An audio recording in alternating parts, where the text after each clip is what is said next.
Oh, hey, everybody. I wasn't sure if I was on screen or not. I want to thank everybody for being in attendance online, in person.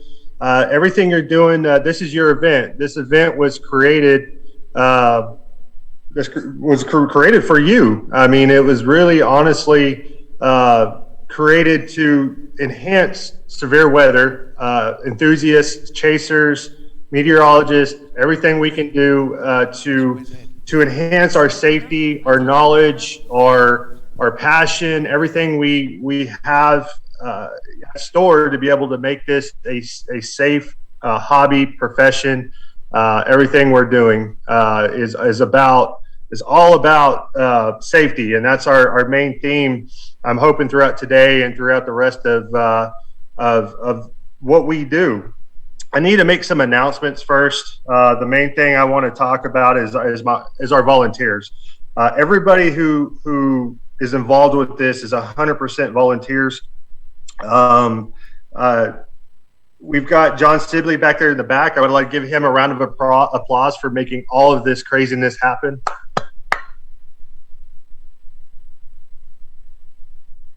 I also want to thank the board of directors in front of us. I got James Menzies, Ed Grubb, and my beautiful wife, Lindsay. And then, of course, where is Tim Marshall?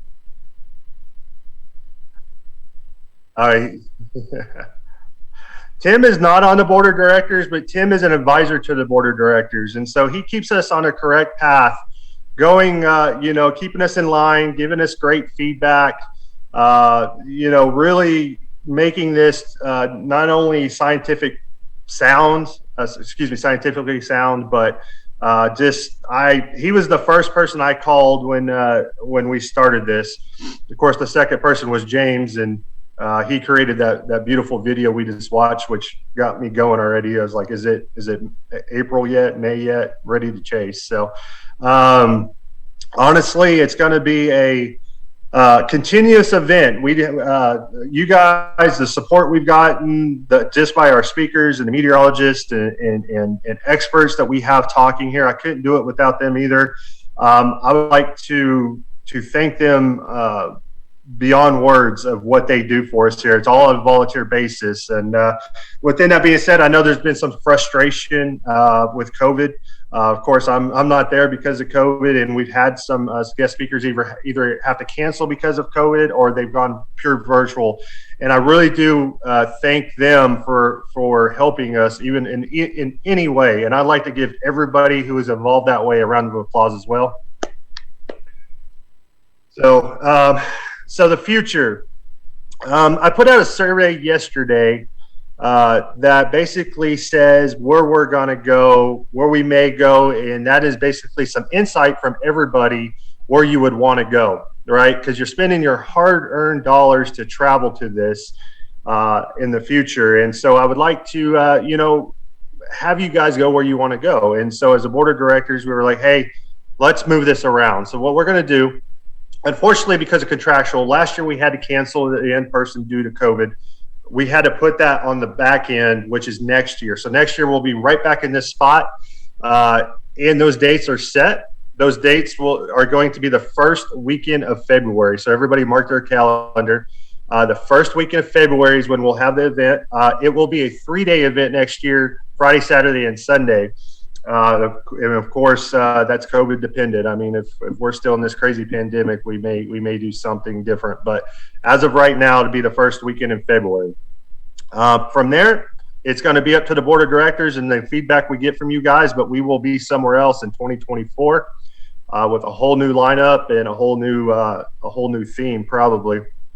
So, other announcements I have: James Menzies and Ed Grubb, who's in front of you, are going to be kind of switching roles on the board. James is going to go down to an officer, and then Ed Grubb will now be your new vice president as of the 1st. So with that, Ed, if you want to go ahead and speak. Welcome this morning. I hope everybody had a good night. Mine was a little short, but that's what it is. Anyway, I want to share a lot of what Eric just told everybody. We want this to be your event. We want to have you guys have some input as to what we're presenting in the future.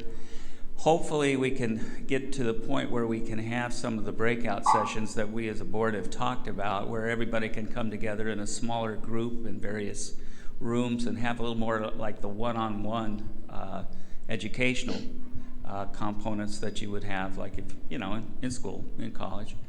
That way you can get a little more out of it. But we want everybody to enjoy what they're doing. You do share that hard-earned money to come here and to pay to get in to hear these very good quality speakers. And we want to make sure that everybody has a say in where we're headed. If you got a little skin in the game, things tend to do so much better for you in what you're able to learn. So we want to be able to do that. And again, I want to thank you for showing up. Things aren't too good out there right now with this COVID thing. And hopefully we can get back to what normal is. And I'm looking forward to that. So thank you very much again for coming, and we'll try to power through any issues that will come up. We've got a quality team back there, and we want to do that for you. Thank you so much again for coming.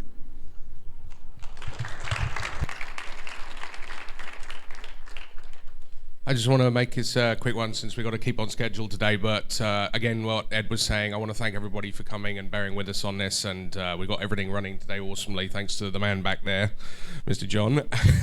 Yeah, you know who you are. So yeah, round of applause again for John, who's doing great.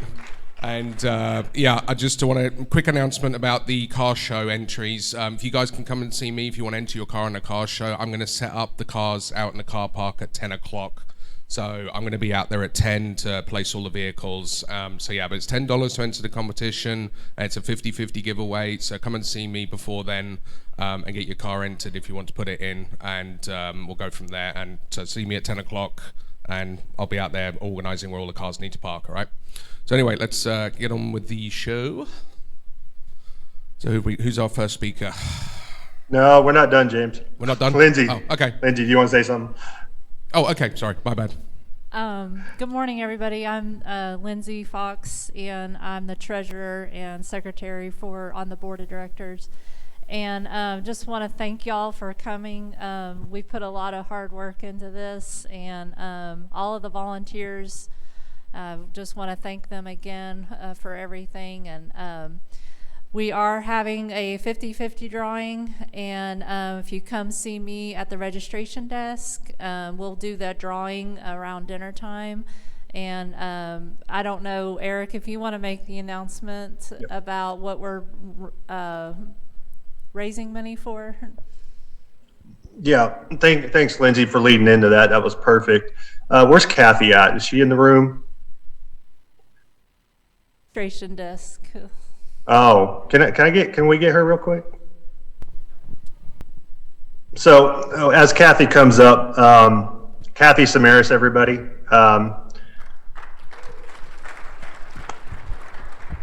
So Kathy was the first, one of the first three I called. It was Tim, hey, is this a good idea?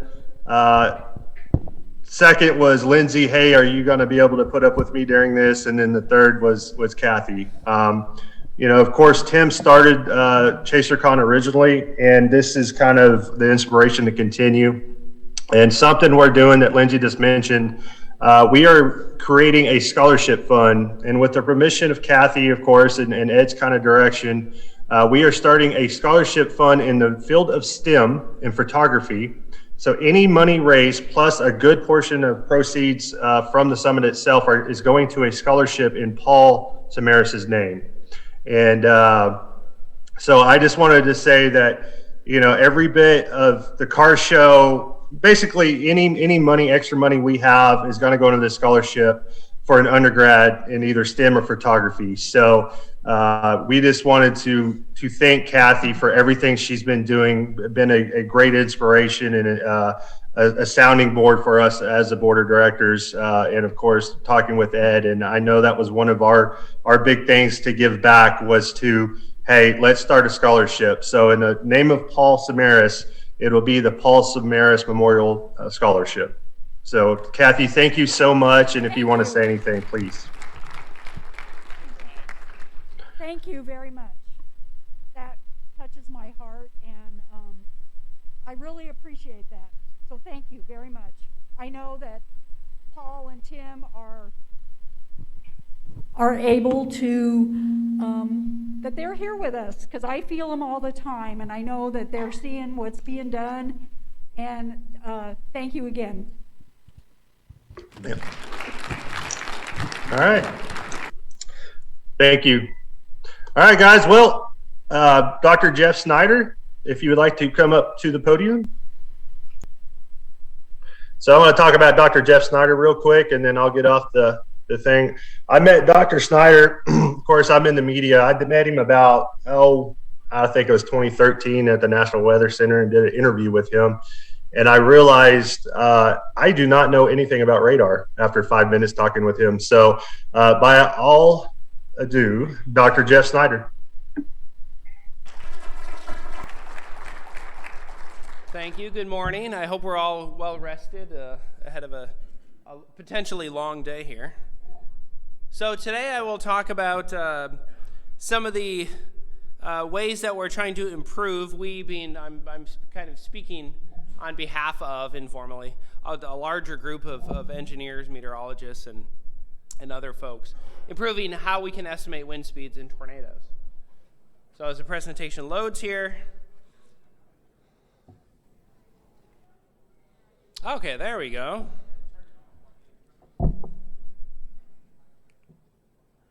Got it. So the subtitle, which was kind of spoiled there before we got to this, was, yes, the EF scale is going to get an update. Eventually. We don't know when, sometime in the next few years, but that's just one part of one of the ways that we can estimate wind speeds in tornadoes. So before I get started on the main purpose of the talk, I figured I'd introduce myself. I assume a lot of us, and I can see show of hands here, how many people got interested in storm chasing because of some childhood event? That's me. Well, not on the screen. That is not me. This is a relatively well-renowned meteorologist, TV weather person out of the Twin Cities, Minnesota. So anybody guess what this event is? Fridley, that is correct. So this is from July 18th, 1986, and there should be a video there. There's not a video there. But this is the helicopter shot, a lot of helical motion of a tornado in the Fridley Brooklyn Park area of the northwestern side of the Minneapolis-St. Paul metro. A couple other formative things, formative events that I significantly remember having experienced them firsthand was the 1998 derecho across the Great Lakes region, upper Mississippi River Valley. And then the July 4th, 1999 Boundary Waters Canoe Area blowdown event. And this actually preceded a significant wildfire event years later as a result of the sheer number of trees that were blown down. But I was up with my family in Grand Marais in the northeast tip of Minnesota, and we escaped the strongest winds, which went just north of the north shore there of Lake Superior. Excuse me. And I just realized my clicker isn't keeping track with what I have on my computer. There we go. Okay, that's better. So this event, this was another big event for me. I should say I grew up in the Twin Cities. So my childhood, high school, first early chases were all upper Midwest chases. So anybody name this event? I'll give out some towns affected. Comfrey, Minnesota. St. Peter. This was early. This was a March event, anomalously early for the upper Midwest. And this long track supercell produced several tornadoes, including a violent tornado. And that is tracking right through the central part of the image, ended up dissipating a little bit south of the Twin Cities. So this was March 29, 1998. And then my first storm chase was the year after that. I got my driver's license and said, peace out, and tried to see what I could see. My first chase was in southern Minnesota in 1999. Ended up seeing, I think, 8 or 9 tornadoes, and that was that. I've been chasing since then. The last probably 4 or 5 years, I haven't chased quite as much owing to having to raise young children and a busy family, but eventually I'll get back to being able to chase several dozen times a year. So why do we care about tornadoes? It should be relatively self-evident to this audience, but there's a significant cost to tornadoes, both in terms of damage produced to property and crops as well as to lives. It tends to be highly variable, but some mean of about $2 billion a year. But certainly we can see spikes, and we can see the 2011 spike in both fatalities and costs on the board here. In order to reduce the risks to life and property, we have to fully understand how tornadoes work. We have to understand the low-level wind field, how they interact with structures that humans are inside. And this can hopefully help us improve building codes and construction practices so that we can make buildings more resilient to tornadoes and help protect and reduce the loss of life. So the major problem, of course, is that we don't have very many direct measurements inside of tornadoes. Most of what we have are not direct measurements. We have to infer the tornado wind speeds based on, in the case of the F scale, damage that is produced. So typically, tornadoes are observed either in person, so the Weather Service gets reports from law enforcement, public, chasers included, obviously, as well as there's some ability to see them or to confirm them with weather radar. So we can look for example, the tornado debris signature that confirms that a significant amount of tornado debris is being lofted, and that is one confirmation of a tornado. So just in terms of how we can understand the low-level wind structure of tornadoes, we rely quite a bit on theory and wind tunnel studies. So this has been several decades long evolution of wind tunnels, but there's some really neat structures set up that let the simulated tornadoes move through, for example, towns. These are little tiny toy models, but we can learn quite a bit about the structure of tornadoes that way. We can also use high-resolution numerical simulations, computer models. These are YouTube videos. They on my laptop will play, but on the screen they're not playing. But really, high-resolution numerical simulations can give us a lot of insight into the structure of the tornado winds. We also have weather radar. So both fixed site, so the NextRad radar network, as well as mobile radars. The mobile radars allow us to get a lot closer to tornadoes, obviously, and that lets us see a lot more detail than what we can capture typically with fixed site radars. We have in situ instrumentation. So these are tornado pods. These are anything that we can get instruments that get run over by tornadoes. So Tim Samaris's work, mobile mesonettes, typically we don't try to get in situ observations because that means the vehicle has to go through the tornado. But these include any anemometers, pressure instruments, et cetera, that are designed to be placed within a tornado. Certainly damage to structures. The wind engineering community has given a lot of insight into the structure of tornadoes based on damage assessments. Photogrammetry, tree fall analysis, and there's a lot of other methods for estimating wind speeds in tornadoes. So back in the day, if we go back decades ago, kind of the original push to try to estimate the intensity of tornadoes using damage was led by an engineer turned tornado expert, Tim Fujita, or Ted Fujita, excuse me. He was an engineer in Japan that studied the blast effects of the nuclear bombs that fell. He was brought over to the University of Chicago and worked with the team there to study the flow structure within tornadoes. And the result of that in the very early 70s was the publication of the F scale. So this is the Fujita scale that we're all familiar with, ranges from F0 to F5. It was originally sort of designed mathematically such that F1 was at the Beaufort 12 intensity level, and then F12 was all the way to Mach 1, and it was some function between there.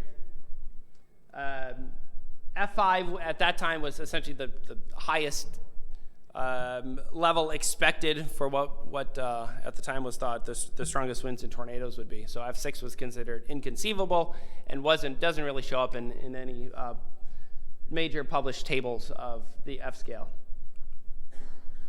So it's been known for decades, though, that the wind speeds in the F scale were probably a little bit too high, or significantly too high. This is a publication from the late 70s, noting that, for example, winds not much higher than 100 miles an hour can move a house from its foundation. We don't need 250, 300 mile an hour winds to completely destroy a house. And then subsequent engineering studies done since, in this case, this is 1977, have confirmed that. So we have a NIST report from the Gerald tornado that notes some of the complications involved with estimating wind speeds based on the damage. In this case, it specifically calls out the quality of construction factor. So engineering analysis revealed that, of course, the amount of damage produced by a tornado depends a lot on how good whatever it's being hit it was built. So in the case of poorly constructed houses, it doesn't take nearly as strong of a wind to destroy. So that gets into this varying build quality.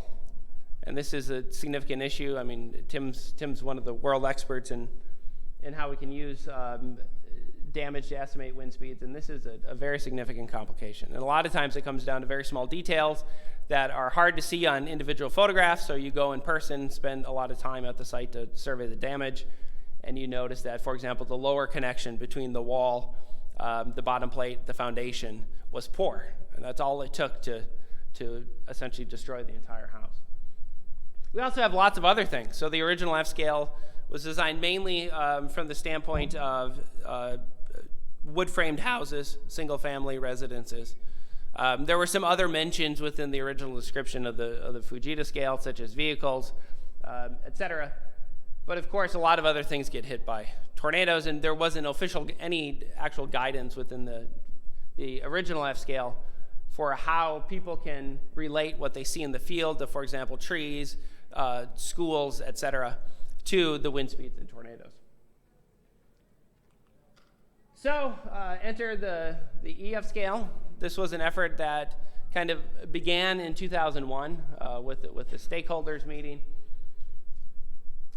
It was based on expert elicitation. So 6 experts were asked to rate different degrees of damage to different damage indicators. Damage indicators being types of structures or types of things that were hit. And it was a very iterative process, but what came out of it was a much more detailed guide for how we can use not just single-family residences or two-family residences, but school buildings, gas station canopies, trees, etc., to help estimate the wind speeds in tornadoes.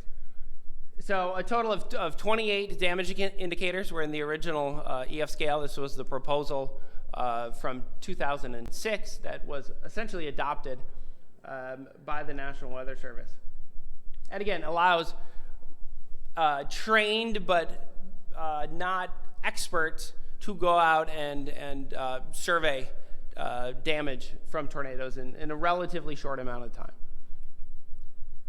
So the major change that we can see on the left side is the F scale, the original Fujita scale, and we see winds, for example, at F5, total destruction of well-built wood-framed houses, for example, was up close to 300 miles an hour, and that was revised very significantly down in the EF scale to be 200 miles an hour and above. So very significant changes to the wind speeds expected to produce different amounts of damage. So this was an improvement, but there's still a lot of very difficult to estimate sources of error and uncertainty when you rate tornadoes. We have wind duration effects and the variability of the wind. And it's not entirely clear at all how that affects how much damage is produced. So the gust factors, instead of debris loading and missile impacts. So through heavily populated areas, there's a lot of things in the air, and those impact structures, break windows, etc., and that impacts then how that structure is affected by the wind. Construction quality issues, sensitivity to the wind direction. So, for example, if a garage door is blown in, you're much more likely to then lose the outer walls and the roof near the garage. And the impact of winds on a house, as seen through a compromise of the garage door, is heavily affected by the wind direction. Building penetration, so whether windows break or, like I said, garage doors, etc. And we haven't really addressed at all the vertical wind component. So we know through numerical modeling studies that the vertical wind in some tornadoes can exceed that of the horizontal wind. So we could get more of a direct lifting force from the vertical wind than what we get from the very significant horizontal winds within tornadoes. Another issue, or some manifestation of all these areas of uncertainty, are the estimates that were provided by the 6 experts through the elicitation process, and some of the variability that we see in that. So, for example, elementary schools, that's one of the damage indicators from the original EF scale. DOD, or degree of damage 4, which is exterior door failures, the estimates range from 65 miles an hour, which is EF0, to 120 miles an hour, which is EF3. So the estimates from the experts, the people who know the most about how tornadoes impact structures, still span from EF0 to EF3, EF2, EF3. So we also see, for example, if we go to junior and senior high schools, DOD 11, which is complete destruction of the building, the estimate range from 140 miles an hour, which is EF3, to 240, which is a high-end EF5. So again, there's a lot of uncertainty when it comes to relating damage. And even the people who are the best in the world at doing this sometimes can provide very significant variations in their estimates of the wind speeds to produce different amount of damage. So these are kind of error bars, or some of the fuzziness involved with relating damage to wind speed. So the original EF scale was designed to be an evolving system. It wasn't ever designed to be a rigid framework. This is straight from the proposal published in 2006. Research is currently underway to identify additional damage indicators and to obtain estimates of the wind speeds to cause defined damage. These indicators can be incorporated as DIs in the future EF scale as reliable data become available. That also mentions the use of Doppler weather radar. National Institutes of Standards and Technology, NIST, published a very detailed report on the Joplin, Missouri tornado. Also mentions the need for new damage indicators to be developed to aid the assessment of tornado intensity. A committee comprised of the public and private entities should be formed with the ability to propose and implement changes to the EF scale. So, in 2010, a stakeholders meeting was held to discuss how we can evolve the EF scale from the original 2006 or the early 2000s. And what came out of that was the development of or the formation of an official standards group committee. This is hosted in the American Society of Civil Engineers with support from the American Meteorological Society. The current committee is led by Jim Ledoux at NOAA, the Weather Decision Training Division, as well as Mark Levitan at NIST. It's a very large effort. The EF scale subcommittee is led by Tanya Brown and Brian Smith. So as I just mentioned, it's a very large multidisciplinary effort. Approximately 100 people are involved with it: engineers, emergency management, meteorologists, private sector folks, public sector folks, university, government, risk management, media, etc. It's a very large effort to try to see if we could further the refinement of the EF scale and add additional ways to estimate wind speeds. So This process is very slow. It's very deliberate. It's science-based, so it's using the latest studies, calculations, surveys, wind tunnel research, etc. And it's using essentially all volunteers. So we're working around different schedules, different meetings, etc. It's a very slow process, but it's deliberate. And the goal is not to do as little hand-waving as possible. So to make it as science-based. There's currently 6 methods. These are the 6 method subcommittees, SC. There's a data archive subcommittee. There's an international working group that looks at how these can be applied internationally. So there's a lot of writing involved. This is going to why it's taking so long to be able to do this. There's essentially all started with ideas development or changes. What are the current shortcomings in the EF scale and these other methods? In the case of the other methods, we're generally starting from a clean slate. We have to write the chapter, the mandatory text, as well as commentary. And then there's a very iterative process where it ballots at the main committee or ballots at the subcommittee level. You revise and respond to each of the comments through resolution of comments. That goes to the main committee. Those get commented on by anybody in the standards committee. That has to go back to the subcommittee, get revised. Every comment has to be responded to. And this is an iterative process that could take many loops. So in this case, this could be several years of going back and forth trying to address different comments. Eventually what comes out of it is a public comment period that anybody is welcome to provide comments for. And I kind of missed out. There's some iteration for going back and forth to respond to those comments. But eventually, a standard does get published. That's the goal. And just in time to restart that. So I think it's 5 to 10 years. Any standard has to be re-examined, updated, etc. So by the time we finish this in a few years, it'll be time to head up the next iteration of it. So notable changes on the new proposed EF scale versus the existing one. There's actually quite a few to existing DIs. For example, combining the 2 hardwood and softwood tree DIs into a single DI. Single and double wide manufactured houses become 1 DI. Schools are merged into 1 DI, etc. There's also new DIs being considered. These are at different levels of development. Some of them won't be included in the new EF scale at this time, but certainly could be in future versions of it. These include things such as religious buildings, center pivot irrigation systems, which will be beneficial in the plains, wind turbines, farm silo, grain bin, possibly passenger vehicles, forest damage, etc.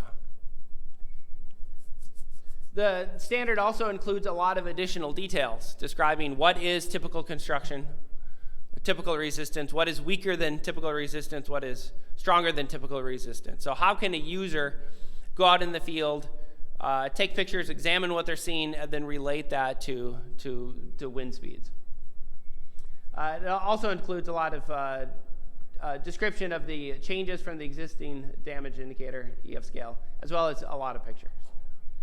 So just to pick out one possibility of a new one, and this one I only include because I'm asked about it quite a few times on whether passenger vehicles can be included. Tim has done a lot on surveying the movement of vehicles, light trucks, cars, etc., relative to nearby more robust damage indicators. So in Pitcher, in Greensburg, elsewhere, basically examining, in this case I took this from, I think this is Greensburg damage survey, and you can see a vehicle that was in a garage that's still in the garage, but the house was blown away. These are videos that, again, I planned on them playing, but the gist is we get tornadoes that move through parking lots and only a few are picked up.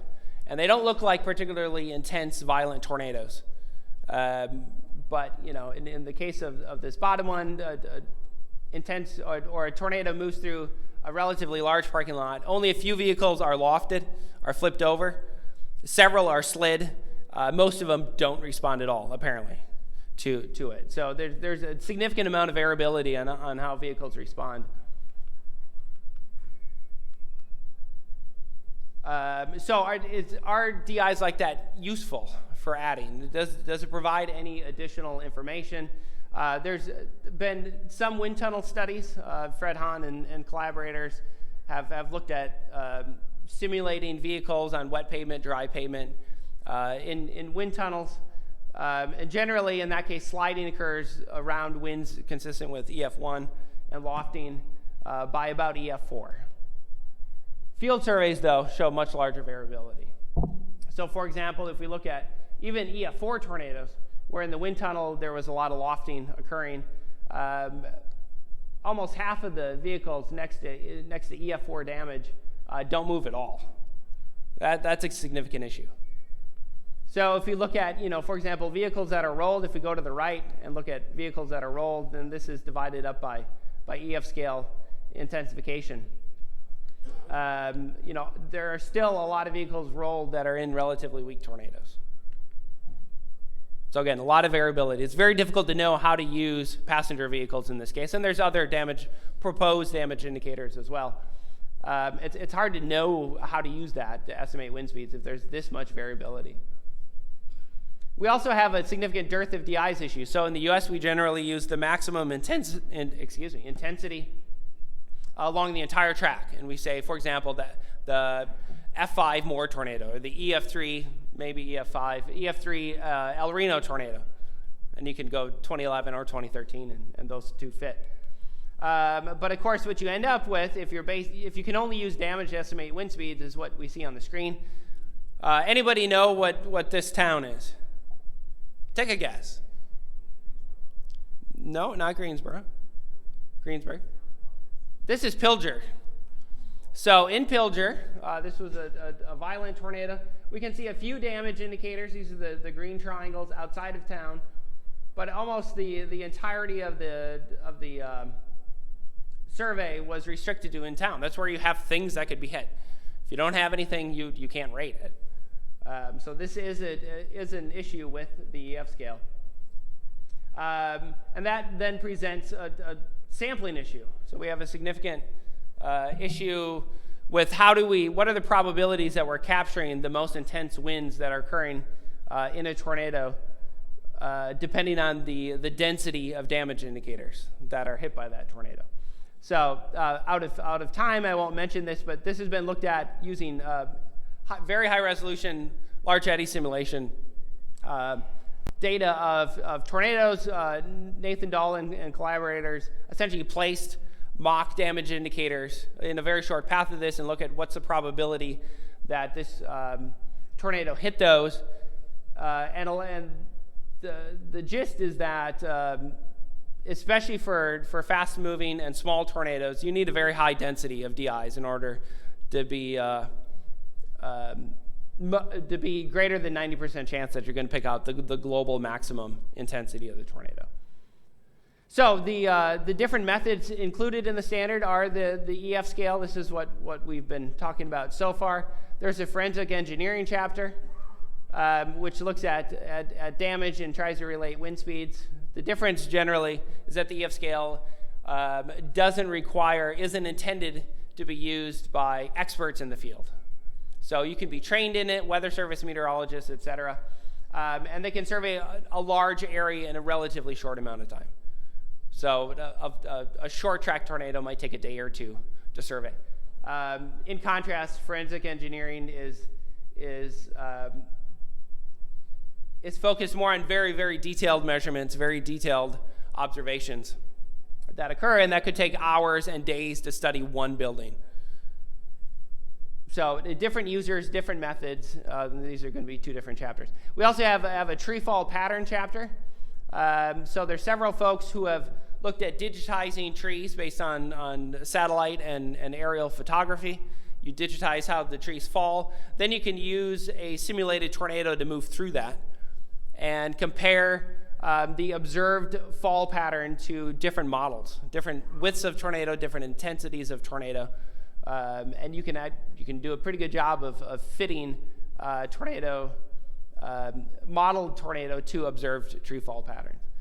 There's an in situ measurements chapter, so this is focused on anemometers largely that are placed within tornadoes or that just happen to get hit by tornadoes. There's not very many of them because anemometers generally are fixed in one location.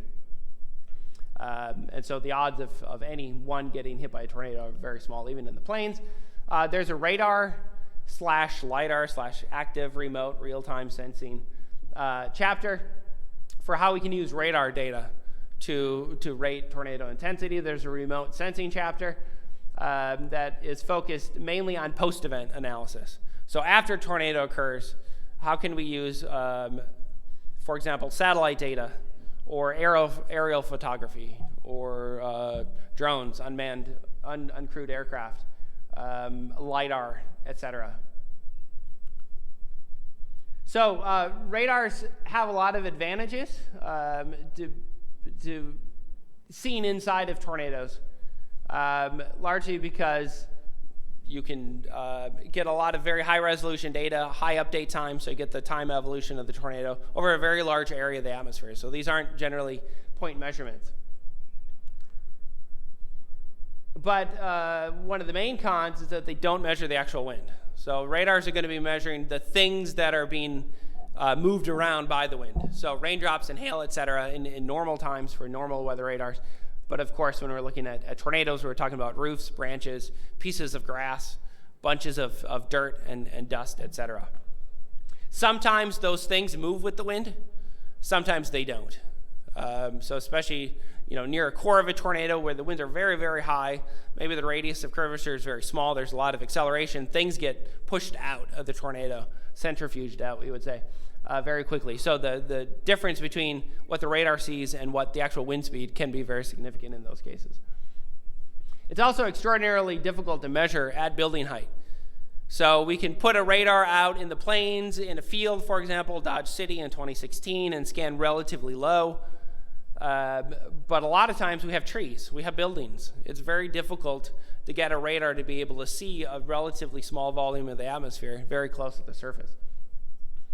We also, with the radar, only measure one component of the wind. We can use different models to try to fit that to the different components of the wind, but we're only measuring actually one component. This was mentioned yesterday a little bit in the panel discussion, but radars are good at seeing damage. Or debris, excuse me. The issue is that there's not a precise relationship between, for example, the height of the tornado debris signature, the values of different variables within it, or the size of it to what's actually occurring on the ground. So there's some relationship that taller tornado debris signatures, so the tornadoes that are lofting more debris to higher heights tend to be more intense.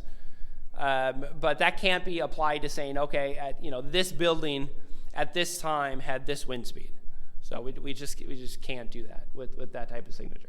It's good for the Weather Service, not necessarily good for being able to estimate at any time, at any location, what the wind speed is. So as noted, one of the big advantages is that radars can cover a relatively large area. So these aren't point measurements, and this is important, for example, in rural areas. So who wants to guess what this tornado is? El Reno. This is 2013. So we were running the radar along I-40 here, and I'll see if we can get the loop to replay. And you see the velocity structure changes as we go because we drive away. This is when it was moving northeastwards towards us. And where we get very strong winds, so these are radial velocity measurements up to or exceeding 300 miles an hour, is in this field here. And of course, if it's a bare field with nothing to hit, we can't estimate the wind speeds based on that. So we have a lot of, these are all the tornadoes in the US that cover the 1990 through 2014, so a 15-year period. The yellow stars are the location, they're hard to see, I apologize for that. The yellow stars are the location of the WSR-88D radars.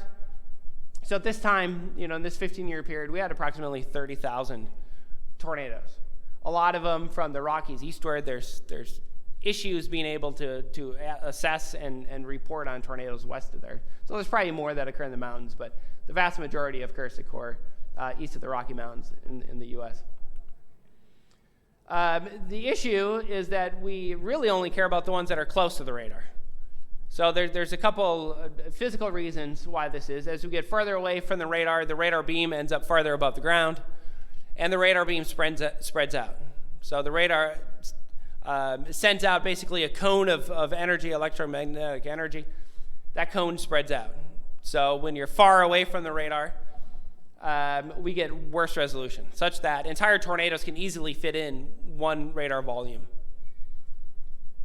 which doesn't let us then really at all see what the structure of the tornado is.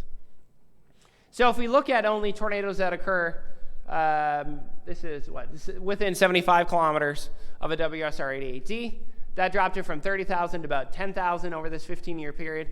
75 kilometers at least gets the radar beam within about a kilometer of the ground, so still looking very far up, but closer to the ground, and a beam width of about a little bit over 1.25 kilometers. So most tornadoes, again, are going to fit inside the entire radar beam, or the entire tornado is going to fit inside the radar beam. So let's go even closer. If we compare, this is El Reno Day. Again, 2013 on the left is KTLX, the WSR-88D. This tornado was relatively close to the radar. It was only about 50 kilometers away. We were in Raxpol observing it in approximately 5-kilometer range at this time. The range resolution is a little bit different. There's some other differences in the resolving capabilities of these radars, but the gist in this figure is very clear to see that we get more detail. So the closer the radar is to the tornado or vice versa, we get a lot better ability to be able to see the maximum winds, because that's generally what we're interested in. So let's look very close to the radar. Let's say within 10 kilometers. So radar beam within about 100 meters of the ground, a beam width of 175 meters. So big tornadoes are going to be sampled relatively well by radar. And we went from 30,000 in this 15-year period, and now we're down to only 327. So we don't get many observations from the Weather Service radars, and that's just statistically. There's just not enough of them compared to how many tornadoes there are, and the distribution of tornadoes. So since we're arguably most interested in the most intense tornadoes, we can look at how the mobile radar observations that, again, should be able to capture the most intense wind speeds compared to damage-based estimates. So this is work that Josh Werman and collaborators published last year in the Proceedings of the National Academy of Sciences. But the highlight is that the distribution of intensities from the Weather Service or from the EF scale, what can be damage-based intensity estimates, and what's from the radar are much different. Radar is generally seeing that most tornadoes are stronger than what the official climatological database suggests. So in some cases, very significantly more intense. And again, that's just because if you're using damage to rate tornadoes, you need to have damage, and that's an issue. So how might radar be used in the standard? One of the biggest issues that we've had is that we don't know how to move an observation at some height down to, for example, 10 meters. And that's what the EF scale uses, 3-second wind gusts at 10 meters. We don't know how to do that. We don't know if it will ever be possible to actually do that, because there's a lot of variability from tornado to tornado. There are some tornadoes that have their fastest wind speed. For example, this is in the upper left figure. This was from a tornado approximately a decade ago. The wind speeds increased all the way down to the lowest observation height of about 5 meters above ground. And they decreased above that. There's other tornadoes where we have data that show the maximum winds are 10, 20, 30, 50 meters above ground, and they decrease a little bit as you get closer to the ground.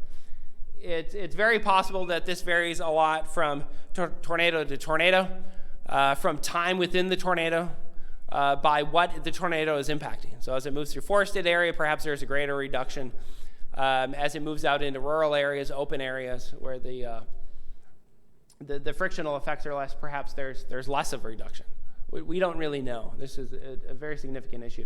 So right now we're essentially punting on that and just saying that radar measurements, you can document them, but they have to be put into different tiers. So the highest quality, highest resolution, best documented data will be what we would call a tier 1 observation. As you get less well documented, lower resolution, higher height above the ground, more uncertainty in how that relates to the actual wind speed, becomes a tier 2, and then everything else is a tier 3 observation. So since my time is up, I'll just mention that this was originally thought to be a 3, 4, 5 year project, it's a lot of work. And we're volunteers working on it largely. There's hundreds and hundreds of pages, thousands of pages of documentation involved, a lot of writing, a lot of picture, a lot of organizing, a lot of editing, revising, getting comments from people, etc. So it's intended to be a very deliberate process, and in this case it is. Maybe 2-3 years away from public comment.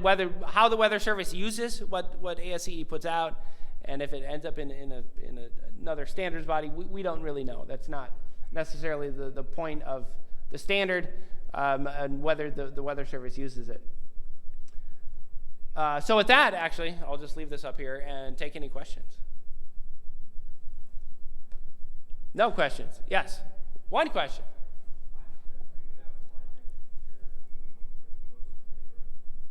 Yes. Yeah, sure.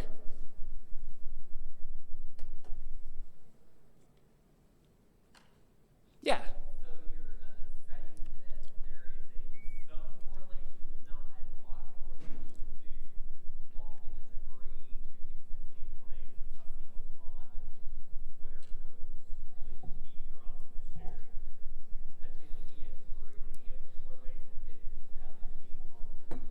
Yeah, so there have been several studies, good studies that have looked at, the maximum damage intensity at some time and related it to the height of the tornado debris signature, and there is a correlation. And for the Weather Service, for emergency management, for the media, that's probably very useful information. But when you come down to say, this house, or at this location at this time, what was the wind speed? That's not precise enough of information to be able to tell you, 210 miles an hour at this time at this location. Largely because the tornado debris signature kind of encompasses the entire tornado. So if you're moving through, a forest with a lot of leaf debris, a very intense updraft in the tornado, very intense updraft in the supercell, you're going to loft that debris to higher heights. So it depends on what the actual debris is. Yeah. Hey, Jeff. So we understand we have plenty of mixed tunnel testing to really help with, the horizontal. Yeah. Very different with inadequate in the fact that we have vertical components. Yikes. Let me get out of the way of that. Is there computer modeling that can do that? So that could actually, I'm going to punt this to Tim, whether there is modeling on the effects of vertical velocities on houses, for example. You can simulate a house in a model and move some tornado through it and look at the stresses, everything else that occur on that building. We don't have a good grasp on that. We don't even have the measurements to know in tornadoes what that vertical velocity structure looks like. So yeah, unfortunately, the answer is no. We don't have. And the EF scale generally looks at, when you're looking at the EF scale, you don't know what the different components of wind were at the time. You just know, this house was destroyed, or this mobile home got overturned, or these trees were downed. But you can't infer from that what the vertical velocity structure was.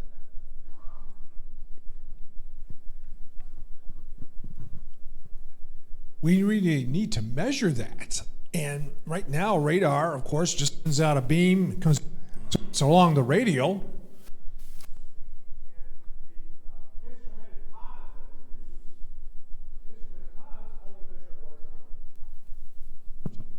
We need to have some way of measuring vertical. Yeah, so I will. Tim's exactly right. We don't have the measurements. So I do. Under development at the National Severe Storms Lab, I'm working with a group of engineers to build radars that are low power, low cost, essentially pod radars that will be dropped off from the back of trucks ahead of tornadoes, and their entire goal is to measure the vertical velocity structure in tornadoes. So these would be like the tornado pods from CSWR and others, but radars. So with the flip of a switch, we'll drop them off. Hopefully, chasers leave them alone so they don't get radiated. But the entire purpose of this is to collect very high resolution vertical profiles of the vertical velocity of tornadoes for the first time. So hopefully by the summer, this fall, we'll have a working prototype, and then in the years to come, you'll probably see me out in the field dropping these things off behind me. That's the goal.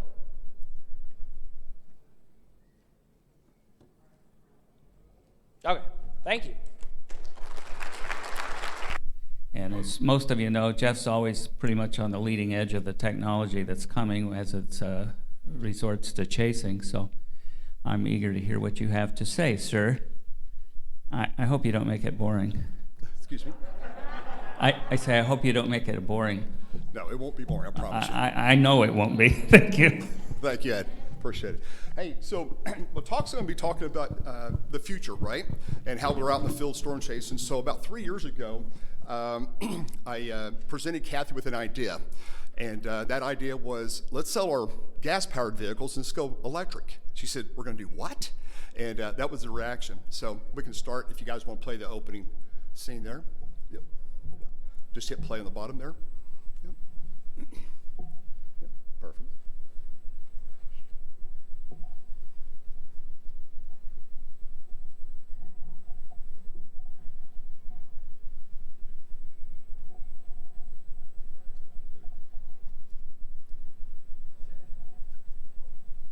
Okay.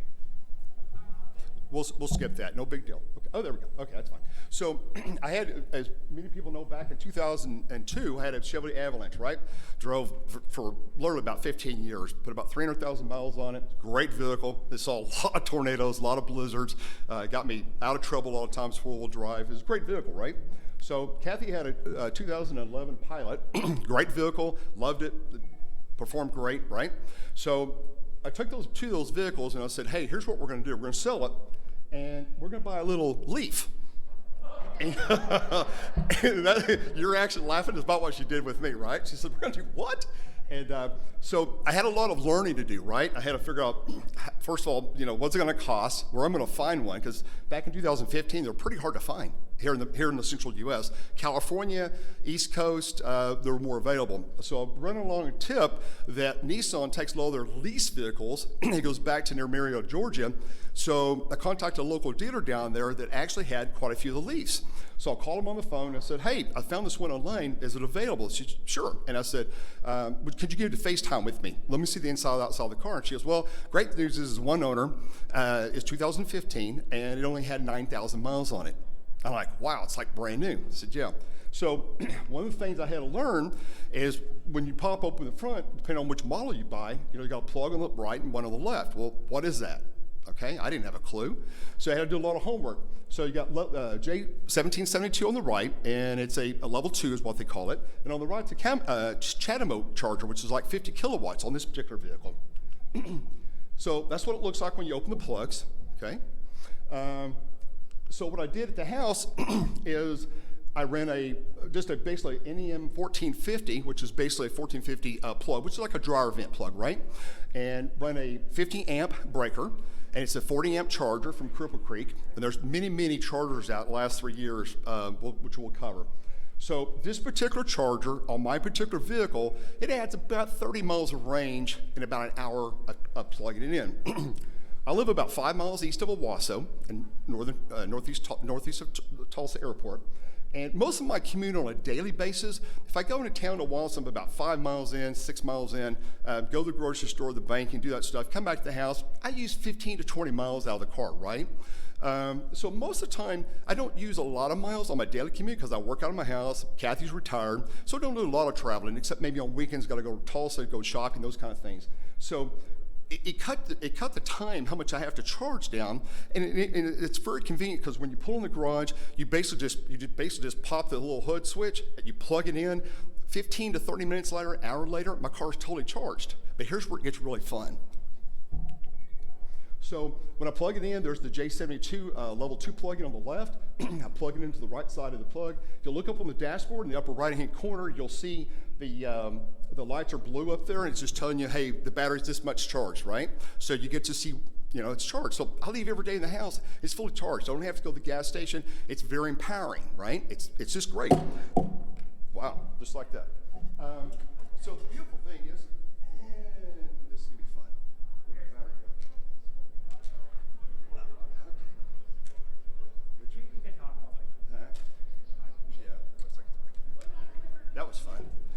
It's like live TV, right? Things happen.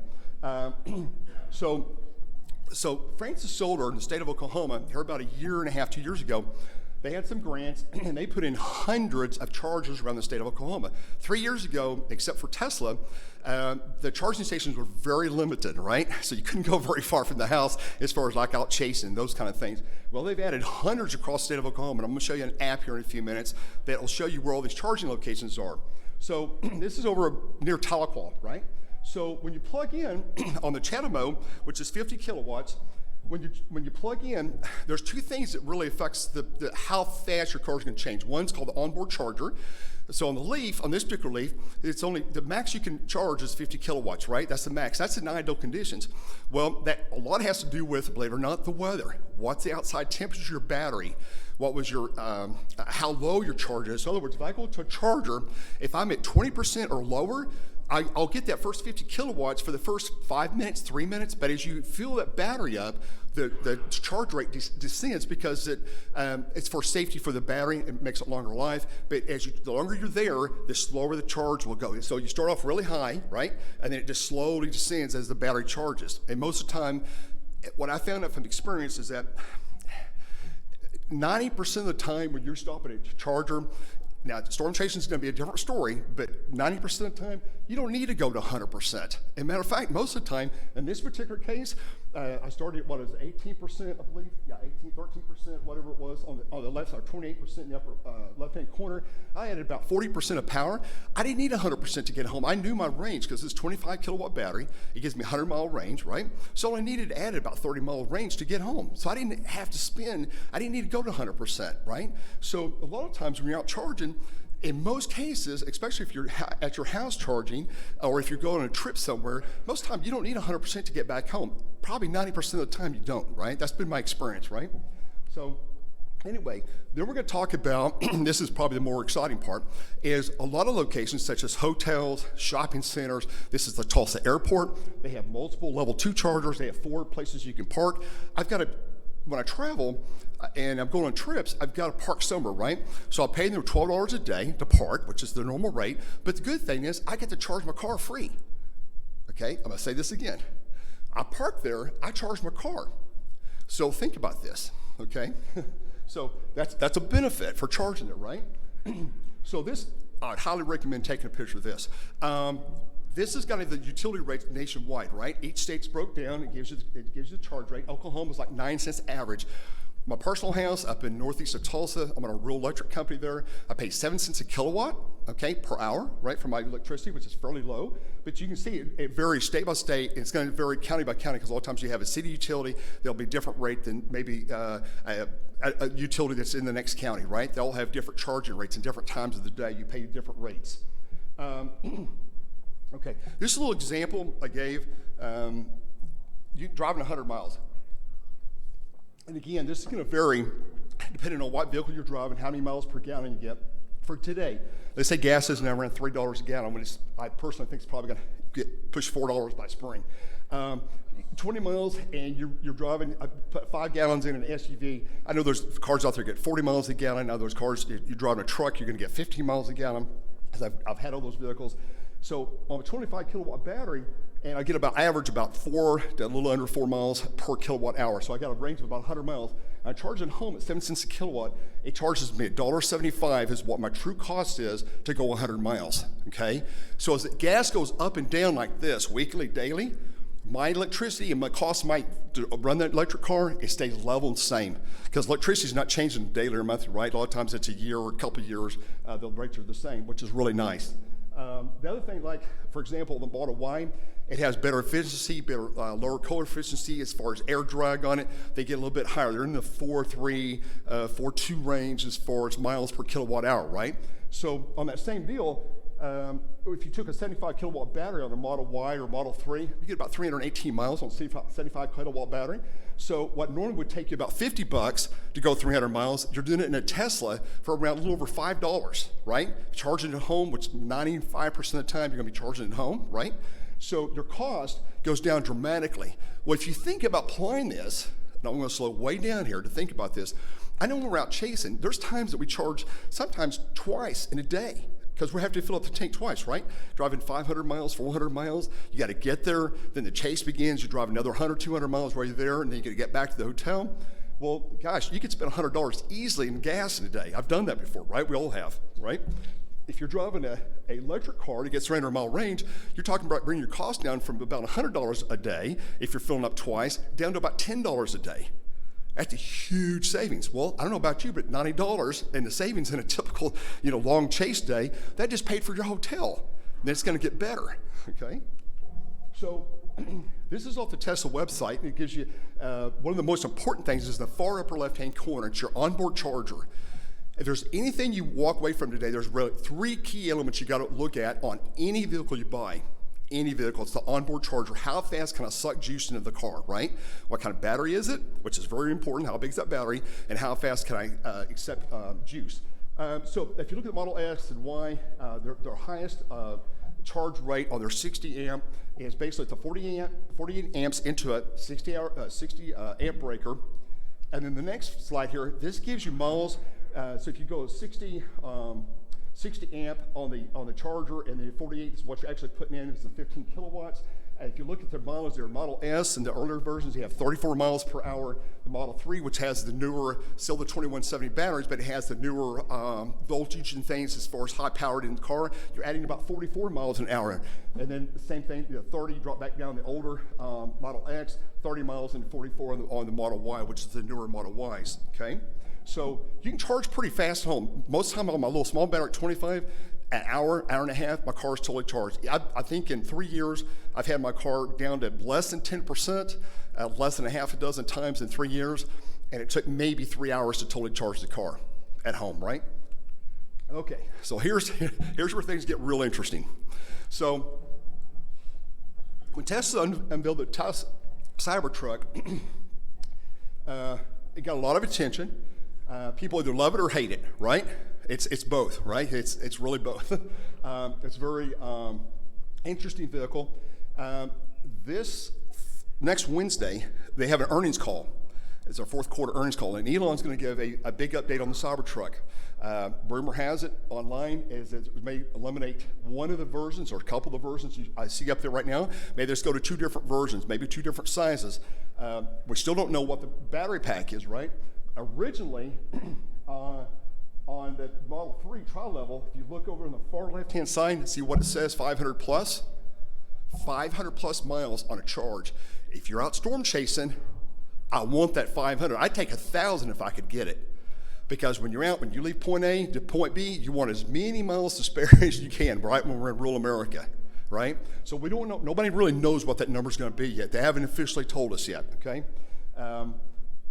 So here's another thing interesting. I'll have to step back and look at this. See how I do this. Can't do this off memory. This is their auto full self-driving.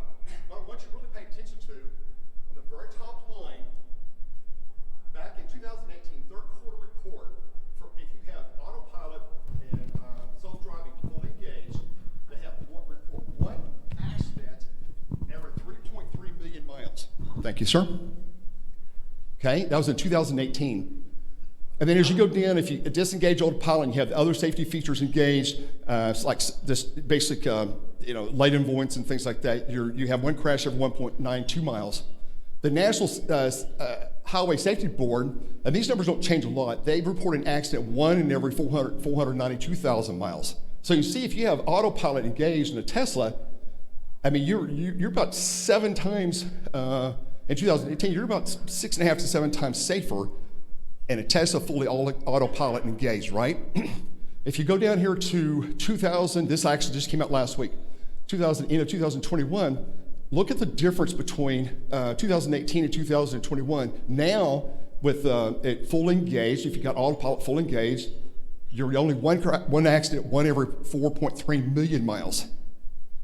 Okay, that's about almost a 7 to 10% improvement, actually almost 20% improvement, 25% to be exact. So as you can see, as we get going on down the road here, and of course the national safety for 21, it looks like it's going to be 1 accident every 484,000 miles. So sometime late in 22 to early 23, Tesla's going to break that deal where you're almost 10 to 1 safer and full autopilot than any other standard car in the world. That's a big deal, right? We're out chasing. See if you guys can play that back there, please. This is, every video you see here is going to be full autopilot over the last couple of years, 3 years.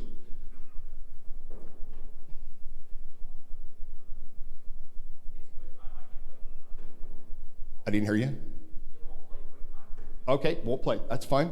So basically, if you go online, look at just, if you guys take a picture of this, go back and look at McGill's video.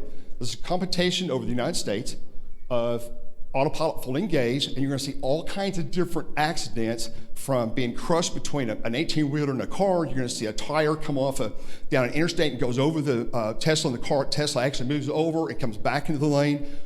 You're going to see ice events on the upper right. You're going to see all kinds of things where the autopilot literally took over the car and avoided the accident. And there are some really crazy accidents on here, such as if you Google it, you'll find on YouTube, you'll find accidents where you avoid deer at nighttime.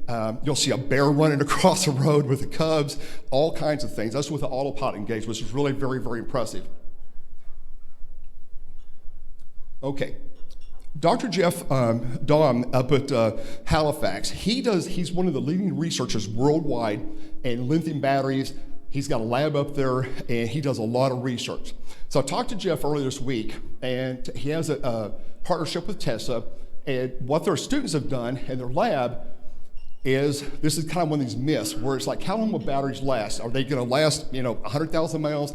How far is it going to die? So on the bottom here, what you're looking at is they took all these batteries and they continuously run them 24/7, and the 0 to 80 depth of discharge tells you over time, 2,000 charges, 4,000. This is like you're charging your car, okay? From completely empty back to 80%, then 0 to 90, 0 to 100. And what they found out with time is you get toward 10,000, you still got roughly about 90% of your battery still integrity. Well, guess how many times 10,000 charges will take you?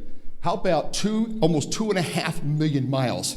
It'll probably outlive everybody in this room, okay? So for the next battery we're coming out with, if you think about battery technology where we're at today, you go electric with the new style batteries I'm gonna show you, they're gonna be there for a really long time, okay? So Tesla, they started off with the 1865 battery.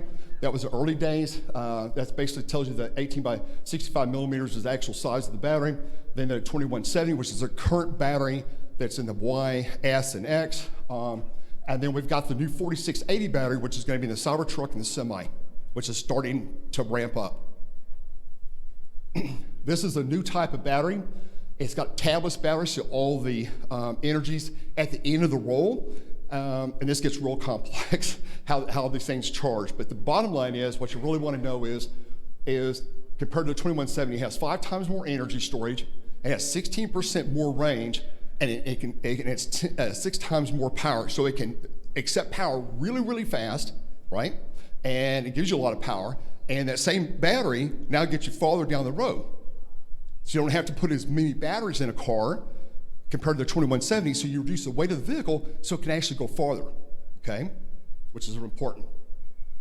Full auto driving, this is the full driving now. It's a hardware 3.0. The front cameras, if you can play the video, you guys look that online. It's that's the current cameras, 1200 by 900, 1.2 megapixels. It's decent, right? It does a really good job on what it does. The new hardware coming out, which hopefully is going to look like to me, the Cybertruck's going to be the first vehicle, full auto driving. It's going to be the Sony sensor. It's going to be 2896 by 1876, just under 4K. It's a 5.4 megapixel camera. These are going to be the cameras on the Cybertruck. It has the capability of shooting HDR, 10-bit at 40 frames a second. I could spend a week on this one subject, but let me tell you where I think we're going. I'm going to make some forward statements that it's nowhere on the internet. Nobody's told me anything. This is where I think we're going with this, okay? If you look at the capabilities of the vehicles now, the auto-wheel driving, real-time cameras, you got pressure sensors. The camera, as you drive an autonomous car in the future, let's say 5 years from now, and we're out storm chasing, I foresee, the technology is there to do this today, by the way. I foresee as we're driving down the road and it starts raining really hard, depending on our windshield wipers and how hard it's raining, with the cameras, it can send a real-time report from the vehicle to the Weather Service, says, hey, it's raining 3 inches an hour here. I'm down to 100 feet visibility in real time. You don't have to send the report. They'll get this information flowing to them in real time because you're gonna have tens of thousands, millions, but maybe a couple hundred around a storm. So not only that, but also, here's something really cool. The cameras can identify different objects, such as hail. How big is that hail? Okay, so in real time, it's gonna know what's falling, how big it is, and have instant confirmation. You don't have to send a report in, it's gonna go straight to Weather Service. This storm's already severe. If you don't have a warning out, get a warning out, okay? Go to the next step. Cameras will be able to figure out in real time as you're driving, how fast are the winds blowing across you. If I'm up within a couple 100 yards of a tornado, and a tornado's going by, it can be, the technology can tell, hey, I want to do photogrammetry on this tornado. What's my wind speeds? It sends it right to the Weather Service. If you have damage, it can send it to the Weather Service in real time. Okay? These are the things where we're going with this technology in the next 5 to 10 years, which is pretty exciting. Okay, let's talk about this. This is a big deal last year. So the big chill down in Texas. So this is the Mega Pack. And if you think about the future and batteries, this is the key thing that we've been missing. So Tesla just deployed this recently in Texas, a 200 megawatt battery pack. So this stabilizes the grid. This right here, they've done these in Australia, they've done them all over the world. There will be, in my opinion, over the next 5, 10 years, there'll be millions of these installed worldwide. If you had about 50 of these down in Texas last year, you would have never had a grid failure. It's impossible. Unless you had the power lines actually collapse. So if I had a couple hundred of these and I had like 50 gigawatts in Texas, I could have stayed up for days with no power. You would not have had a structure in for free. This is the new way. This is where we're going. This has been the missing link we've needed for years. They're going to deploy this globally. This is what we're going to do in the future. So you have these miniature grids. I can see these like if you got a data center, you got a 911 emergency operations center, critical operations center. These are going to be deployed at hotels, your house, on a smaller scale, obviously, or a neighborhood. This is where we're going, okay? Okay, you always heard about, hey, how am I going to charge my car if the power goes out? Well, power goes out, you're not pumping gas, right? You have a gas can, during hurricane times. But let's think about if the power goes out. Tesla's built this mobile 18-wheeler here that's got about 3 megawatts. That's probably based on the 2170 batteries. Don't know that for a fact, but they keep that information really close to the vest. So you can see this trailer here, it's only about 3/4 taken up by a container, right? It's got 12 charging stations on it. It can charge about 100 cars. It pulls up in the parking lot. So if you think again about a disaster, think about a city, emergency operations center, state. So I'll give you an example. Let's say, look, good examples right here in Oklahoma City. Let's say that you have a tornado like we've experienced here before, comes through more, you have a hurricane, those type of events where electricity's out in a certain part of the city. You can deploy this, you can send a message out via your app, the car app, right, Tesla app, or other apps. And so, by the way, we brought our mobile charger in, it's at this parking lot, it's at the Walmart parking lot, and you can go charge your car, okay? So these are gonna be deployed globally, okay? If you think about this, these makes a lot of sense. They talk about evacuations during hurricane. People run out of gas on the interstate. Well, guess what? If you're on the interstate and you're stuck in traffic, I can send a message to every car and go, we've got 4 of these along I-95 coming out of Florida, evacuating north up in North Carolina. They don't have to stop at a particular station. They can deploy these anywhere they need to, anytime they need to, either before the disaster or after the disaster. So it makes sense. You always have power. If I'm a city government and I have, I don't know, a couple hundred police cars, Model Y, a lot of stations around the U.S. is putting in police departments and fire are using Model Ys and different cars for their police cars. It makes a lot of sense, right? So this is another thing that's going to be deployed in the coming years. It's pretty exciting, actually. Okay, now we're going to step up to the big boys. So we've had Tesla V2 charging. It's been out for a good 10, 15 years now. It gives you 150 kilowatt rate of charge. It's really fast. It's pretty good, right? It's really fast. Well, now they're rolling out the Tesla V3 over the last couple of years, and it charges your car at 250 kilowatts, which is really fast. They can charge a car from 0 to 80% in about 20, 25 minutes, okay? Just in the last couple of weeks, Tesla introduced a semi a couple years back. They've had some delays for all kinds of reasons. Chip shortage, waiting for the batteries to get ready on the new 8160 battery. So, but if you look at it, this is a Tesla semi. They just deployed a 1.5 megawatt charger. Let me say this again, 1.5 megawatt charger. We still don't know how many big of a battery it is. A lot of people expect it's about 1,000 kilowatt hour is in the semi. Again, that's not confirmed yet. They haven't released those final numbers, but this has been deployed. Pepsi in California is going to deliver the first 15 semis in the next 30 to 60 days. They're installing right now 1.5 megawatt chargers at the Pepsi facility in California, okay? Going forward, again, it's not been confirmed. We'll find out Wednesday.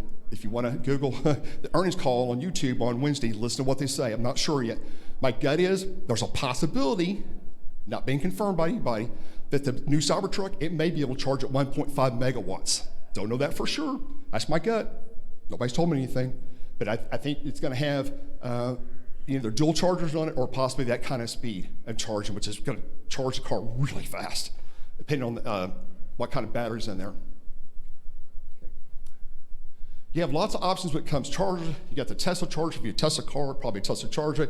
The jukebox here, it's got apps. The more recent cars, you can set the times on a Wi-Fi on your apps. You can say, hey, charge it between midnight and 5 in the morning when the electricity rate's less. If you're in a utility company that has a higher rate during the afternoon, during peak usage, and lower at night, you can adjust it. You can tell only charge it to 80%. So now you've got Wi-Fi capabilities. These are the newer chargers. They're great. They're about $500 to $600. Very easy to install, and they work wonderfully. Charge it from your house. You got a full tank of gas every time you leave the house, in most cases, and you're good to go. So at CES a couple of weeks ago, some new stuff. So Sony's entered the arena, and they unveiled at CES they're going to have a new mobility. They're going to get in the car business, right? So Sony's coming out with a new electric car, right? So you're going to see a lot of car manufacturers over the next coming years to get into this arena. Rivian, they got their R1T truck out. It's already been produced. It's out in the field now. Really cool truck. It's out there, right? Ford just introduced the F-150 Lightning, right? So what's nice about that, you got all kinds of different ranges, prices, and capabilities. How about you take your truck and you charge your car? Somebody calls, hey Jeff, can you come over with your truck and charge my car? Yeah. Because most of the new vehicles, new trucks and cars are going to have not only outlets in it, they're going to have a 240 outlet in the back. Don't know the output, either be a 50 amp, 40 amp. So you can go car to car. It's going to be pretty typical going forward.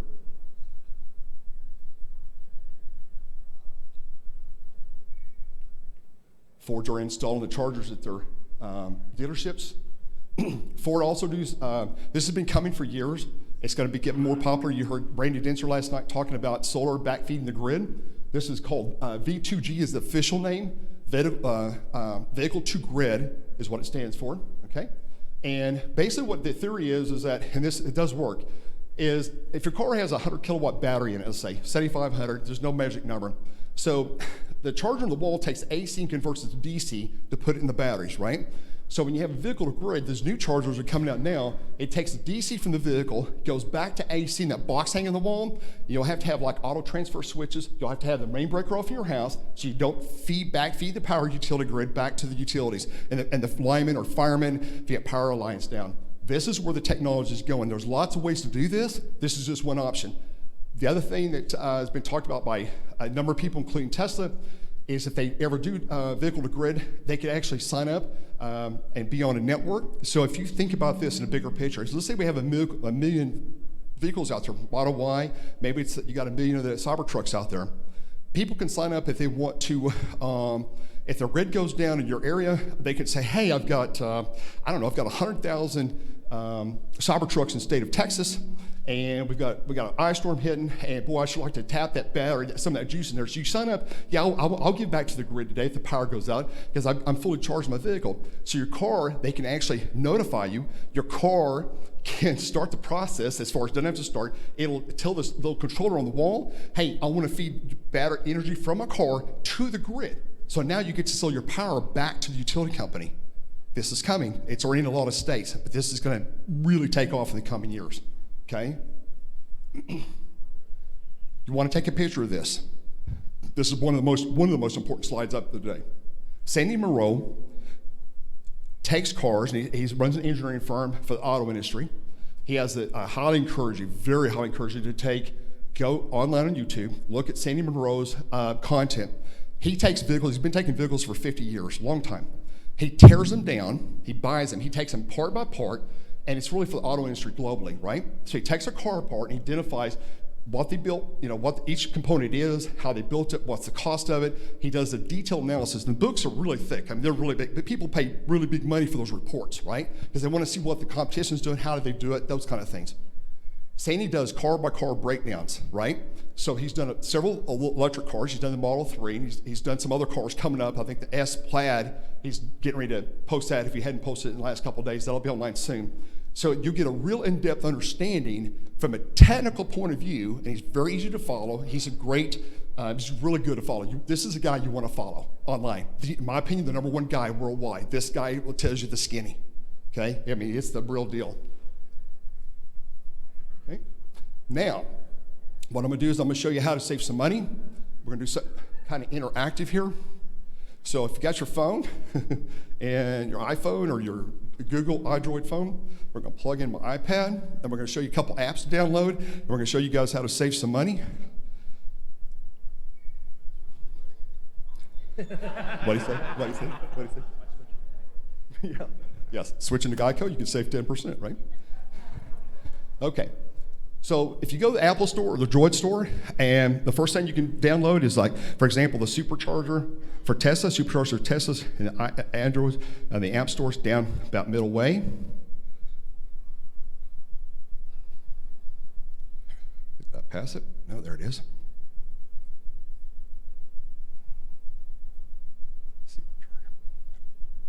Let me do this again. I went up too fast. Open it, okay? So everything in red is the current chargers of 150 kilowatts we told you about, right? So, and everything in pink dots are the new 250, the V3 chargers they're deploying. And if you'll notice when I span out here, to look at all the pink up in Canada, the last year or so, they've installed all those, and they're installing more and more of the faster chargers. There's a void out here by Dodge City. We're going to talk about that in a minute. But here's a cool thing. Let's just go this. So once you download it, one thing you can do for the Tesla charger here in Oklahoma City, we bring it up. It tells me the date it opened, how many stalls, the power. And the cool thing is that if people check in, which means you just charge, unable to charge, site busy. Okay, it tells you everything, right? It tells you currently what's going on. December 21st, it tells you information. It tells you if there's points of interest there, food and drink. There's Ted's Mexican restaurant. I highly recommend. If you're from out of town, you're in town, eat at Ted's Mexican. Fantastic food, by the way. So these are comments in real time, so you can kind of see what's going on at that particular site, okay, which is really cool.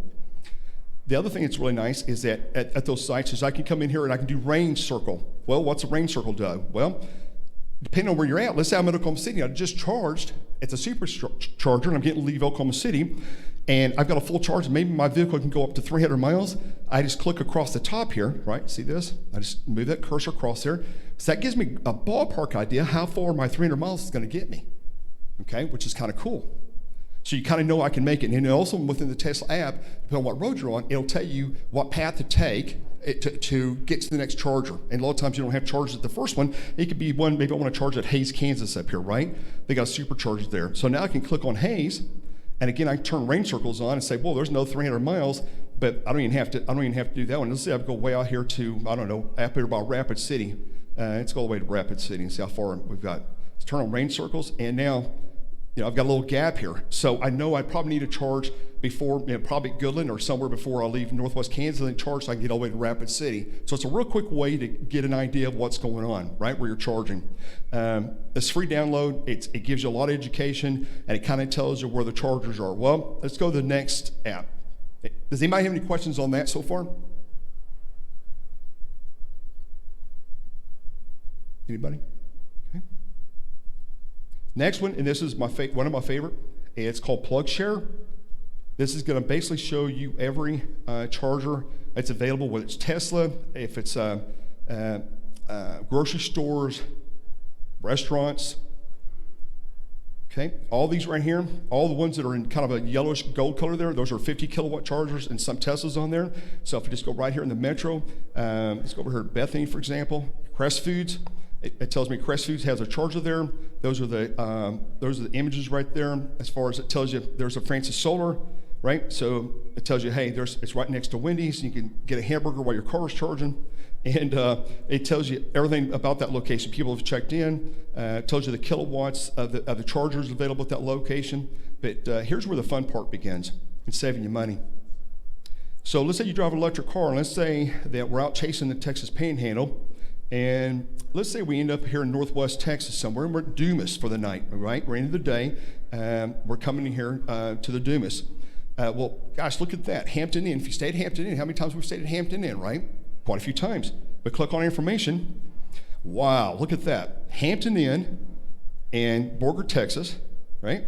Look at this. They got chargers, Tesla and Cripple Creek, so they can do that's a Tesla charger, and they also have the Cripple Creek like I have in my house. So you got J72, or you got the Tesla charger. Well, here's the thing. If I stayed at Hampton Inn, let's say they charged me $100, $110, $120 for the hotel that night. Let's say I pull in at 20% power. When I get up and leave the next morning, I'm fully charged. If you compare that to a gas vehicle, did we save $50? Did you save $100? My car is fully charged now. I can go all day. I didn't have to pay for it, right? There are thousands and thousands of locations all over the plains that have free or low charge rate. Most hotels and most shopping centers, they're going to give it to you free. They're going to give the electricity free, which is phenomenal, right? So what if I told you can buy a vehicle, get a tax credit, and if you stay at a hotel all over the United States while we're out chasing, it recharges your car during the night. You didn't spend money on gas, and now here we go.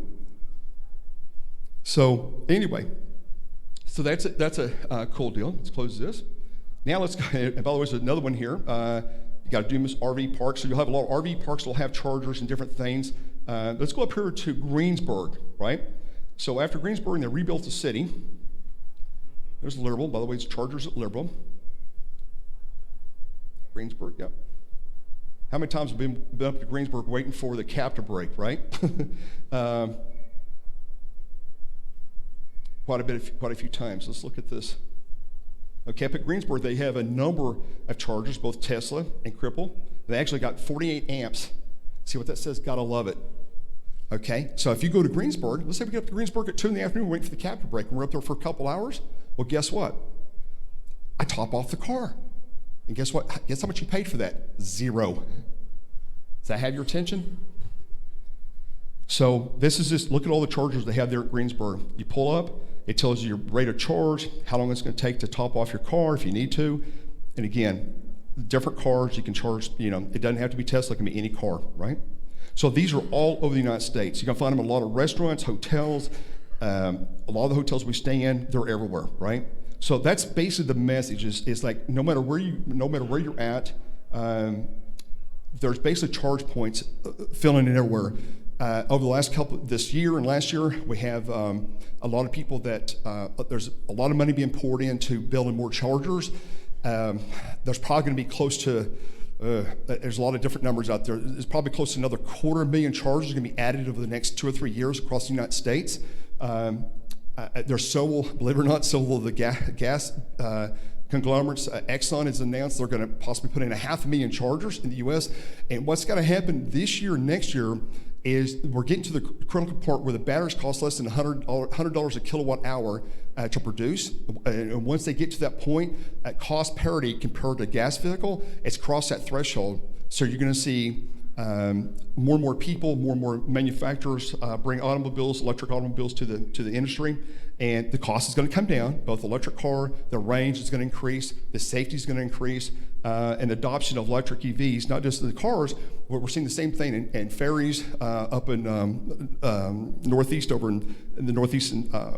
There's places up in Ireland, Europe, that have full batteries that haul cargo back and forth between the islands that are 100% electric. I just saw last week United ordered, I believe, 100 electric jets that will be developed by a company in Europe, looking delivery. They're short-range jets, 250 miles, holds, I think it was like 40 people, and they're going to look at delivering those in 2025.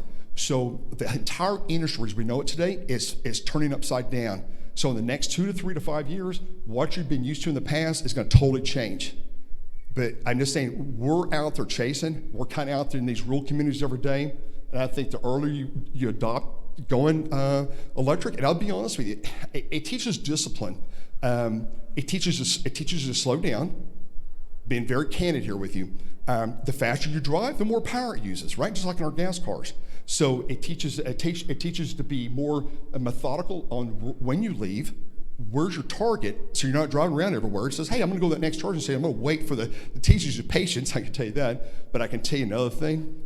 It's a lot of fun to drive because there's nothing funner than pulling up to an intersection. Here's this big whatever. You got a Hemi or a V8 big truck, and he pulls up beside this little beat on Nissan, and they say, hey, that's an electric car. I wonder if it goes very fast. And you just give it a little extra gas, and it's just boom. It's a rocket ship. Driving that little Nissan Leaf, and that's the base model, no thrills. The thing has been the funnest vehicle I've ever owned in my life.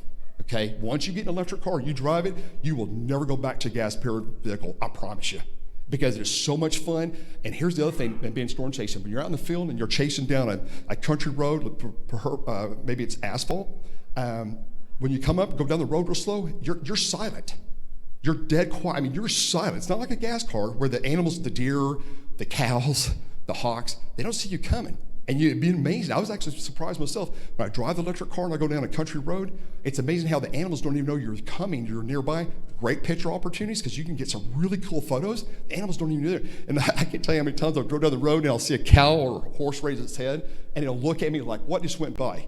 Because you're silent, right? It's pretty cool. So from that perspective, anyway, that's kind of short. I'm going to leave it open for some questions and answers. I'll go back up front here, and we can probably switch back over to the other thing.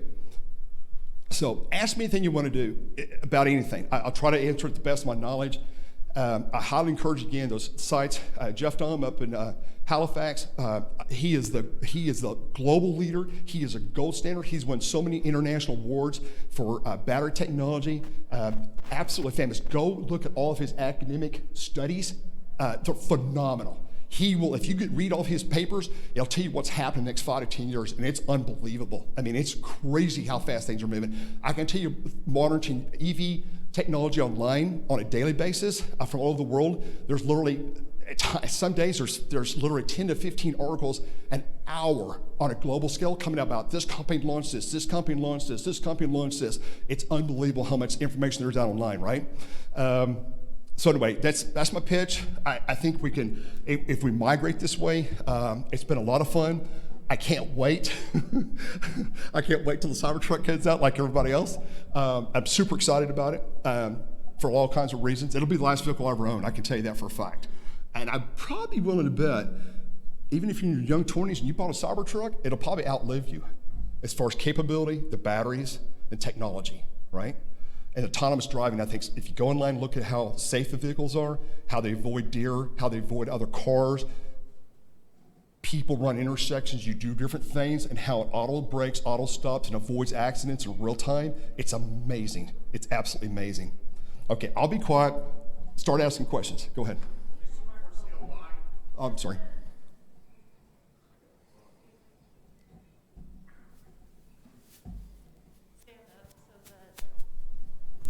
Do you foresee a line waiting to get your car charged, similar to people waiting at a gas station, to leave for a hurricane? Do you see that being a problem? In some cities today, yes. 3 years ago, on those chargers that showed you, the majority of those chargers, like in the state of Oklahoma with Francis Solar, they weren't there 2.5 years ago. There's now 200 to 300 charging stations. There are so many companies coming on so fast. I would say in the next 3 to 4 years, I'd say you're going to see more EV chargers than you do gas stations globally. Okay, that's a big statement, right? the next 3 to 5 years, you're going to find them everywhere. You're going to find, they're already today, they're at shopping centers. If you download that app, PlugShare, you zoom in, you're like, oh my gosh, I got 75 chargers within 10 miles of my house. Or you zoom into Louisville, Kansas, all over. I mean, they're hyper exploding. Canada, all the Chase planes, they've been very limited, but they're rapidly increasing across all the Central Plains, right, which is great news. Yes? Where are we at with solar? Solar. What do you want to know? Where are we at? I love solar. I think the solar roof, I mean, from a builder's perspective, I think the Tesla solar roof, it's on its fourth revision. I think going forward 5, 7, 10 years from now, it's going to be standard on every house. You're going to have some kind of solar roof, not the panels.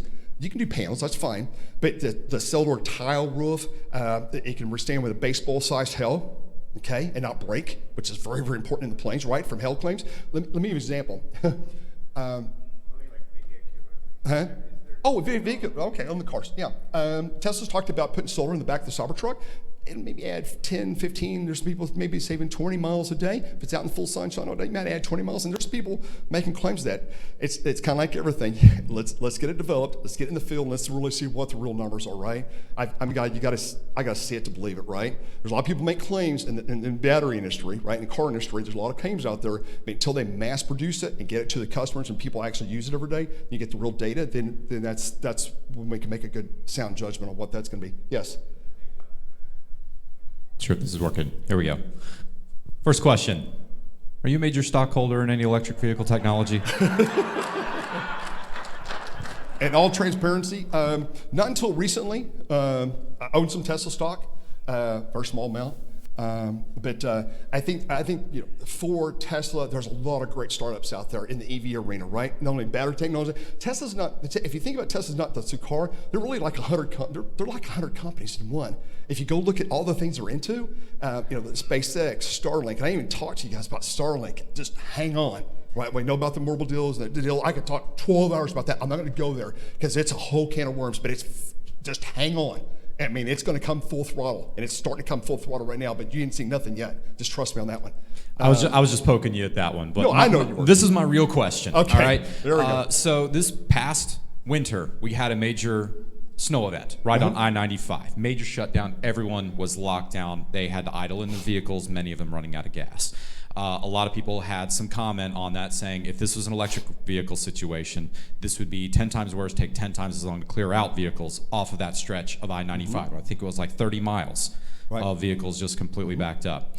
Would you care to respond to what Absolutely. You think that would have happened if it was electric? I love that baseball, buddy. By the way, thank you for asking that question. It's a great question.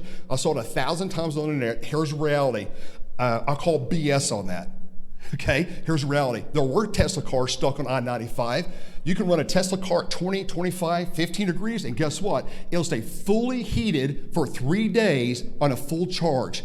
In most cases, it will outperform a gas-powered vehicle. So if you keep your whatever car you're in, if you have a gas-powered vehicle and you're on I-95 and it's 25 degrees outside and you're trying to maintain a 70-degree temperature inside the car, there's a high probability the Tesla's going to have more power at the end of 3 days the gas-powered vehicle was if you had it continuously running. And here's another couple things. That's another can of worms. If you heat your car, whether it's in the garage, here's another cool thing. You can start your car in the garage or outside. And, if it's outside, you don't have a garage. If you're outside, you can pre-start it, electric on your app, pre-start it, heat it, melt the ice, or you can just heat inside because there's no fumes in your garage. I start my car in my garage, there's no fumes. I preheat the car. I'm using the power in-house. I'm not using it off a battery. You heat the car up before I ever go up to 10 degrees like I did the other day in Tulsa, right? And so your car's like toasty because if the batteries get cold, the temperature, it takes more power to heat the car, right? If the batteries are cold outside. So as it heats up, and you're using shore power, house power, it'll heat up faster, right? But yeah, that's the real honest answer on that. It's a lot of education on that, to be honest with you. Yes, been looking to right. Who else has questions? Ask anything. Anybody? Where am I missing? Anybody? Somebody in the back. Not that I really need this. I mean, my voice is pretty loud. Pertaining to what happened last year in Texas, what are your thoughts on that with the whole, me and my boyfriend are from North Texas. Right. With the energy crisis with ERCOT. Did I see a what problem? When we had that big winter storm in February 21 last year in North Right. So going forward, what's going to happen is you saw Tesla deploy that 200 megawatt in one of the cities down there in South Texas. You're going to see hundreds, technically, you're going to see tens of thousands of those deployed globally. And as more of those microgrids are being deployed around the country, you can continue to power your house, power utility companies. I mean, they'll be able to power houses. That's what those big infrastructures, those 200 megawatts, they're there to stabilize it. And if you add 10 or 20 of those, all of a sudden you're talking 3 to 4 or 5, 7, 10 gigawatts in a state. All of a sudden, I could lose total infrastructure, but I'm still be able to feed, unless the power lines are on the ground, right? I'm going to be able to feed power to thousands of houses across the state, right? But you've got to put the battery, the key, in my opinion, the battery, forget the part about the wind farms and them not, the wind's not blowing, they freeze up, forget about that. But if the wind farms are charging batteries when there is wind, right? Or the solar's charging batteries, which is now starting to happen on a global scale, then when you do lose power, I've got it. If you put for example, this REIT center here, if I put a 5 megawatt, I'm just guessing on here, pretty good guess, put a 5 megawatt trailer up back, I lost power here, I could probably run this building for 2 or 3 days off a trailer off the back, right? I don't need the utility company. So basically your house and your car are going to become a grid. You're going to become part of the grid. Your cars, your battery in your car, it's going to become part of the grid, okay? And everybody's going to be able to share that grid, right? But these micro substations are putting in now, these megawatt deals, they're very successful. And it's going forward, it's going to be the wave. I mean, it's just look for thousands of those microgrids, these 200, 500, 3 gigawatt type. They're putting a couple up in California right now, really huge at utility companies for backup. So that's going to be a big thing going forward. But yes, I think if you had those across Texas, 20 or 30 of those deals, the projects that is installed recently, I think majority of Texas would not have lost power, and you would have been probably fine for 2 or 3 days until they restored the grid. And maybe the grid didn't even went down because it stabilizes the grid so it doesn't go down, which is even more important. Yep. Hello? Yep. All right, there we go. Okay, so one quick question. So you were mentioning the vehicle to grid earlier. Now I have a question when it comes to the superpower stations that you were talking about. I was wondering if, like, say some big event happens in Texas and the power grids go down, are they able to like transfer power from different areas of the country on that grid to that area? Great question. It depends on how the grid went down, right? If the grid went down because of you actually have utility lines on the ground, but a lot of times the grid has to do with the frequency and keeping it stable, right? At 60 hertz, you got to keep the power grid stable. So yeah, that's what they do today. If Texas needs the energy, if the gas power and the coal deal shut down or nuclear shuts down in part of the state, they'll tell other districts, it's all computerized, they say, hey, send me 50 gigawatts because I've got 3 plants that just went offline. That's basically what I have in Texas. Send me 20 gigawatts, send me 30. And as they brought more on, they said as the energy use went up, the power kept going, dropping, and then it got to a point where they said, okay, we're going to have to shed another 20 gigawatts off, another 15 gigawatts. And they kept shedding and shutting whole sectors of Texas off because if they lose a grid, it's a really big problem, right? So they prevented that. But the Tesla battery packs will be a crucial, the most critical thing going forward globally. End of story. I don't care what argument you give me, it's going to be, you got to have it. There's not an option going forward. Did I answer your question? Yeah. Other questions? Anybody? Anything? Okay, I'm done. Thank you, guys.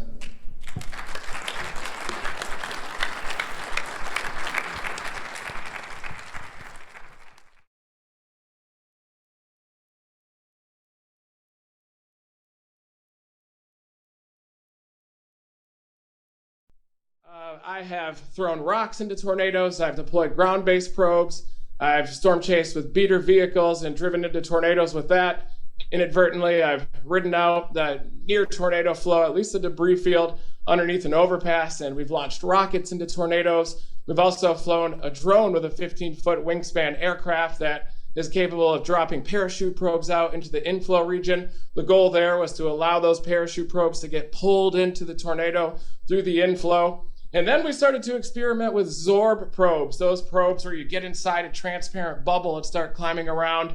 I know that was what it was used for. People would run around and bump into each other with the Zorbs. We thought that would be a good idea to store meteorological sensors and camera probes and then try to ride that surface inflow into the tornado. So we would deploy the Zorbs nearby the tornado, and then realizing that the occlusion process, the whole tornado vortex by definition is occluded all the way up until it fans out into the lower mesocyclone, that really the only access point by a Lagrangian drifter is right near the surface inflow. Those channels, a lot of times they exist as two channels, north and south of the tornado, east and west, or a lot of times they do exist in pairs. So it is quite difficult to get those Zorb probes into one of those inflow channels that's going to be able to move into a tornado. But I'm just going to give you a little bit of a discussion on the journey that I've gone through with delivery mechanisms for sensors into tornadoes. And I've always thought that storm chasers would be the perfect delivery mechanism for sensors into tornadoes. Of course, not driving them into tornadoes directly, but once the technology gets to the point to where sensors can be built relatively inexpensively, then I think we're going to be able to distribute those sensors and research equipment through the vast network of storm chasers, and imagine all the data points that will be available for science once that's possible. But over my career, basically you need to be with a university or have a big research grant or have unlimited resources to get some of the research grade scientific equipment, like an RM Young anemometer, for example, costs like $4,000.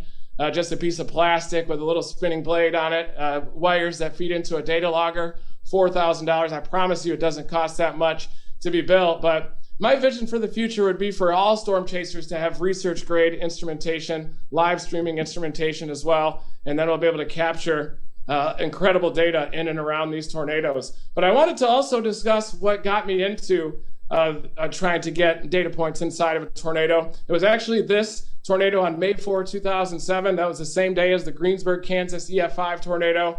I was storm chasing with my late storm chasing partner, Joel Taylor, on this day. And this was a big time outbreak, a 2-day outbreak. In fact, 3-day, May 4, May 5, and May 6. May 6 ended up being active as well. The next day was a high risk on May 5th with big time tornadoes, multiple waves of tornadic supercells.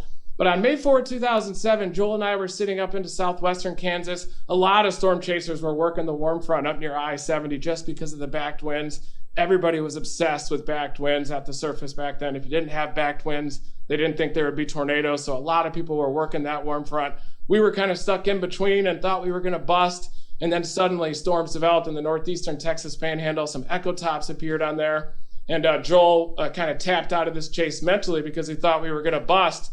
So I drove his vehicle southward, sometimes at speeds much greater than I'm willing to admit anymore, but we ended up getting very close to this tornado in Ellis County, Oklahoma. It's also the last time that Joel let me drive as well, so we were very close to this tornado. But one thing we realized is that with a rope tornado like this, it still undergoes vortex breakdown, and you still have those sub-vortices that are on a smaller scale than the parent vortex. Usually, suction vortices exist in numbers of 4 to 5 within a parent vortex, regardless of how large they are. Sometimes those sub-vortices can be comprised of sub-vortices, and then you break down into turbulence. But this is a still image of a tornado from May 4, 2007, when it underwent vortex breakdown. And look at that little kink just above the ground. We couldn't see this with the naked eye, but Dr. Fiedler, who was a professor at the University of Oklahoma at the time, one of my favorite professors of meteorology, he saw the video and asked if I could send him over some frame captures as he was trying to simulate the action of these subvortices when you change the frictional properties of the lower boundary condition. And he found that just like his model was showing, the shape of the subvortices on the May 4, 2007 tornado had that kink just above the ground, and that orange coloring that you see on the screen from Dr. Fiedler's simulation of those subvortices, that's the pressure perturbation. So the lowest pressures happen right near that kink all the way down to the ground. And when you have those lowest pressures, it also means that you have the strongest pressure gradient. So you have the strongest wind all the way down to the ground. So that's a big problem. And that's why you see some of that mass destruction that happens within those subvortices. So I'm going to show you that video really quick from May 4, 2007. I know that a lot of people have already seen it, but here it is.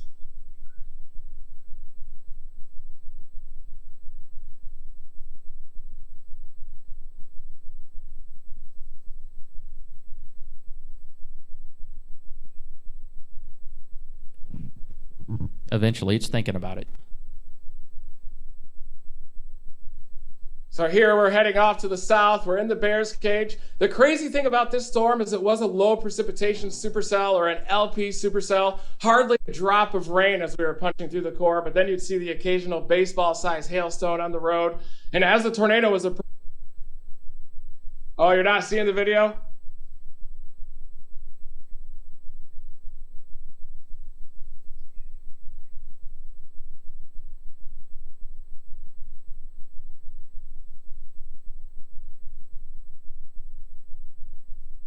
There we go.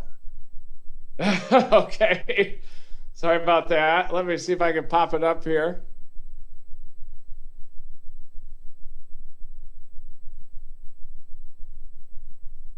Would it be under movies, do you think?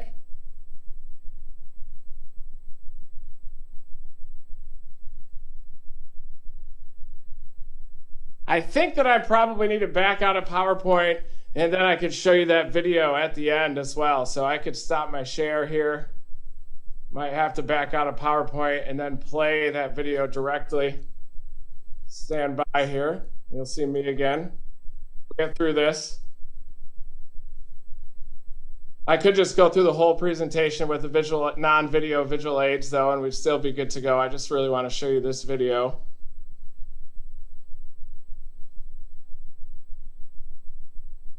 Yeah, that's a good idea. Let's do the video right afterward. We'll do a little video section, and then I'll go through the as it is. I'll share all the slides, share all the data, and then if you could just remember this, store that little file of this section in your brain, then we'll come back to this in a second.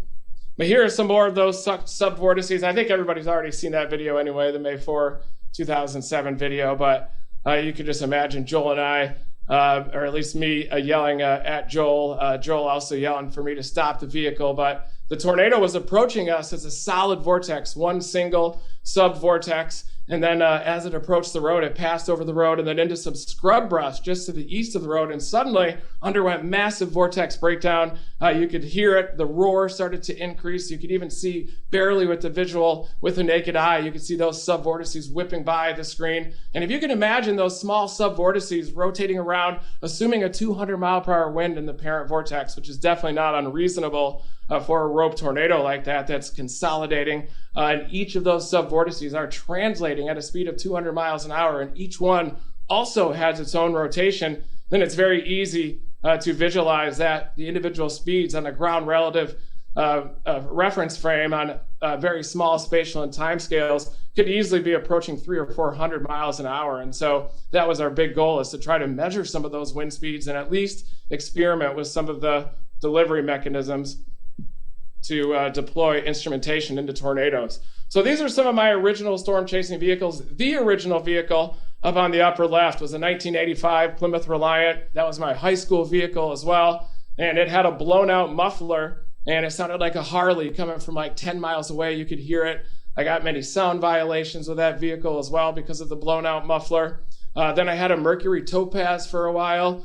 That had a blown out suspension, so I'd go over just a little ripple in the road and it'd be rocking like a teeter-totter, bottoming out as I'm going down the road. And then I got that 2004 Chevy Lumina, and I accidentally rear-ended somebody going very slow speed, about 10 miles an hour, but it had just started raining. There was a little bit of oil on the road, and I couldn't afford to fix the vehicle either. So I just ended up wrapping it up with duct tape, drove about 20,000 miles without getting my oil changed, put those driving lights as well on the bumper so that I wouldn't get pulled over as much, even though that probably caused me to get pulled over even more. Pretty much every time I was going through a small town, I would get pulled over and have a full vehicle search because of the Chevy Lumina up there held together by duct tape. But eventually I abandoned that vehicle on the side of the road back in about 2004. We were coming back from Minnesota in the middle of the night, about 3 or 4 in the morning. All these alarms started going off on the dashboard. I felt like a Top Gun pilot, about time to eject, and the interior of the vehicle filled with antifreeze type smell. I couldn't breathe. The power steering gave out, and just ended up abandoning the vehicle on the side of the road, scratching out the VIN number, walking to the rest area, and I had my roommate at the time pick us up on the side of the road.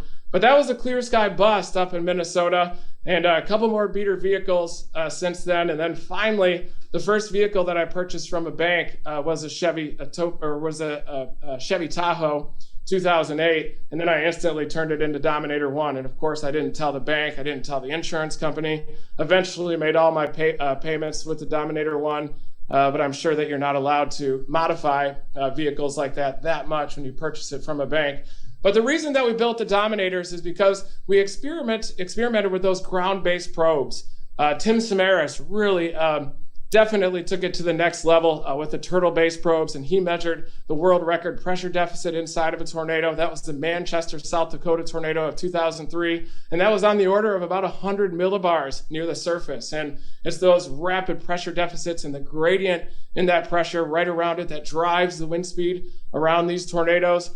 But an issue with deploying a ground-based probe is that you need a favorable road network, you need the tornado to cross the road network, and you need to deploy it perfectly in the path of the tornado, allow the tornado to move over it, and then it needs to survive as well. And there are also issues with measuring the pressure fall because of the wind flowing up and around the probe on the ground creates a pressure deficit in itself due to Bernoulli fall. So when the wind flows up and over the vehicle and accelerates as well, that creates a deficit over top of a vehicle, which creates lift and can cause the vehicle to rise. And that's why we had those hydraulics that were built with the Dominators so that we could drop the vehicle flush to the ground, prevent wind from getting underneath and preventing the vehicle from lifting. But Tim Samaras was a genius when he used the shape of his canonical turtle probe and tested it in laboratories to see what the pressure deficits around the surface of the probe would be during certain wind speeds. And he was able to post-process and post-analyze the distribution of the pressure deficit around that canonical probe and realizing the direction of the wind. And he would point and angle the probe into the was able to derive that pressure deficit based on his turtle probes. Now, of course, with these pressure sensors being so small, you can make a ground-based probe that is so tiny that it won't disrupt the airflow around the probe, and you won't have to deal or correct for some of that Bernoulli pressure deficit. Just to make sure my presentation's working okay on that end, right? Look, you can see the Dominator 4 on the screen here. Okay, just wanted to make sure I didn't go through the whole talk and then it was just me sitting here with my gas station winter storm chasing hat. But I actually got this at Love's gas station, so I definitely suggest if you are looking to bolster your wardrobe, your storm chasing wardrobe, whether shirts, hats, winter storm chasing clothes or anything, Love's gas station is a great place to shop for clothing. So here's the Dominator 4. This is my current storm chasing vehicle. And this was brand new in 2018. I still owe about 15 grand on it, actually. I got it brand new in 2018, 0 miles on it, and then blew it apart about 4 days after getting it in that big hailstorm down near Colorado Springs. Baseball's happening down there. I was actually working the flash floods outside of Colorado Springs because I wanted to capture those debris flows coming off some of those burn scars down outside of Colorado Springs, and I'm standing out there waiting near this creek, trying to listen for a debris flow coming down it, and suddenly golf balls start coming out of the sky, and I had to run for shelter, was hiding underneath a pine tree and rode that out, got back to the Dominator 4, got back to I-25, encountered those baseballs near I-25, and then finally found the debris flow in Fountain Creek, just outside of Fountain, Colorado. But I have really gotten into that flash flood chasing and debris flow chasing. My friend David Rankin, based out of Big Water, Utah, taught me his craft of chasing down those debris flows, sometimes off of those wildfire burn scars. And I am going to end this presentation showing you just a little quick story about intercepting a debris flow off of the Pine Gulch fire burn scar in western Colorado. But this is one of the delivery mechanisms I use now, the Dominator 4, to transport sensors near tornadoes. I also use it to intercept tail cores. I've lost about 4 to 5 windshields a year. You can see that patch of aluminum on the top that was just put over top the sunroof that got blown out in the Pecos Valley by very large hail. But I absolutely love hail, if you haven't noticed. And hail is becoming more frequent, it seems. I believe as the elevated mix layers are getting more robust just above the ground, and you're getting more of those directional shear type low-level profiles and big directional shear from 850 to 700. But it used to be when I first started storm chasing in the late 90s, we couldn't find a softball-sized hailstone to save our lives. And I was punching hail cores all over the place. I'd get golf balls, but just could never really find that softball-sized hailstone. I finally found the elusive softball May 7, 2002 in southwestern Kansas, driving along in my Chevy Lumina, and these massive orbs of ice started coming down from the sky, and I still remember it. as one of the happiest moments of my life when those were impacting the vehicle and shards of glass were hitting me in the face. Never felt more alive than that moment. And of course, I love hail, and I believe that as hail is becoming more frequent, that I think that I'll be getting more happy as I become older and am able to chase another 50 to 60 years with medical advancements. So here is the Dominator 1. That's the original vehicle of the Dominator 1. A beautiful Chevy Tahoe there, but I've never been a big fan of nice vehicles or brand name things. So I turned it into the Dominator, of course, covered it in 16 gauge steel.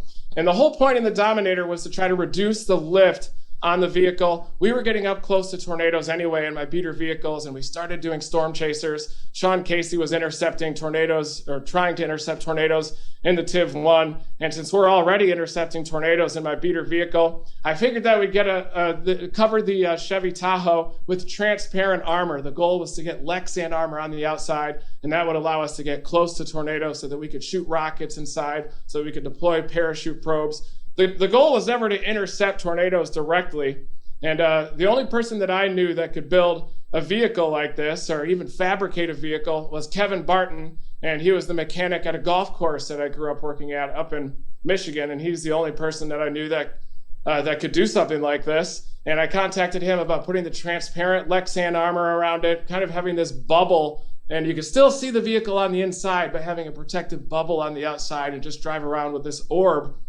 So he got to work on it, and we went up there to visit. He opens the garage door, and bam, the Dominator 1 was there, and it looked like a vehicle that was designed specifically to drive directly into tornadoes, and the rest was history. We hopped in there. The first intercept we had was the Kirksville, Missouri tornado in 2010. That was about 100-mile-per-hour wind. And then we intercepted tornadoes after that, June 17, 2009. Of course, that's where that photo on the upper right was taken by Dick McGowan as we were shooting storm chasers. And here's the data that we collected inside of that tornado. This was with our RM Young anemometer, so we were able to get nice things once we got a Discovery Channel storm chasing budget out there. And these data points are a wind measurement, 1 every 5th of a second. So 5 times a second are these measurements. The blue is the wind speed, the red is the wind direction. And you know you've got a direct intercept with your tornado vehicle or your probe when the dramatic shift in the wind direction coincides the maximum in the wind.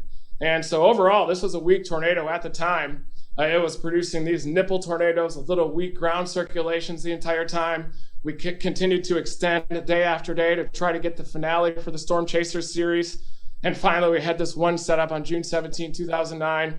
And as we were intercepting these tornadoes, they were just high-based, relatively high-based. There was a MCS that came through that decreased the moisture quality a little bit, but there was a narrow ribbon of moisture that was racing toward that tornado. And once that supercell, and once the supercell hit that moisture, then it became a tornado-producing machine, large tornadoes as well. And at the same time, we had a drone with a 15-foot wingspan. It was designed by a man in Oregon, Bruce Tharp, and it was called the Super Hauler because it was designed to haul heavy payloads. It was a lightweight aircraft that was also designed to fly in strong winds. We were working with Radiance Technology that eventually became breaking off to become Hyperion Technology Group, that engineering firm. And Discovery Channel didn't want to cover our drone, but I said, hey, we're coming out here, we're doing this anyway. You might as well get a camera person on it. And we went out there with the 2 teams. And at the same time as we were intercepting these tornadoes in Dominator 1, there was this 15-foot Super Hauler aircraft dropping parachute probes in the inflow region of the tornado. The goal is for those to ride into the inflow, into the tornado vortex. But one thing I didn't think about, and this is due to lack of common sense, is that by definition, to have a tornado vortex, it's got to be occluded throughout its depth, maybe except for the surface where you can get surface inflow into it.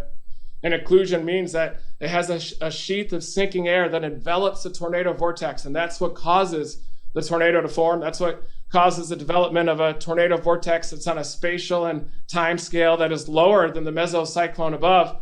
I hear a lot of storm chasers say, oh, look at the new meso to the northeast, when really that is a new tornado cyclone at the low levels, or you could call it a low-level mesocyclone, but it really is a big continuum in space and time scales from the tornado vortex or even the sub-vortex within the tornado vortex all the way up to the mesocyclone aloft. And I'm going to show you the data from our rocket launch, too, that supports that assertion, even though it is only just one data point. But anyway, this was an RM Young anemometer from the Dominators measuring on the ground. And the whole point in us building the Dominators was to increase our success rate relative to the ground-based probe, because we realized that deploying the Tim Samara style stationary probe at the ground, you need the tornado to cross a road. You also need to be in the perfect position where it crosses the road. But with a vehicle, you can adjust your position. You're pretty much a mobile version, an adjustable ground-based probe with instruments and with people inside, so you're having a good time as well. But I do not advocate intercepting tornadoes. We're very lucky to have survived this phase in life when we were driving into tornadoes directly. So after the Storm Chasers series, and then after my divorce, I got back into storm chasing and storm chasing science, and got back on my life's mission of trying to deploy hardware into tornadoes, not just extreme storm chasing, but recording data at the same time that we're doing it. But I wanted to combine all of the delivery mechanisms that we tested out. One thing that I learned on that last chase when we had the big 15-foot wingspan aircraft and we're dropping those parachute probes is that the parachute probes dropped straight to the ground. They didn't penetrate the vortex.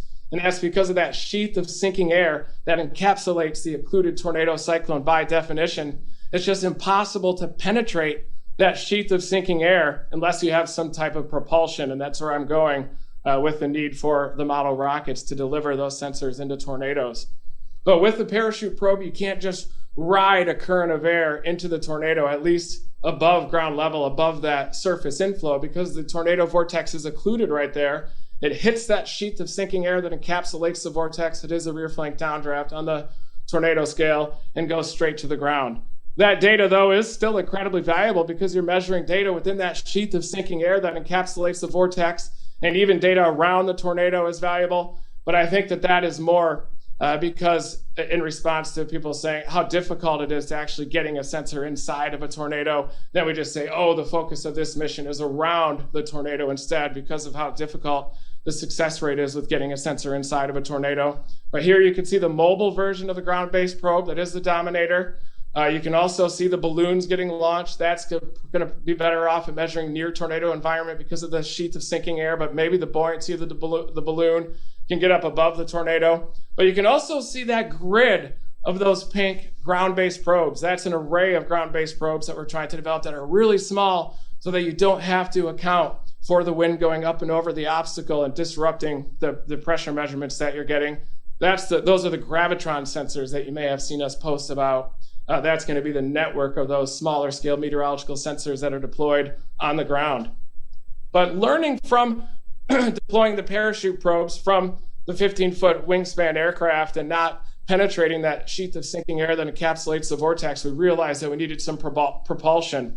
So then we started messing around with pressurized air cannons. You can see them on the back of Dominator 1, on the back of Dominator 2, basically potato guns that are designed to shoot a projectile into a tornado.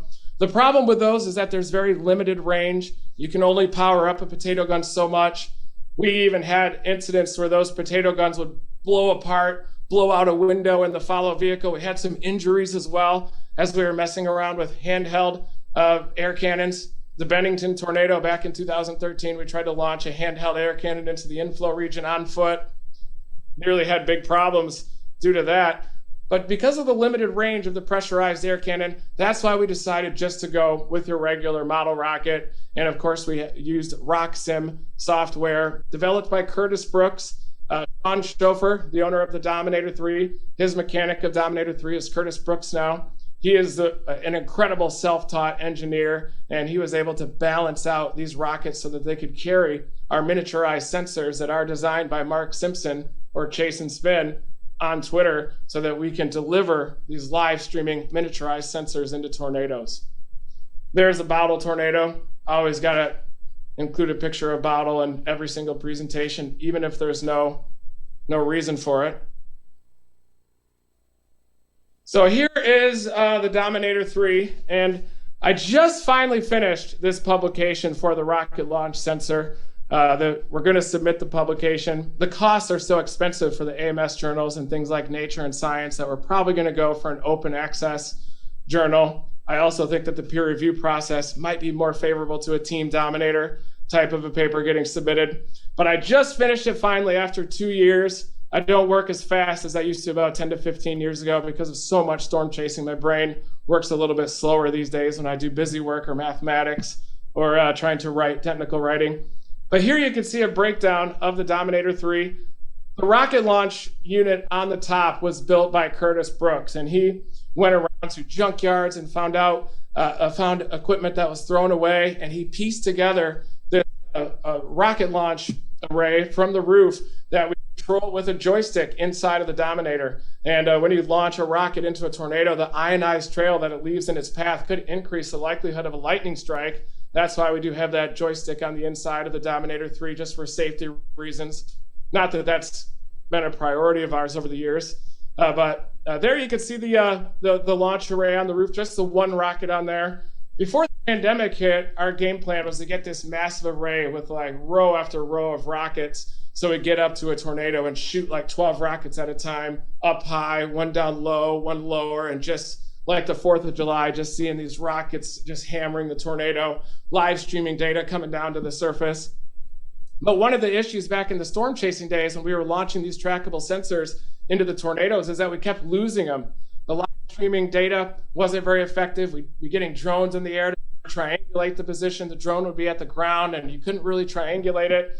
And all the sensors that we were actually able to launch into tornadoes through our compressed air cannons, we were never able to recover.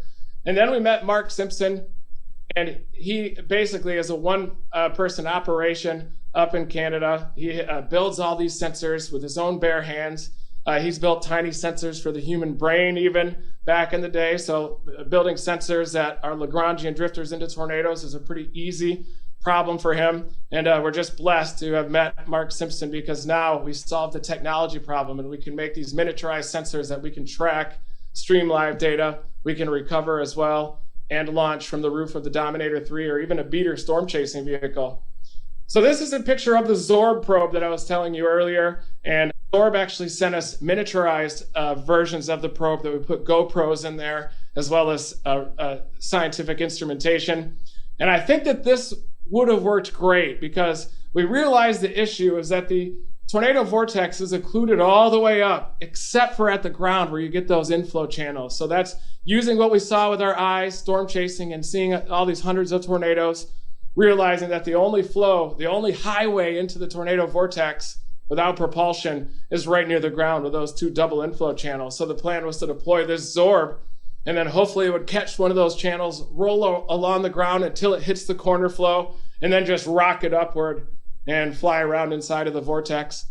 And so our goal also over these last 20 years is to not just have one single point at ground level, but to measure the data in a Lagrangian sense and to have these smaller sensors that are moving along with the flow. So then your high resolution GPS data, your GPS velocity data is roughly equivalent, or at least a lower bound to the wind speeds that are experienced by the probe during its journey inside of the tornado. We also messed around with mobile radars. This radar since has been lost or stolen. I'm not even sure where the radar went, but if anybody sees that radar, you can see the picture right there. If you see it floating around Norman, let me know, and we'll try to get that mounted on the roof of another storm chaser vehicle. But I thought this was also a decent idea, is getting a smaller vertically oriented radar, because our unique position inside of the tornado is great for measuring horizontal winds, but it gives us a unique opportunity, especially in measuring vertical winds with a tornado when you're pointing straight up and down the vortex.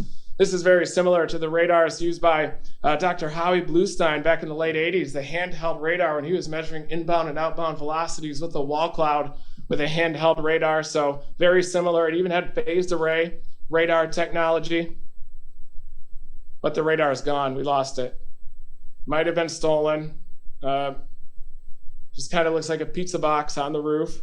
But then these are some of our pictures of some of the rockets that we use, the drones as well. I was actually one of the first storm chasers to get a letter from the FAA in the mail. So I received a letter in the mail just after Storm Chasers aired, when we had the 15-foot wingspan aircraft dropping parachute probes. I woke up one morning to a letter in the mailbox threatening some mega lawsuit. So that was the last time that the Super Hauler ended up flying, unfortunately. But these are an up-close look at the rockets that are weighted. The nose cone is what holds those miniaturized sensors that we launch into the tornado. And it streams live the GPS position as well. And the key is that we want to recover the sensor afterward to access the data that is measured at a rate of 10 times a second. The 10 hertz data, we can't stream live. We can only stream live at a rate of 1 hertz. So to access that really high resolution data, we really need to recover the probe in person. And when we launched on the Linwood, Kansas Day in 2019, we lost touch with the data recorder. That was at about 4,000 meters above the ground when we lost it at a range of about 13 kilometers. And so we thought we'd never see the probe again. And then we posted a picture of it on our Facebook account, and somebody that was mowing the lawn of a church in Leavenworth, Kansas, remembered what the probe looked like. It's bright yellow color, and he went back and retrieved it. And within about an hour or so, we utilized social media to recover that probe. But here's the setup on 2019, May 28. And it was a complicated setup, as they often are, where you have to choose between 2 different target areas with different balances of kinematics and thermodynamics. You had the triple point, the mainstream target in north central Kansas that also produced tornadoes near Waldo, Kansas. And then you had an outflow boundary that had greater low-level wind shear, but the storm mode was a little bit more messy. And since we were trying to target the strong, violent tornadoes, it didn't matter if it was HP or wrapped in rain or classic or a photogenic one, or else maybe we would have targeted the triple point where you had a little bit less in the way of low-level shear. It was just west of that gradient in the low-level shear, but often that low-level shear verifies a little bit closer and tighter up to the triple point or the initiating boundary anyway. But in hindsight, I'm glad that we ended up targeting the area off to the east, but we also would have been launching rockets into tornadoes if we ended up targeting the triple point as well. But it was an HP storm, as I mentioned, a lot of rain in the RFD, a very large RFD as well. And it did produce a little bird fart tornado earlier that we drove right through in the Dominator 3. It just wobbled it a little bit, just a little shimmy, maybe had 60-mile-an-hour winds with it, but a very tight couplet. And that was the first tornado that was produced by this storm, and it got embedded within that RFD, and we quickly saw that massive storm relative inflow zone that formed to the east of that developing tornado, usually the telltale sign that you get that large zone of potential vorticity that's about to get stretched, consolidated, and formed into a tornado. But the goal with this rocket project is that you still need to be in the inflow zone right near the inflow notch of the tornado and aiming at it slightly up as well to get the tornado to penetrate the vortex, because you need that propulsion to penetrate the sheath of sinking air before the parachute pops out and then allows the nose cone to get carried by those wind speeds around the tornado and up through the storm in a Lagrangian sense. So for those that know calculus, Lagrangian is when you're measuring that rate of change of a certain variable as you're moving with the flow, whereas Eulerian is a ground relative point. So that's your ground-based probe. That's your Eulerian framework from a ground relative standpoint. And of course, if you're moving along with the flow, your perception of the environment around you is much different than if you're at a stationary location on the ground. But you still have to get in that inflow zone because the limited range of a rocket is still relatively limited. And when you're next to these supercell storms, everything looks so accessible, so small. But then when you get close to the tornado, you realize just how large everything is, and that these tornadoes are on a scale of about 1 kilometer wide, which takes you a good 6 to 7 minutes, at peak shape to even run, 1 kilometer or a mile or whatever. So with an HP storm like this, though, it's very important to get up to that inflow zone, aim back toward the inflow notch to launch that rocket so it will deploy. And this was kind of a challenging storm, but structurally it was obvious where that inflow notch was. We were heading north on US Highway 59, I believe it is, south of Lawrence. And we're looking off to the left, and you can see exactly where that notch was. It was a very rainy RFD. And then once you got around the bend, you could look back and see the right edge of that wedge. Didn't realize just how big it was until it crossed the road just to our south after the rocket had been launched. But we only got the one rocket into the tornado. There is Mark with the receiver housed in a Tupperware container. So he's holding that thing out the window, receiving live data in his bare hands with that Tupperware container, and he's seeing debris flying around just about 100 meters outside of the car. And he had to pull that receiver inside, lost signal, pulled it back out, started regaining the live data feed. And he's reading off the numbers in his English accent in the Dominator. He's like, 11,000 meters, 2,000 meters. This data as it's going up, and we're just flipping out, trying to keep pace with the tornado. We're looking off to the east. It was a lot more visible from the west side, and we tried to regain signal, but eventually lost it at a range of about 10 kilometers. But here is all of Mark's genius. Makes this with his bare hands, with a little magnifying glass and all kinds of incredible equipment. But these are the miniaturized sensors. I always tell everybody, storm chasing science, you're only as good as the sensors that you're throwing in to tornadoes. And for years, we were just throwing rocks into tornadoes, never had any sensors that worked, hitting golf balls into tornadoes, driving beater vehicles around them. The desire and the passion and the heart was always there. But sometimes science is really expensive as well when you're out there doing work, and you kind of have to wait for technology to arrive. Here's the receiver unit that fits inside of the Tupperware from Mark. So here is the path of that rocket launch, and it went up, and then the parachute popped, and then it got pulled in on the north side of the tornado, probably in one of those little inflow channels that you see, the ghost train, whatever we call it these days, some of that northerly inflow that likes to feed into the tornado right at the low levels below the occluded vortex. But then it did 2 revolutions around the tornado and achieved its greatest speeds, nearly 90 meters per second on the east side of that tornado, just as it crossed the north-south highway through north-south highway. It is 59, Highway 59, right there, where EF3 damage was confirmed by the National Weather Service in Topeka. And this thing did 2 revolutions around the tornado up until a certain level, and then it rocketed purely vertical at a maximum velocity in the vertical straight up of 65 meters per second. You can multiply those by roughly 2 to get, in general, what the speed is in knots. Rocketed straight up. Probably got pulled inside of the vortex, and when it was doing the rotational flow, it was just on the outside of the vortex.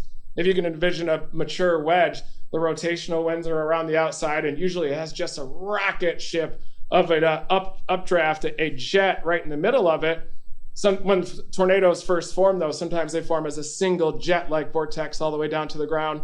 Sometimes you'll get vortex breakdown, and it'll pop like a bubble, and you'll hear that sound that sounds like the sound barrier was broken, which those wind speeds definitely likely do exceed the speed of sound on the really small space and time scales.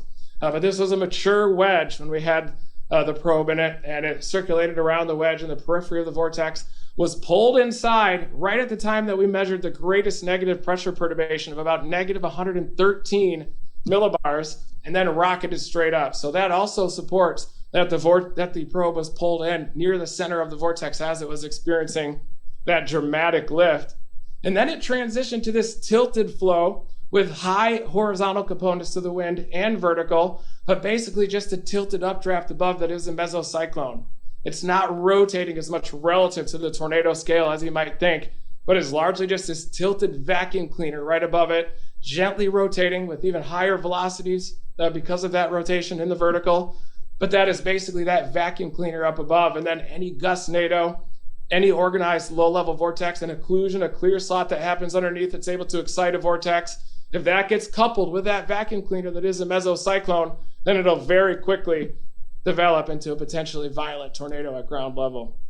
So here is a data summary that shows a summary of the GPS data that we measured, and it went up to about 1,300 meters above sea level with the rotational velocity, those 2 circulations around the tornado. Excuse me, the maximum velocity of 84 meters per second. That's the 3D velocity with all 3 components that are factored in. And then it entered that updraft above about 1,300 meters above sea level. And I split these different phases of the journey of the probe into different categories or buckets, because it's natural for me as a human to try to place things into these nice buckets. But it's really a continuum all the way up. You have your tornado cyclone, kind of fans out like a funnel into the low-level mesocyclone, and then your upper mesocyclone. And contained on the probe, we also have an IMU sensor to measure how rapidly it's experiencing solid body force, and the changes in orientation of the probe are measured. And one thing we noticed in the upper mesocyclone is we experience dramatic gravity wave oscillations.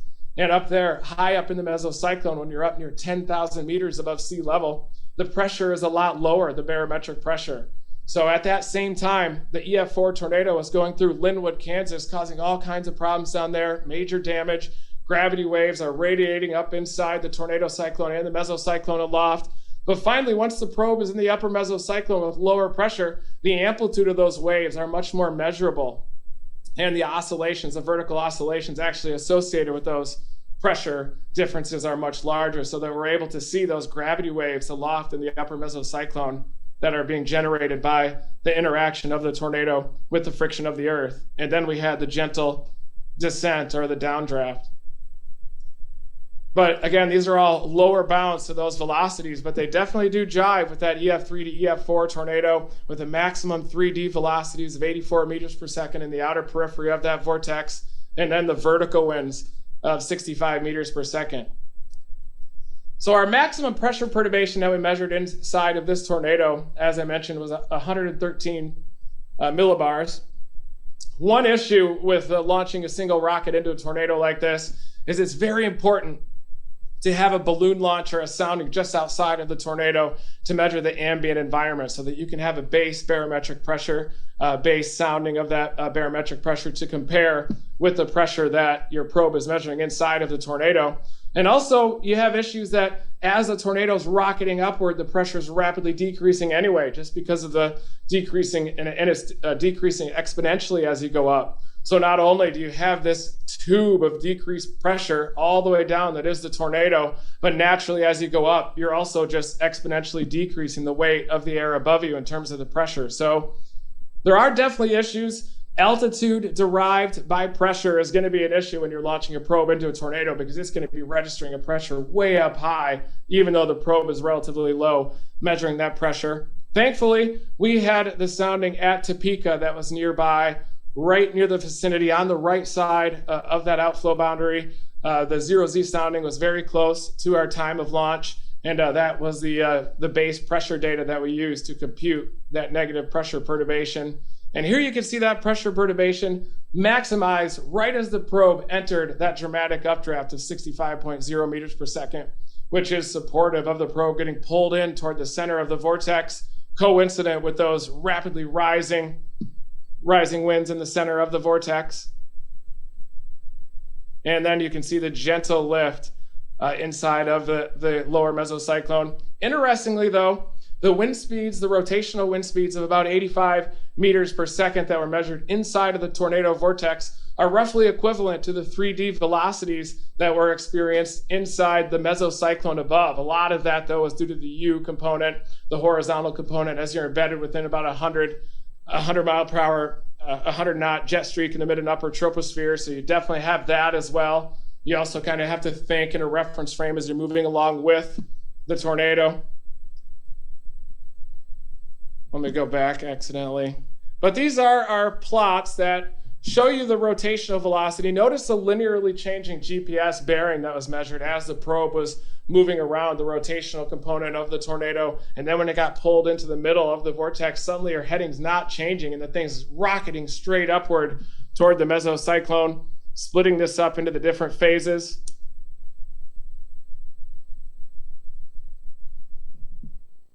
So here is really quickly, I was looking for that photo by Kyle Russell Allen that he allowed us to include in there of the Dora, New Mexico tornado from 2019 that happened just before that rocket launch. But you can really see the different layers, almost like a layer cake up in the tornado, your tornado cyclone, and then your upper tornado cyclone, which is largely upward velocity, kind of characteristics of your mesocyclone and tornado cyclone all in one. And then suddenly you balloon up into the massive mesocyclone above. But you don't really have these two buckets of a tornado cyclone and a mesocyclone, although the tornado cyclone occlusion does happen, I believe, above that surface inflow. We're doing other things with affordable research grade research. These are the subsonic probes that are designed to measure the frequency of waves that are longer than those that you can hear, lower frequency.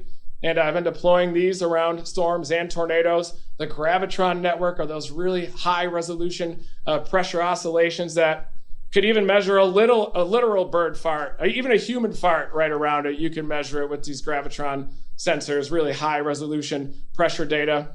that are going to be deployed around these tornadoes. And as we mass produce these and the Dominator weather stations, realizing though that a lot of our technological supplies from China have been a little bit short as we've been trying to develop the Dominator weather stations, the gravitrons, and the subsonic sensors. But those situations are starting to alleviate. And so we do eventually plan to mass produce research technology for storm chasers. And I really wanted to talk to you about flash flood chasing as well, inspired by David Rankin, who is the flash flood guru. He grew up in Big Water, Utah, and southern Utah, chasing down those debris flows. A lot of times the initiating storm will be 50 to 100 miles away, and then you just have to wait there for a matter of hours.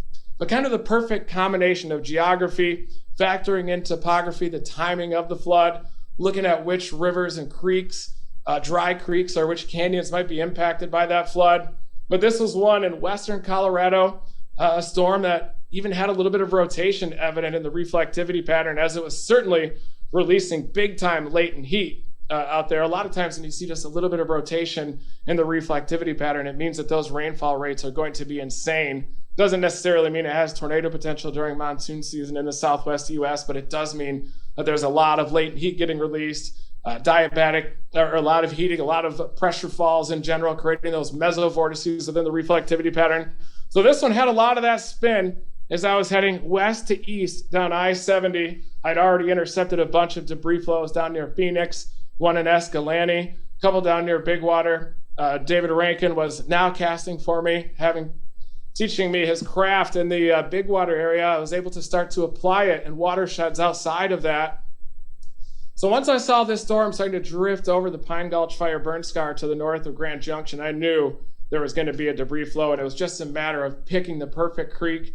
I pulled up the topographic maps, and I found a Kimball Creek that actually went out of the east side of the Pine Gulch Fire burn scar. And conveniently, a lot of times these creeks and washes will usually have a road that runs parallel to it. And so I went up Kimball Creek Road. There was a road closed sign. I pull over, and I'll be damned, I can hear that debris flow coming at me. It's probably 3 miles away at this time. That's another thing I love about flash flood chasing, is you have to use all your senses. You're hearing, you're smelling, you can smell the flood when it's coming. You got to use your eyesight as well, feeling the vibrations in the ground. It's definitely a full court press in terms of the senses that you use to chase these floods, as is storm chasing, tornado chasing, especially at night in the jungle. You're listening for the tornado, trying to smell it more than you're able to see it. If anything, similar with floods, I could hear it, I could smell it. 5 minutes, thanks. I got it almost done. Then we'll show the video of the debris flow here. So I went up Kimball Creek. I could hear the flood coming. I put my drone in the air, got the bird in the air to see how big it was. And then I'm jumping barbed wire fences to try to get a close-up look of that wildfire burn scar. So thank you, everybody, for that is the nuts and bolts of my talk. I do want to show you some of those videos, but I think we only have about 3 minutes left on that. But at least I want to show you that Pine Gulch Fire burn scar video and the rocket launch video into Linwood. But everybody's already seen all my videos here anyway. It is fun to commentate them for everybody as well, but I'd like to see everybody else's videos. So here it is. Uh-oh. Let me see if this will work. And if not, then we'll be taking questions afterward, a one-on-one section with... All right, here we go. Sorry, I'm not very good at chewing gum and walking at the same time.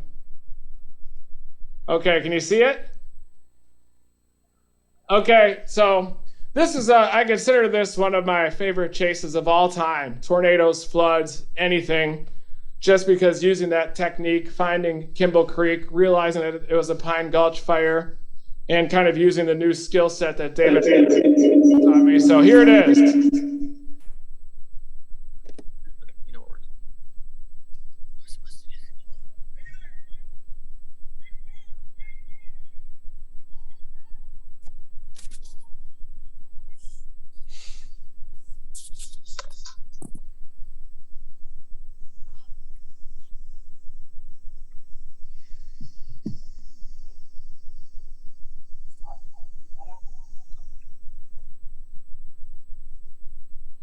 But I always tell people that the key to chasing down these flash floods is to think like a fluid, learn how to behave like a fluid, and where is that flash flood going to flow after it's produced by its parent thunderstorm? And you can use topography. You can find out where those creeks, those dry washes are flowing. You can look at those wildfire burn scars. That's when it gets this dark appearance. Some of those tires as well, I think, came from those vehicles directly over that were fighting the fire from the Pine Gulch fire burn scar. But just love chasing down these floods. I consider myself more of a naturalist than a meteorologist. I did Nature Quest and Science Olympiad back in the day in high school and Science Olympiad, where you'd have to use a compass and navigate a course and identify scat. You know, if a certain animal were to take a dump somewhere, I could identify it. I could identify all the trees, insects as well. But big into floods, all natural sciences as well. So these floods are just awesome. And I know that haboobs as well are a big focus during monsoon season, during chasing, as well as lightning photography. I've definitely gotten into the haboobs as well, but I don't have the great equipment to capture incredible photographs. I'm mostly a professional iPhone photographer. So these flash floods I like to get nice and close to. And believe it or not, one of these floods actually gave me pink eye during this event. So I was covering the flood outside of Houston with David Rankin. We're running up the dry bed, and I look down and I see all these cow droppings on the ground. The flood came ripping through, intercepted about 3 or 4 floods after that. And I was in exploring the Narrows in Zion, and I'm looking up at the sun, excruciating pain just from the daylight, and I couldn't even open my eyes for like 2 days. I thought that it was going to spread to my brain, and potentially I was going to die from pink eye chasing these floods. Thankfully, it didn't happen. Intercepted a couple more floods after that, including this one, the Pine Gulch fire burn scar.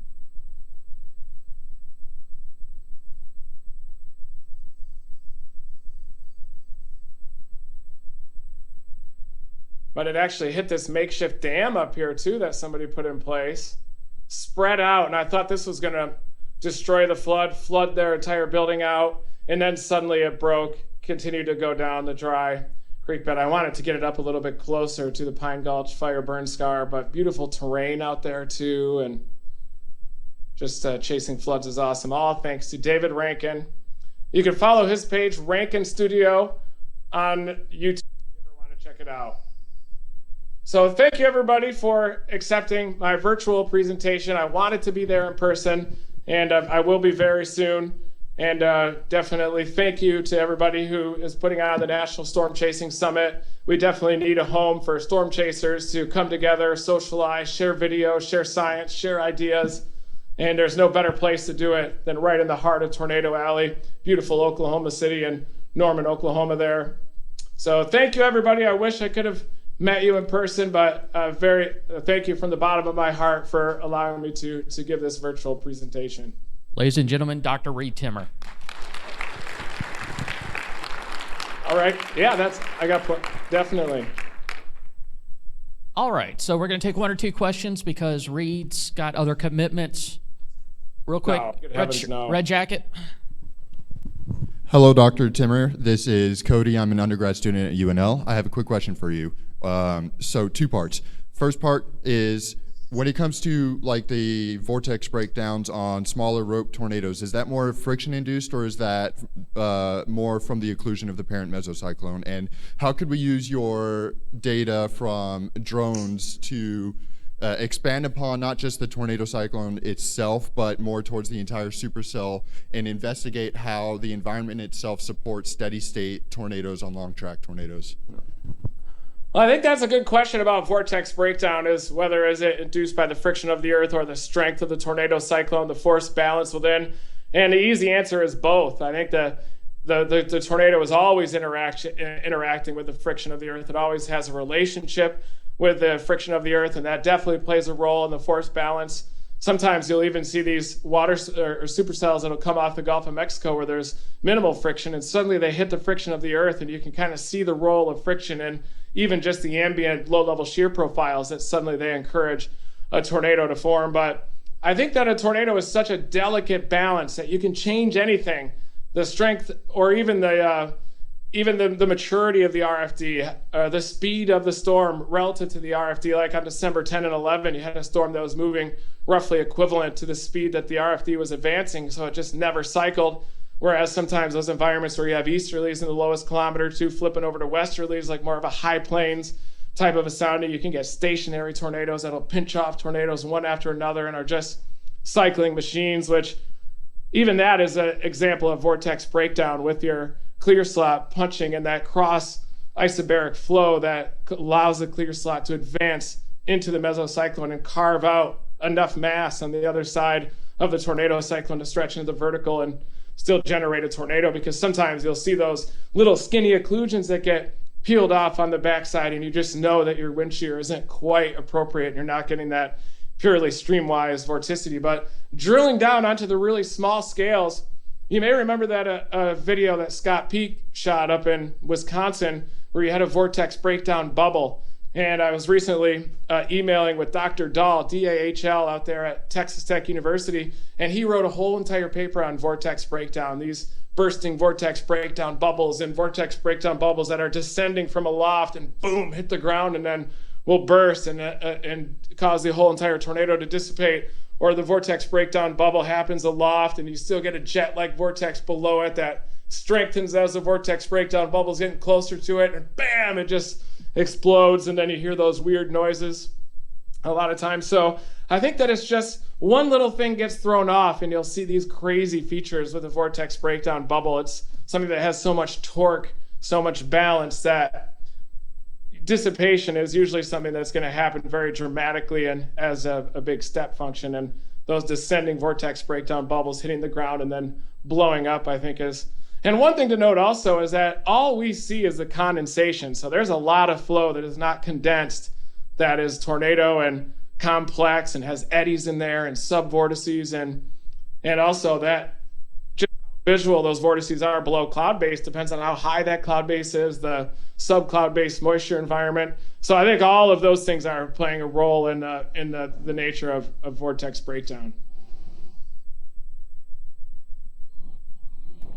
Okay. I was wondering what that was for. I knew it was for something. Abort talk. Later, Gator. Okay. This moment in time, we are going to go with Doug Kiesling with stormchasingvideo.com and Bruce Clement. And they're going to be talking about the, what did I say, Bruce? Brian, I'm sorry. I know a Bruce Clement. I'm sorry. Anyway, sorry, Brandon. It's tough to get old. Anyway, Brandon's going to be talking about drone chasing. And as you probably have seen, he's done some really great videos recently with his drone. And Doug will be talking about chaser safety. So without any further ado, have at it, boys. All right, so safety, always remember, use trigger discipline.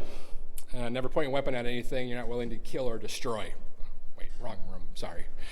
So basically this talk was originally going to be a panel where it's going to be myself, Corey, Brett, talking about video brokering. So I found on the drive down that it's going to be just myself. So the talk is being called Winging It. So let me make sure we're talking into the mic.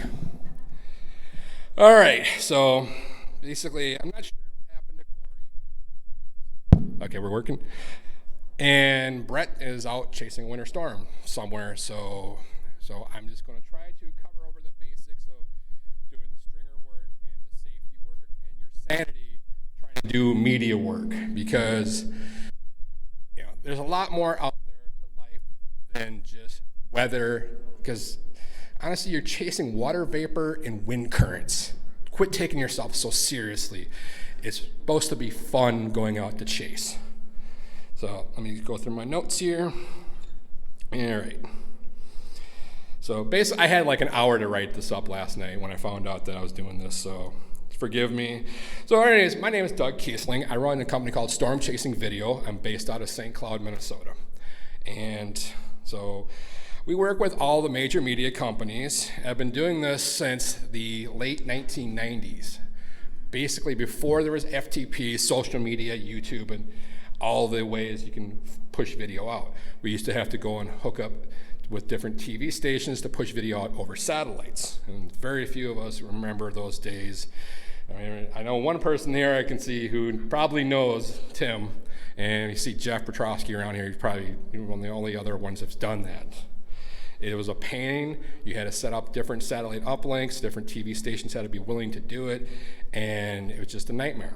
But that's when the video brokering side of it just started to take place. Let's see here. What do we got here?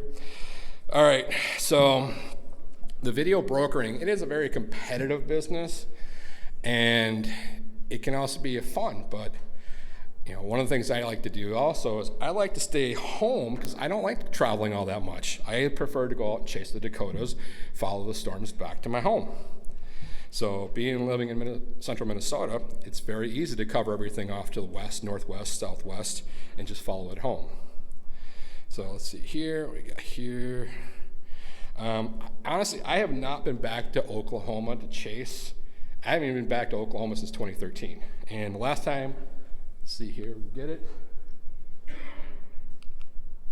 we go. Can you play that? Or is this gonna work?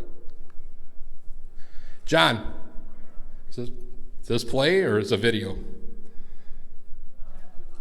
You don't have QuickTime? All right. Basically, that was in 2013 in September. A friend of mine, we came down here to go over the whole thing with the Twistix wreck, and the last time I was down here, because it was just too spooky, we actually had a severe thunderstorm blow up right on top of us in a day that was not even really a C-Tex day. So it's not one of my favorite areas to chase, but for you guys that like to chase down here, more power to you. I won't compete with you down here. Let's see here. All right, what do we got next up here? So, being 51, I'm a late in life parent. So, I like to be home. This was our Christmas card a year ago, or one of them. She actually got a black eye getting in mom's truck by tripping on the ice. So, we made it into a little bit of a joke with the, didn't even get a Red Ryder BB gun with 2020 being so mean. But I got another photo here, and so having a 5-year-old at home is very precious to me, and having very family oriented, I like to try and balance my chasing and my sanity with family life and church life and my personal life. I try to be very private and don't try to share my whole life on Facebook or YouTube or anything. So if you do see me, you don't really need to add me unless you actually know me. So we have a YouTube channel, follow that, it's great. But I'm gonna ask a question. When do you think this photo was taken? Obviously it was last year. Yes, but when? Close, it was the end of August. And 2 days before was Hurricane Ida. I had all of my friends say, come on down to Chase. You haven't been down to Chase since Delta. And come on down. I was like, I really don't want to get out there. There's no way I'm going to go home for that. So you have to take your chase priorities and your life priorities serious. That's first day of kindergarten. There is no redo. I can go out and find another tornado. It might not be a Mayfield tornado. It might not be a Quinter tornado. But there'll be other storms out there. So there'll never be another first day. So if you're going out there to chase and you have a family, take your family first for the priorities. Weather is just water vapor and wind currents. So let's go here. And so next one here. All right, so a lot of people ask me, how come I don't go out and chase everything? I've chased everything I need to see. That's me during Hurricane Michael, standing in the eye of a Category 5. How do you top that? You don't. You go find something else to do. So, but safety. This here, these photos, that's my Sequoia there. And that is a box truck that lost its brakes. I was actually driving about 3 hours further south to go cover a ground blizzard down by Rochester, Minnesota, because I'm shooting on that little big beast back there, a red camera now. So I'm not going out trying to shoot news footage all the time. I'm looking for specific shots for different documentaries and different projects where people request stuff and they need it shot in a certain way, in a certain light, in a certain format. So just driving along, minding my own business, and he loses his air brakes, slides into me, takes out the whole side of the truck, totals it out. Fortunately, if you ever get in those issues with safety, make sure you record it if you know you're not at fault. The other driver got out, and I was doing stills, switched my camera over to video mode real quick, and he's like, yeah, I'm sorry for hitting you. I was like, what? And he's like, oh, that's my boss over there. And so I just video mode real quick, put it on video, record. He didn't even know he was being recorded. And he's like, yeah, boss, man, I lost my brakes, and I slid right into him. I hit him, and that afternoon I'm talking with his insurance company. I'm like, we have total, what the hell, heck, man? There we go. We have total proof that you hit me, and done. So you got to make sure you cover your bases if you're out there. Unfortunately, everyone's like, where's the video? I had a Rove dash camera. I just cleared off the memory on it, and I did not cycle the power on it to have it start to re-record after clearing it out and formatting it. That was one of those, oh my God, it would have been a viral video if I would have had it. So let's see here. And we're going to keep this real quick here because I know most of you guys want to hear Brandon. So, all right, so basically, you got to be very careful out there chasing. Chasing, the worst part of it, the most dangerous part is the drive. I remember in 2004 hearing about Jeff Weir, probably name only a few you even remember, driving back from Hurricane Dennis. Lost control, lost his life. Went out of control, hit a semi. And so the most dangerous part is the drive. And yes, we had an incident about a week and a half ago where one of our crew was kind of driving a little higher than normal speed, didn't hit anything. We had a nice little talk about that afterwards, and it will never happen again. And I made sure of it. So, but life as the broker and video manager, to get back kind of on the original talk with it too, is basically what I do is basically different from my past corporate life. I used to work, in the music industry and Ticketmaster, so I recognize that all of this stuff is rights and clearances. You shoot a video, you own the rights. Whether you register it with the Copyright Office or not, you still own the rights, unless you're working work for hire where somebody actually is paying you to go out there. But we learned real fast, you are shooting one-hit wonders all the time. Some of them might not be one-hit wonders. Some of them might be, oh my God, that video went viral and we're going to have, 1 million people want to watch this and talk to you or interview you and whatnot. So let's see here.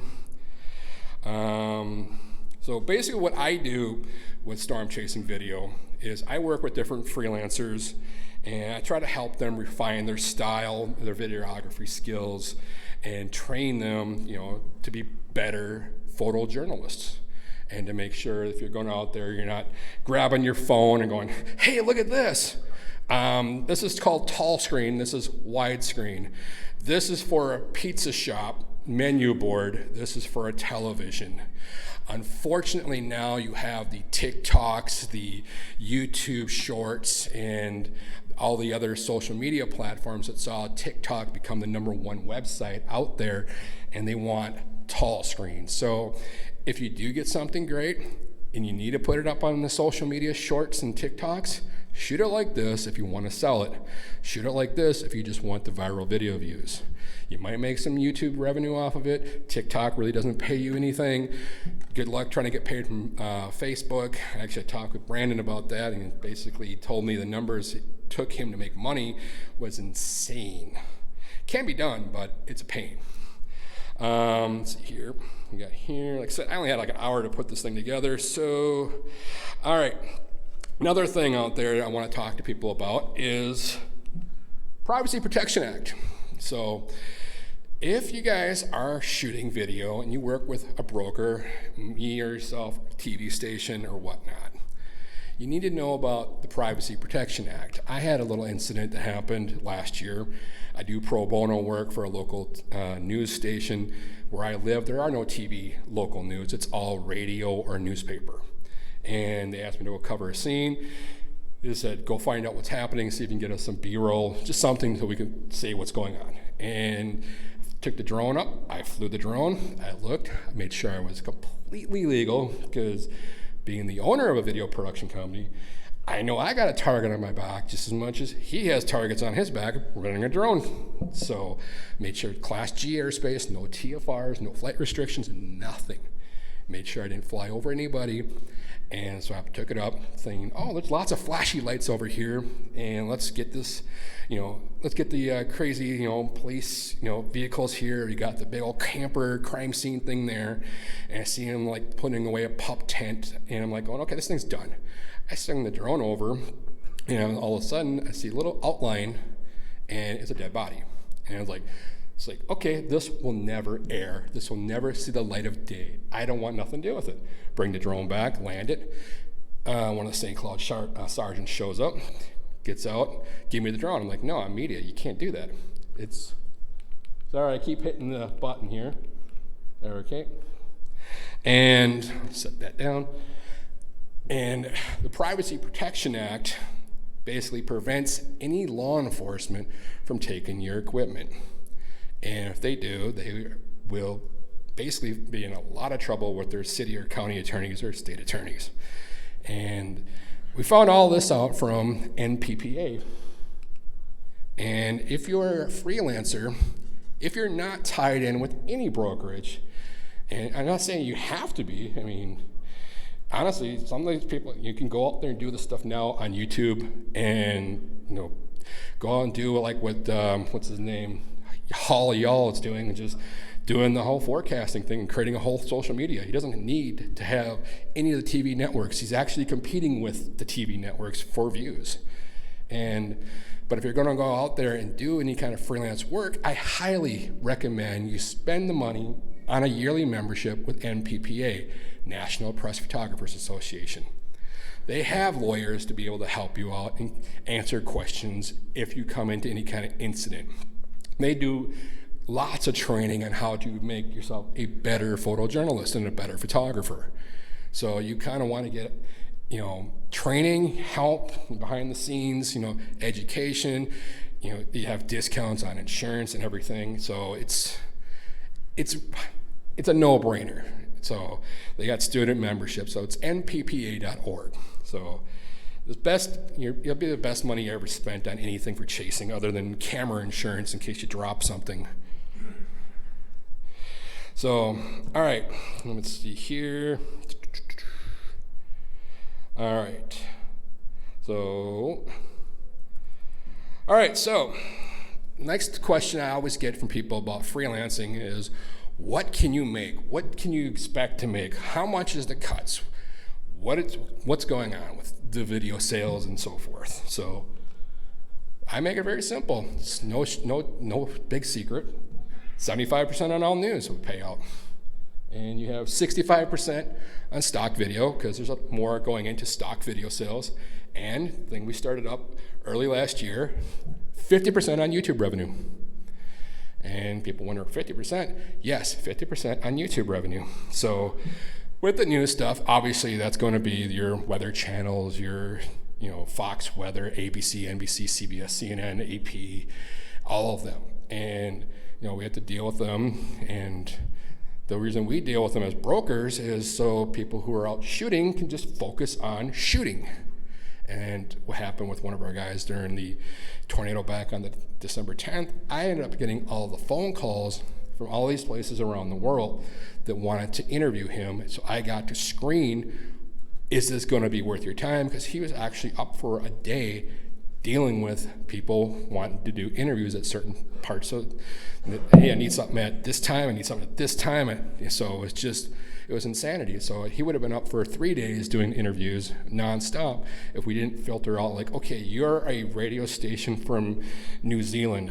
yeah, I don't know if he's going to be able to do that. So it's kind of like, you know, it's being that wall of defense for people who are out there chasing. So the next thing here is the YouTube. And see if this here. All right. Yes, that is real. That is what he made off of one YouTube video. So if you have people out there representing you, you need to get your 50% or more, depending on how viral the thing gets, of the revenue on there. And what you don't realize is that is residual. That can be going nuts one day, and here's another one. I mean, that's 75 right there. This stuff adds up month after month, year after year. We had one with Brandon Sullivan and Brett Wright. Where's Brett here today, or did he take a, I don't see him. Anyways, all of a sudden his video started going, for the whole infamous 40's not enough. You know, that all of a sudden started going viral. Someone shared it on Reddit, and all of a sudden it's like, hey Brandon, your video just brought in several $100s. We need to, you know, go back and retroactively pay you. What, for us to do it on the YouTube, we had to work with YouTube for about 5 to 6 months to get everything in a way so we can record it with the metadata as we upload it, so that when we get the stuff back for the logs that they can send us, we know exactly who is getting paid what. And so if a video goes viral 6 months later, they still get their percentage of the video views and sales off of that. And quite honestly, this stuff adds up time after time.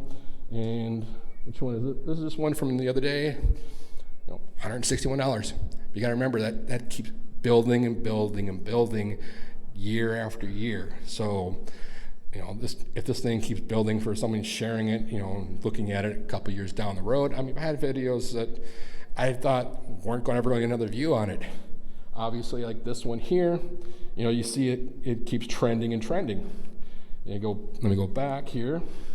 This goes up and it flatlines. And same with this one here. It goes up and it flatlines right here. And it all depends on what the viewer wants to see. So, but let me go back through this stuff here. So, like I said, right now we're basically, you know, we're out there as brokers trying to be your first line of defense to make sure you don't get ripped off. And for safety and everything, you know, people don't like the masks and the whole, I'm not going to get political on here, but, you know, this is one thing I wanted to bring up. This is my old Chase partner, Dan. He actually passed away last year from COVID. So this stuff is real. And he left behind a wife and 4 kids. So, but we'd go out chasing a lot, and not so much after he, you know, became a family man, but, you know, life is short, and you don't know when it's going to be done and over with. So, but, and one last thing I didn't cover here is the stock video and the copyrights. Let's go back here real quick, because I know Brandon will cover some of this too. So, yeah, so we did residuals. So let's see here. Oh yeah, one of the other things we do with YouTube is we don't allow anybody to post our stuff raw, any news organizations anymore. And we found that if we post something out there on YouTube and we send it off to someone, and they'll say, hey, this is great stuff, we'll put it on our YouTube channel. And all of a sudden, our video views all of a sudden go like flatline. But they're taking all that revenue and all that views away from us. Starting last year, we said no more. We retain YouTube monetization rights. If you want to put it on YouTube, go ahead. We get the money. It's no different than if you upload a video with somebody else's music in it, and they're registered with that, any video monetization, they get the money for their music. So we're following the music industry for the rights and clearances. And a couple other things here I want to cover up on here. So basically, stock video, when we do the stock footage, you also have to watch out what you're doing with stock footage, because there's a lot of sneaky people out there, okay? And one case I love to bring up is Al Gore, okay? Love him, hate him, I don't care the politics. But he had his new movie, The Inconvenient Truth 2. The production company was out there talking about, we're just doing a small documentary. We're not doing anything. And what turned out happened was they were doing a big budget Hollywood film, and they didn't tell anybody that that's what it was. So they suckered a lot of chasers to donate footage. Or I wouldn't say donate, but selling something for $500 when it should have been $5,000. So we sit there as brokers trying to be able to say, hey, this is what you need to be doing, and if it's not our clients for the way we do it, if it's not our client and you need help with it, we'll guide you through it. You can make all the money off of it, but it's our client. We just ask you to let us deal with our clients. We've had times where people are they get contacted by the customer after they contact us to try to see if they can get a better deal. So, but basically, with all that, the brokering is not an easy business, and I know that there was another company out there, SVL Media, and they basically ceased operations here beginning of the month, and nothing bad. It's just they found that it really wasn't worth it, and they wanted to do something different. And one of the things I find that a lot of people, hey, I could do this, but then they find out that it's a lot of work to do this. I'm at home. I'm not out there chasing and competing with all those people out there. So it's easier for me to sit back and take care of everything and still see the family and sleep in my own bed at night. So I prefer to do that way versus chasing everything and going everywhere and neglecting friends and family, because your sanity with chasing, this stuff will burn you out. One of my biggest regrets when chasing is actually chasing Hurricane Rita. And not because it was a great storm. I was having a terrific year in 2005, but my best friend got married, and I told him, I don't have to go to your wedding if there's a Category 5 hurricane. Well, Rita was coming to the coast of Texas. It was Category 5. That Friday night, he was getting married. So I totally missed his wedding just to chase a storm. Looking back on that storm, not that historic. We already had people down there covering it. I got to miss a once-in-a-lifetime event, and I'll never live that down. I can go to another hurricane. There's going to be more. It's just, you have to take yourself with a grain of salt with this whole chase everything, got to chase. It's just water vapor and wind. You got to take your mental health serious and be safe out there, because you can burn yourself out and be like Jeff Weird, get tired, and he never came home. So on that, I'm going to introduce Brandon. He's next, so you're up. And by the way, we're doing questions and answers afterwards to keep everything flowing faster.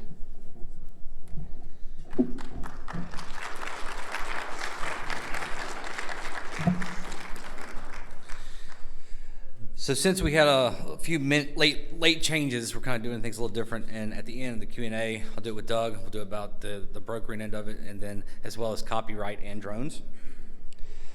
But as most of you know, I'm not a big public speaker. In fact, this is the first time I've stood up in front of an audience bigger than my daughter's kindergarten class. Just as I'm approaching this, like a lot like storm chasing, check my exits, make sure everything's clear. That way I can bail at a moment's notice. But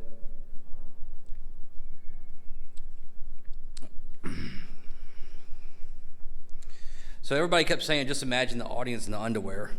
But the idea of seeing somebody like Reed in underwear made out of Flex Steel, I was like, nah, I'm not going to do that. So I'm here to talk about drones. This is a $1,500 drone. It's a mid-range price drone, and one I've shot many videos on. But before I start talking about drones, the storm chasing community is what I kind of want to talk about. When I first started chasing, the storm chasing community, I didn't even know it existed. So, I'd go out storm chasing. It's back in the 90s, cover hurricanes. There really wasn't many of us out there, especially on the hurricane side. And then as time went on, I realized you can meet people doing this, and there are other people doing it, especially out in the plains. You'd meet them under the storms, and that's how you met people. But as time evolved, social media became a big presence. So we'd start meeting people on social media, and we'd start realizing there's this community out there. So I think sometimes we forget in the heat of the moment that we all have one thing in common, and that's storms. That's it. That's the only thing we all have in common. So storm chasers tend to be very competitive people. I know I am, always have been, always will be. When someone scores a great tornado or a great video, there's no reason to be jealous of them. You may want to be jealous because you wanted to be there. There may be a reason that that you want to go back and look at things to see what you did differently. That's what I do. First thing I do when I miss a big tornado, start pulling up old model runs and doing like post-analysis to figure out where I went wrong. What I'm noticing though is a lot of people, when they miss an event, it turns into a negative thing. And as a community, that's a bad thing. It makes us miss a lot of other opportunities with it, whether it's media, whether it's science, film industry. They notice these things. So we as a community, I think we could be a lot better and a lot stronger if we just come together and support each other. It's okay to be mad that you missed a storm. It's not okay to be mad at the person that didn't. And I've been seeing a lot of that, and I just wanted to talk about that before we started talking about drones.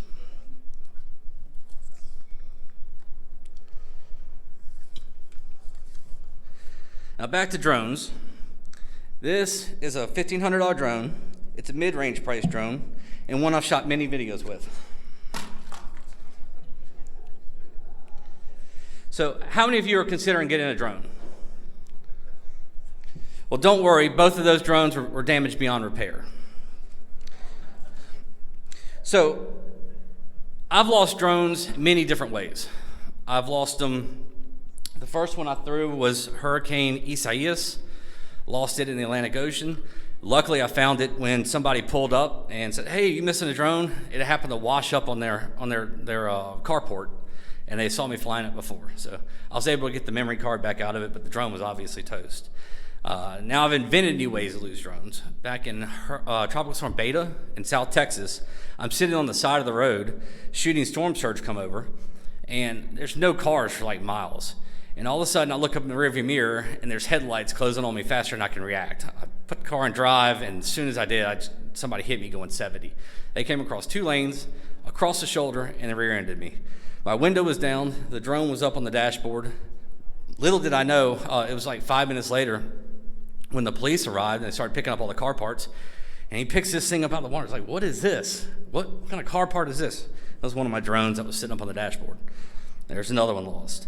I've melted 2 in volcanoes.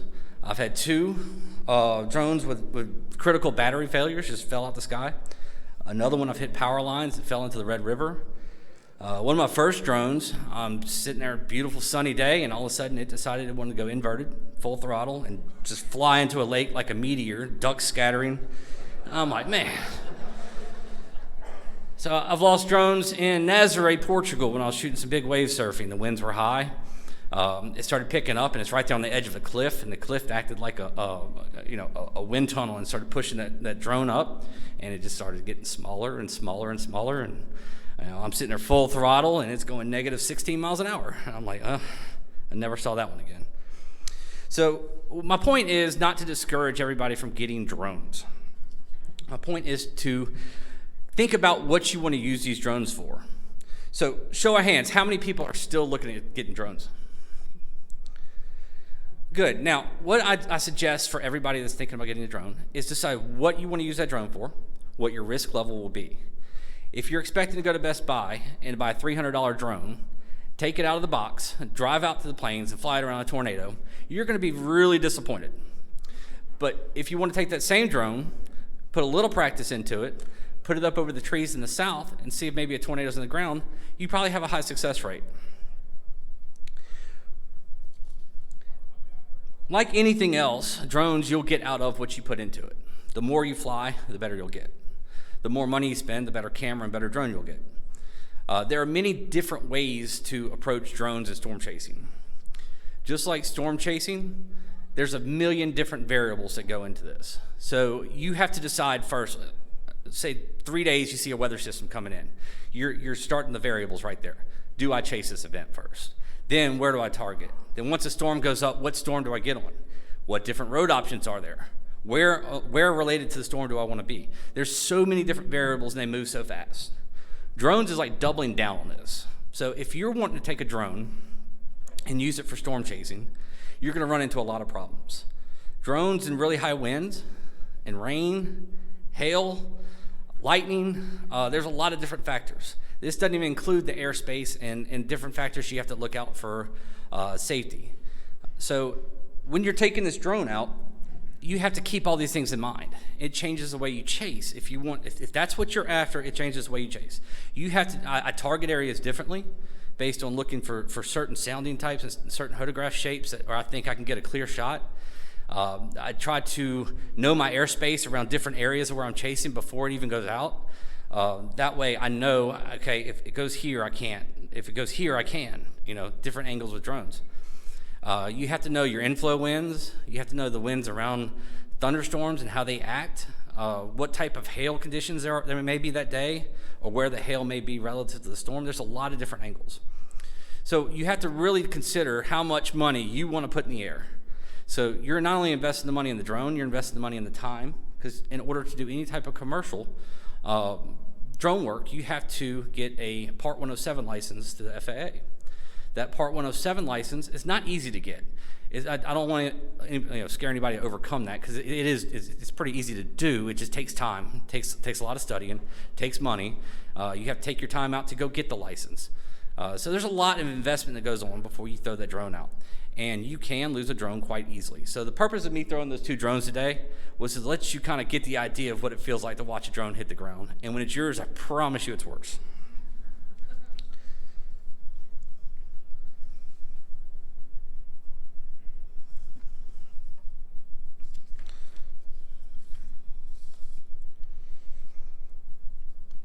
So what I'm going to do from here is just show a few of the videos with the tornadoes shot with drones and kind of explain to you what went in that day. Unfortunately, I can't really see that good around. So this was Sulphur, Oklahoma. I'm sure many of you have seen this. This was really the first time anybody's got a drone really close to a tornado.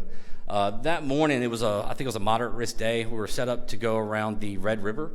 But I noticed in the models there was a chance of supercell breaking out, and had kind of some of the conditions I look for in different wind shear shapes. So this was in Sulphur, Oklahoma, right off I-35, and got up early that morning and drove straight up to where I thought the storm was going to form. It formed. Put the drone up, and tornado was right there, coming straight. Well, not straight towards me, but like about a 30-degree angle out in front of me.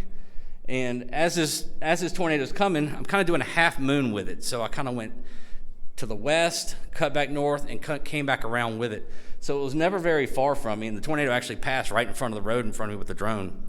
One of the really difficult things that I learned really quick on this one is you have to fly these drones in sport mode. And when you're in that sport mode, it makes all your actions very fast. So your camera actions, your tilts, everything's very fast. And when you're sitting next to a tornado and you're focusing on flying a drone, it's nerve-wracking. So when your hands are shaking, that's not a good thing.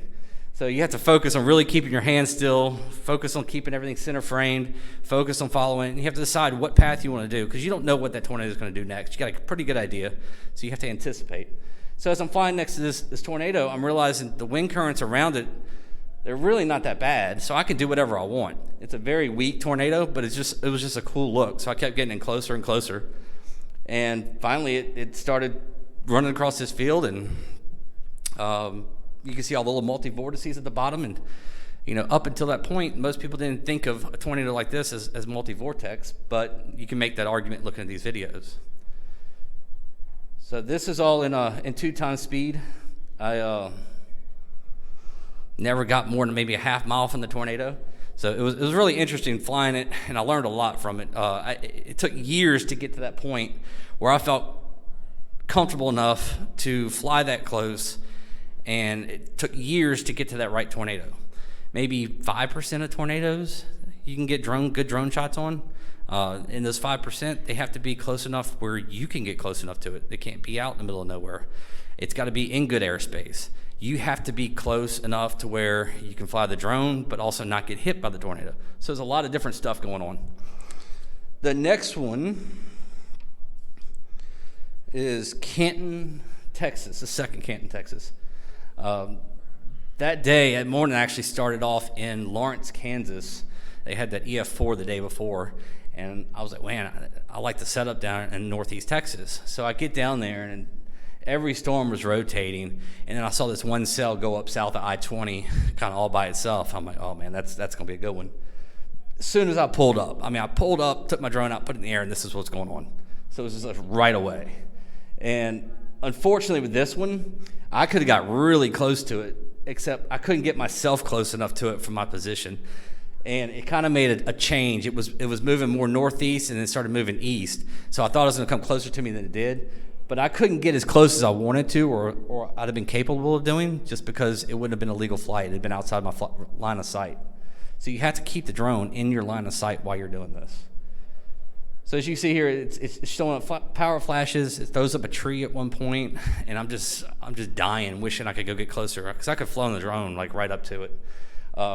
As you can see on the lake right here, you can read your winds and how strong they are. You've got to read visual cues like that while you're flying, because if you've got about a point. Some of these drones, max speed's 45. You can get into about a 55-mile-an-hour wind and hold ground, because they're actually governed down. So where you're flying 45 airspeed, it has the ability to fly a little bit faster. But if you hit about 62-mile-an-hour winds, it's over with. It's just going to either take the drone or it's going to flip it out the air. But the Canton, Texas tornado, large stovepipe on the ground, and when you're looking at this from a wide-angle lens in the air, it's a whole lot smaller looking than what it actually is. So when you see these videos that are on my drone and then compare them to the dash cam looks like a giant tornado. So there's a big difference, and you have to consider all that when you're flying. The last one here, I think everybody liked last year at the Storm Chaser Summit. It's the one from Tropical Storm Imelda. So I was down that day actually covering flooding, and the flooding that day, forecast, the models were all showing 2+ feet in certain areas. Knew it was going to be a bad deal. It showed giant supercells. Well, it looked like supercells on the model, but it wasn't really a great tornado. I think they had a 2% marginal risk. But the storms blew up, and I got a hotel right along the interstate, not for the tornadoes. I wanted to be close to where the storms blew up, because that's where the training was going to start, and I'd be right there for the flooding, and I needed a nap. So I went to the hotel, and when I'm pulling in, I see this storm going up. Visually, it looked really good. I get up to the hotel, and I remember Blake Brown called. He saw my red dot on radar scope, and he's like, "Hey man, are you on that storm?" I'm like, "Well, I'm looking at it out my hotel room, so I'm just right here, just watching it. It's got a nice wall cloud on it, and it's due south of the low, so I'm thinking the winds are probably veered." So I pull up Surface Ops. I'm like, "Oh no, they're not veered." So I do a quick meso analysis. I'm like, "It looks pretty good." So I just left all my stuff right there in the car, took my camera gear, got in the car, or in the room, and then I took all my camera gear, got in the car, and then 5 minutes later, I'm on a tornado that's coming right towards the drone. Ryan, do you have that video? Thank you, sir. So this is the one in Highlands, Texas, just north of Interstate 10 outside of Houston. And this right here is 6 minutes after I left my room. I'd love to claim the best forecast ever, but it wasn't. It was pure luck, and it's better to be lucky than good, and I'll say it a million times. So, I left my room. 4 minutes later, I'm doing this, and I just didn't even think about chasing that day. It just never really even occurred to me. So here we are. This tornado's coming towards me, and I remember talking after the Sulphur and the Canton tornadoes. A couple different people asked, "Well, what are you going to do next? You always have to keep something fresh. What are you going to do next?" And I was like, "Oh, I'm going to fly a 360 around the tornado." And they all kind of laughed, and I was mostly just being a smart ass. But all of a sudden here, I have a tornado coming towards me, and I'm like, okay, now what? And as you can see, the rain curtain's wrapping around, so you know which way the wind's blowing. You know where the water is.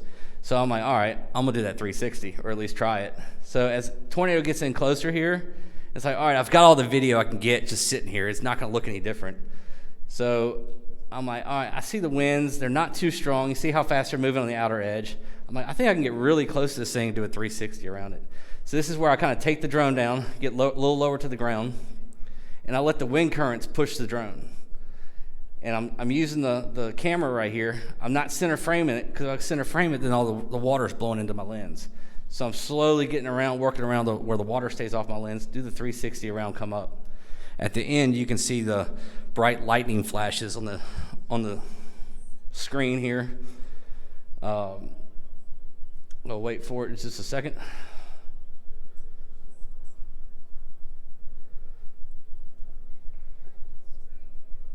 At this point, it's crossing the road too. My car is just off frame to the right, and I tried to turn it in order to get my dash cam on it. When I did, I forgot I left my back hatch open with my drones there and just dropped everything out on the highway. But I didn't lose a drone that way.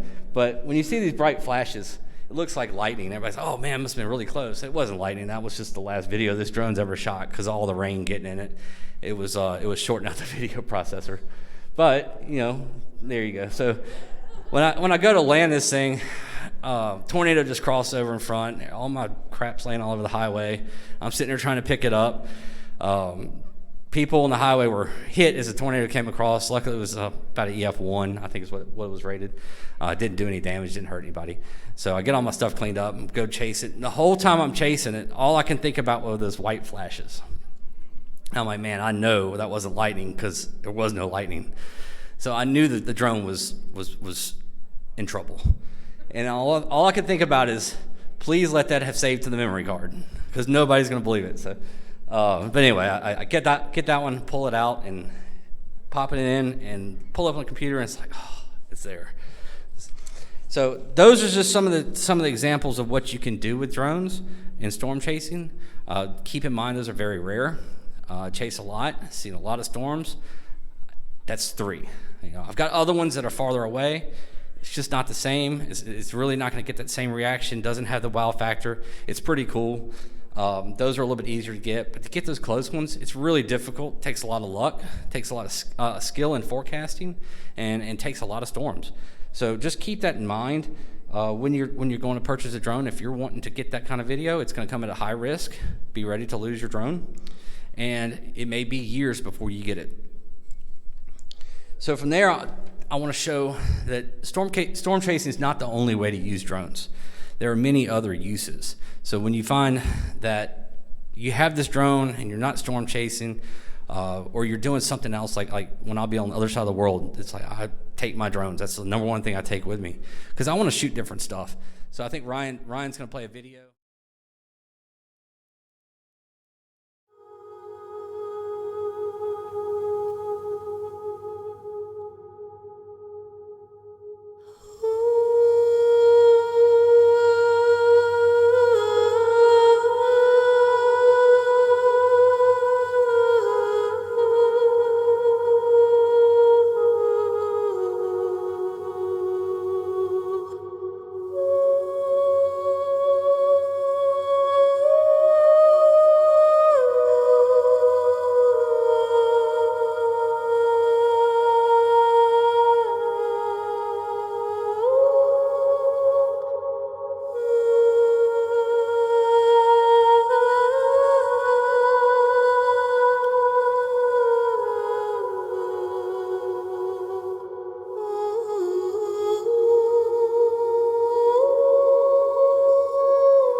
And I want to thank Ryan back there for helping me put that video together. Actually, he just did it all. I didn't do anything. So we're going to open it up to Q&A now. If anybody has any questions, feel free to fire away. Just when you ask the question, just say if it's for Doug or me, and we'll go from there. Yeah, so there's a lot of different places that offer drone insurance. You can get insurance for both the drone, and you can also get liability insurance.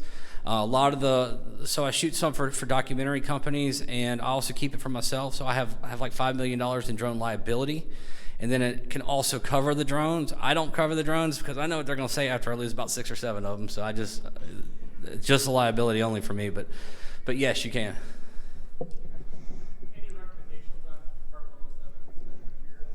So Part 107 study material, there's a bunch of different classes and courses you can take. A lot of them charge money, but there's also some YouTube videos that are very informative and free, and you can watch. If you already know weather and know how to read METARs and just have a little bit of ability with a map, then you're already going to be about 30% of the way to passing. The rest is just knowing the rules. Yeah, so a couple of those videos, you watch them 2 or 3 times, get the study guide that the FAA has, and it's not too difficult to pass. It just takes a little bit of effort. And on that note,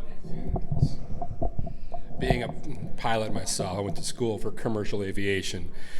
The trick is you need to block out at least a week or 5 days of time. Schedule your tests, get the ASA test prep, study the crap out of it, and then go in knowing nothing else, just focusing on the test, the questions, and then go take the test, pass the test.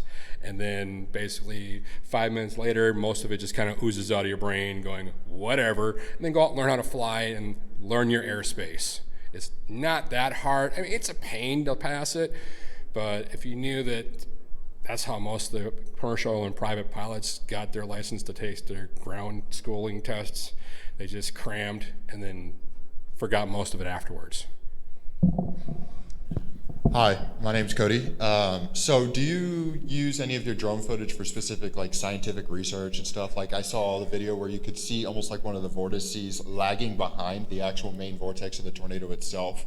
I believe on the one right before the Houston storm, or it was the Houston storm when he did the 360 around it. So I personally don't, but I do talk with different researchers on different videos and let them use it for scientific purposes.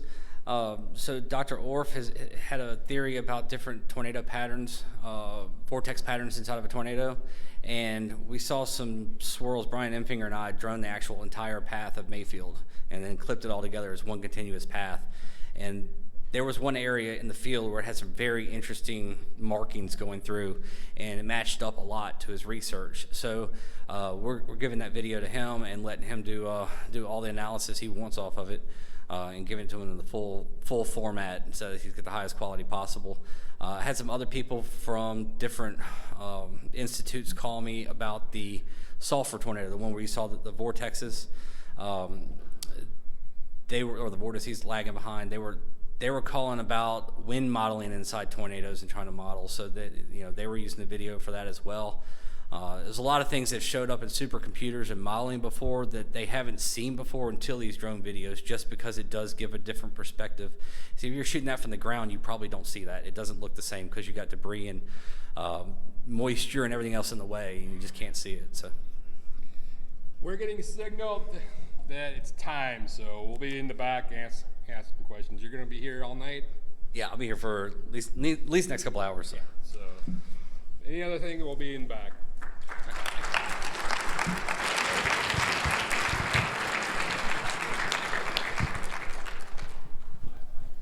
Okay, our next speaker is going to be Emily Sutton. And Emily is a meteorologist locally here with KFOR TV. She's known primarily from 2013 when she was doing the live coverage of the tornado outbreak going on down here in the Oklahoma City area. And she's had many featured videos, gained recognition on CNN, MSNBC, and Weather Channel, among others. So, I went Emily? to the National Storm Chase convention in college in Denver, Colorado, and I remember watching Tim Samaris's video that he released for the first time of his 360-degree turtle. Did anyone watch that? Oh my gosh. You could hear a pin drop. It was so quiet when that was happening. And what we just witnessed now, watching the drone video all around the tornado, oh, I got that same feeling again. I have my husband here, and he cannot relate to this. He's like, this is just too nerdy for me. But we are proud nerds, okay? Yes. Yes, I work at KFOR TV. Where are my locals at? Woo! Yes, it's the NBC affiliate here in Oklahoma City. I have been here 12 years. Never imagined I'd stay here this long, but I fell in love with the weather, and what better place to study the weather than here? That's why we have in Norman, the National Weather Center. And for today, I'm going to be talking about storm chasing and your mental health. Should seem obvious, but I'm not a mental health professional. But thankfully, I have my counselor, my own personal counselor, that gave me a lot of great advice and information. And then one of my best friends is also a counselor that specializes in trauma in the state of Missouri. So I just felt like mental health is being more talked about, but I wish we could do a better job as a community to destigmatize it and talk about it more. You know, it's so easy for us to talk about the excitement of chasing or maybe how sad we are from a bust, but not a lot of people want to talk about what may be kind of haunting us in our mind at home. So I'm going to do a little bit of background about my life and my own experience with natural disaster and trauma, and then jump into what we can do as a community to be proactive, not only for ourselves, but for others, so that hopefully we can put a stop to things from getting worse and turning into worse things in people's lives. Okay, but first, let myself introduce myself. Let's jump back to the best decade, the 90s. Time to click.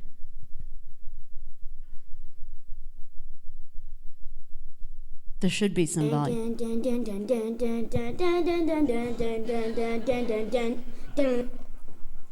This is your host, Emily Sutton, to your emergency guide to tornadoes. In this guide, I will inform you with some steps to do if you think there is a tornado heading your way, or if you know one is coming. Also, true and false questions and more. You may think thunderstorms are not that dangerous, but some can spawn killer tornadoes. Here are some steps in case of a tornado. If you look outside and you see hail and the sky being green,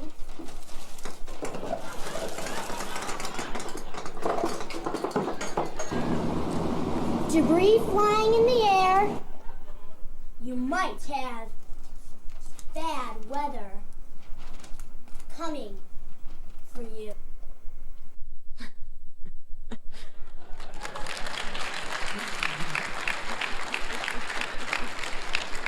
Okay, what may be surprising is I did not know I was going to be a meteorologist until college. And it seems glaringly obvious, right? This kid outside of Chicago obsessed with tornadoes. That's not normal, except for Tim Marshall outside of Chicago. Yep, not alone. Yeah, I didn't realize it at the time. Growing up outside of Chicago, my dad would take me outside. In the summertime, we have a lot of our thunderstorms, and so he'd take me and we'd look from the southwest, watching the storms coming in. And I was a little scared initially, but that turned into a fascination. I think my big turning point was there's a special from the king himself, Tom Skilling, still at WGN TV. Yes, he's still there. Love it.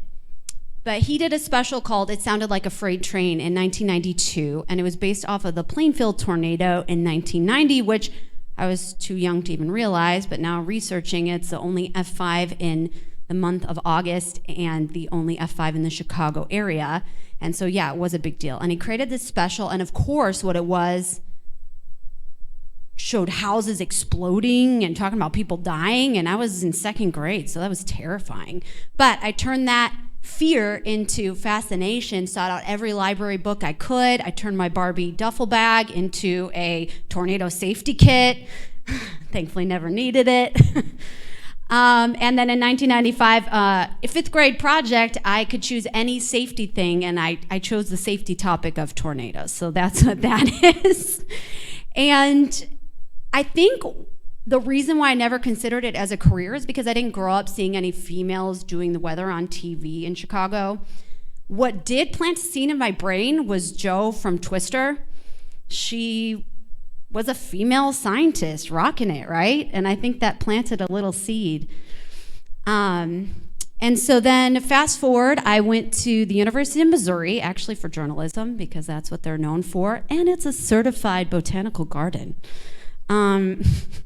But I found out when I took Intro to Meteorology as a science elective, obviously, that there was a storm chase team. And being a #1 Twister fan, which, by the way, how awesome is the Dorothy out there?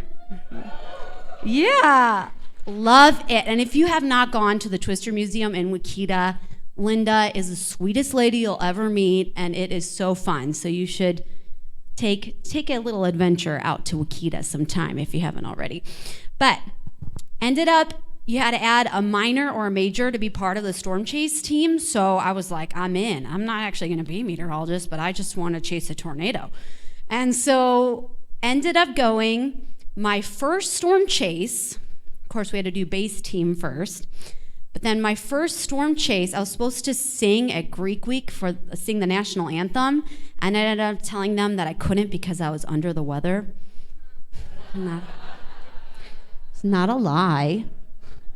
And this is my baby tornado. It doesn't look like a lot, but this was outside of Tulsa on April 22nd. And of course, I was a freshman. I didn't know what I was doing, but I had great upperclassmen, Dan Hinch, Mark Damer.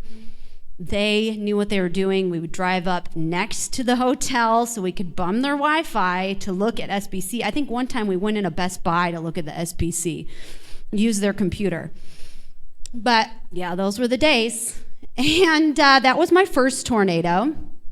Ended up calling my mom, and she cussed me out because I skipped school and the national anthem to chase with a bunch of dudes.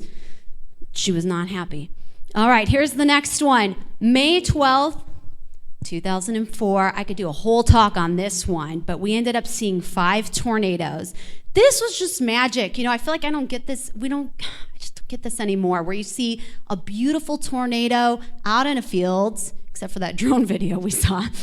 Beautiful tornado out in a field from start to finish. I mean, it was up there for about 15 to 20 minutes it went. Just a small tornado, but gorgeous. I think this is outside of Medicine Lodge, Kansas. And then, this is an F3. I'm sure some of you chased this. This is in Attica.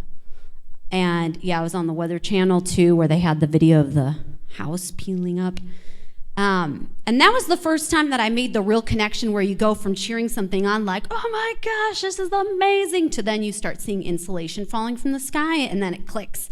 Oh, this is impacting somebody. This is impacting somebody's life, which I think is such a weird dichotomy for a storm chaser, because we have that. We have where we're really excited, and people outside the community don't really understand it.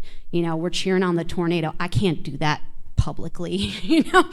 We don't want anyone to get hurt, but we're just excited and we're passionate about what we do. But once you see it impacting people, that's really hard. So, eventually got to Oklahoma City. I was in Columbia, Missouri, then Bristol, Tennessee for a while, but my heart is always with tornadoes. That's my passion. So, ended up in the dream town for it, Oklahoma City, and that was in December of 2009. You can see in the top left, that's the blizzard, the infamous Christmas Eve blizzard in Oklahoma City, where we had 14 inches of snow. And I thought I started 2 weeks prior, and I thought, wow, the weather really is extreme here. We haven't had that much snow since, but I've had all these amazing opportunities that I never even dreamed of. You're seeing a picture of me flying in zero gravity. I got to cover the Oklahoma State Space Cowboys as they tested out how spacesuits would be impacted in zero gravity. And then obviously being paid to storm chase. I mean, if you told me that in college, I'd be like, what? You can get paid to storm chase? That's amazing. And I had the opportunity of flying with the Blue Angels in May of 2019, which was such an honor. I got to cover a story on the science of it, so that's the convenience too of having a journalism degree as well as meteorology, is I have great opportunities like that. And I passed out twice. There's the video on YouTube if you want to watch it, but I am proud that I did not barf. Okay, so, you know, it's not all sunshine and rainbows. The first time I saw real destruction was my first big tornado outbreak working here in Oklahoma City, which was May 10th, 2010. This is the Choctaw tornado, hit the Loves there. Ended up being an EF4. We were racing, Mark Dillard and I were racing east on I-40, and we couldn't go any farther because there were power lines across the road. But I got out of the car and the tornado had just hit. And I saw this guy in a van, and there was a 2x4 through the front of the van, and he was just shaking. And I just said, "Are you okay?" He's like, "Yeah." I think he was just in shock.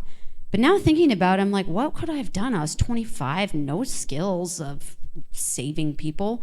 And when I told my husband, who's a firefighter for the Moore Fire Department, and I told him that I was doing this talk, his first reaction was, just make sure they know what they're coming up onto and be prepared for that. Because, and of course we heard that wonderful talk last night. If you were watching, the battalion chief from Austin, he did a great job. But one thing is, yes, you have to worry about helping people, but on top of that, you have to be prepared for the mental ramifications and consequences. Because what if I'd pulled up onto something really bad? I don't think I was mentally prepared for that at all. And that's a reality for a lot of us. So that was the first time experiencing something like that. Of course, pales in comparison to May 2013. This thing is sucking us in at about 47, 50 miles an hour right now. We're holding a hover, but it's just pulling it right to us. This thing is on the ground, grinding, ripping everything up. John, this is Emily Sutton here. Go, Emily. Mike, we're about to get in the path of this tornado. We're dropping south. Major wedge on the ground. It looks like just like May 3rd. Oh my gosh, we've got a blast out. And this tornado's been on the ground for 45 minutes to about an hour. Linda Cavanaugh has been over at the news desk gathering a lot of information. And Linda, it's been an awful afternoon again, weather-wise. You have more. Reports that Briarwood Elementary may have been hit in Moore. We have crews on the way, and we'll get that information for all of you just as quickly as possible. Right there on the top right of your screen. There's the school. I'm unsure for the exact name of it. It's going to be south of 4th Street. It's going to be east of Santa Fe. Whatever school that is, it is, like you see, completely destroyed as kids run up to hopefully their loved ones. But this whole area right here, guys, is it's completely destroyed. The houses are destroyed. They're completely leveled. Let me show you another school. It's right out my door, Travis, if you keep coming around. Perfect. Now straight down and to your left, right there. That's another school, Linda. Oh my goodness. And that one looks like, I don't know what to say. That one looks harder. It looks harder hit than any of them before. Oh my goodness. As a parent, this is kind of hard to report on. But, yeah, so I was watching some of your faces watching that, and I can tell the people locally, whether you're chasing it or you're local, or honestly anybody watching that, definitely heartbreaking. So we go from the days where it's going to be a big storm chase day, I'm going to see this huge tornado, to wow, this is what happens. This is what happens when what we find passionate and exciting to chase and trying to help a lot of people too, inevitably ends up killing people, including 7 children. So I'd never chased a violent tornado. Well, the day before was my first violent tornado, the Little Axe Shawnee tornado. And then the next day, this happened. And we were the Metro crew, so we were chasing one of the northern cells. And you know when Mike goes directly to the chopper and only the chopper, that's the main storm in town. We dropped south. Never seen I-35 like that before. Dropping south, ghost town, rightfully so. Look to our right, and we see the tornado. That's when we turned into 19th Street, and that's the image that haunted me, the one you're seeing there. Which, I'm yelling, major, major, which is all you want to say in the moment when you see a tornado like that in disbelief. And the chopper pilot taught me a lot. I remember hearing chopper pilot John Welsh. He was being interviewed by an Australian TV station, and he said, I have to stay calm. What purpose does it serve if I get really excited? It doesn't help out people. So I really took that to heart for the next chase. But we saw that tornado, and we could only wait there for a little bit before it was heading towards us. But in that moment, I went from, oh my gosh, that looks like a snow globe, to realizing, no, those are people's houses, and that's people's lives, to my heart sinking, because knowing, looking at a mile-wide tornado, that there will be people that won't survive. And my job as a meteorologist is to keep our viewers safe. That's all we want, you know? And you can only do so much. And so watching that, barreling down, that moment when you know you're watching people dying can haunt you. And I know it haunted my chase partner as well. So we started driving south, and the wind was pelting us. That's another thing I learned from chasing violent tornado, is the wind's feeding into it, can be over 100 miles per hour. So logically, I knew that wasn't the tornado, but I was still getting really nervous as I felt it hitting the car. Started driving south, saw the slew of Norman nerds. Again, I can say that I'm a nerd. Waiting and looking north towards the tornado. We turn around to track it, and that's when, and I hope I never see it again, black cloud across I-35, and that is the tornado. And I saw debris precipitating like a heavy rain from the sky. You could see people's homes falling in front of you. We chased it east of I-35, and we went watched it rope out. Couldn't call the station because all the cell phone towers are knocked out. A lot of people don't think about that. I always talk about that at weather schools. We all rely on our phones. That's going to be out if it's hit by a major tornado. Could not call, but we did what we could, and we were focused in the moment. We didn't have time to really process the emotions because you're so focused in the moment at what you're doing, which is chasing the tornado. So we just kept following it east. The supercell didn't reproduce, but about 20 miles away, we stopped at a gas station, and that's when we were able to pull back our laptop and our streaming coverage to hear the news about the schools being hit and the children dying. And that was very hard. My chaser partner and I said a little prayer and went back to the station, obviously a very somber mood. And then in the coming days, it was all about covering it. I mean, that's what we do in news. We went nonstop coverage for 48 hours on the air straight. So I got a few hours of sleep, came back, did some weather, and then I didn't want to be at home with my thoughts. I just felt really helpless, and I know that's why a lot of Oklahomans are like that. We have the Oklahoma Standard where everybody wants to jump in and help out. For me, I just wanted to be out there doing something. I know I volunteered with the church to help clean up. I was out in the damage doing stories, did a couple of stories with Tim Marshall. And that took a lot, not only on me, but I think on a lot of Oklahomans. We have to keep that in mind going into what happened on May 31st, because we had been watching these nonstop images of destruction and lives taken. And so that definitely put people into trauma, whether they were in it or not. If you're in Oklahoma, and yeah. Violent multi-vortex large tornado. Reed, are you still with us? Go to Emily. Go to Emily. Emily Sutton's in it. Emily, go. Emily Sutton is in the tornado.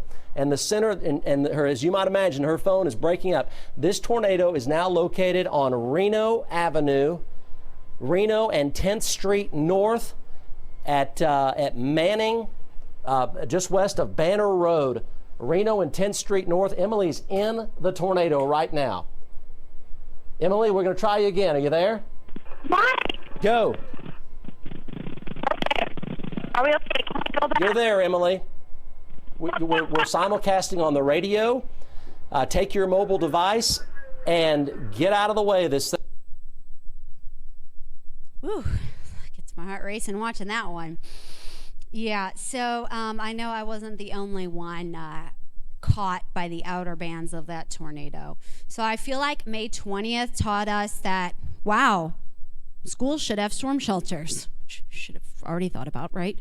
But I feel like May 31st really taught us the lesson in the Storm Chaser community that we are not invincible. And let's be truthful with ourselves. You kind of have to feel that way a little bit in order to do what we do, right? You have to feel a little invincible or feel like you're okay to get that close to a tornado. And this was reality. The reality that there are tornadoes that are unpredictable. This one, we were also on a northern storm. Southern and Charlie became dominant. We dropped south. I could not believe my eyes that this is only a week and a half later. Coming in the north end, I was able to see it before the rain wrapped around. And so we saw the multiple vortices. Of course, that's when this tornado took that weird track. It was tracking southeast, and then it did that veer north. And we know post-analysis that it went from 1 mile wide to 2.6 miles wide in 30 seconds. Yeah. So what you're seeing there is we could actually see the condensation funnel in front of us. What we didn't know is it was expanding so quickly that we were in the outer bands of it. And so as it started turning, we were like, we need to go back. And so I was driving. That's the thing. I'm trying to drive, talk on the phone, talk about distracted driving. And our storm chase partner, he's there with the video. He's guiding. So he's telling me left, right. I'm not taking my eye off that tornado. And we're going, and we are so lucky because we crossed 81, a major highway, and no one hit us. Okay, so guardian angels there. Then we hit the guardrail, and that's when the camera goes down. And that's the shot that went on CNN, MSNBC, the Weather Channel. Did not tell my parents I was chasing that day, so they see this video of that. It's never good when you're mistaken as Reed Timmer on air.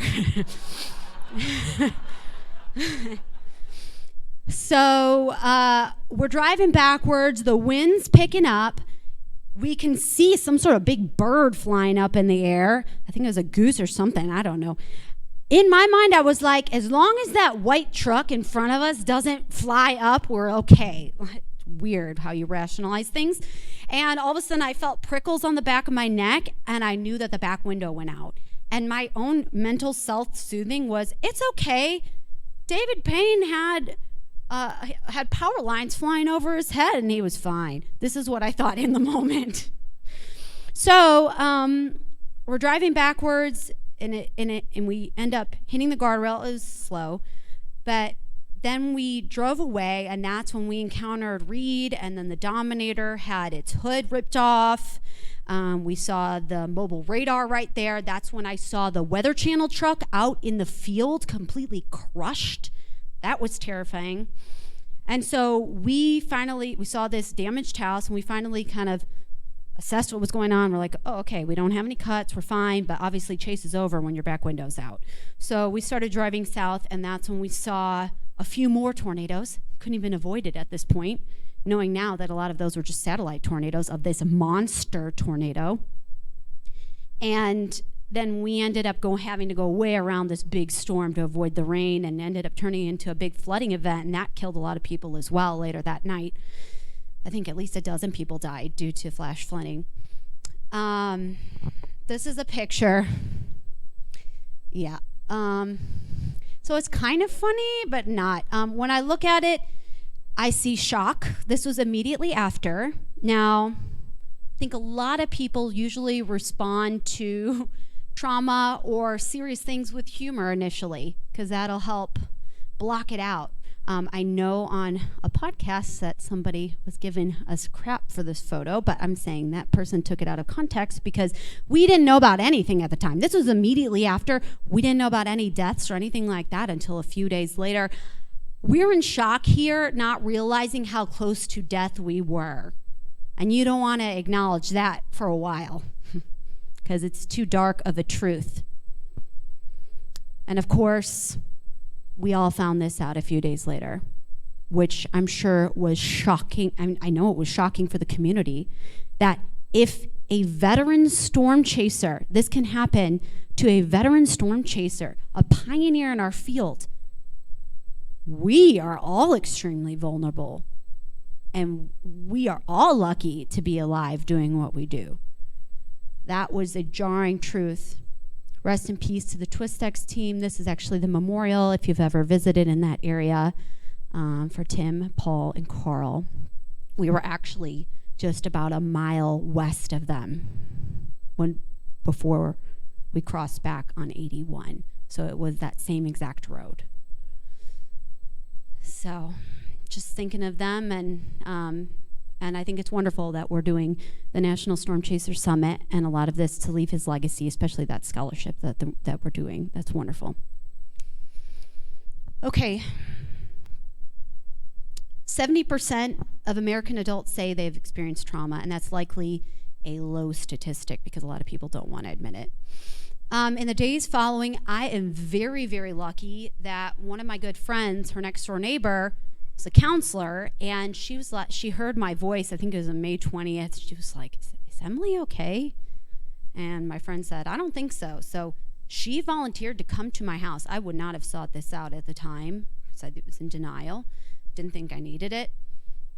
And she came to my house, and we talked through things, and we went, and she did something called EMDR with me, which I'll talk about coming up. But it mimics rapid eye movement. Your REM sleep is so important because that's your brain's natural way of filing things away. So what she did is, and you want to have someone who specialized in this, but she used this. She would go back and forth with her fingers to mimic rapid eye movement, and then she had me think of my worst thought. And my worst thought, and I think in images a lot too, was when I was looking at the F5 hitting more and knowing that there was nothing I could do and that people were dying. So that was the main thought.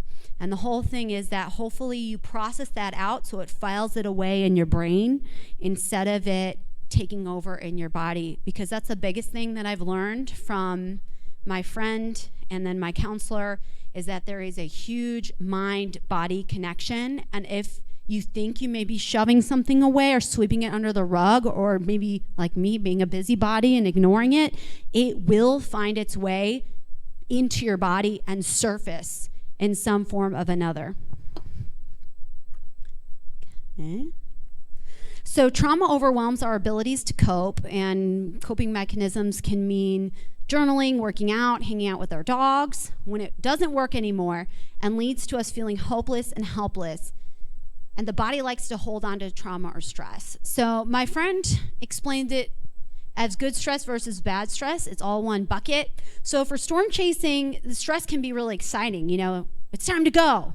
We're done eating it at Meg's. It's time to chase the tornado, right? But then you can have things that you weren't anticipating piling on top of that. So maybe you had an argument with a partner the night before. Maybe you have some financial stress or a loved one that's sick. Things that you're not thinking of. Those all pile up, and before you know it, your bucket could start to spill over. And you may not even know it mentally, but you can see the signs physically, and there are so many different signs and symptoms, but I just try to pick a few. So for physical, there's rapid heart rate, shaking, headaches, indigestion, trouble sleeping. Cognitive would be blaming, hard to concentrate, memory problems, intrusive images. Emotional would be anxiety, crying, survivor guilt, disbelief, grief, anger, and obsessiveness. Relational would be withdrawal from friends, family, coworkers, and isolation. Behavioral would be increased drug and alcohol abuse. outbursts, inability to rest, change of appetite, and spiritual would be withdrawal from religion, searching for meaning, maybe questioning God. So what can we do immediately in the moment or right after? Well, there's a few things. Since it is a mind-body connection, get moving, do something. So storm chasing, we have a lot of sitting, right? Waiting out at the gas station or out in the middle of the field or something. Get out of your car, do something physical. Even if it looks silly, you're doing 50 jumping jacks in front of the cows. Just do it. Buddy check. Check on someone. You may be okay, but the weird thing about trauma, because it depends on your life experiences and what you're going through and where your bucket's at. You may be okay, but your buddy may not be. Now, usually we have a long drive home after a chase day, so that would be a good time to just check in. Be like, hey, how are you doing? What did you think about what we saw back in that town?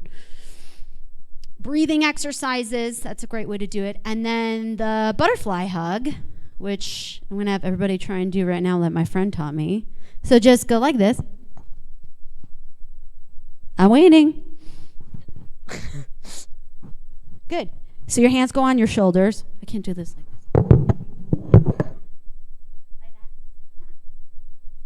this. Very good. And then you just tap right and left, right and left, right and left, just like that. And you just breathe in and breathe out. You can do words of affirmation, but this actually calms you down. And apparently it works well on toddlers, as my friend says. Her kid, she does it with him too. Just a way to calm you down, and it helps bring you back to reality and hopefully lower your heart rate. Because again, a lot of this, you don't even realize that your body's responding to what your brain's going through. Okay, what you can do 24 to 48 hours later, structure your time. Do physical activity. I know sometimes this is hard if you're doing multiple day chases, but do what you can. Eat healthy, balanced meals. I know that's hard around storm chase time, but even if you're not feeling it, try to go do that. I've been trying to do that storm chasing where I pre-package stuff. I've even brought chicken with me and stuff like that, storm chasing, but you'll feel a lot better. Okay, talk to people. It is normal to feel something, okay? I think a lot of us want to shove it away and be like, no, I'm fine. But it's normal. We're humans. If you see something bad, or if you see someone who's just had their house completely destroyed or someone died, it's normal to feel something. Be aware of numbing the pain with drugs, alcohol, food. Get plenty of rest. And don't fight flashbacks or recurring thoughts. So if you do have something, maybe talk about it with someone, or even just write it out. If I've had that before, going to bed or wake up in the middle of my sleep, just it helps to write it out and get it out. For family and friends, so maybe it's not you, but maybe you see someone struggling. Maybe you weren't on that storm, but you know someone else that just came up on the aftermath and they're struggling. Here are some things you can do. Spend some time with them. Listen carefully. Reassure this person that he or she is safe. Help with everyday tasks. Maybe be that person that brings the casserole. And sometimes you need to give some private time if they really do need to be alone, but just check in on them. And I thought this was interesting. As a person who's an optimist, I tend to sometimes be overly positive. So don't say it could have been worse. Instead, say you're sorry it happened and you want to understand and assist. Okay, so the next level after that is post-traumatic stress disorder, PTSD, which when we think of that, we think of veterans, but it can impact anyone who's dealt with trauma. And when you have recurring nightmares and unwanted memories, or some of those signs and symptoms I pointed out earlier, for at least a month, then you may have PTSD. You're more susceptible based on your life story and past traumas. So if you've had a lot of past traumas, then you may be more susceptible to another trauma just piling on top of that one. Now, the way my friend described it to me is you have the hippocampus, the front of your brain, doesn't know the difference between a trauma 20 minutes ago or 20 years ago. And so you're going to start having these physical reactions that basically it's simple as this. If it starts taking over your life, interrupting your life, then you really need to do something about it. I thought this was very interesting. Women are twice as likely as men to develop PTSD in their lifetime. So seek a counselor specializing in EMDR. That's just one of the many ways of treatment. It's not the only one, but if you go for it, make sure you have someone who's specialized in it. And studies show decreased PTSD risk if you sleep after a traumatic event, which I know is hard to do. After a big chase day, you're probably still full of all the excited energy and adrenaline, but if you can get some sleep, that will really help things out with the natural filing system that your brain does for you when you get plenty of rest. That's my dog, Oki, the weather dog. Yes, with an awesome Amada Sky. So the good news, guys, is that you can heal trauma. Be proactive. Honestly, I don't know if I would have sought out help at the time. I mean, I talk a lot, clearly, but with friends and family. But check in with each other after a big event. Maybe someone needs a little bit of a push or help. So check in. Find a counselor you like before storm season, because it may take a while to find one that you like. If you find one you don't really click, go find another one. And you have to also work through insurance sometimes, but find someone and be proactive ahead of time so that when you start having these intrusive images, and you have someone to go to. Normalize it. We can all do our part to destigmatize mental health by talking about it. Okay, so special thanks to one of my best friends, Tara Stevens, Stephanie Williams, and of course to KFOR TV for all of their support and all the images and video. So, thank you guys.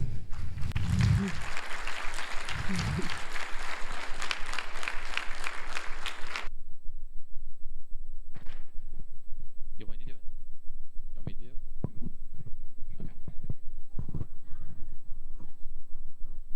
From what I've researched.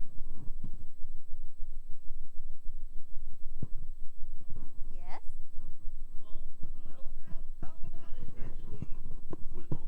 Storm you were the 2013 Moore tornado. And I actually took about a year and a half off of storm chasing after that because it traumatized me so badly. Wow. Yeah. And I remember listening to you on the radio as I was in the car that day. And I just wanted to say thank you for giving this talk, because, you know, and then I heard about you at El Reno also. And so getting to kind of hear you talk about your struggles kind of makes my struggles that I went through after that month really it kind of hits a bit different, I guess, as they say. Yeah. And so I just wanted to say thank you, and that, I've enjoyed kind of following you on Twitter and stuff. So Thank you so much. And how did you get yourself back into chasing then after your break? It was something that I just really loved, and I grew up. My interest in storms started with therapy because I was so terrified of storms as a little kid that I ended up in therapy for it. Oh. And then it turned to fascination. And so, I've kind of struggled with other things in my life. I've had other mental issues that predated, like, my storm chasing that started in the late 90s. And so, I did some therapy over it, but there's sometimes where I still have the dreams about the kids from Plaza Towers. And Well, thank you for being vulnerable and for sharing that. No problem. Yeah. Thank you.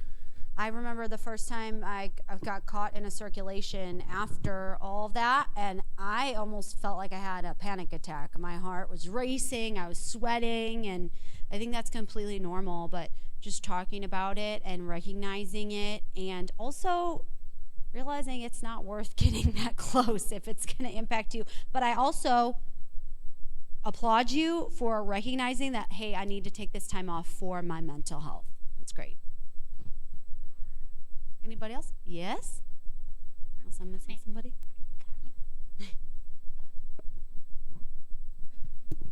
It's a pretty simple question, but how long did it take you to get over those traumatic events? I mean, you had two major events in a relatively short period of time. You had to, of course, go to friends and get counseling and stuff like that, did it take a year, 2 or 3, or does it still happen once in a while?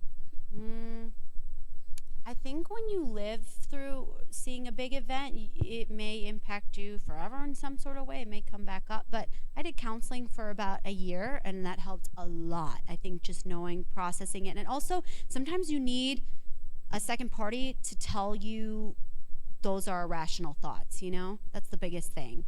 That you didn't cause anything, you know, you were just there. But to this day, I still wrestle with why was I here for this? But yeah. Okay. Good question. Thank you.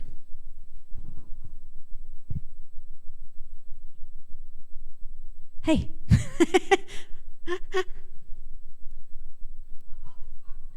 Yeah. Same. Oh. Oh.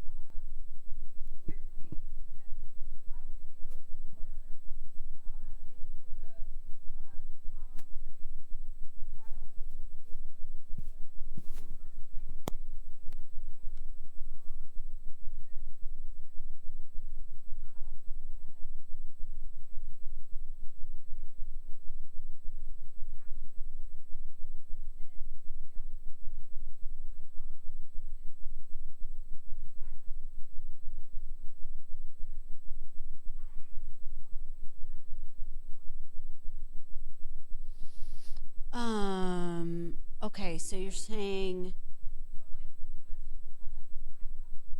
uh-huh.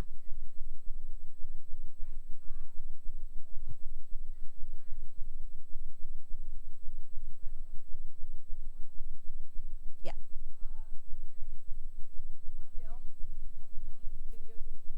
Mm-hmm. Kind of wondering what to hold back as far Got it. Yes. Yes. There is a delicate balance, and I will say, I'm just going to say it, I think there's a double standard with females and males with storm chasing, because if I start screaming my head off, they'll be like, she's overly excited. And if a dude does it, they'll be like, oh, he's just in it, you know? But I will say that by me trying in the moment, saying, mentally pull back a little bit on the excitement. I mean, you're not going to be able to be, although we have one storm chaser, his name is Corey Inman, and he could be in the tornado and he's like, yeah, Mike, we're here in the tornado. And so I don't think we'll ever be at that point, because I can tell your energy. So I think it's a delicate balance, but by pulling back, it actually helps you become more clear-minded so that you can give the important information. You could even see the evolution there with saying major wedge. That serves no purpose, right? I think if I was clear-minded in the moment, granted, you're not around an EF5 tornado very often, but I think being clear-minded, you'd say, hey, this is the direction right now. I would estimate it to be this wide, you know, and I think I've gotten better over the years, but that just takes a lot of experience. Specific is terrific, so the best you can do is give precise location, what you're seeing, where it's going. Don't make us something that's not there. But to answer your question, that's it. I think your voice will naturally be excited, so you don't have to worry about being like, whoa, you know. That'll come out naturally. Okay. We good? Thanks, everybody. It's been a pleasure to be here. Good. All right. All right, hey, everybody. Thank you for coming. I'm excited today to talk about Hurricane Dorian from ground zero and how I measured and, more importantly, how I survived the storm of the century. And just to give you a quick sort of overview, this is Dorian. It formed out in the Atlantic, and then it just sort of moved west. It clipped the Northeast Caribbean, blasted into the Bahamas as a mega grade Category 5 hurricane, then fortunately did a hairpin turn, missed Florida, but brushed the Carolinas, and then died over Atlantic Canada. And here's kind of the fact sheet on Dorian. Main thing to see there is it was a late August, early September system, which is that's climatologically exactly when you'd expect a strong hurricane. The thing I'm going to focus on, there were a lot of landfalls that impacted a lot of land masses, but the one I'm going to focus on is when it hit Great Abaco Island with estimated sustained winds of 160 knots. Now, I know this is mostly a tornado room. It's actually one of the first kind of tornado-centric conferences I've ever done. I feel like I feel like an exotic bird here. But just in miles an hour, that's 185 miles an hour. And that's significant because this is the list of all known Category 5 hurricane landfalls in North America based on estimated sustained winds at landfall. And if you look at it, you can see that Dorian's estimated winds at landfall put it at the top, tied with the 1935 Labor Day hurricane, as the strongest known hurricane landfall in North America. So when I say it was the storm of the century, I really mean it. And that's what it looked like as it passed over Great Abaco Island. It's just that gorgeous structure that was right at landfall. And fortunately, I was there to document this historic event. That star is where I was. I was in a town called Marsh Harbor, which is sort of the de facto capital of the capital city of Great Abaco Island. I shouldn't call it a city, it's more like a town, and actually not really much of anything now. We'll talk about that in a second. So some of you might know who I am, some of you maybe don't, because again, I know this is kind of more of like a tornado room. So let me just give you a little background on me and my work, and I thought the best way to start is just with a quick 60-second look at my work. Oops, there we go. Jumped the gun there. All right. Try this again.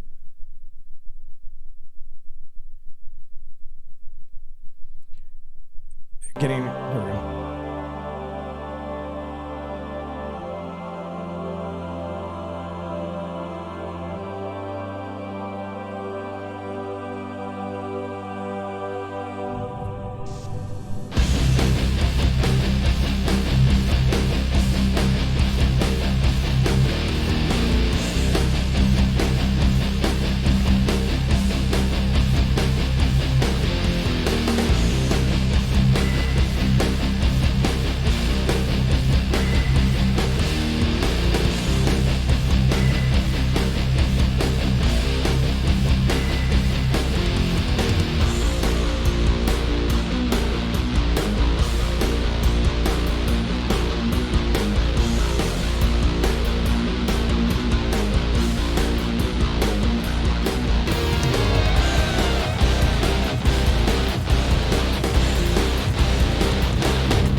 So as you probably guessed, or as you know, I'm a hurricane chaser.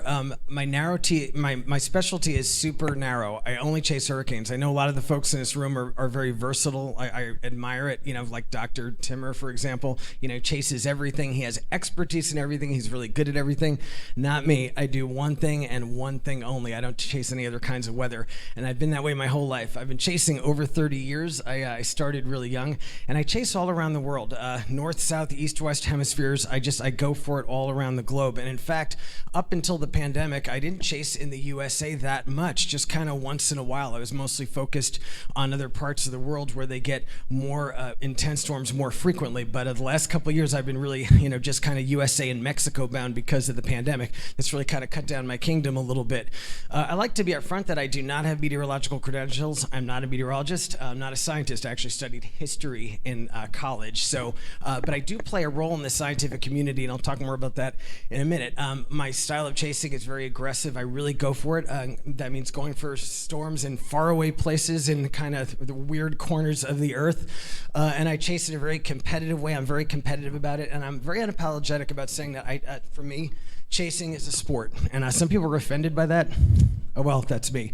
And I'm very obsessive about chasing, and I think that a lot of people in this room are. I know that the chasers, the folks who are in this game who are really doing it, who are really going for it, not just like the casual chasers, but the real hardcore ones, to put up with the levels of danger that we do, the inconvenience, the way it interferes with your personal relationships, all that stuff, the way it throws your life upside down, you gotta be obsessed. I mean, if you're not obsessed with this stuff, why would you go through all that? All right, this is my life's work in one image. This is the 60 hurricanes and typhoons that I've penetrated. So to get on my list, my portfolio, it's got to at least be hurricane or typhoon strength. And a typhoon, of course, is a hurricane. It's just what they call it in East Asia. And I had to have at least gotten in the eye wall. If it doesn't hit those two requirements, it doesn't get on my list. So I'm up to 60 right now. And I've been in 5 Category 5s. A lot of you were in Hurricane Michael. I've been in a couple in the Philippines, including Super Typhoon Haiyan, which was a big Category 5 that made a direct hit on a big city with thousands of deaths.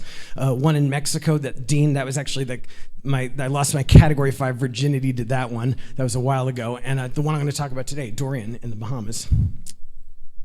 All right, so why do I chase? Well, first thing I want to say is there's no right or wrong reason to chase. I see some Judge Judy's on Twitter saying, well, so-and-so chases for the wrong reasons. There's no wrong reason. If you chase, you do you. You chase for whatever damn reason you want, and don't ever feel like you have to justify it or you have to please someone. There's no committee that decides who gets to chase or why. I want to say that first of all. So when I started chasing when I was young, I would say it was just basically a thrill seeker. And by the way, nothing wrong with that, you know? That was like religion to me, just getting that adrenaline going. But it definitely was about the thrill at first. Now, over time, it's evolved a little bit. And the thing I get really excited about now is what I call chasing the truth. All right, so what am I talking about? All right, so it was over a decade ago. A couple of big super typhoons hit the Philippines. Big apparent Category 5s, Super Typhoon Megi and Bopa, and they both smashed the Philippines. And there was no records on the ground about what happened. No weather stations, no nothing. Just nothing to measure these things. Our entire knowledge of them, the estimated central pressure, the estimated winds was all based on like scientists looking at satellite pictures. Bugged me because I'm just like, God, these big events are happening and we don't know what really happened. Because satellite pictures, listen, the Dvorak technique, it's good, it's better than nothing, but it's actually not that accurate. And then I realized, well, hey, if I'm going into these remote regions and I'm in these storms anyway, I might as well measure them while I'm there. And so I start doing that. So I know like tornado culture, I noticed like my good friend James Reynolds, he's another tropical cyclone guy. He's a British dude who lives in Tokyo. He chases hurricanes and typhoons also. We observe this a lot, that tornado culture, tornado chaser culture is very much about the vehicle. Actually, good friend of mine just showed me his vehicle today, showed it off in the parking lot. It's very much about that. When you're chasing hurricanes internationally or typhoons or whatever, there's no vehicle. I mean, you rent cars and stuff, but it's not about the vehicle. It's more kind of James Bond. Everything's about portability, all these little gadgets that you could fit in carry-ons, because I'm flying to like another continent, then I'm getting on another flight to some little island, and then another flight to some little dot in the middle of the Pacific. Everything has to be really small. So I carry a fleet of Kestrel weather meters where I can get really accurate sort of air pressure readings with those. I also make sure that I record a lot of video. Now, of course, all of us do. I record video not just because I'm trying to like capture that thrilling moment, but also if you have nonstop video going and it's properly timestamped, it becomes a valuable record of the event, sort of a chronology, and you can go back later on and piece it together. And also, I just keep very careful track of my location at all times. Coming out of a storm in the middle of nowhere with just air pressure data, good timestamp video, and knowing your location at all times, afterward you can go and you can reconstruct what happened and you can infer all kinds of things about the storm that otherwise wouldn't be known, about its structure, its size, its intensity, etc. Now, scientists actually use my data. It's not just for me. Here's examples of the work I do after hurricanes. I take the air pressure data and I create like infographics with map overlays kind of showing what happened. And a good example of my work was Hurricane Willa in the west coast of Mexico. This hit a very desolate region of the state called Sinaloa. Americans aren't supposed to go there. It's kind of not safe. But anyway, went there and I planted sensors along the coast as the hurricane came in. One went through the left eye wall, one went through the right eye wall, and one went right through the eye with me. And I came out of this with a really nice detailed pressure profile of the hurricane. And that was basically all the data and information that the Hurricane Center had to work with when they created their report on the storm. So they were able to, with my data, assess the landfall location, the intensity, the size of the storm, exactly when it came ashore and everything. So it's stuff like that that makes me feel really good. Like, okay, I'm bringing value. And by the way, if I didn't bring value, that's okay also, because again, chase for whatever reason you want to. All right, so I go through all the trouble because I really believe one quality controlled central pressure reading is worth 1,000 satellite pictures. Now, a central pressure reading it's not magic. Can't tell you everything about the storm. And we know now that the relationship between central pressure and wind speed, it's not fixed. Like in the 80s, we thought it was this fixed thing. Like if the pressure was 962 millibars, winds were 100 knots. Now we know that's not the case. There's a lot of other factors. But the pressure gives you a good starting point for calculating. So I look at myself as sort of, I'm not a scientist, but I'm the scientist's hunting dog, how I like to put it. Because I'm going into these remote places where data otherwise wouldn't exist to create the data. So scientists have that missing piece to put together what happened afterward when a hurricane hits some really remote part of Mexico or the Philippines or Australia. When I'm not collecting data, I find myself like in the position of rescuing people a lot. I don't chase storms to rescue people, but just being a strong, able-bodied guy who can swim. Sometimes it happens. This was from Super Typhoon Haiyan, where our hotel went underwater and people were going to drown. So a couple of us jumped in the water and just started pulling people out. Okay. I don't make money doing my data work, and I don't make money rescuing people. Of course, a guy's got to make a living. So I'm going to talk a little bit about how I make a living, because I get asked a lot, especially by the younger chasers who are trying to figure all this out. So everyone does it differently. My main way is TV. Just appearing in TV shows and reality series. And the last big project I did, which was like a couple years ago, was Hurricane Man, which was a British docu-series about hurricanes following me, Hurricane Man. Let's take a look at that. We have declared a state emergency in 35 Florida counties. Dave is taking you into the eye of the storm. You cannot be outside in that. With American hurricane expert Josh Morgerman and a very brave British camera crew. Do you think we're safe? Yeah. 948 millibars. The destructive part is what I'm hunting. Huge mistake. I would leave now. The whole building is just coming down. We need more information, more data, and I gotta keep chasing. Just looking for any surviving people. This is scary. The new series, Hurricane Man, starts Sunday the 24th of March on Dave. Yeah, when I signed my contract and I went to London to start having the production meetings, and they showed me the crew, and I just met this group of like these poor British hurricane virgins. I was just like, Lord, help us. And you know, and like obviously, you know, the UK, like, you know, we're all American. We're like the United States is just the land of violent weather. You know, whether it's tornadoes or hurricanes, we get it all here. They don't get it there. They get 40-mile-an-hour gusts, and they're like, whoa. Here's the deal, though. They did an amazing job, and you know, they all went through the core of Hurricane Michael. So these Brits who'd never been in a hurricane, I mean, they'd been in a couple by the time Michael happened, but they all went through the eye of Hurricane Michael. So they're like toughened warriors now. I was really proud of them. Yeah, despite all that tea drinking and everything. All right. So working on a series is a lot of fun. It's a very hard work, and you have to do embarrassing things like pose for publicity stills, which I hate doing, but you got to do all that stupid stuff. And also, that's long-form programming, appearing on reality series or whatever. I also do like sort of live reporting. I work with Weather Nation, which I really dig. I worked for a couple of TV networks, and I finally found a great fit for me. The thing about Weather Nation is they're not trying to make me a reporter. Okay, it's the first time I've worked with a network where they get that I'm a chaser dude, and that's not a reporter. They don't tell me where to go. I decide where I go, and it works really well, and I love working with them. It's a very good collaboration. There we go. Okay, and I'm also I'm a product spokesman for a couple of different brands. It's called being a brand ambassador. One is Deltec Homes. They produce these incredible aerodynamic houses that can withstand Category 5 winds. Really, really cool and impressive product. And also Kestrel meters. I've been using them for years before they started actually providing me the equipment for free, and now I'm in a relationship with them where I promote these products that I really believe in. These things allow me to do the work I do. I travel with a fleet of like 4 or 6 of them, as you guys know, and I plant them around to get data. All right, so a couple things I want to say, a couple takeaways about the business side. First off, making a living as a storm chaser is not easy. Want to just be like totally upfront about that? I mean, even if you hit like you land the holy grail of like you star in a major network TV series, it's still a constant hustle. You're always working hard for like season 2, the next project, the next meal. I mean, it's just always, it is the nature of it. And I just want to be really clear on that. That said, the good news is that there are many, many ways to generate income as a storm chaser. Like you saw me talking about how I'm a TV personality and this and that, and I'm a speaker and all that. Okay, there are other guys actually. I mean, look at Brandon and Doug. They're all about video. Those guys make a really good living. Just they don't do TV. They're all about video licensing. There are so many ways to do it, and you could do it your way, the ways that kind of map to your talents.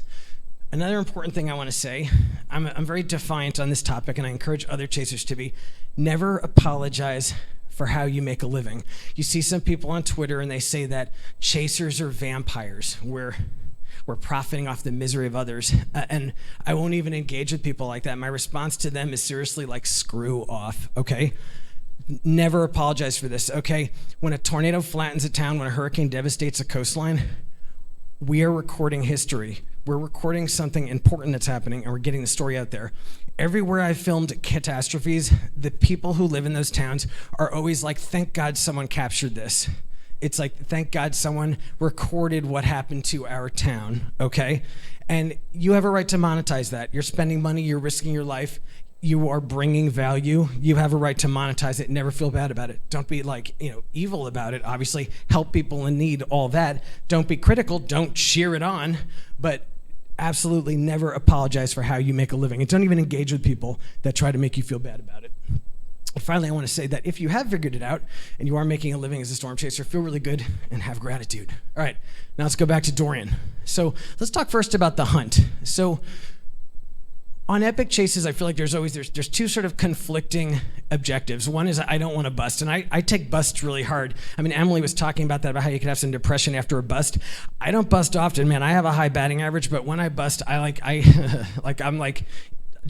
lay in bed for days really depressed about it. I hate it. It's like I'm very competitive and I don't like messing up a chase. It bugs me. But there's also the desire not to die. There's sort of like two sort of conflicting objectives, and I feel like a lot of my life has been just kind of like, there's the two objectives, and you're kind of walking along the edge of the cliff because you want to be on the edge of the cliff because that's where the sexy views are, and and listen, a couple of storm chasers have fallen off the side of the cliff and died, so it's like it's a real thing. And I'm talking about this because I think that a lot of you wrestle with this too. This isn't unique to me. I think a lot of us storm chasers are like this. It's kind of like we're always up against that edge, trying to kind of get that magical moment and trying not to die doing it, and it's I'm aware of that all the time, and Dorian was very much a case of that. So now you can enjoy the sick mind games of chasing Dorian. So this was a hard chase. Now, when I go on a chase, a lot of people like on Twitter, they'll ask me, or even other chasers, like 3 days before, they'll be like, hey, where are you going to ride out the hurricane? I never have any idea because it's a very dynamic, changing thing. It's not, people think, oh, a hurricane's big and it's easy to chase. I don't think it is. If you want to get in the meaningful part, the part that's like the part that really counts, it's small, okay? And it wobbles a lot, and by the time it's coming ashore, it's actually, you're chasing a pretty localized feature. If you're really serious about penetrating the core of it, not just, being in the outer rain bands or the radius of maximum winds, if you really want to get in it. So Dorian in particular required a lot of different plans. So here's the track. So I first became aware of Dorian. I was actually in New York City promoting Hurricane Man. I was on a publicity tour, and it was this tropical storm out in the Atlantic, and the computer models were suggesting it was going to hit the Dominican Republic as a hurricane. So I made a plan I fly to Santo Domingo, canceled that plan when the computer models started to sort of shift more east, then went to plan B, which was to go to Punta Cana, a little further east. But then the computer models started to shift some more, and also the storm was kind of underperforming, so canceled plan B. And then I just kind of got annoyed with it and ignored it for a few days, and I was like dissing the storm hard on Twitter, just being like, this thing's a piece of crap, I'm ignoring it, I'm not going to chase it, like, shut up. Then, cut to days later, it's this monster hurricane near the Turks and Caicos Islands, and the computer models are showing it ramming into Florida, as the populated southeast coast of Florida, as a powerful Category 4. So then I was like, okay, plan C. So I flew to Florida, I think like Orlando maybe, and then drove to West Palm Beach. So that was plan C. Slept there that night and then had to enact plan D because the computer models, plot twist, they started to shift again and they showed that the hurricane was not going to hit Florida. It was actually going to just hairpin turn right offshore. And I realized that if I wanted to get this thing, I was going to need to get off the mainland and get onto the Bahamas. And so I flew to Marsh Harbor, and look how close the hurricane was by the time I did. That's the plane ticket. I saved it because this was the final flight into that doomed island. So this ticket has sort of a, I don't know, it has kind of like a magical quality to me. I like sort of held on to it. I flew to Marsh Harbor. Look how close that is to West Palm Beach. It's actually not that far. And then drove up to Treasure Key, which is up higher in the Great Abaco Island. And then I was going to ride it out there in that little finger of land. It was going to be a very dramatic front row seat. It deserved a dramatic selfie to set the sort of environment. And I was like, yeah, this is going to be really a great place to document this. Now, at that time, it was a Category 4. It was not an historic hurricane yet, just a very strong one. And I was like, okay, this is cool. Okay, then it started to get dark, and I'm like assessing things and thinking, and I started to think, and the hurricane started to really grow fangs. It was becoming very strong. And I went to bed. I forced myself to go to sleep. I've gotten good at doing that, just like forcing myself to just get a little sleep before a big day. And I was laying there, and in the middle of the night, I woke up, like in the wee morning hours, and I'm just like laying in bed, and the wind was making this weird howly sound, and it was like, it just wasn't raining yet, but the wind was making a weird howly sound, and the phone, of course, was like in bed with me, and I like picked it up, and I looked at it, and Twitter was blowing up because the recon was finding Category 5 winds, and then I started walking around the condo, and I'm like knocking on the walls, and I'm like, well, they don't actually sound that solid. It was like, so it was the howly winds and the recon data and the sort of hollow soundings of the walls. I was like, okay, I don't feel good. And I started to have like premonitions of death. I got spooked about this thing, and it was funny. And I usually don't. I pride myself on being like Man of Steel, not scared ever. But I got a little spooked, and it's normal. It happens on a chase. I think I sensed something happening. So in the middle of the night, I packed the car up and I drove back down to Marsh Harbor. So I relocated because I didn't feel safe up in Treasure Cay, but the other reason was a chaser dude reason, which was because I really wanted to penetrate the eye, and the hurricane was not gaining any latitude, and it looked like it was going to go right into the central part of the island, and I was right. Here is actually the track of the hurricane. And the diamonds are the hourly positions, the stars where I was, and you could see, bam, made the right choice, nailed that eye. And if you look up close, you could see that 2 p.m. position is like right over me. And you could see there are 2 locations. Location A is where I rode out the front side of the hurricane, and B is where I relocated to. That's about 2/3 of a mile away in the eye because the building A was so badly damaged. Talk about that more in a minute. Here it is as it passed over us. All right, there you go. So now I'm going to bring you through the experience, step by step. So here's where I wrote it out. It was a school, a primary school on a hill. So it had about 30 or 35 feet of elevation. There's a little bit of hills in Marsh Harbor, and I knew I wanted to be above the storm surge. And this was a concrete building, so I felt like, okay, this is pretty good. This is as it was becoming a Category 5. Check out all those trees. Say goodbye to those. They're going to look a lot different in a few minutes. Okay, and so I recorded the event. I calibrated 2 Kestrel devices, put them away in a safe place so they could start recording quality control data, and I didn't touch those during the storm. If you want to collect high quality data, you can't touch the devices. You gotta just leave them alone in like one place. And I have another one hanging from my neck that I use just to look at just to get spot pressure readings. But the ones where I get my official data from, I just put them down and basically don't touch them. I might occasionally look at them to make sure they're still functioning, but that's it. And then I just had 2 cameras going. Documenting Dorian was very hard. You couldn't document it like a normal hurricane because it was so violent. All right, so after the hurricane, I went and reconstructed a chronology of what happened. Don't worry, we're not going to read this line by line. Just want to show you what I do after a hurricane. This was days later. So using the video, I sort of made a chronology of what happened, put the air pressures on it, and then also sort of color-coded it into phases. Pink is when we got into the eye wall. Red is when we got into what seemed like the peak winds, and blue is when we got into the eye. Now, these are subjectively assigned, but when you see the video clips I'm going to show you, you'll see that actually it's pretty apparent, these different phases. Here's the air pressure data I collected, and I'm going to go more into detail about this, but in the eye, I had 913.4 millibars, which that's the lowest I'll get in my career, happened right in the eye. And you could see I color-coded the pressure trace so you could see sort of how the different phases of the storm overlaid the pressure. Now, you see how I get to the bottom and notice how it doesn't go back up? Where's the other half of the trace? We'll talk about that tragedy in a minute. Okay, so now I'm going to bring you through it step by step, each phase of the hurricane, so you can come through it with me. So first, let's talk about when I was in the sort of outer, just entering the eye wall.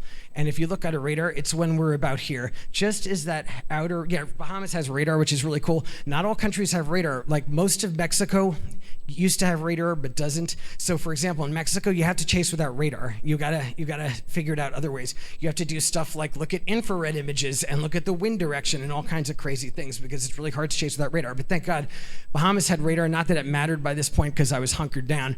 But this first video clip is from when we were just entering the eye wall. So it's not crazy yet, but the winds are getting destructive. Let's look at how that was. Just one thing I want to say, give you orientation. So where I am, at a certain point, the police or whatever made us all, everyone had to get inside. They just made everyone get inside. And I was, the front eye wall I wrote out, this is in a small square concrete classroom, okay? The windward side of the room has cyclone shutters and boards covering the windows. That almost blew off, and you'll see what happened. And the view that you're seeing is through the cracks in the cyclone shutters on the downwind side. All right, and I was with 11 people, 2 families, including 2 little kids, and 3 other dudes, and just people I didn't know. And by the way, I've kept in touch with a couple of them. I'm still talking to them. We stayed in touch. After you go through something like this, you become lifelong friends. Anyway, here's the outer part of the eye wall. Whoops. There we go. It's just before noon, and we're at 960 millibars. The wind is ripping really hard, but the scary thing is we have like another almost 40 millibars to lose. We have a lot of isobars to go through, a lot of gradients. I think the wind's going to get worse. Now, notice when all the paper started blowing, we got concerned because not that paper was blowing, but it meant some part of the building blew open.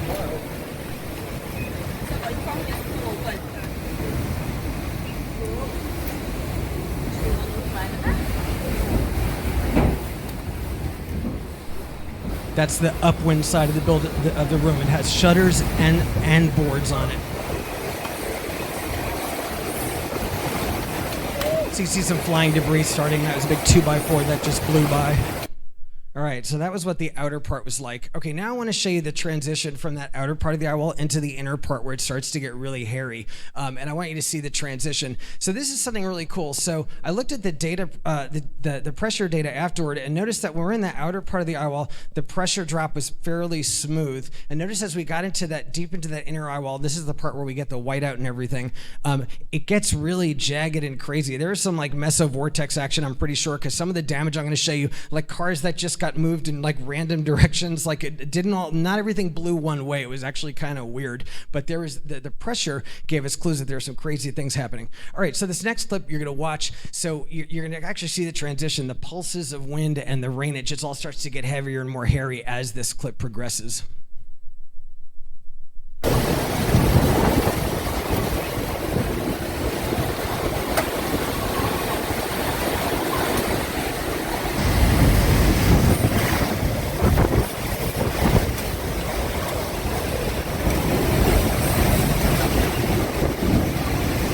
By the way, notice when you see the people in the room, everyone's going like this. Our ears are killing us, and I'll talk about that in a second.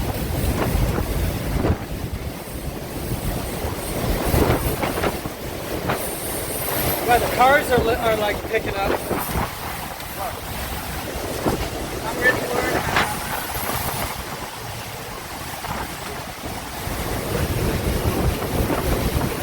Starting to get that kind of whiteout-y quality.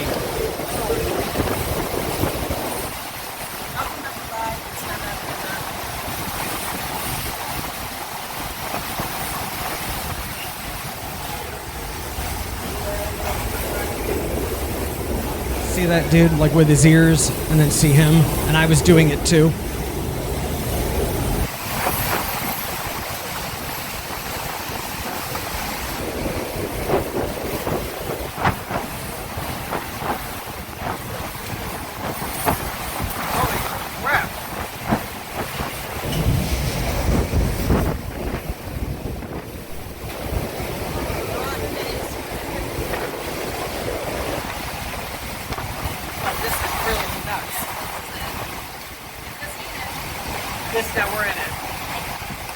Yeah, we're in it. I think we're really in it. Okay.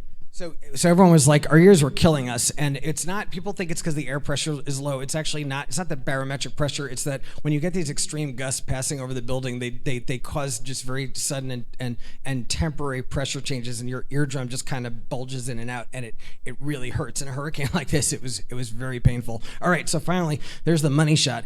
That part of the eye wall, that inner part just before you enter the eye, that's where it gets really hardcore. And this is something I'd been fantasizing about since literally I was like 12 years old, like a 12-year-old hurricane nerd, like, oh, I want to be in a category 6 on a little island that's flat so there's no friction, and it'll be in the middle of the day so I could see it. Like that's like my total fantasy. And so here it is, I'm in my total fantasy, and it was actually not like I expected. The main reason being, what I didn't realize is that you just can't see anything. Like, I might as well, I'm going to show you this next clip, but it's like it could have been a blizzard in like New Hampshire. I mean, it's just like you just can't see anything. I might as well have shot like a shower curtain. And what was interesting is that most of the really extreme damage, you'll see everything just turns white, and we couldn't see for a half hour, and then the curtain lifts, and then everything's just like all crazy looking. Like you just, it was like there's literally like a white curtain hiding all of the crazy stuff. But here was at least what it looked like.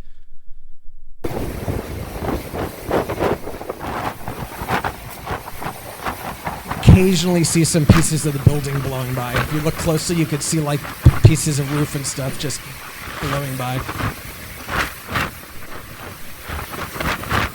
I wouldn't know that that's a hurricane looking at that. Like,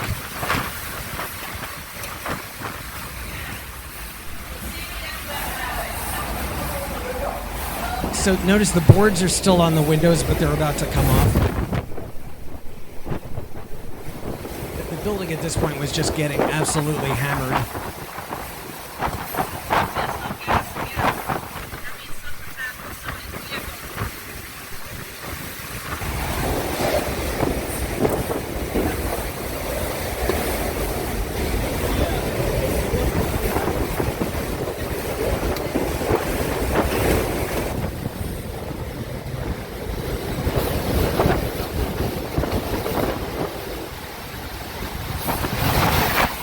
Something happened, like the wind sort of changed direction, came into the building, which was kind of weird. All right, so that was when we were in, like, deep in that inner part. Okay, so I couldn't see what was happening. You couldn't see anything, but the barometers were at this point were recording incredible things. So, sorry, the only like really hardcore nerdy slide. So one thing I like to do with my pressure data is to calculate air pressure gradients. Okay, so what, as you guys know, what matters with, it's not so much okay what the central pressure is, but what is the pressure difference over distance. That's what really counts. So one way to do it is, of course, to have multiple pressure readings from different points, and then you can compare them and just see. Another way is if you know the storm's motion as it's coming towards you, you can sort of solve for pressure gradients. Like you can sort of solve for it. And what I mean is the hurricane was actually moving toward us at exactly 6 knots. So what it meant is that every 10 minutes, one nautical mile sample of the hurricane was passing over us. So if you look at the pressure changes over 10-minute periods, you can get a rough idea of the gradients. And we were getting some crazy gradients in this thing, well over 10 millibars a mile, which is like nuts compared to other hurricanes I've been in. Now, these are rough calculations, but yeah, the highest that I calculated from my data, this is a real close-up shot of the inner eye wall, was 12.4 millibars over a mile, which is really nuts. And I apply this methodology to every major hurricane I've been in, and here are my top gradients that I've measured in other hurricanes, and you could see Dorian just blows them all away. My previous queen was Patricia. Patricia was the strongest hurricane ever observed on Earth. It weakened a little before it hit Mexico. It still had a very tiny, violent core as it came ashore. I got right in that pinhole eye, using visible satellite imagery, no radar. I don't know how we did it, but anyway, that one was 10.5. Look at Michael was 8. I went through the eye of Michael. I mean, Dorian was just in a class by itself, and those gradients are why it had those explosive winds. So finally, the pounding started to die down, and this is my favorite clip, okay, is the transition from the inner eye wall into the eye. So what's really acid trippy about this clip is, well, a couple things are going on. One is that the boards blew off the windows and the shutters started to cave in. So all the guys in the room were all holding furniture against the shutters to keep them from blowing in, because if they blew in, the room was going to become like a shooting gallery. But the other thing you'll notice is that the building's getting pounded by just crazy wind, but there's blinding sunshine coming through the cracks in the cyclone shutters, because we were still in the eye wall, but we were so close to the eye that we were getting the sunshine from the eye was we were in the sunshine, but in the like 200 mile an hour winds. I mean, it was just really weird, and you'll see that transition now. It's kind of cool.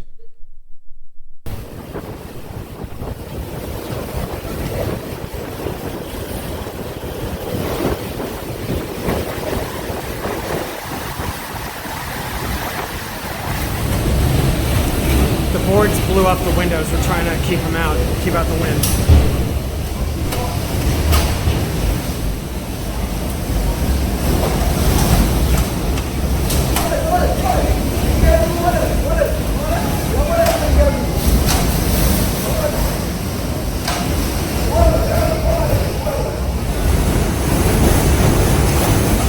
Look how sunny it is outside.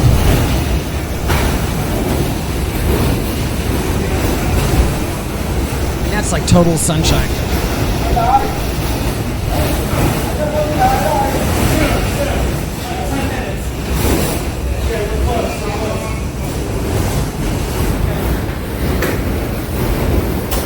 It's 107. Sky is brightening.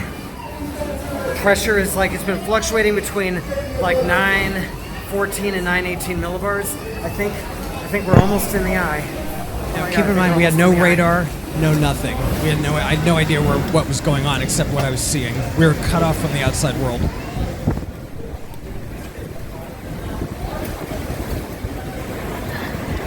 Just entering the eye. Wow.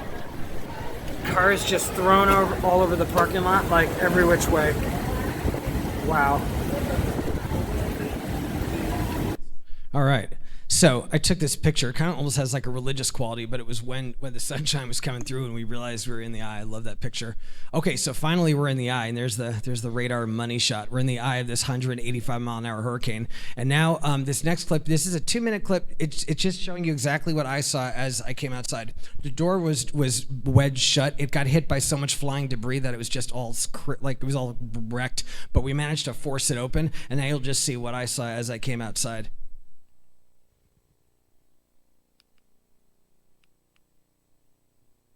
Trying to create suspense here. Here we go. Whoops. Go back. Here we go. Okay, I'm determined to make this work. There we go. Now the eye was still it was getting a little misty by this point. You'll see, it's like you don't get a lot of clear skies in it.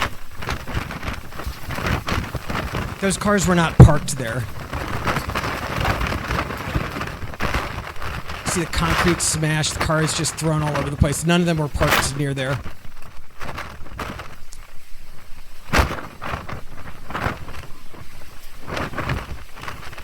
I don't know where that car on the right came from on top of that tree. I didn't see it before the eye wall. I just don't know where it came from.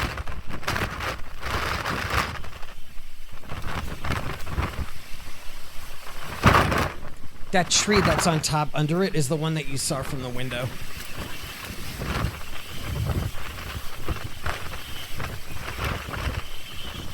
That truck there was the one next to my car. That's my car on the left, which did not move, but the one next to it blew away.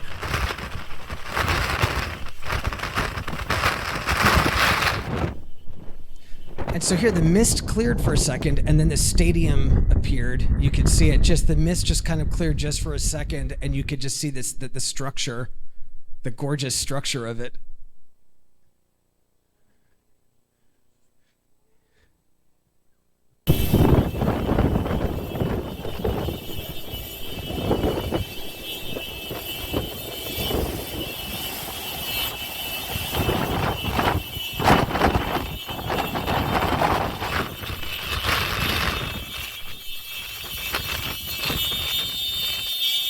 Look at the cars are mutilated.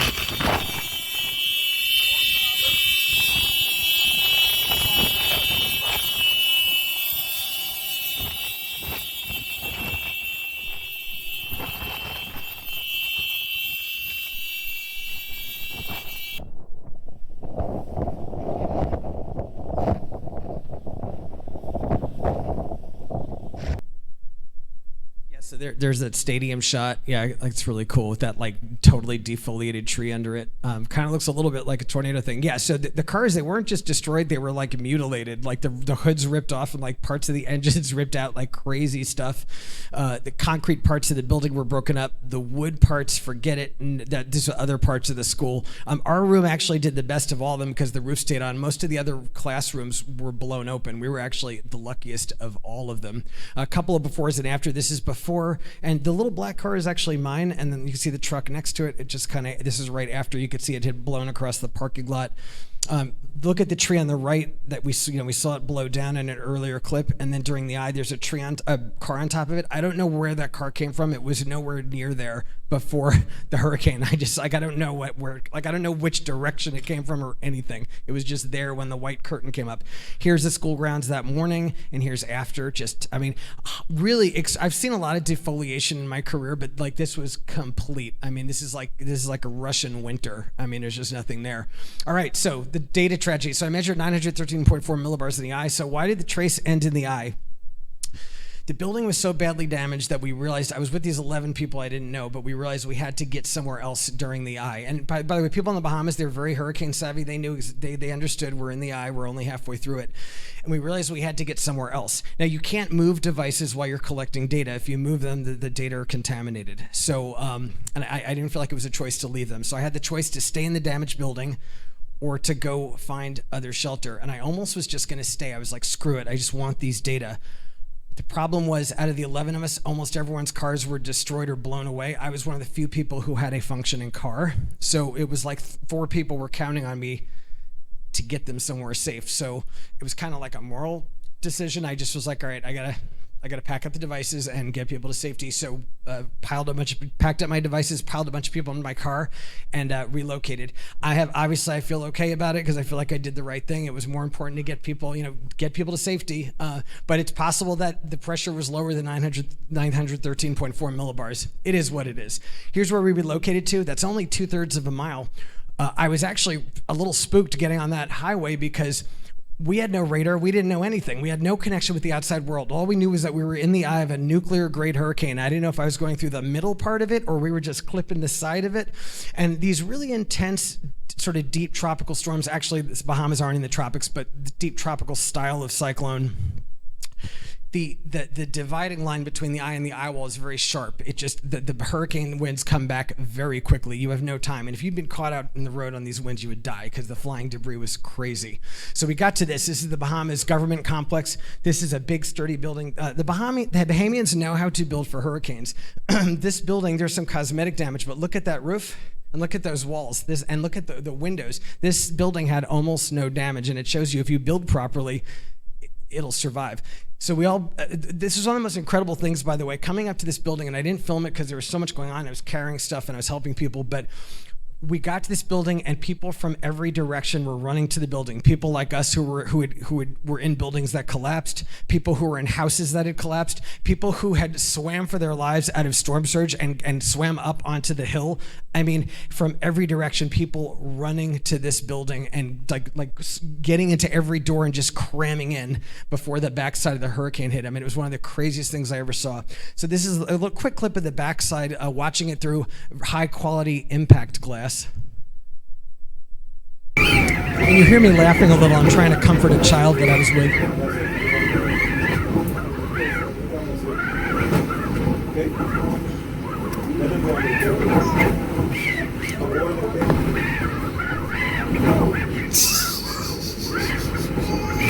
It's okay.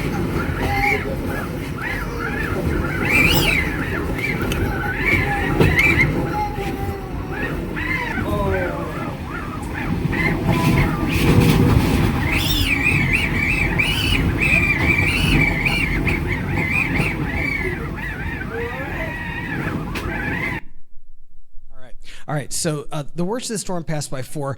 You know, remember after Hurricane Michael, which a lot of you were in, you notice how it just had cleared out, and the next day it was like blazing blue sky and sunshine? Not this. This was a big hurricane, and it moved very slowly. So we were in tropical storm conditions for a couple of days. Winds were gusting and still destructive literally like a day or two later, and it just created the unbelievable misery for the victims of this storm. There were so many people who were homeless and just injured. There was very little food and water. There was no plumbing. Absolutely no plumbing. There were hundreds of people in this building, that the Bahamian government complex. The medical clinic was overwhelmed. It was absolutely apocalyptic. And I realized that I had no idea when or how I was going to get home. And what I didn't know at the time was that rumors on Twitter were starting that I was dead. And I had no contact with the outside world. And I just realized, I'm like, all right, I have no idea when I'm getting off this island. And I started to get a little like, oh my God, this is crazy. And, I was having like a dialogue in my head. And like the tough guy was like, hey, you want to be the big hot shot that hunts down Category 5 hurricanes in island nations. This comes with the territory. So so shut up and don't do this if you don't like it. And I like kind of calmed down. I'm like, all right, that's right. This is part of this lifestyle. And I just kind of got zen. And from there, I kind of almost had this acceptance about it. And I just made peace with it. And then I just tried to kind of make the most of it. So the building was overwhelmed with people, and there was no plumbing, and it was just a horror show. So I decided that I'd live in the car. The car became my home for a few days, and I kept it really clean and organized. I put the food one place, I put the water in another, I put the electronics in another. I kept it clean. I respected it like it was my home, and tried to create a sense of order. Because I had a functioning car during the day, I tried to help people how I could. Like I drove one dude to a medical clinic, and I drove another dude to his house to get his stuff. But basically, the car was my home. And then at night, I just tried to keep a really low profile because I was an obvious foreigner, and there were just all kinds of people who had nothing left, just kind of wandering around, and it was a chaotic situation. So at night, I kind of had a rule. I parked in the parking lot of the government complex, and I would not turn on the car and not use electronic devices. Just kind of keep a low profile, let's say. And that's how I got through it. And then a couple of days later, I finally got off the island via helicopter. So this brings up something I want to talk about, which is what I call survival of the fit. So that was a tough aftermath, and I've been in aftermaths like that before. That's not the first time. And when I say tough aftermath, I don't mean like, okay, you look at a wreck town and then you drive 20 miles and then have dinner at Applebee's. I mean, you're in some far away, you're in another country, there's just a complete devastation for 100 miles in every direction, or you're stuck on an island. There's a complete breakdown of civil order. There's no food, there is no nothing, and you just literally have no communication with the outside world and no idea when you're gonna get off. And this is a tough lifestyle, and it's hard on the body and it's hard on the mind. And folks talk about this. Storm chasers, I mean, Emily hit on this a little bit. There's burnout, and I'll tell you, this lifestyle, it's hard and it burns you out after a while. My approach is to treat it like professional sport. I learn a lot from professional athletes. The top athletes, the ones who are really like the big time athletes that know how to win and know how to survive excruciating sort of competitive situations, they talk about how they train their bodies and their minds to deal with anything, and that's how I try to be as a chaser. So let's talk about that. Let's talk first about the body. I believe it's very important, if you want to do this kind of hardcore international chasing, is to stay in shape both in terms of strength and endurance. And I know I'm from Southern California. It's a very Southern California attitude to have, to stay in shape, but I really believe that it's made me a better chaser. And if you want to do this kind of chasing, I've talked to some young guys who are interested in doing the hardcore international chasing. I'll just say, this is like a checklist of questions to ask yourself, and hopefully you can answer yes to all of them. One is, are you cool traveling 36 hours straight without sleeping? So you fly across the Pacific to another continent, and you land in Manila, and you go through immigration, you wait 4 hours in the airport, and then you fly to another island, and then you drive 12 hours, and then the typhoon hits in the middle of the night. Can you keep going like that? Are you cool? Some guys can, some guys can't. Can you, if the car runs into a muddy ditch and you're like on some random highway in a rural part of Mexico, can you pull the equipment out of the car, put it on your back, and run 5 miles at a reasonable pace? Can you do that? Are you in that kind of shape? Can you carry an injured or a disabled person? I've had to do it because again, I'm not trying to be Superman, but if like you're near someone who's injured or an old person who can't swim and they're going to drown, you gotta do something. Can you swim? Can you move heavy furniture or pick it up to barricade your space if the building that you're in is collapsing? Can you survive for days on very little food if something happens with your supplies? Are you physically strong enough that if you're like starving, you'll be okay? I've had to do all these things over the years. So this is the kind of stuff, can you take this level of physical abuse? If you can, then yes, go for it. Let's talk about the mind. Mental stability is also really important. And here's like a sort of a mental checklist. One is, can you think clearly and make decisions in chaotic situations? So can you just, with craziness happening around you, can you just find that kind of peaceful space in the middle and make good, sensible decisions without just totally freaking out? That's one thing. Are you okay to be alone in a foreign country where people don't speak English? Or does that kind of like freak you out, that idea?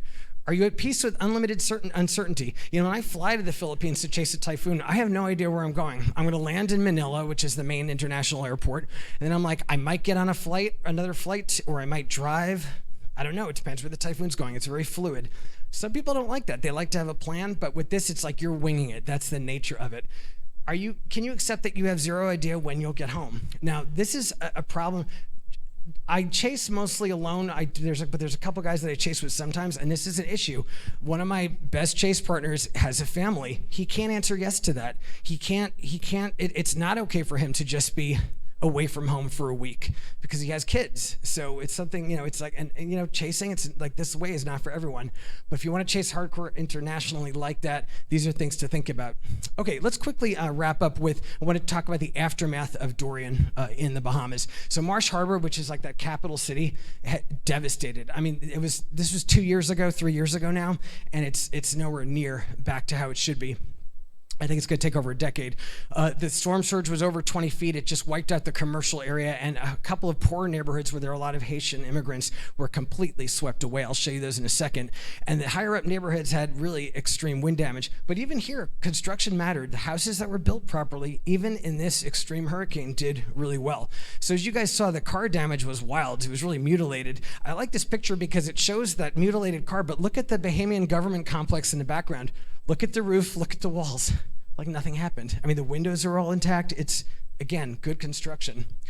This is actually, I drove this guy to his house. This was like in a kind of wealthier part of town, but look at his house. It was not built properly, and the whole thing was just destroyed.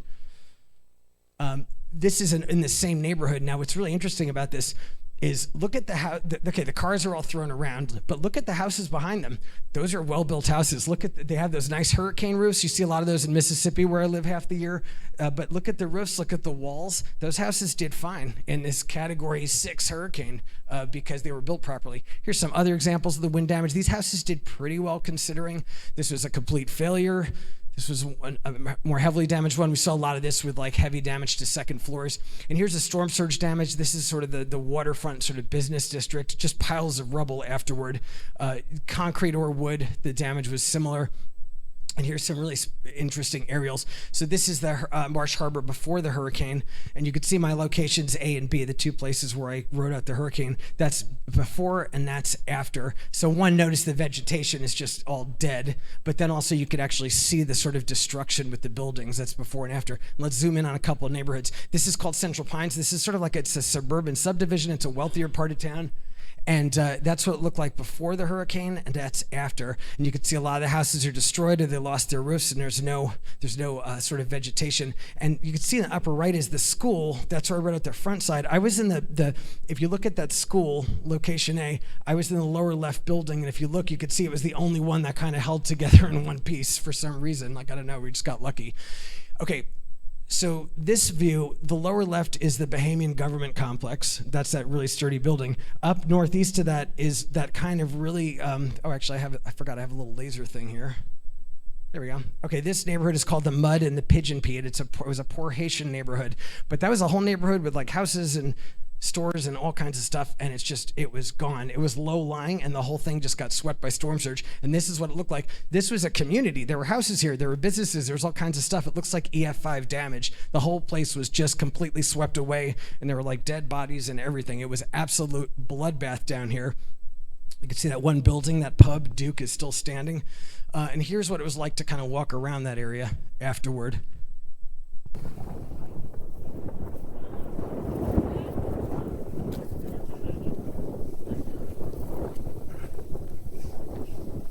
But just, it's hard to, I wish I had a before picture, obviously, but there was, like I said, a neighborhood here.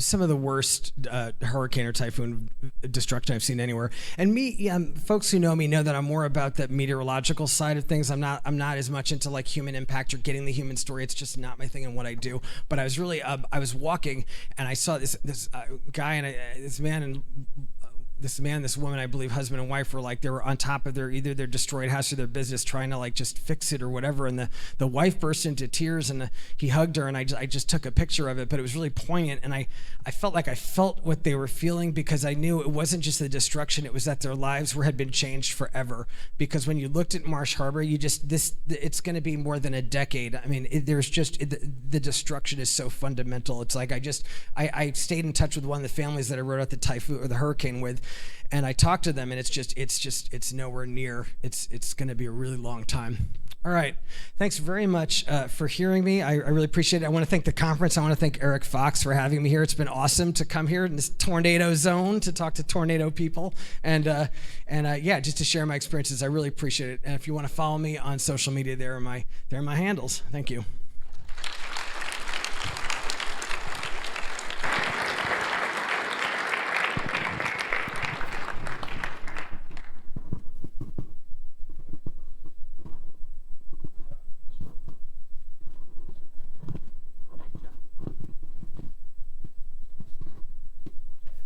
If anyone has questions, feel free.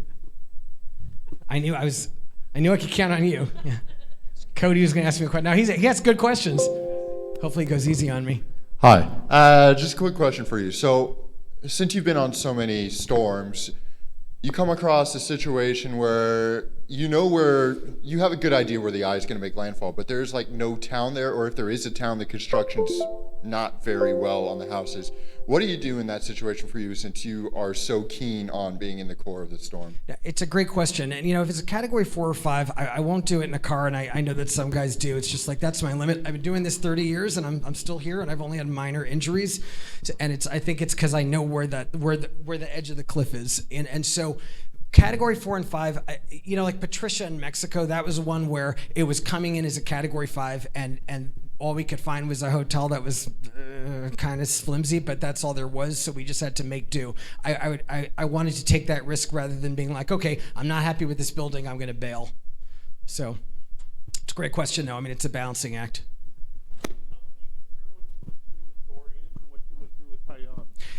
Hurricane Dorian and Super Typhoon Haiyan, which was a category 5 of similar intensity that hit a big city in the Philippines, a city of 200,000 people, hit it directly. The whole city went underwater, 6,000 to 10,000 deaths. And it was like Dorian. I was stuck there for a while. I would say they were very similar. Dorian to me was a little more awe-inspiring because Haiyan went through the north eye wall. Dorian, I went right through the eye, and there's something kind of like really otherworldly about that. But they were very similar, and I would say they're my two top sort of cataclysms in terms of like the disasters were out of control, and the human impact was shocking to me.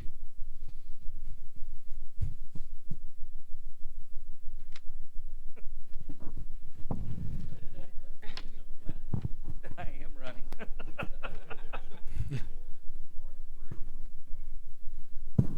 Okay. So on your September 4th video, I believe, there at the end where you're just panning over the damage, all I could think about was the disease and stuff from everything that's in that water. Before you go, do you prepare yourself medically for that? Like when I was in the military, we got certain shots and stuff. Do you have to do that too? It's a great question. I started thinking more about it. I was in Belize chasing a hurricane, and afterward I stepped on a nail and it went well into my foot. Nothing happened. But when I got back home, a friend of mine was like, you have to go to the doctor and get like all the shots and antibiotics just in case. It wasn't infected, but the doctor put me on antibiotics. And I've been thinking, it's funny you ask this because I have all my shots and like I'm up to date on my tetanus and all that. I really believe in the shots. But I've been thinking also about kind of traveling with some kind of an antibiotic pill that I have in case like a nail goes through my foot or something. In Haiyan, the typhoon in the Philippines, we all, 3 of us jumped in the water to rescue people. And one of the dudes I was with, there was debris in that water. And I was fine. I got lucky. But one of the dudes I was with, his leg got cut open and it got so infected that by the time he got back to Taiwan, he's a British dude who lives in Taiwan, he was a day from amputation because his leg was just rotting off. They saved it, but it's an example of like, maybe if you have some kind of antibiotic pill on you, you could like maybe prevent that. But it's a great question. I think I can up my game in that area. Okay, we're going to have to call her now. Got to stay on schedule. Thank you. Thank you so much. That was really a great presentation. Our next speaker is Melanie Metz. And she's obviously come off a great season. So I think we ought to give her a good applause just for that.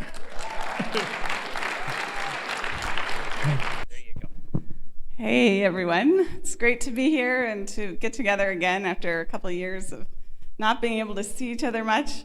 Guess I'll step up here and spill my water in the process. Okay, wait. Okay, put that down for a second. All right. So, I have to get the clicker. So I'm not going to assume that all of you know who I am. I know a lot of people here, but there's a lot of people I don't know. And as was mentioned, I did chase quite a bit in the early 2000s as one of the Twister sisters with Peggy. And we had a fun time and we did a lot. It's just something that we both loved doing, and it worked out well for us. And we ended up having a TV show, which was completely unexpected. And after that, I took several years doing a life. I mean, I always worked full-time as well, so I've never been just a full-time chaser. I definitely, from year to year, get out there more some years and less other years. In the past couple of years, I got back out on the road a little more seriously again, and ended up seeing a lot of good storms. So tonight, this evening, still afternoon, I just want to talk about some of the tornadoes from this past season, and I'm sure that many of you were out there on some of these tornadoes as well. It was really fun to run into a lot of new people, and it's been fun catching up on social media and just meeting so many people in this field of storm chasing. So after we go through some tornadoes, I'm going to talk a little bit about a new initiative started by Jen Walton called Girls Who Chase, and just talk a little bit about what that is and what you can do to get involved. So let's get started with just a little intro, see if this clicker works. Is it working? I'm hitting the right button, right? Oh, okay. Did you do that or did I do it? All right. Just a little video, few tornadoes from over the years, including this past year. It's a pretty short video. Here we go. It's not playing? Huh. All right, well, we'll skip that exciting video. Hopefully the other videos work because, that's part of the fun part about the presentation, right? Okay, so for those of you who don't know me, as was mentioned, I graduated many years ago with a Bachelor of Science in Chemistry and Biomedical Science. I also studied meteorology because I just love all sciences, and I've always loved photography. So over the years, I ended up being a chemist and photographer.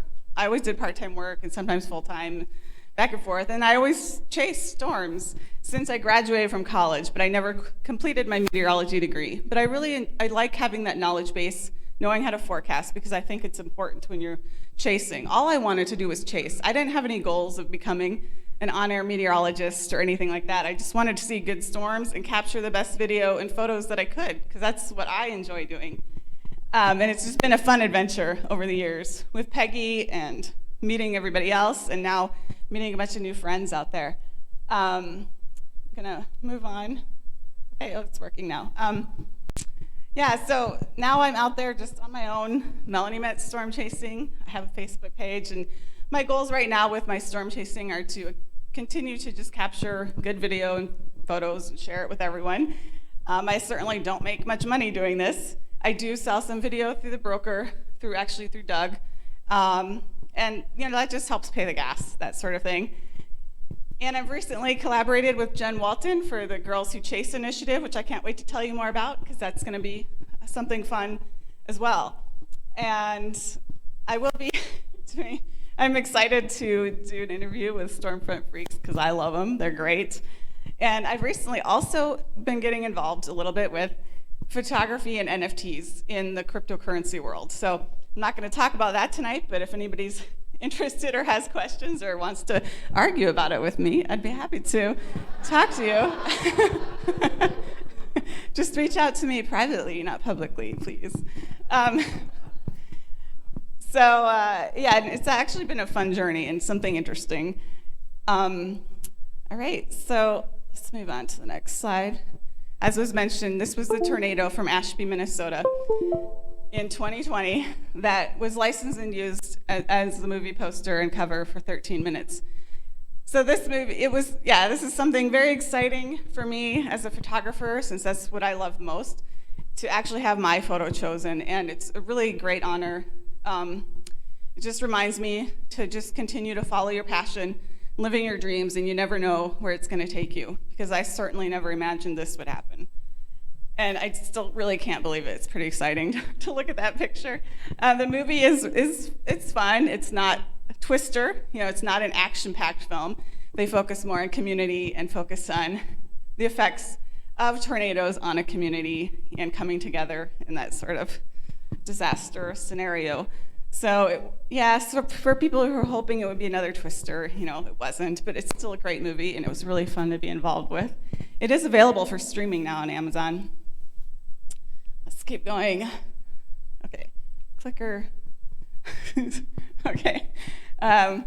So I was originally going to talk about photography, but because things had to get switched around due to COVID and people not being able to make it, I'm talking about other things instead. But some people were hoping to learn a little bit about what I do with photography, so I just wanted to mention a little bit at the start here.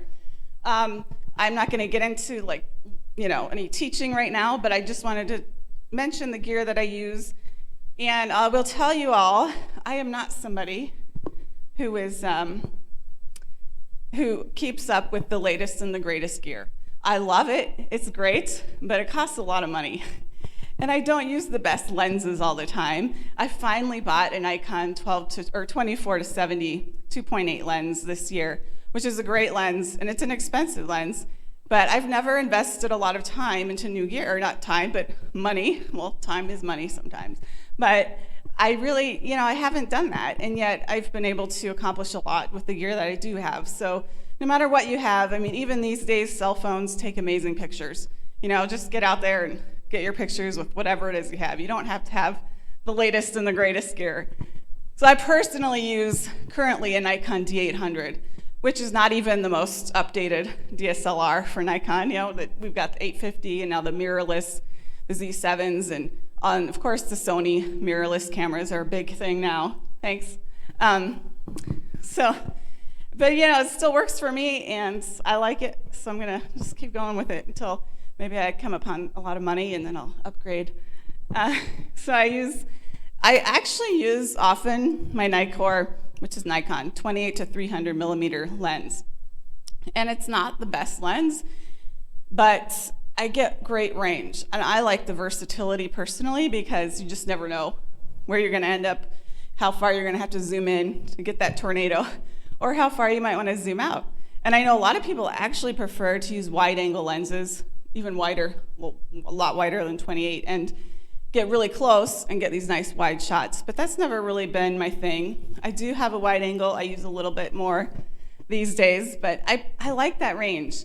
Although now I'm starting to use that 24 to 70 more, because you can tell the difference in image quality if you really look deep into that photo, especially if you're entering photo contests with other great photographers who have the best quality lenses. There's gonna be a difference in that quality. So for a video, then I have this Sony AX100, and I do have an AX53 as well. I just keep it on my dash and whip it out, put it on a tripod as often as I can. Sometimes I don't get that opportunity on a chase because there's just no time to stop and set up the tripod, but I try to keep it on the tripod as much as I can. And that's key for me, because I really want to get that quality video, not the shaky stuff that, is fun too. That's exciting, but my goal is better quality. Oh, let me see. I do also have a GoPro on the roof with a 360, so I have to get out and turn it around. But I don't have anything fancy. It didn't cost a ton of money to get this set up, and it works for me for now.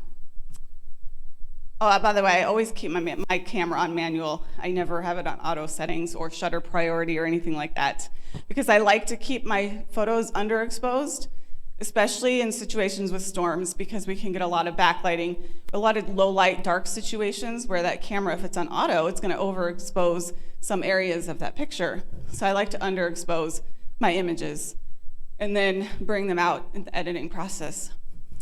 Oh, so that's inside my car. You can see the camera on the dash. with just a suction cup mount and a little bean bag thing, well, rice bag actually underneath to help it not fall off. And then on the roof I have, just this suction cup mount, and I did lose one GoPro. So now I tie the mount to my luggage rack in case, when I lost it was in the middle of a tornado-warned storm, like right in a rain-wrapped circulation, and I was almost like right in it, so I wasn't gonna stop and try to find it. So anyway, since I tie it onto the luggage rack, it never falls off anymore. All right, so let's get into the tornadoes from this year, which I know many of you have seen. Oh yeah, okay, so that's how many I saw, 37 this year. And I'll tell you, I'm not somebody who ever cares how many tornadoes I've seen. I don't compete with anybody. I really am excited when I see other people catching great tornadoes and storms. But this year, somebody named Tim Marshall asked me how many tornadoes I saw. So, of course, I had to go back and count because, it's Tim. And I have to, I was pretty excited that he asked. And I went back through my photos and video, and I saved some. Sometimes I capture the velocity couplets, the radar images while I'm chasing. Sometimes I don't. But I'm pretty confident with that number. And there are a couple more that I actually think were tornadoes, but they were debatable, so I didn't include them. This was probably the most tornadoes I saw in a year. There were a couple days that were multiple tornadoes, of course, and I don't know, it's just, when I think back, it doesn't feel like a huge year like that, but at the same time, it was just, there were a lot of active days, but not a lot of days that looked like they were gonna be really big. So there were days I saw several tornadoes where I wasn't really expecting to see much at all, actually.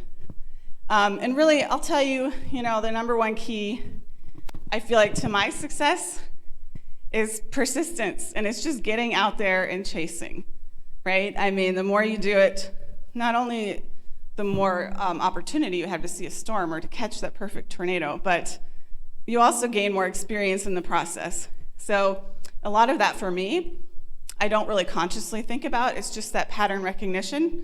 And over the years, after chasing so many setups, really learning how to read the sky and understand the storm visually. A lot of my chasing is visual. I don't look at radar a ton. I'll tell you, I mean, compared to back in the early 2000s, and now, we definitely have a lot more available for us, right? On the road, we've got mobile data and great radar pretty much anywhere we are. And back in the day, we didn't have that. So we were talking to people on the phone, like, what's going on? What's going on? Oh my gosh, there's a tornado warning storm headed right for you. And so it was sometimes kind of scary. So I just feel safer now having that radar available, being able to see where I'm at exactly relative to that couplet. But I honestly did not start even looking at couplets until like this past year. Or I would look sometimes. I would always look at the, composite, the radar, but I wouldn't look at the velocity. So not that often anyway, because I always felt like I could just tell by the hook, But obviously in like QLCSs and other situations, you can't really see where that rotation is looking at other radar images. So that's definitely useful and definitely important, especially for safety when you're chasing. But overall, I do tend to just watch the storm. And there was a situation that I'll talk about in a little bit this year where I didn't even have data, so I had to go visual, and it ended up working out for me. Let's see. So yeah, I think it's really important to have a little bit of forecasting knowledge and get some education whatever way you can, obviously, before you start chasing. But also, the experience in getting out there with people who've done it before and learning on your own is really important. Learning to read the sky and being able to adjust in the moment. And also, like I think about what Rich Thompson said last night, forecasts are never 100% accurate. Well, maybe sometimes they might be a little bit, but usually, they're not going to be exactly right, so you're going to have to adjust, obviously, in real time. So it's really important to always look at that real-time data. Where's the boundary? Where's the triple point? Where are you relative to all that? Because that's not going to come out to be exactly as forecasted all the time.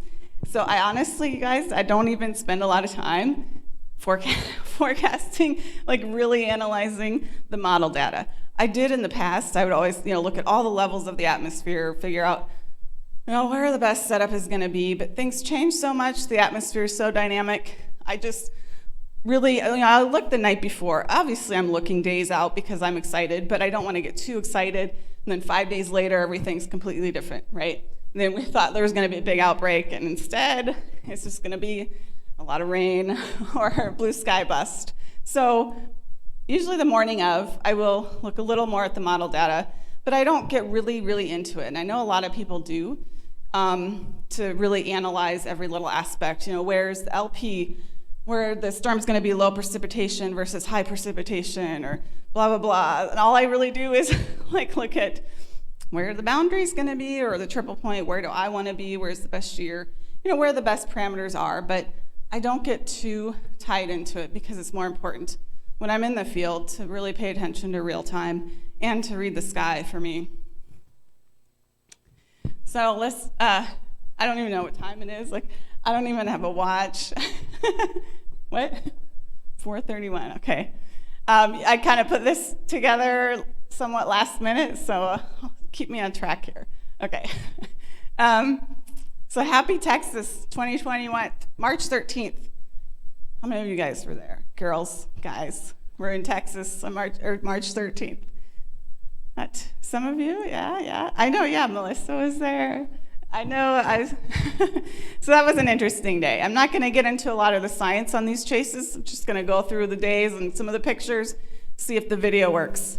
But on this day, there were a lot of storms, and they ended up being somewhat foggy, somewhat just real murky. So you couldn't see a lot of good structure, and there were tornadoes that were was that a tornado? I can't quite tell.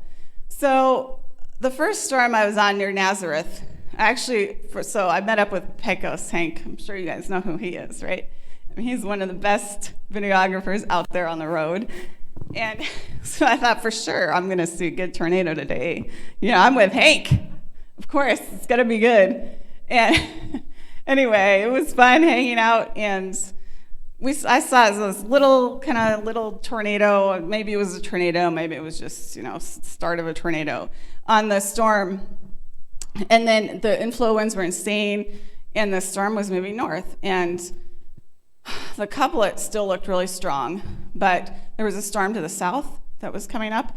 And a lot of times we decided to go for that southern storm. It's got cleaner inflow, lots of different reasons. And I decided to stay on the southern storm, even though the north one was really kicking ass. And I went and stayed on the south one. And that was one of the mistakes I made. But so then I ended up finally getting back to the northern one. And this picture here, there was a tornado in there, but it's pretty rain wrapped at this point. But you could see the motion in the clouds in the video. And it was there were sirens or police officers and all this stuff going on. And at first I was I can't quite tell, but there was definitely a tornado in there. And that was probably the only one I saw on this day that I could say, I know there was a tornado there, it was confirmed and all this, but it was still pretty rain wrapped. On this day, like I said, I decided to leave that northern storm when the velocity was still strong. Now, I have seen this happen more than once, where as it's merging, sometimes when the southern storm comes up, it interacts with that northern cell. And so in this case, there was a lot of rain being ingested into that northern storm. So we thought it was going to get cut off and, just lose its strength and intensity. But it didn't. Before that happened, it didn't actually. It just became rain-wrapped, became a really rain-wrapped wedge tornado, which some people caught some pretty amazing footage of, and I didn't, because I decided to go on the southern storm. And although I could have put myself in somewhat of a dangerous situation too. So it doesn't always mean that storm is going to die just because it's ingesting rain from another cell. The southern one's not always going to be the one that puts down the tornado. And, sometimes it does, though. It can go either way. But in this case, that northern one, because the velocity was so strong, I should have stuck with it until I saw that actually die out, but I didn't. But later, actually, as I stand here, I did pay attention to that later in the year and ended up seeing a tornado Actually, in Minnesota, it was just a funnel, but because I didn't leave that northern storm. Oh yeah, my other lesson, just because you start out the day with Hank doesn't mean you're going to see a big tornado.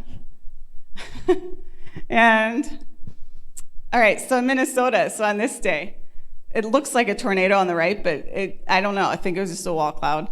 And nobody was chasing because there wasn't even a risk. There was no risk on this day. The dew points were really low. We didn't think much would happen, but I was out there anyway. And there was a funnel, and that funnel happened when that southern storm actually merged with the northern storm. So I stayed and waited, and I'm like, okay, I'm just gonna keep watching it. I'm gonna keep watching it, and then put down a funnel, and then it got cut off. And then I went to the southern one and saw some good structure. So it was a pretty storm on March, or I mean, this was in May in Minnesota. Yeah, on a day that there was no risk. SPC did not have a slight risk out or anything. It was like 5% possibility of thunderstorms or something like that, you know? It was just, I don't know, I'm surprised I was even out there. Okay, so we're going through March 25th. I ended up intercepting the Greensboro, Alabama tornado on a high-risk day. This year was the first time I ever decided I would go for a Dixie Alley chase. And we all know there's a lot of reasons not to chase Dixie Alley, especially if you don't have a drone. So, but I was anxious and I had the time to do it. I don't always have the time to chase this frequently, but I did on this year in 2021. So I went down there. I was there for the first high-risk day when everybody saw those amazing supercells in Dixie Alley and multiple tornadoes. But I didn't want to go to Alabama that day, so I played the Arkansas area and just saw one tornado warned storm that didn't do much. So I went back because I was like, well, darn it, I have to get back there because I missed the big show for that one. So I was back there. And on this day, a lot of people were expecting storms in Mississippi to actually fire. Like they thought that was the better area. Again, I'm not going to get into the forecasting because we don't have time for that. But on this day, what I learned, well, again, it was reading the sky and watching satellite. What happened was the storms, like it was about noon, and there was an area of convection. So there's this lift that kept moving, just kind of drifting east. And some people decided to wait in Mississippi, hoping that this second round of storms would develop. And there weren't even storms at the time. It was just like, blah, kind of a mess drifting east. I'm like, well, should I wait for possibly the second round that's supposed to be better? Or follow this lift, this area of convection, because it's noon, 1 o'clock. It's kind of midday, and I don't see anything else really coming together. I know sometimes nothing happens till the sun goes down, but for some reason I thought I should follow this area. So I ended up in Alabama after all, and I didn't really know. I didn't think I'd see much. These storms were messy. There was one storm further north that had a tornado warning on it forever. And I'm like, well, I can't get up there, so I'm just gonna stay on the southern end of this mess, and I'm gonna see what happens on the southern storm, which again, they didn't look well organized at the time. So I have a couple radar images here, and I positioned myself at least 20 minutes ahead of one of the storms that I thought might go tornado warned. It was not yet warned. It turned out, so I found a field. Here's what happened. In Dixie Alley, you know, there's not many opportunities where you can see anything. So I found a field somewhat in the path of this storm. I'm like, okay, I'll just stop here and see what happens and wait. And I got out the tripod and I filmed lightning, and it was so murky that day too. And I was like, okay, it's gonna come over the trees. It's gonna rear its ugly head any minute. And just waiting. I'm like, I just don't see much. And I positioned a little further north, but I wanted to be safe enough that I was out of the path of this tornado.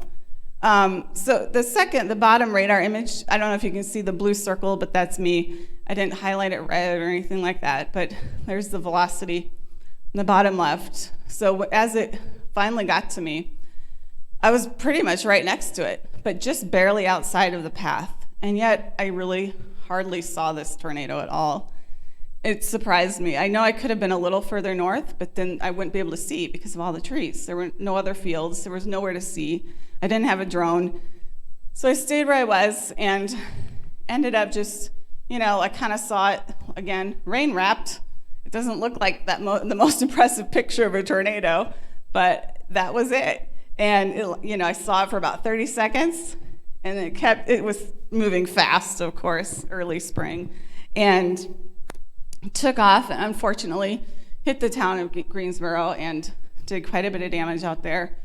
I followed it, so I was like right next to it for quite a while, and there was a road that went northeast, really not the greatest road, but I was right behind it, and I just couldn't see it ever again, really. It got away from me, even though I was right next to it. So on this day, I'm amazed that I actually saw anything, because it was a challenge. It was a big challenge, and I didn't even know if this storm would even produce a tornado when I got in position for it. But that is the typical Dixie Alley chase. You position, you let it pass. Maybe you see it, maybe you don't. And then you get behind it, and you end up, which I did, coming upon some downed trees everywhere, and I couldn't get anywhere because the trees were blocking the roads. But it was pretty amazing to see the community come out really quickly and start with all their saws and start clearing out the debris right away. Everyone just came together to clean up. But I honestly, guys, I don't know if I'll ever do Dixie Alley again. This was my one and done. Maybe, I say maybe, because early in the spring, you get those high-risk days. It's pretty tempting. So let's move on to, I'm not going to go into as much detail on all these storms, but Lockett. So how many of you were in Lockett, Texas? Yes, a lot more of you. Great. That was a good day, right? That was a really good day. In 2020, I saw my first tornado with a rainbow, and I got to see another one on this day, as many of you did. There's some incredible pictures and video. I just can't believe it. Like, this storm was well covered.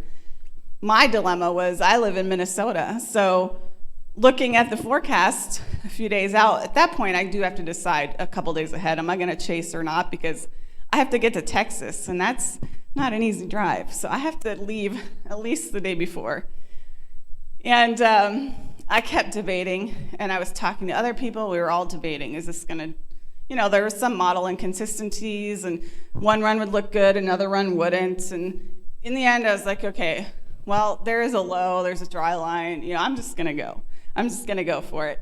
I like it when there's a load and a nice dry line down to Texas, and there's some potential. Who knows which forecast will verify or which model will verify. But I went for it, and I'm glad I did, because I would have not wanted to miss this event. So here's a video. I don't know if this video is going to play. Oh, you're going to go into the video files. Well, this is nice. I have quite a few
There's some more of that. But as you can see, the real photographers were out there squatting down in the field, even closer than I was. And that's something to keep in mind, actually, that I don't always think about, because so often when we're chasing, the goal is to get in position and stay in position on that storm in the best way you can. But there are other people who more frequently think about the foreground, and they run out there in the field and squat down and get that grass and the really cool artistic foreground photos. Every now and then I try that, but I'm learning from others to think about that more. So this is the first tornado that day that I saw, which was very low contrast, but it was there. And I thought, oh, maybe is this gonna be it? And we kept going and passed by Tim Marshall, passed by a lot of other people, and there's some cows in the field there too. And then it produced a couple, well, there was actually another really brief one I noticed, and then this really dusty twin tornadoes, is those of you who were there have probably saw your angle of it. There's lots of photos from the other side, lots of photos from this side. It was pretty cool with that red dust. And then this was the one we just watched a little video of, which I was calling Crowell, Texas. I don't know, there's so many different towns, but this was the one before the final tornado that, who was it? One of the tour groups was like right next to it, and it just came down like right next to them, and they have some incredible footage. That was right when Bob Konzemius actually said, tornado genesis is not imminent, and then this tornado just comes down right in front of him. So, even the best forecasters don't always get it right. But this was the one before that, and this was the one that I call the Lockett tornado. I barely saw it, you guys, and you know why? Because after that other tornado, I was so excited, I had to pull over and post a picture on Twitter, right? So I wasted a good solid at least 2 to 3 minutes, maybe 5 minutes, and I'm looking at the storm that other tornado had lifted, and I thought, oh man, that's got to be the best one of the day. I'm not going to see anything better than that.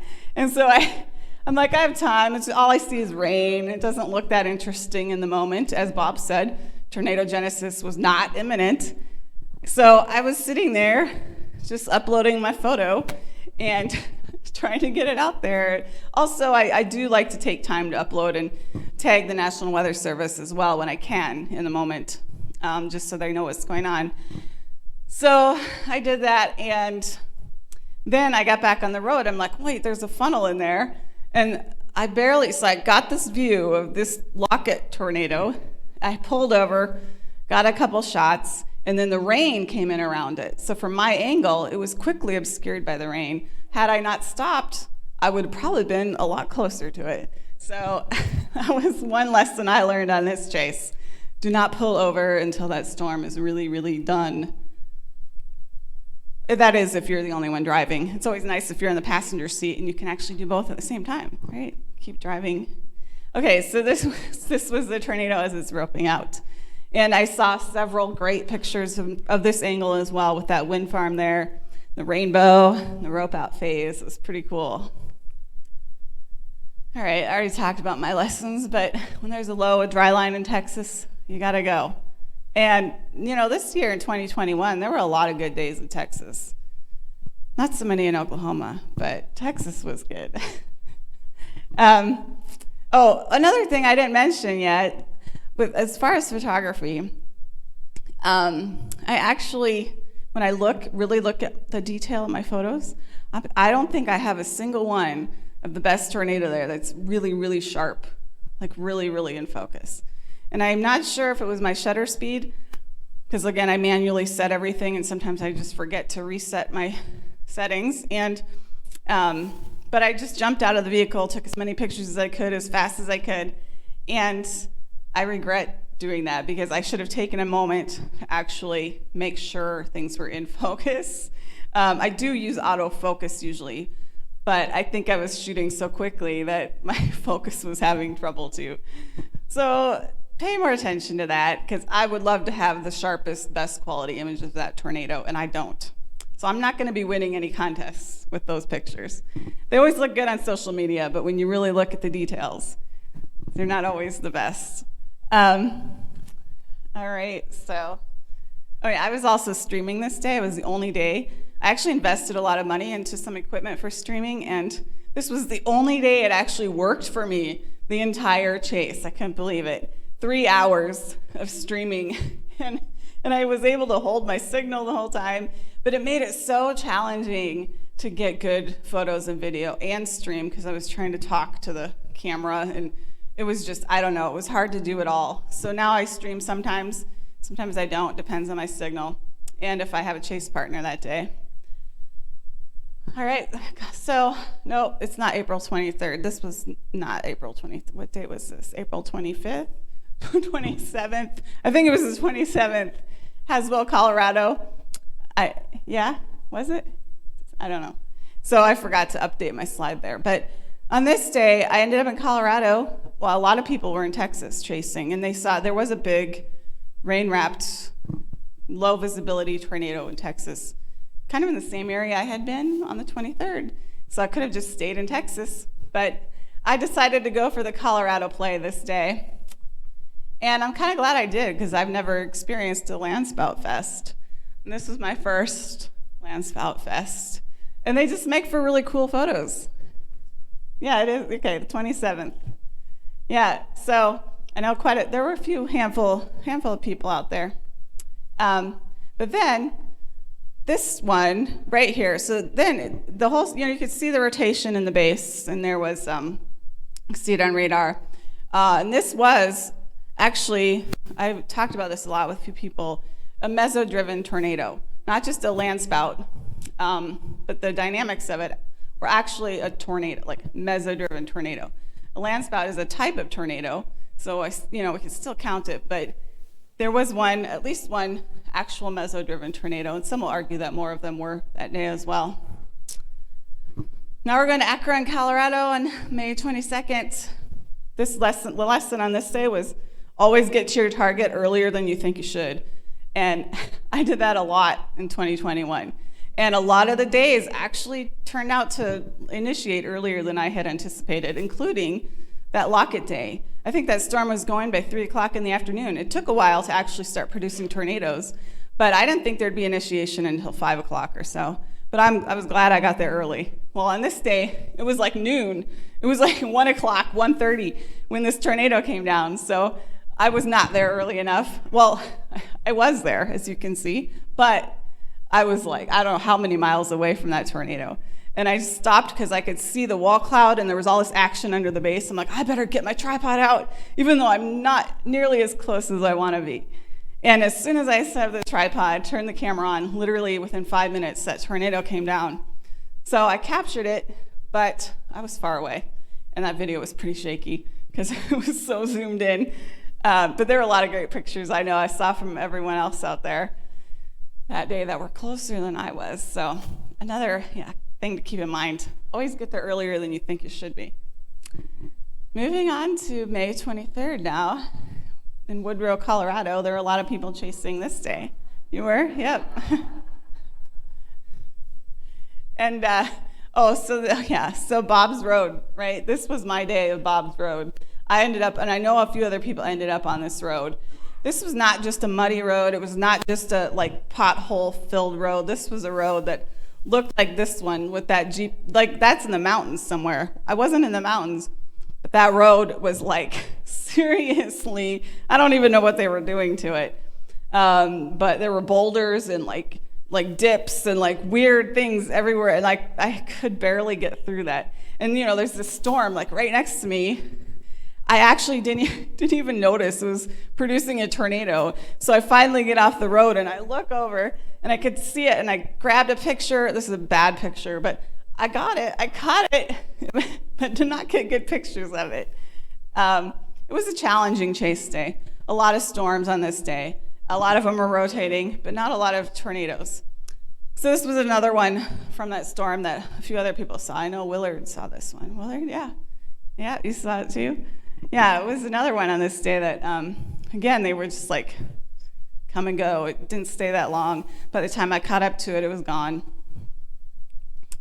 Another picture from the Nikon. Okay, so Lacken, Kansas. How many of you guys were there? Girls, guys.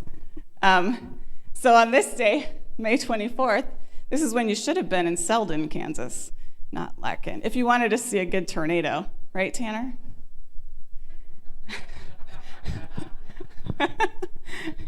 So I woke up a little north of the outflow boundary, and I drove south like it was noon. I actually stayed in my hotel a long time, and everybody else was on this storm already to the south, like, I don't know, 30 miles, 40 miles south. They're on this storm, and I'm like, oh shoot, I'm gonna be late because it's already like 12:30, but again, that seems so early for chasing. But I'm heading down there, and it was fog, total fog north of that boundary. As soon as I crossed the boundary, it was clear. And I'm like, oh, look, the cumulus look pretty nice here. But yet that big storm is going down there, and everybody's chasing it, and it looks pretty good. Once it hits the outflow boundary, it'll probably do something good. So I couldn't decide, maybe I should watch these cumulus here. They're looking pretty good. And then I ran into Reed Timmer at the gas station, and that was fun. Got to see Gizmo and meet a couple other people. And is it Gizmo? This name? Yeah. Okay. And he was trying to decide what to do too. He couldn't decide either. So I ended up just going south. I knew some other people chasing that day. Wanted to go hang out with them and see a good storm. Well, then, not too long later, that Selden, Kansas storm fired up, and we're all down there to the south. Like, no way could we make it to Selden. And that's okay, we just keep following the storm. It had a tornado warning at some point, I think. It was rotating anyway. It looked pretty good for a little while, and then it just looked messy. It didn't look that great. But we kept watching it, and eventually went down to the southern storm, which had this another southern storm that went up. Beautiful, beautiful structure, classic supercell look to it. And here's the picture of this one. Again, totally rain wrapped. And this is one I did not include because it looks like a tornado. And I think it was briefly a tornado because I can visibly see the wall cloud forming in the rain before this image was taken. And there were other people in different positions around this storm, including Tim, right, Tim? What? Yes. You told me you saw this one. Oh. Yes, who? Tim Marshall was on it, yep. I thought Tim Baca was on it too. Yeah, yep, Tim Marshall was there. So there were some people that said there was a tornado briefly, some that said there wasn't, like it never touched down. I don't know, but this image looked pretty suspicious. So I thought it was a cool image either way, right? It could have just been one of those rain nados, I suppose. But there was definitely a rotation in there at that time. Yeah, Tim Marshall has a cool shot of that wall cloud. I remember like coming straight down. Yeah, it was a pretty fun structure that day. All right, now we're moving on to May 26th. My lessons. Oh, look, now just because Tim Marshall targets Dodge City doesn't mean you should, right? I'm going to give him a hard time because he always gives us a hard time. But yeah, this day, it wasn't just Tim. It was almost everybody was targeting the dry line because if the dry line lit up, it was going to be, Dodge City Day. And a big, huge tornado and an isolated supercell on the dry line. That's our dream, right? As far as chasers go and wanting to see the best tornado. So you're gonna wait on the dry line for something not a sure thing, or go up to the warm front, which was in southern Nebraska, the Binkelman and McCook. And even earlier in the day, that one supercell that went up, it was like 10 a.m. and people got these epic shots of this incredible structure, 10 in the morning, further to the north. And that was moving towards Hays, Kansas, put down a tornado out there. So there were some people who were smart enough to go after that amazing looking supercell that just kept going and going and going. And then there were some people who went to the warm front, saw like incredible tornadoes for hours on end. And then there were a lot of us who stayed on the dry line and waited and waited. Yeah, I was pretty excited, I have to admit, when I noticed Tim was like, Dodge City looks pretty good, right? Because he's a great forecaster. And I try not to get influenced by other people, but it happens, especially with people like him and other great chasers and forecasters. But it was a fun day because I actually got to hang out and meet a lot of people in the parking lot that day. Anyways, so on this day, I say, my lessons were, okay, haul your ass safely as needed. Meaning, I'm waiting on the dry line with everybody else. Nothing's happening. Now, the her that day was kind of like off and on. And we're like, maybe, maybe not, maybe. And then as far as the her goes, but then still giving, hoping. And the couple cells tried to go up and they didn't.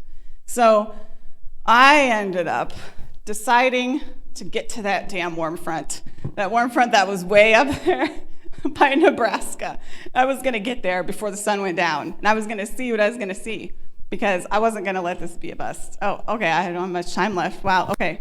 Well, anyway, on this day, what I learned, okay, I did end up seeing a really beautiful storm right at sunset, which I am very, very happy with. It's probably better than, the Oberlin, Kansas supercell. This is a pano stitch that I put together. Yeah, I can't complain about that. So I missed all those tornadoes out there, but at least I did get this thanks to getting north and not hanging out down south till dark. But you never know. I could have missed that big tornado down there too. It just didn't happen on the dry line that day. So on that day, in talking about this with other people, there was a cirrus cover, as we all know. It was like not a bright blue sunny sky day. And that cirrus likely prevented enough heating to actually break the cap, break that cap along the dry line. So if that cirrus had not been there, there may have been a greater chance of seeing that amazing, huge tornado on the dry line. So I'm going to pay more attention to that cirrus cover along dry lines now. I'm going to skip through some pictures here. Here's from Montana. That was a cool handheld shot. Like, how often does that happen? And a couple tornadoes on the Montana-North Dakota border. Another one wrapped in the rain. Okay, Lake City, Iowa. Any chance? Well, I'm not going to play this video since we don't have a lot of time, but we'll go through the photos. But I can't with my clicker. Can you go to the next photo? So I live in Minnesota. I end up chasing in Iowa and Minnesota, the upper Midwest. And some years, like this year, I actually see more tornadoes up there than I do in Kansas, Oklahoma, and Texas. I did miss out on the week of the Earth Texas Day. So I was at home that week, sadly. All right, so there's one of the multiple vortices in this. It was a multiple vortex tornado that went through Lake City, and I was right ahead of it, just to the east of it, and it was not too scary, but it was right behind me, coming towards me most of the time. And that's not really a safe place to be, but I had a lot of good south options to get out of the way if I needed to. So on this day, I just strived to get the best footage I could, and it was kind of scary because as I was going through Lake City, I knew it was right behind me, and well, what happened? So people were walking around with no clue. The sirens weren't going off yet. And this multiple vortex tornado did not look like a tornado. It looked like just some rain. You really couldn't see the vortices that frequently. Well, after it went through town, it turned into a big wedge. And thank goodness it wasn't at this stage. It wasn't EF3. Thank goodness it didn't hit the city at EF3 wedge stage. It did unfortunately hit a farmhouse. Luckily, the two adults there took all their grandkids into the basement, and they all survived and didn't have any injuries. Thank goodness. And actually the house is right there on the right side of the tornado. Those are the trees, I should say, around the house. Minnesota got a couple, one little brief tornado. Again, early in the day, chasing an ugly looking MCS that ended up producing this small tornado early in the day. And this one I think may have also been a tornado. Sure looks like one. Then Sycamore, Illinois. Look at that vortice. That's why I love those subvortices, that helical subvortice. It's pretty cool to see in this image. I was right underneath that storm. I missed the first great tornado that day. I got there at 5 o'clock. I was not early. I actually drove from Minnesota all the way to Illinois that day. First time I chased Illinois. I'm going to skip through this one. Again, we're not playing videos since we're running out of time. I didn't prepare this talk, I didn't practice it, so. And then this is another multiple vortex, actually, after that other tornado, again, in the Illinois area. Yep. I already knew Wisconsin sucks for chasing anyway. Sure is a pretty state though. Well, on this day, I'm like right there, and this, you look at velocity, like that's got to be a huge tornado. I'm like right here. Where is it? And there were definitely multiple vortices spinning up quickly in there. And then it just like goes into the mountains, and like I don't know what's going on. It's like foggy and like weird stuff is happening, but I better not drive into it. So it was just not visually interesting. But I caught this in a video. I did not see this when I was chasing, but it was in the video from my GoPro, I guess.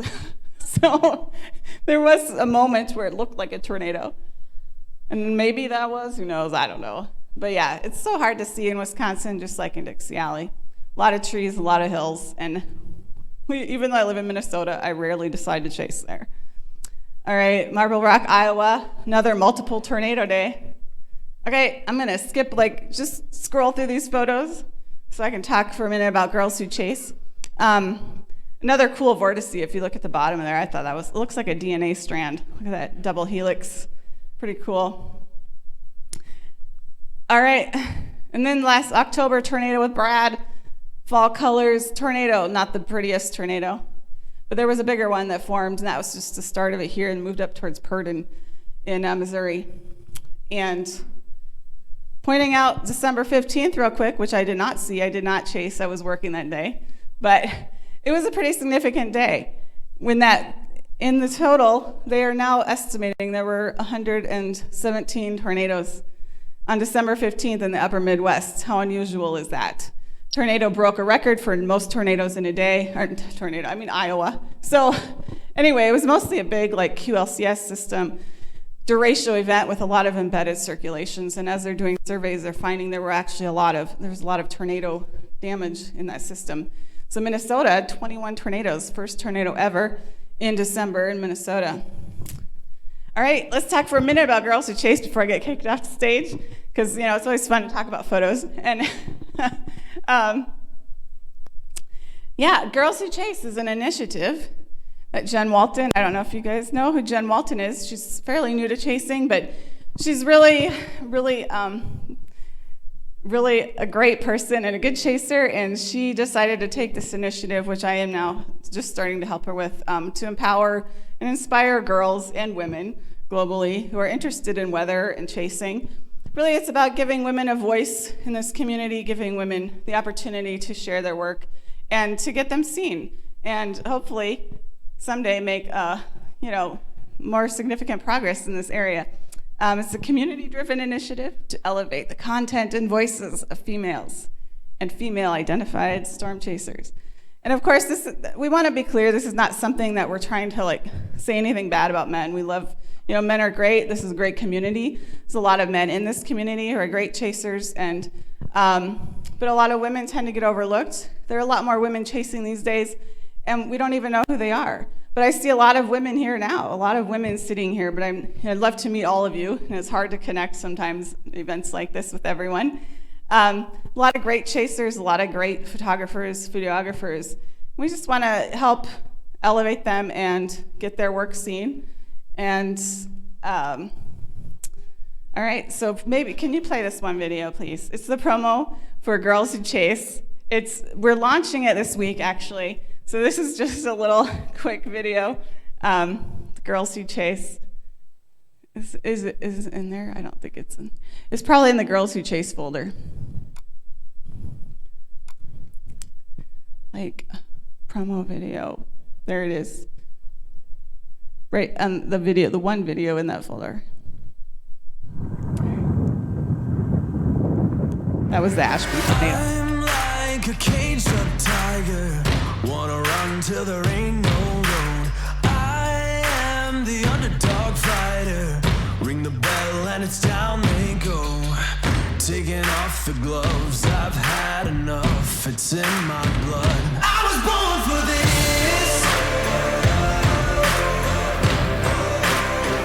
I was born for this. It's how I was made, running through my veins. I'm here to stay, never gonna quit. I was born for this. I was born for this.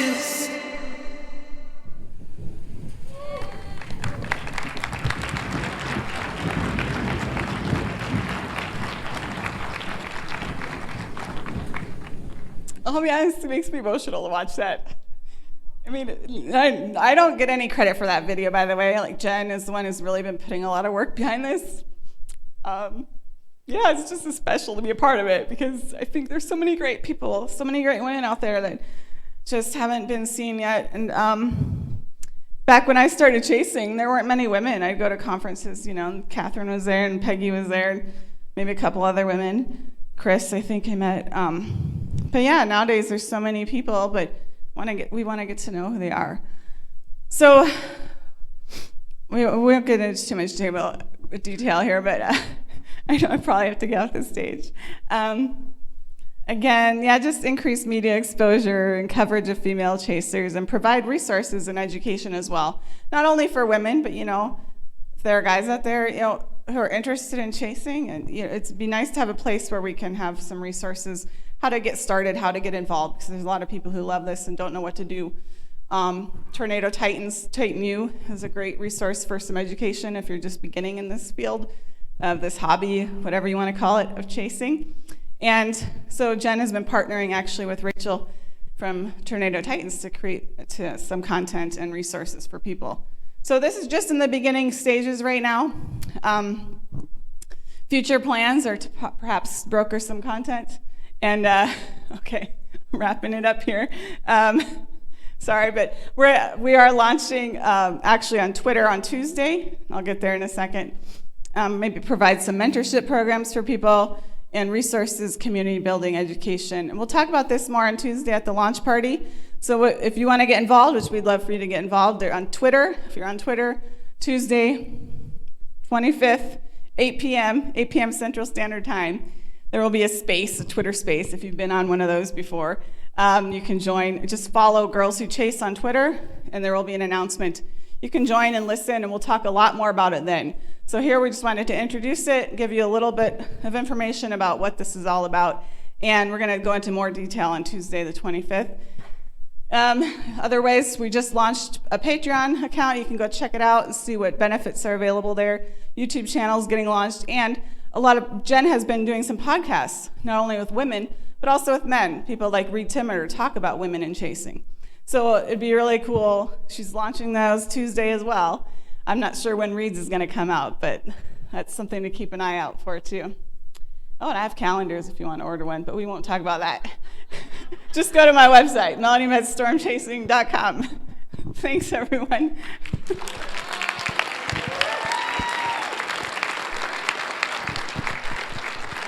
I first met Dr. Lee in 2008 when both he and I were teammates on Twistex with Tim Samaras.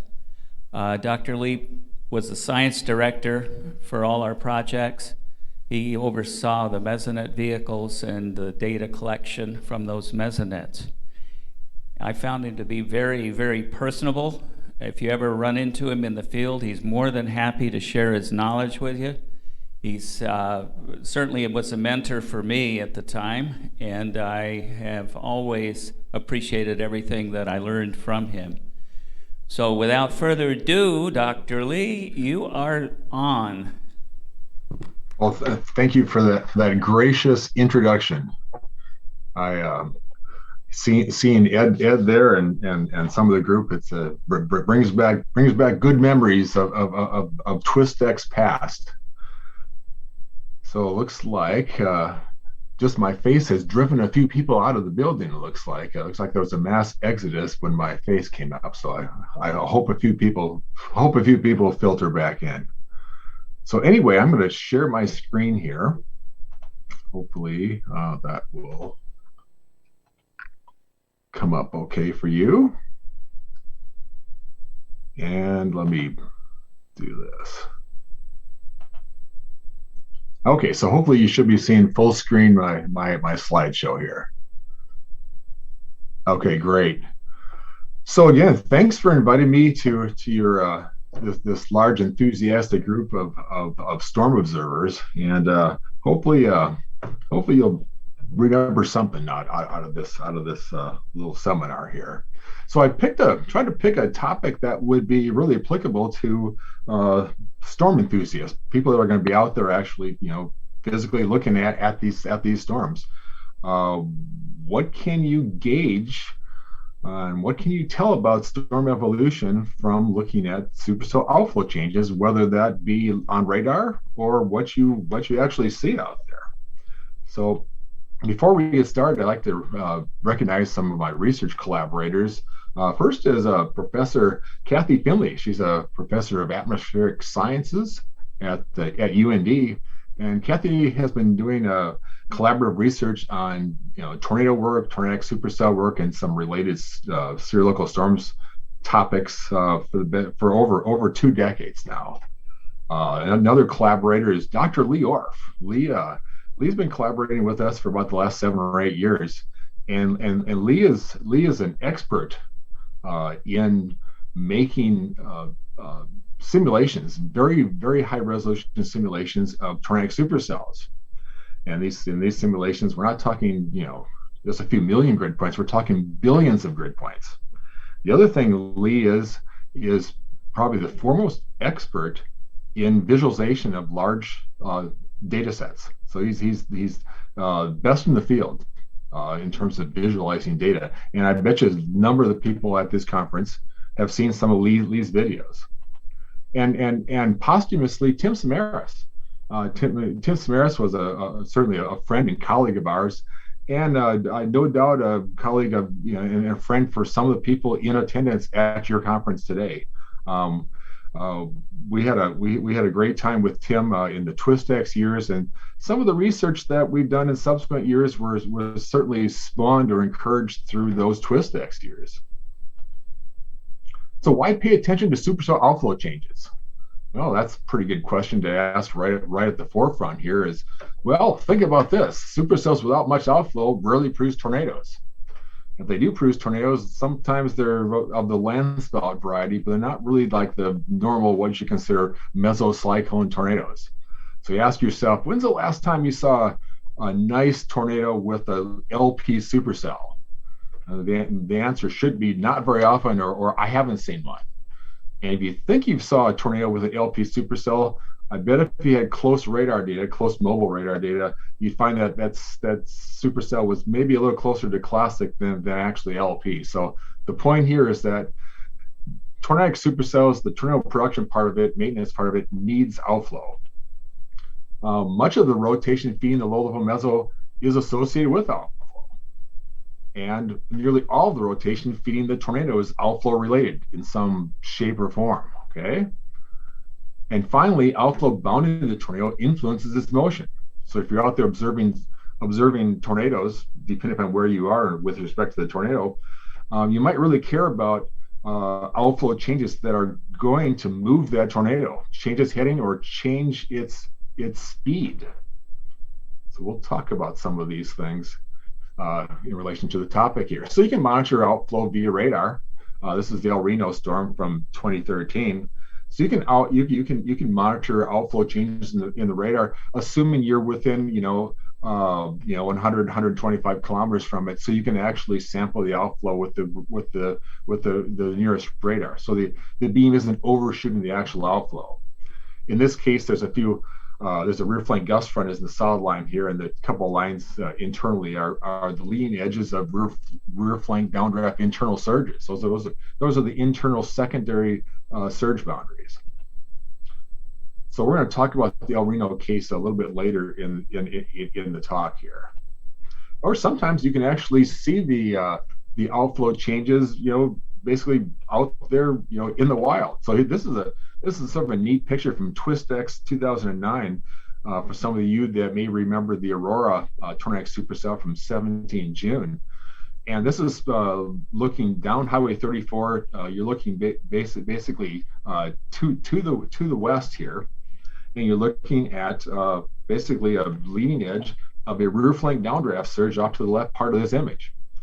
So it looked actually kind of like, in this case, it looked almost like the leading edge of a microburst of sorts, but that was a leading edge of a strong rear flank downdraft surge, an internal surge, and that happened roughly contemporaneous with tornado development on this day. So sometimes you can actually visually see these outflow changes that we're talking about here.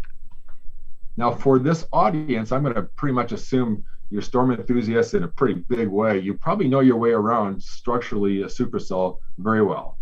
You know, you're very familiar with the forward flank downdraft region, the rear flank downdraft region, you know, the precipitation gradients you normally see, you know, the horseshoe shaped updraft that sits in here, and the tornado sits basically, usually tornado sits basically at the end of the occlusion boundary where the rear flank downdraft gust front and the forward flank downdraft boundary have kind of come together, and it's, so you have a little occlusion part of it here. Tornado usually sits kind of at the end of that. Tornado largely wrapped in outflow. So a tornado, most tornadoes are largely wrapped in outflow.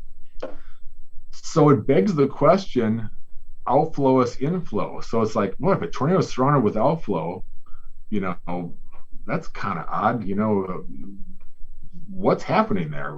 So yeah, we have to know something about what gets into the tornado and how that outflow, the proper storm outflow that is basically re-ingested in this part of the storm right here in the tornadic region, how does that outflow influence what's going on in the tornado area, from genesis to maintenance to tornado motion? So that's where we're going with this lecture today.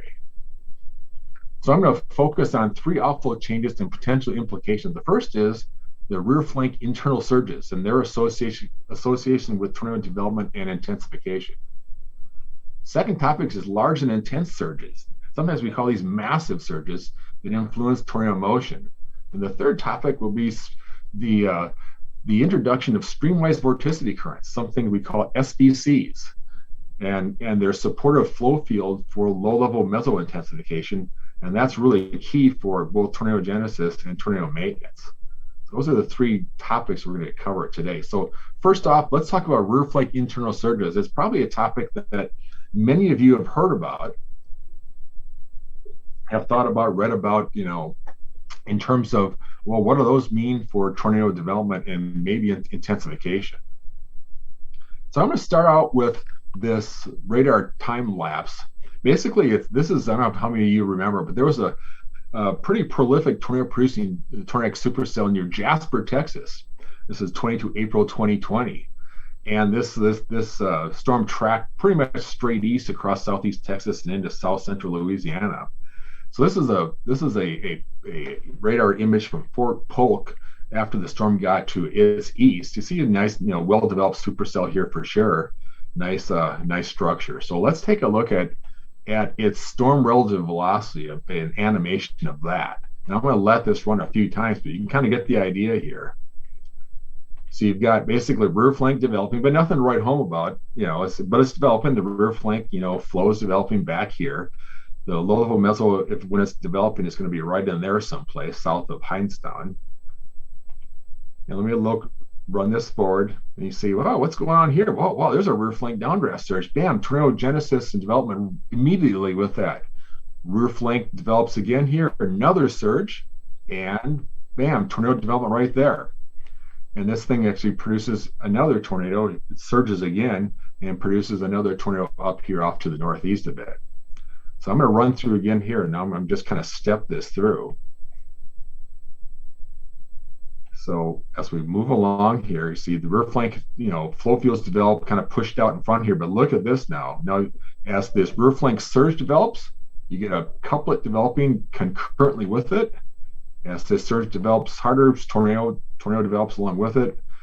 It ends up tracking east with it, and then ends up, you know, the low-level mesocyclone occludes. This tornado sort of moves to the left and rearward in the storm relative framework, and this thing reloads again. New rear flank downdraft surge, new tornado development associated with it. Nice tight couplet. Let me have your eyes, you know, focus attention to the south here as well. There's a smaller surge to the south of this one, along the rear flank downdraft gust front. Further south, bam, another little surge, tornado associated with that one even. So this is a pretty convincing case that, boy, at least temporally, these surges are actually worth something in terms of their diagnostic and prognostic value of what may happen once you see these surges develop. So another case of interest here on this topic was the Bowdle case, Bowdle tornado of South Dakota from 22 May 2010. This is a TwistX case, probably one of our best cases, where we got some great Mesonet data sets on this tornadic supercell. Now, we took data on 4 rear flank surges on this day. 3 of them are shown in this diagram of the bottle damage track and its various intensification stages. I'm going to focus on this surge that happened right around the time the tornado widens and intensifies. But first, I'm going to actually talk about what happened before that. Now, this is a pretty complex looking diagram here, so don't get too freaked out. But what you're looking at here is the hammerhead hook echo of the Bowdle's tornadic supercell. Now, this is before it produced the first significant tornado just before the Bowdle tornado. So in this case, we're looking at the Mesonet data. We've got mobile Mesonet data, and we've got the Mesonet data plotted with respect to the frame of reference of the storm. Okay, and we've also plotted the storm relative wind direction. This is not ground relative, but storm relative wind directions here. What's also plotted here are sort of this colored circles here, the colored middle of the station model. That is depicting a thermodynamic property we use to gauge the local buoyancy of a parcel. So and that thermodynamic parameter or variable is the virtual potential temperature. But for now, just consider that as it's a thermodynamic temperature we use to gauge the local buoyancy of parcels within the flow field of a tornadic supercell. And the closer that theta V is to the inflow environment of that storm, the pre-storm environment, the more neutrally buoyant those parcels are. But the colder they are, the more negatively buoyant they are. And the point of the colors in this one is that, for this case anyway, the temperature, the theta V, if you will, the potential temperature, virtual potential temperature here, is only within a few degrees of that reading to the east of the rear flank gust front. Okay. So what that says is that those parcels are not very negatively buoyant, and if you impose some kind of lift over those parcels, it wouldn't be too hard to actually lift them. And if those parcels had vorticity, to lift and stretch that vorticity. So let me draw your eyes on this dashed line here. That's a rear flank internal surge. So that's the rear flank gust front's way out here to the east. This is a surge, and when this surge basically, and by the way, this outlined solid line here, that's convergence. So this is a tornado cyclone scale circulation up here. This is this boundary essentially imposing itself, basically creating convergence along this boundary and convergence in the proper of this tornado cyclone. So that's going to try to basically converge air, and via mass continuity, if you converge air, some of it's got to go up. So you're going to basically create an updraft here and stretch whatever vorticity is here. So the thing I want to take away from this is that within a few minutes of this data being taken, this surge impacting this circulation, we got a tornado develop. And within a few minutes after that, the tornado looked like this. So again, this is the first tornado that preceded the big Bowdle tornado. This is a pretty impressive tornado in its own right. Watch the time here. Okay, so we got a chance to reset the Mesonet on a second opportunity here during basically the genesis and intensification phase of the big Bowdle tornado. So we got the Mesonet repositioned, and as you can see here, now we've got the full rear flank gust front here, well depicted in the data, in this data, in the radar data. The dashed line is the leading edge of this rear flank internal surge, and of course this is the Mesonet data taken. Now, what I want you to, this is just kind of setting up the graphic for this next graphic. This is basically the Mesonet data plotted with respect to the tornado. Now, this is an XY plot. This is in kilometers. So this initial triangle is sort of the size of the tornado initially at 2319. This was the size of the tornado at basically later on in this 10-minute time frame. The long and the short of things are, however, is that we got basically data pretty darn close to this tornado. So again, this is the velocities, the wind staffs are showing basically the wind with respect to the tornado. And again, this is the thermodynamic properties depicted in this color shaded, with almost no deviation of this thermodynamic parameter for most of the area on its eastern and northern flank, to only modest, what we would consider negative buoyancy, just a few degrees of perturbation from the inflow conditions to its south. And here's our rear flank downdraft internal surge boundary right here, this dash line. So first thing you see right away is like, well, this is kind of interesting. You got a lot of convergence along here, and we talked about these boundaries having convergent properties, right? So if they're forcing convergence along this boundary, and as this boundary, interacts with the actual vortex here, they're causing vortex stretching. They're trying to force updraft with that convergence. The other thing I want to draw your eyes to is that what's happening across these boundaries. Well, in this one, there's a really strong change in wind direction. Not only is it convergent, but we're going from like south-southwest winds to east-southeast winds. So like a 90-degree of change in wind direction across that boundary.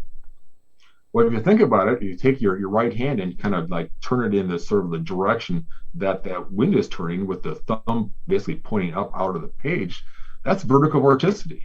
That's rotation like this, with this, with the direction of that rotation, kind of like a vortex pointing straight up out of the page here. So this is a sheet of vertical vorticity along this leading edge of this internal surge. So these internal surges can, they help you with convergence, converging existing vorticity or rotation. But in this case, it's also supplying a sheet of vertical vorticity that, with the net flow along this sheet, is going right into this tornado. And the other thing that surges have as one of their properties is that if they're negatively buoyant, then when you have a rear flank internal surge that has negative buoyancy, parcels flowing through that surge have a chance to develop vertical vorticity via temperature gradients on the way down. So by the time parcels arrive at the surface, flowing through this outflow surge and arrive at the surface, they have the chance to basically develop from density gradients along their path, and then tilting when they get near the surface, they have a chance to generate vertical vorticity within these surges. So they're also supplying vorticity that from that mechanism. So these surges, the long and the short, these surges can provide a number of things that are constructive to tornadogenesis and maintenance and intensification. So given the trajectories, implied trajectories with these wind staffs here, we have a pretty good confidence that parcels in this region and parcels in this region, and including this vortex sheet, are getting into the tornado. They're being ingested into this tornado. We're basically pretty close to the tornado. We're only half kilometer or so away here. So we have pretty high confidence those parcels are getting in. Now let's look at the second facet I wanted to cover today, and that's large and intense, sometimes we call massive rear flank downdraft surges, and their influence on tornado motion. And we're going to start out with a case that's some of you are probably familiar with, fairly famous case. This is the Quinter tornado, the first of the two Quinter tornadoes from 23 May 2008. We're talking Quinter, Kansas. And this first tornado, depicted in the magenta line here, was a monster. It was an EF2 tornado, but to give the tornado some credit here, there really wasn't a lot to hit out there over its path. It's basically mostly rangeland. So it may have been stronger than that, but it got just an EF2 rating. But it was a monster of a tornado, and it came with just a horrendous rear flank internal surge, which we'll cover here in a second. Had a couple of tornadoes that preceded it, but if you look up here in the upper right-hand corner, the initial tornado motion here. Let me click one more time so you can kind of get a zoomed-in picture of what happened when this tornado turned. The tornado was literally initially moving northeast, about a heading of about 43 degrees. After this rear flank downdraft surge interacted with it, it was moving at more like 3 degrees to the north. So about a 40 degrees course change over basically a minute or so. So courtesy of friend of the project, Chris Kalura, he captured some great video in this rather murky environment. Now this event occurred sort of in that warm front area, just north of the warm front. So visibility was not good. And what we're seeing here is Chris Kalura moving northbound on Castle Rock Road, just north of Quinter, Kansas.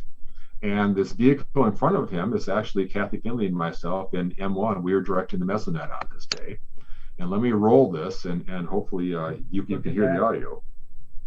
Very impressive. Helpful leaning from the bubble we went here before. Your main tornado is actually over there. That's satellite.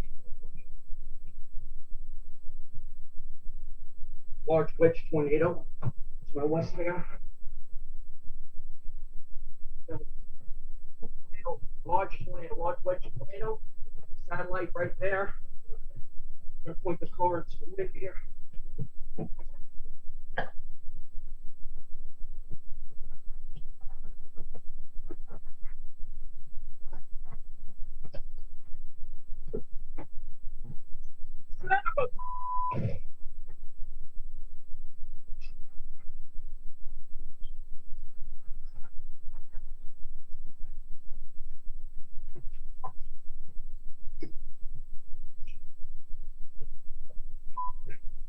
My God. I think I lost the window.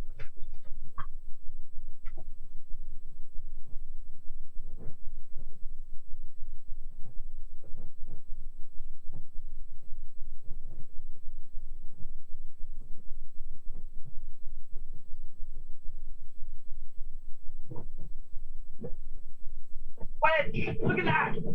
What a wide, dude! What?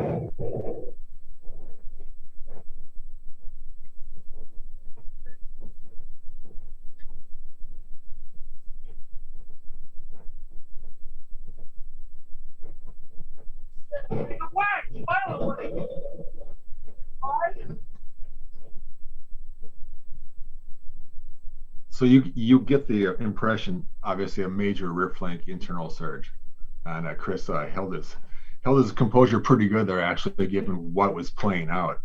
That vehicle right here is our Mesonet vehicle, and I believe that's Doug Kiesling's vehicle right up there. I think maybe Doug, perhaps, I think he might have actually gave a talk earlier today. Chris has got a good overview of this case on his site, Chris Kalura. But Doug Kiesling also has a nice video on this site, actually on YouTube. So if you ever want to see a really dramatic video from this decade, take a look at Doug Kiesling's video of this Quinter case. It's pretty dramatic. So the problem with looking at the outflow, or at least sampling outflow directly from the radar at this point, was we were basically 130 kilometers away from the nearest radar in Goodland. However, sometimes the radar animation, the radar reflectivity tendency can give you information that on what's going on beneath it. So let me run through this animation, basically looking at the hook echo and the hook echo tip wrap up on this case really fast. It basically almost rotates around like a fulcrum, to its west, and rotates up and toward the forward flank reflectivity gradient. So in this case, this hook echo tip is basically wrapping up, basically moving quickly downstream, but also wrapping up into the forward flank reflectivity region. And sometimes these weak echo regions can close in about just 1 to 2 volume scans. Okay. So that can give you a sort of a proxy information of, well, if I see that, something's got to be causing that to happen. And it's not like the hook echo tip is basically occluding back into the, into rearward into the storm. It's actually moving sort of forward and toward the forward flank downdraft boundary here. So again, sometimes if you see that playing out, first thing you should think about is that, well, I bet you that thing just got hit by a major rear flank, internal surge. And I bet you the tornado is changing speed and direction while this is going on. The next case I want to feature is the El Reno event. This is a picture that Dr. Jeff Snyder took when he was doing some research out there, radar research with Howie Bluestein's team with the Raxpol radar. And that's the big El Reno case from 2013. And again, I talked about this one a little bit previously. What we're looking at here is the damage track. So you can, and the magenta line, so this is damage track, the purple shading is damage track for the National Weather Service. The magenta line is basically the center of the vortex based on radar observations, okay? So see this tornado took a really interesting turn here. First, it basically was moving initially southeast, took basically a marked left turn, more or less moving to the east during this segment, and then it took a pretty marked left turn went across Highway 81 and moved in a more northeasterly fashion.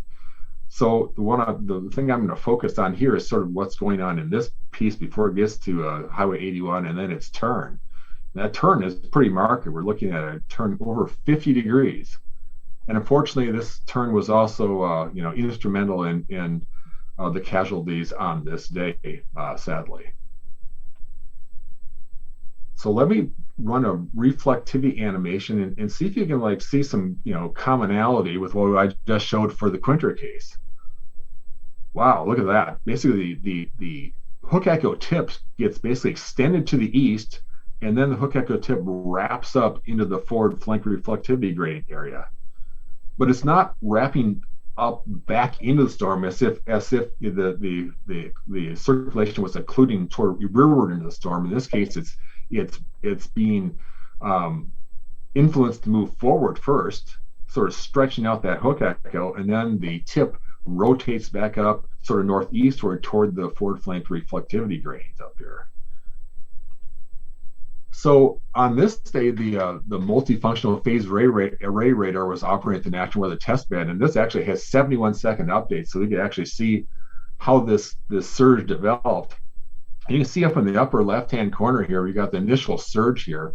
And by the way, this imagery is courtesy of Skip Talbot. Actually pulled some of this radar data down and visualized it for us. So it's very nice of Skip to do that. So you can initially see the rear flank downdraft surge basically show up, northwest of the circulation, and in time you can see this develop closer to the tornado and actually then move through the strong rear flank flow here, wrapping around the tornado. And one thing you note here is that, and these things are the rear flank internal surge boundaries here, the dashed line. Here's the rear flank gust front right here, the solid line. One thing you notice as this surge builds in, so if you're looking at this and you see all this momentum here's the tornado, by the way, I should outline this. We're looking basically, this is a radial velocity plot. Here's the tornado, hypothetical damage track, basically this shaded area. Tip of the arrow here is basically the vortex center. So when you see all this momentum, this westerly winds, easterly momentum building to the west of this circulation, you're thinking, boy, that's going to have an impact. And indeed it did. See all this momentum building west of the circulation. Well, what that did was it basically helped accelerate this tornado to the east. So by the time this tornado was passing Highway 81, it was moving 25 meters per second, roughly 56 miles an hour. So its speed increased 75% in a matter of just a few minutes. So if you're chasing something like this, or you're observing something like this, or you're on a research project, this is something you really, ought to monitor. Obviously, this is a big deal. If you really pay attention to what's going on in terms of outflow evolution, this could save your life, and certainly help in terms of short-term nowcasting. But as you can also see, as this thing evolves, the centroid of this momentum actually rotates, from basically westerly to southwest of the tornado. And if we switch over to the Twin Lakes radar, you see how the centroid of this surge actually shifts then south of the tornado. So now we've lost that westerly, winds, the easterly momentum. And given what we know about, outflows and outflow surges, they're basically at their core divergent, right? So even though we can only see this radial velocity into the radar, you have to think in at least two dimensions here, right? So that, well, if I see this surge here, I'm going to think this is a divergent feature, so there's got to be some northerly component to the winds in here as well. So coupled with the remaining westerlies and the northerly component to the wind here as well, that's going to basically influence this tornado to move now northeastward, which is indeed what it did. Okay, last case I want to cover real quickly before I get to SDCs is this Hillsborough tornadic supercell. It's basically another created family of supercells. On 11 June 2017, this was another really wide tornado. It's an EF2, but again, not a lot to damage out in this part of the world. So in this case, we had a major substantial tornado turn, heading change with merging large intense rear flank internal surges. So this was a dangerous case in that visibility in this case was really low. It was a pretty wet hook on this one. There was a lot of a lot of hydrometers basically were being entrained into and just rotating around this big precip ball at the end of the hook echo. So most people, for most of the life of this event, didn't see the tornado. Dr. Timmer and base hunters got a pretty good look at the tornado, at least in the first few tenths of minutes. They were a lot closer than I was. This is an image from about 2.5 kilometers to its east, but for the most part, people did not see this tornado. And this tornado, this case is kind of personal to me because it was trying to injure me. I think this tornado, this case really had it out for me, because I am right here. This is an image from my smartphone here, and I'm sort of like hiding out in the weak echo region here, and with the tornado being just basically just to my west here, just to my southwest, and I was trying to stay east of it. Couldn't see it real well, so I was trying to give it a fair amount of distance, at least a reasonable distance. But the tornado kept surging east, or surging east southeast on me, and this is, by the way, is a southeasterly propagating supercell. And this is what the actual track of the tornado did. So the blue dots here, I'm just basically plotting, because, by the way, the Mayville radar is right here. So this tornado is really close to the radar for much of its life, and it got within 9 kilometers of the radar. So the blue dots here and the blue lines, it represents basically the tornado path, and I'm pretty confident in that. Of course, the radar's not very far away, so we can see the velocity couplet really well. A lot of the time there was a correlation coefficient, signature with it. Spectrum width was useful as well at times.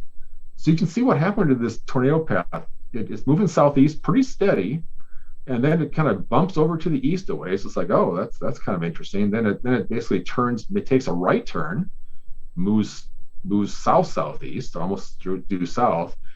Then it takes a sharp left turn, almost stalls, gets picked up again by a rear flank internal surge, actually moves south. Then a couple of surges meet right around here, some big surges I'll show you in a second. And now the mesocyclone area, the local mesocyclone area, turns into a multiple vortex mesocyclone, an MVMC, where we actually had multiple vortices going around a common center here. And so this is the original tornado, wraps back up in here. A new tornado forms basically to the north, then basically moves south around it. And then after a while, I couldn't really resolve the vortices very well within it. So I'm just plotting basically the centroid of this multiple vortex mesocyclonic tornado here until it died around 0109 UTC. So the tornado in this case is being moved around largely by rear flank downdraft internal surges. One here, it gets picked back up, one here, it gets picked back up again. And then these multiple emerging surges seem to prompt a multiple vortex mesocyclone structure to this case. Well, let me just run through this one once. And see how the hook echo tip and neck is getting basically extended forward there in time? So that's due to basically big rear flank downdraft. These surges basically extending this neck forward. And as it turns out, the path of the tornado turns left as well from its prior path. Let's go back one here. This is a velocity, storm relative velocity imagery, and this you can kind of follow the tornado here, dropping south. Then basically this rear flank surge moves away from it, leaves this with very little northwesterly momentum. It basically winds up back here someplace. Two surges merge here into this gigantic surge, and speeds in this one, ground relative, were over 100 knots. So we have very strong surge here. Let me run this through one more time. So tornado moving along here, surge moves south through Hillsboro. The tornado gets left behind for a while there, gets picked up by another surge. This thing turns into a multiple vortex mesocyclone, and the whole thing gets stretched out to the east. And essentially the net tornado motion turns basically to the left about 30 degrees from its former heading. So the final topic is probably the topic of maybe the newest research interest is streamwise vorticity currents. And that's a supportive flow field for low-level mesocyclone intensification. So just a few definers here. I'm not going to go into this rather complex figure off to the left here in this lecture, but if you feast your eyes on this one, it'll make a lot more sense shortly when I show you an animation. Well, basically, a streamwise vorticity current is basically a current of streamwise vorticity, basically a current of rotation, initially horizontal rotation, that has its direction pointed in the same direction as the mean flow in that layer. Okay, so it's vorticity, horizontal vorticity initially, that is directed in the same direction as the mean flow in that particular layer. So that's going to give you streamwise vorticity. It's just trying to move along in a direction that is with the prevailing flow in that locale. So it develops along the forward flank baroclinic boundary, so right along that forward flank outflow boundary, or sometimes we call that boundary the forward flank convergence boundary. Sometimes there's another boundary back in the forward flank we call the left flank convergence boundary. So either one of those. And once this vorticity, and I'm pointing to that SVC right here, once that vorticity gets near the mesocyclone, it gets tilted upward abruptly, and it helps develop vertical vorticity, rotation basically, in the lower levels. And that's helps intensify our low-level mesocyclone.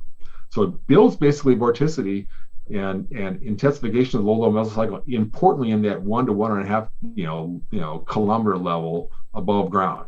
And I think this animation probably can wrap your mind around what a SVC really looks like. So this is one of Lee Orff's great animations, and we're looking at a volume rendered vorticity here, and the vorticity is colored by vertical vorticity. So you see greens, that just means that vorticity is directed in the vertical direction.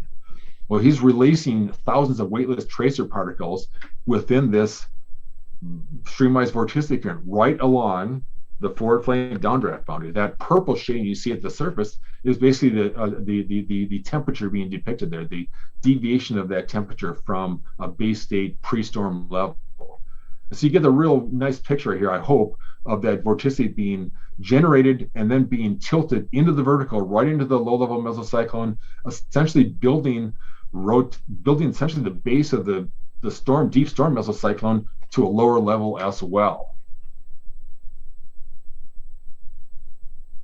So hopefully that gives you a real feel for what that looks like. Now, in the real world, it might look like this. This is a nice, one of the best videos I've seen of somebody catching the SVC in the wild. This is courtesy of Brittany Trumpy. She's a meteorologist, works for a TV station out in Providence, Rhode Island. I think is the last I saw. But she was kind in donating this video for me to use in presentation. So let me go back. Let me start this video out, and you can kind of see what I'm talking about.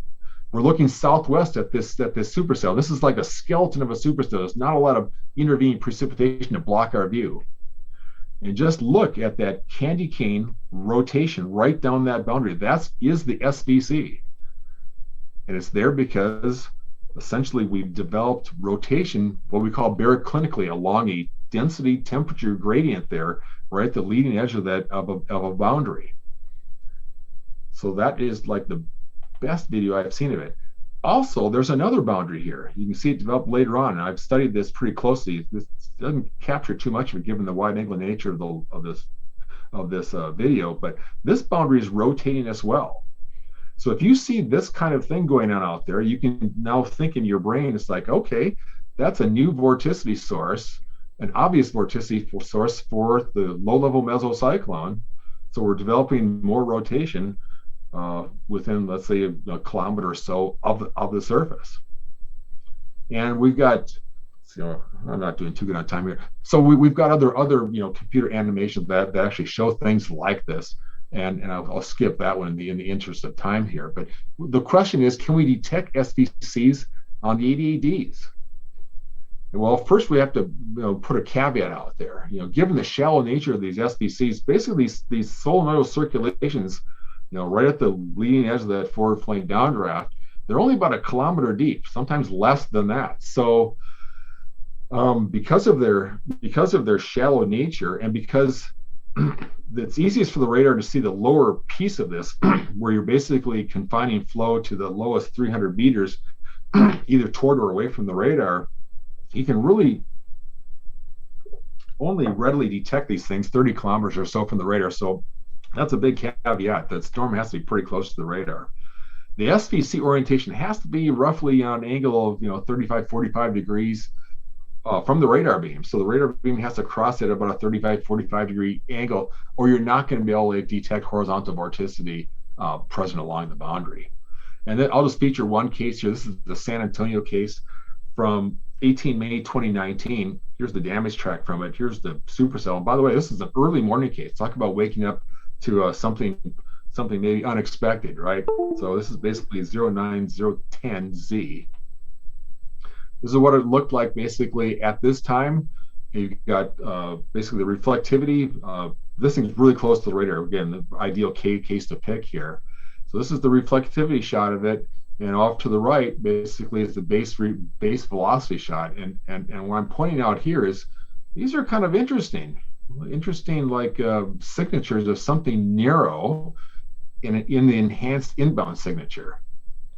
So basically what we look for, if we're going to look for SVCs on radar, we want to see a narrow velocity, a radial velocity signature. Whatever it is, it's got to be narrow. These solenoids are only 1, 2, 2.5 kilometers in width. You want to see these things extend several kilometers in length. So these narrow in width, see these things extend several kilometers in length, and this one seems to do that. This is the first time I can, in this evolution of this storm, I can confidently say, I think we might actually have something here.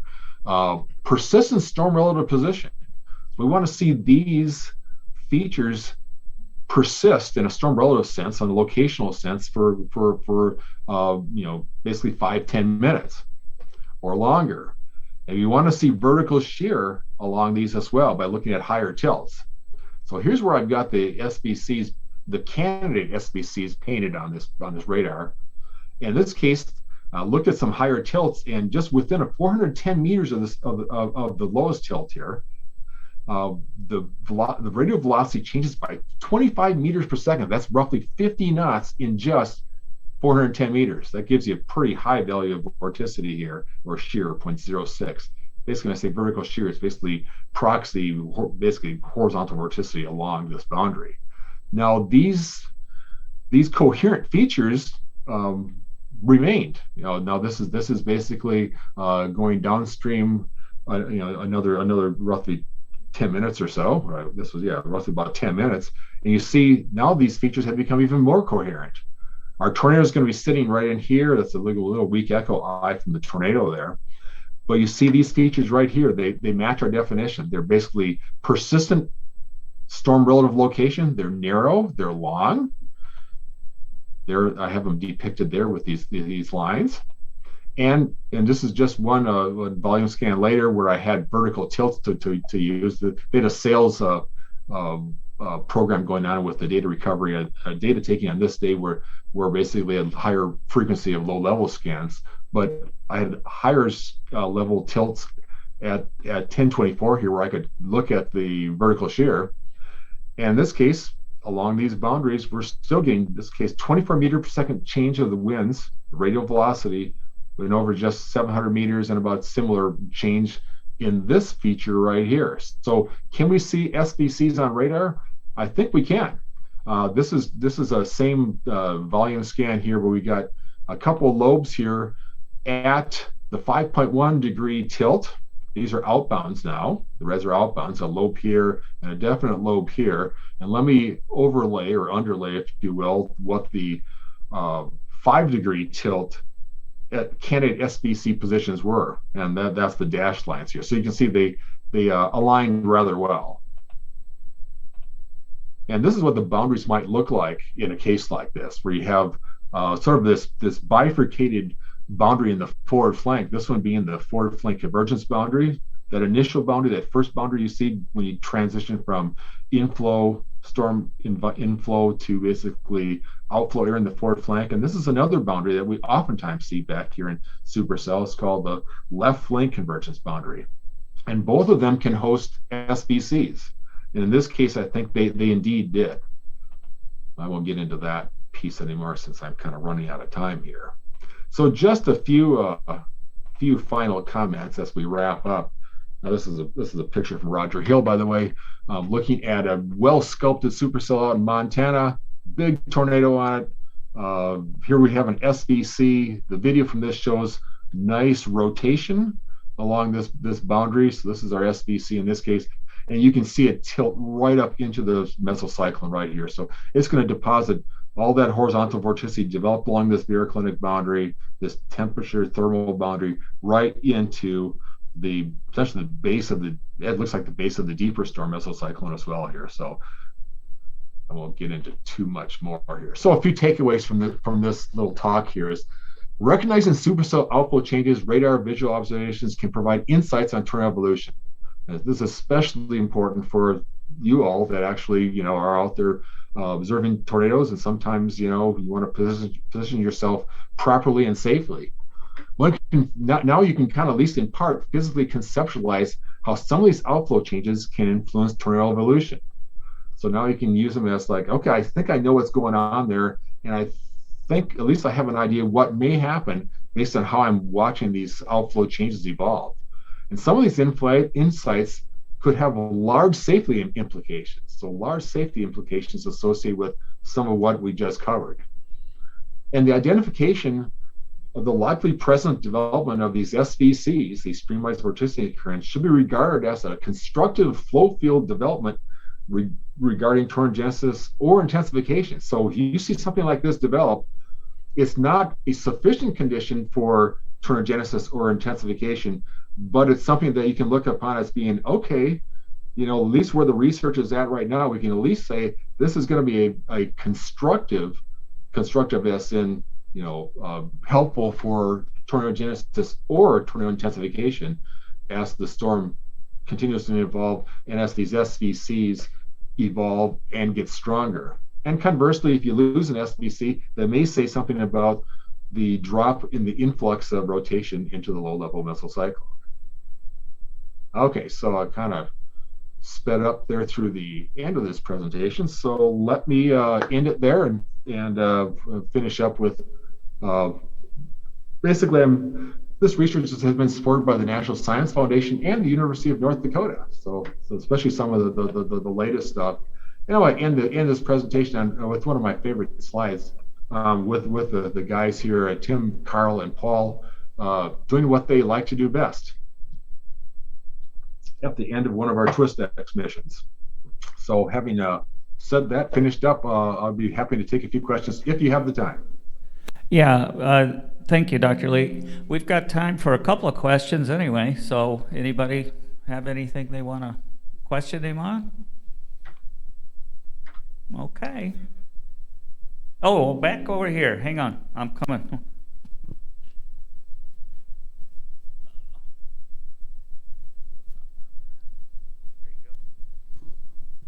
There seems to be a balance with the RFD, the rear flank downdraft, and if the rear flank downdraft is too strong, can it throw off the tornado formation? I've seen that in Twitter and I've read many different articles, AMS articles on that.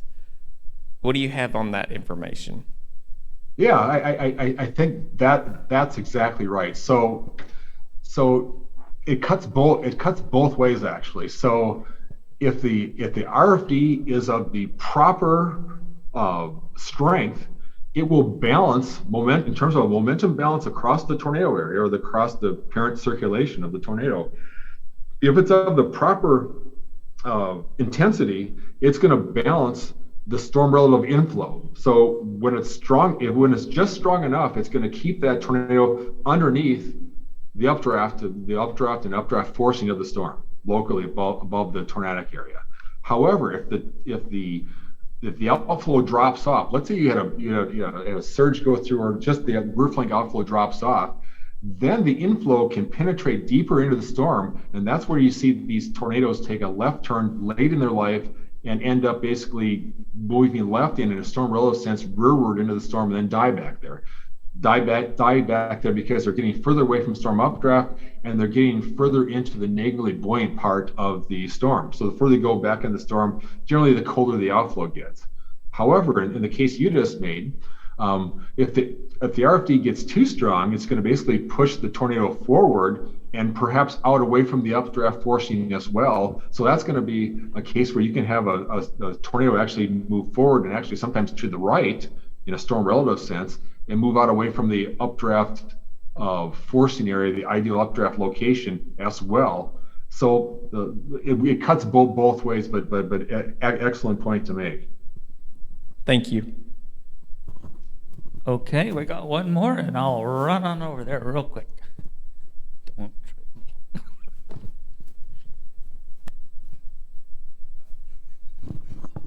Hi, Dr. Lee. My name is Cody Dunkel. I am currently a sophomore at UNL. Just one quick question. I noticed when you were giving the presentation specifically on the portion of the El Reno tornado, how there seemed to be like a little kink in the middle of the path where the tornado went left. Was this a failed occlusion process, or was this just something to do with the development of that individual RFD surge that eventually allowed the tornado to grow so large? So were you talking about the Hillsborough case or the El Reno case? The El Reno case. Yeah, you saw a kink in its path? Yes, right near the center of the path. Yeah, in looking at the El Reno data, at no point during the middle of that did it look like a failed occlusion when I looked at it, because so in terms of failed occlusions, what we're talking about there is when a storm is going through its normal occlusion cycle, the balance we just talked about gets put into a situation where the rear flank downdraft, let's say, weakens, and then basically you get the mean inflow penetrates deeper into the storm, and the tornado basically wraps up, occludes, moves basically to the left and rearward in the storm. In the El Reno case, I didn't see that happening. Actually, it's basically, if anything, the tornado was basically pushed forward, and that would actually keep it in a better updraft relative position. But I guess I never saw it basically starting to occlude out where I was certain this thing was going to basically occlude. So in answer to your question is that I didn't see a major occlusion process starting yet. Perhaps it would have had that rear flank surge not been so powerful and so influential in moving the tornado and its parent circulation to the east. All right, I appreciate it. Thank you, Dr. Lee. We really enjoyed that. Thank you.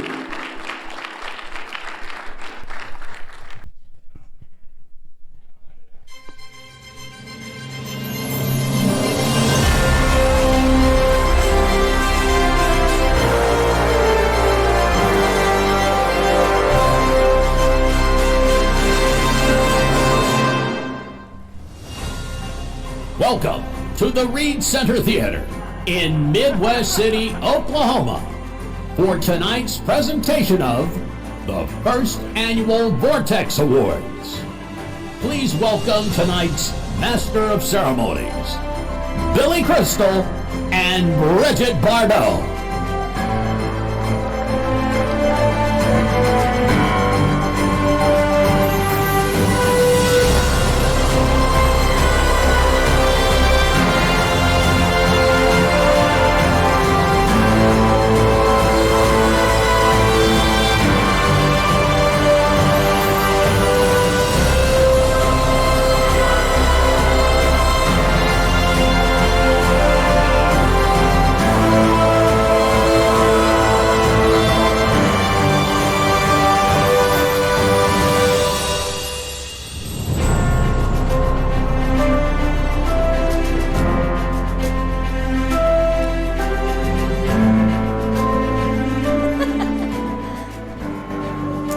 Hello, everybody. Good evening to you. I'm Billy Crystal, and we have here Bridget Bardot for the first annual Vortex Awards. Glad to see so many of you here. We have a great show for you tonight. Everything has come together. Chaser Convergence, and here we are. So, to begin tonight, we have the Vortex Awards. And we'll get started. Ah, yes. First of all, we have a Vortex Award committee rules here. The first rule is there's no committee. This is really make-believe. It is for fun. And there's a little element of truth, though, in these awards.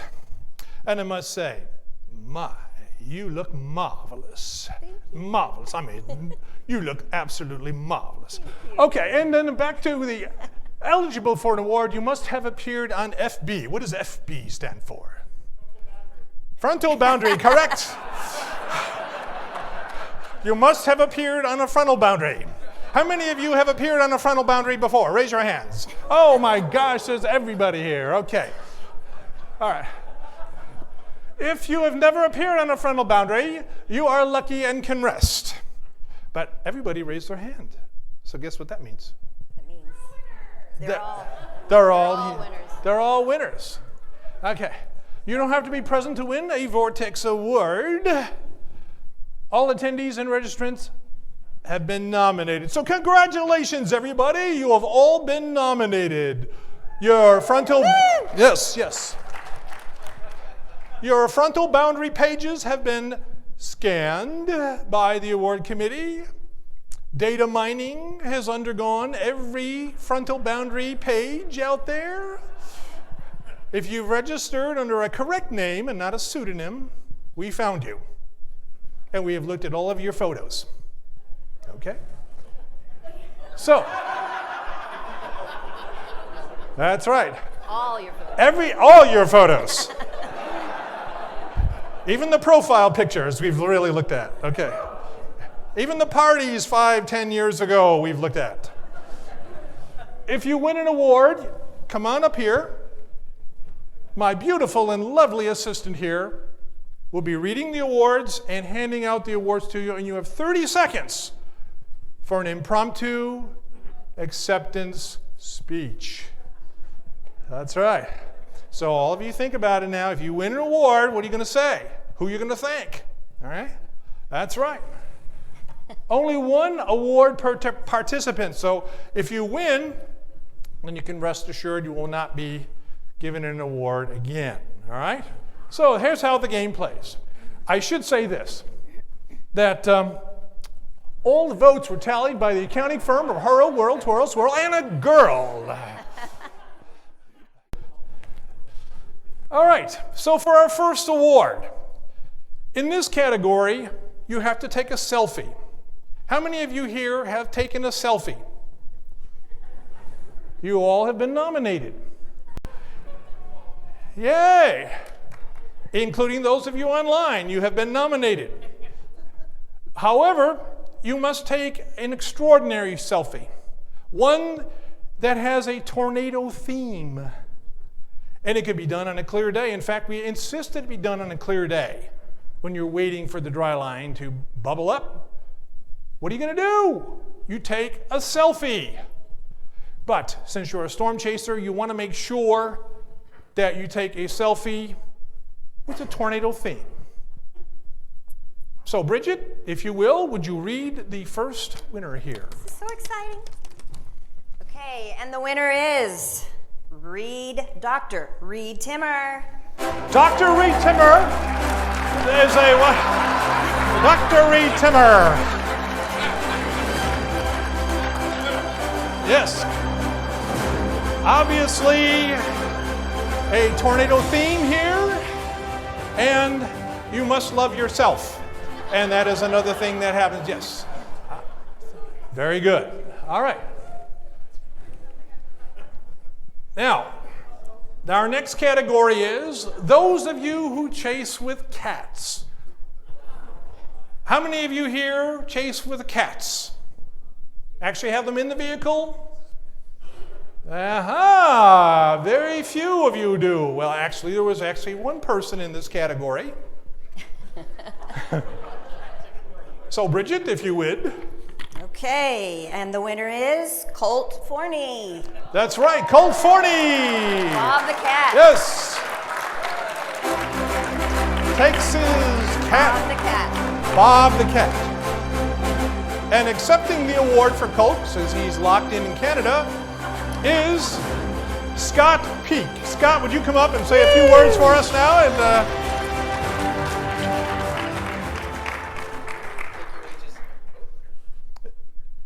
I don't know. Can they hear you?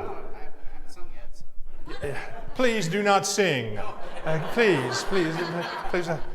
So, do we have a mic that works? Is it on? Press the button. The on button. Got it now? There you go. All right, Scott, take it away. No, the music doesn't have to start yet. Give him a little break. Give him a little break. We'll give him a little break. Okay. I can just talk like this, so there we go. Yep. No, that's fine. But Here, speak into my lapel. I was going to offer that. I appreciate it. Thank you for the award. I don't know what to say.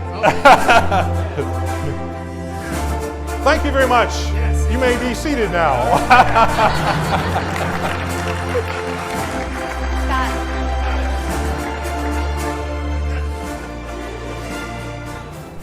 All right, and for our next award, Best Storm Chase Dog Picture. All right, now, you know Reed chases with Gizmo, right? Well, he's out of it because he already won an award. So, how many of you chase with dogs? Raise your hand. Okay. Not too many of you. So, we narrowed it down the field. And Brigitte, would you please? This is one of my favorite categories. And the winner is Justin Ozark. Justin Ozark! Where is she? Is Justin Ozark here? She was here. Oh, you gotta be in it to win in the it. bathroom, maybe. She was here. I saw her. If she's out in the hallway, tell her she's won an award and get up here. The dogs' names are Radar and Lightning. And she actually chases with these dogs. That's right, Radar and Lightning. All right, maybe she's out at dinner. Well, too bad. I will accept the award for her. Okay, accept the award for her, and when she shows up, we'll give her the award, because I know for sure she's here, she's registered. Yeah. All righty. Our next award is the Best Self-Decorating Storm Chaser.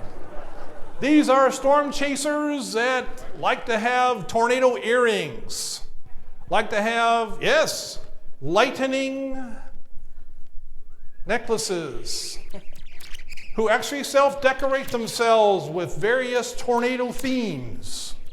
How many of you do that? What are you talking about? Are you embarrassed to say so? We have seen dozens of people online that do this, okay? So we know that that's it. So Brigitte, would you go ahead and present the winner here? This is a tough category, really tough. But the winner is Doug Cunningham. Doug Cunningham and his tornado tattoo. Doug, come on up here, Doug. Yes, it's... Doug Thank you was, so much. Worked for the NFL Minnesota Vikings. That's it? Come on, you can give more of a speech to that. Wait, Did you hold give on. him the award? You gotta come back for your award. Yes, you'll have to get the award. Thank you. Not everybody gets that one. No. Believe me, this is not rigged. This is not rigged, okay? All right. Now, the best storm selfie. How many of you go out there, you see a beautiful storm? This is not tornado now, this is just a storm. And you take a picture of yourself with the storm in the background. How many of you have done that? Whoa, we got quite the few here. All right, fantastic. Well, we have data mined your Facebook pages, your frontal boundary pages. And we have found, Brigitte, would you announce the winner, please? And the winner is Brad Hannon. Brad Hannon? Yes! Brad Hannon is, yes, awesome Brad. He is, oh, that looks like a close bolt there. He's from Australia, and so we have an overseas winner here. Look at this shot.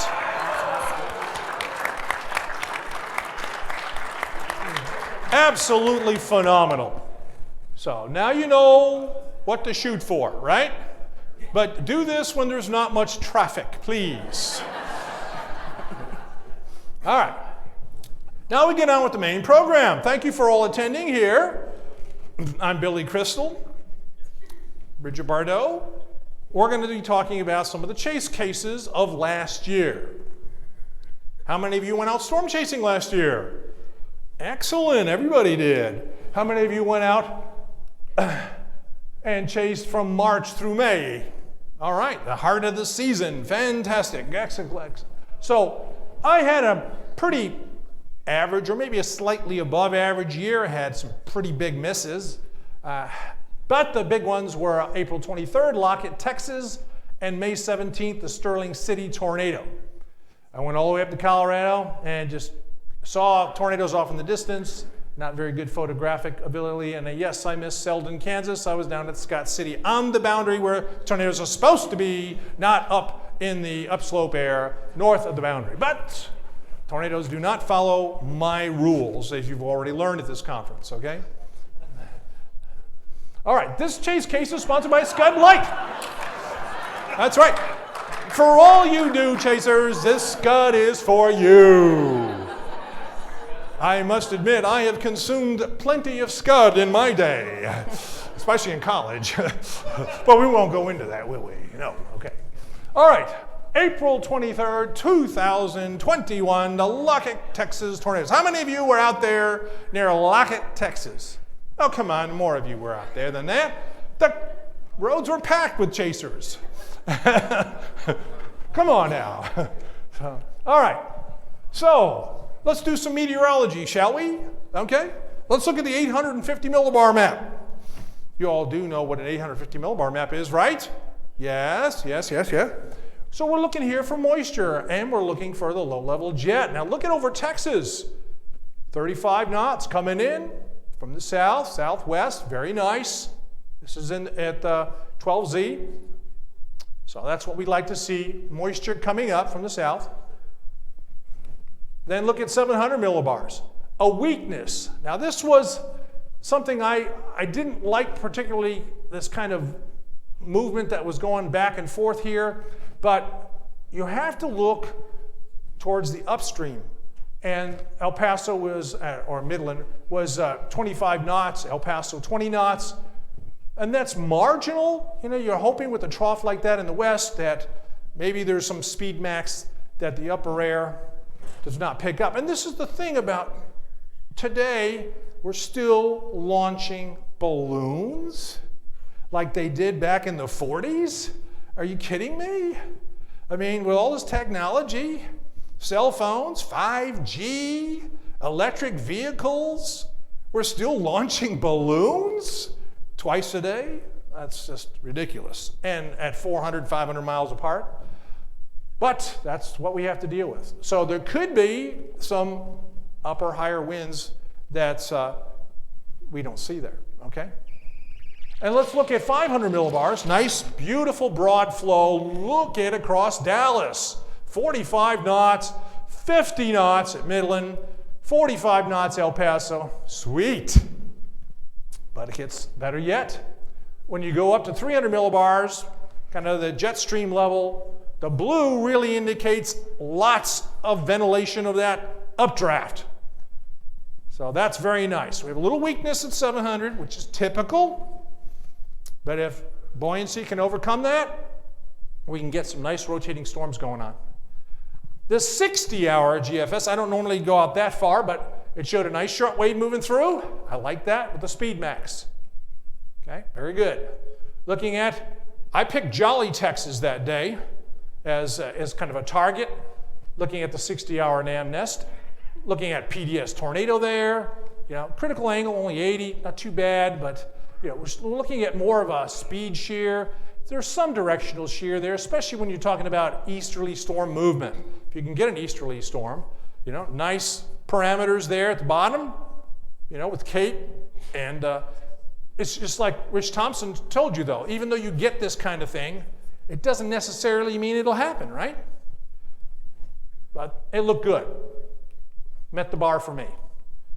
Looking at the 60-hour SCP, what is SCP? Supercell composite parameter, right. And there you go. Red is good. STP. It's not an oil, but it was an oil, yes. Yeah. SIG-TOR parameter. Nice red there. Look at that, right across Wichita Falls, Vernon area. On down. Melanie showed some of this here. Fort Worth sounding, 12Z, crazy, forget it. Doesn't look like it, stay home. Holograph was lousy. Well, that could be some contamination from the morning. And these soundings modify as they go along with the day. OU, kind of an elevated cap there. More speed shear, not so much directional shear. Not too great, but again, wait for that short wave. That short wave can modify the profile dramatically. So looking at the 10 a.m., who looks at the HRRR? Anybody? Yeah, a lot of you. So to me, the HRRR is two-faced, always. It can be with a T in front of it, terrific, and it can be with an H in front of it, horrific. 50-50 chance. But I like the clearing out in West Texas at 11 o'clock in the morning. I was in Dallas, Texas. Short drive to the nearest Tex-Mex place in Vernon, Texas, which I always stop at when I'm up there. I placed the target at Vernon, right at the Tex-Mex restaurant. Those of you who know me know that I also chase food. Yes. So in the morning at 8 o'clock, the dry line was way west, and it was going to work its way out with mixing very rapidly. Moisture was coming in off the Gulf there. You can see the dew points in the 60s, moving all the way on up. Oh, it looks like kind of a broad flow. Where are the dry line? If you can imagine the dry line moving out, oh, that should be right about there, right about near the Red River, Vernon, Texas. I put my little X there, and I have my forecast ellipse. Those of you who know why I forecast, it's typically an ellipse that is about 60 miles wide, and it can be 120 miles long. Okay. Now look at this. This is the 1630Z convective outlook. Although I do take a look at the 13Z, that's from last night's data. So the best thing to do is to look at 1630, because that is when they have looked at in the warning data. So you didn't know that, did you? And there was an enhanced there. Now what does that shape look like? That's interesting. It looks like a seal. But when I saw this, that sealed the deal for me. That sealed the deal for me. Get it? Oh, yeah. All right. Yeah. There's no Sea World in Wichita Falls, though, but you know, you got to cut your losses. All right. So, lunch in Vernon. Low cal. You got to eat light. Remember what some of the speakers said? You got to watch what you eat. Okay? Well, I watched what I ate and then I ate it. Right. Very good. If you're ever in Vernon, Texas, beautiful Tex-Mex place there on the east side. And yes, I was chasing with my right-hand man, Carson Eads, N5 LTN, who has a one-of-a-kind chase vehicle. That's right. If you look on the back, it says EF5. That's right. He's got EF5 vehicle. So now, looking at the satellite while munching my taco, I went ahead and saw that there's this agitated area of cumulus southwest of Childress at 148. So finish up, and let's head out towards that area. We had a choice to make.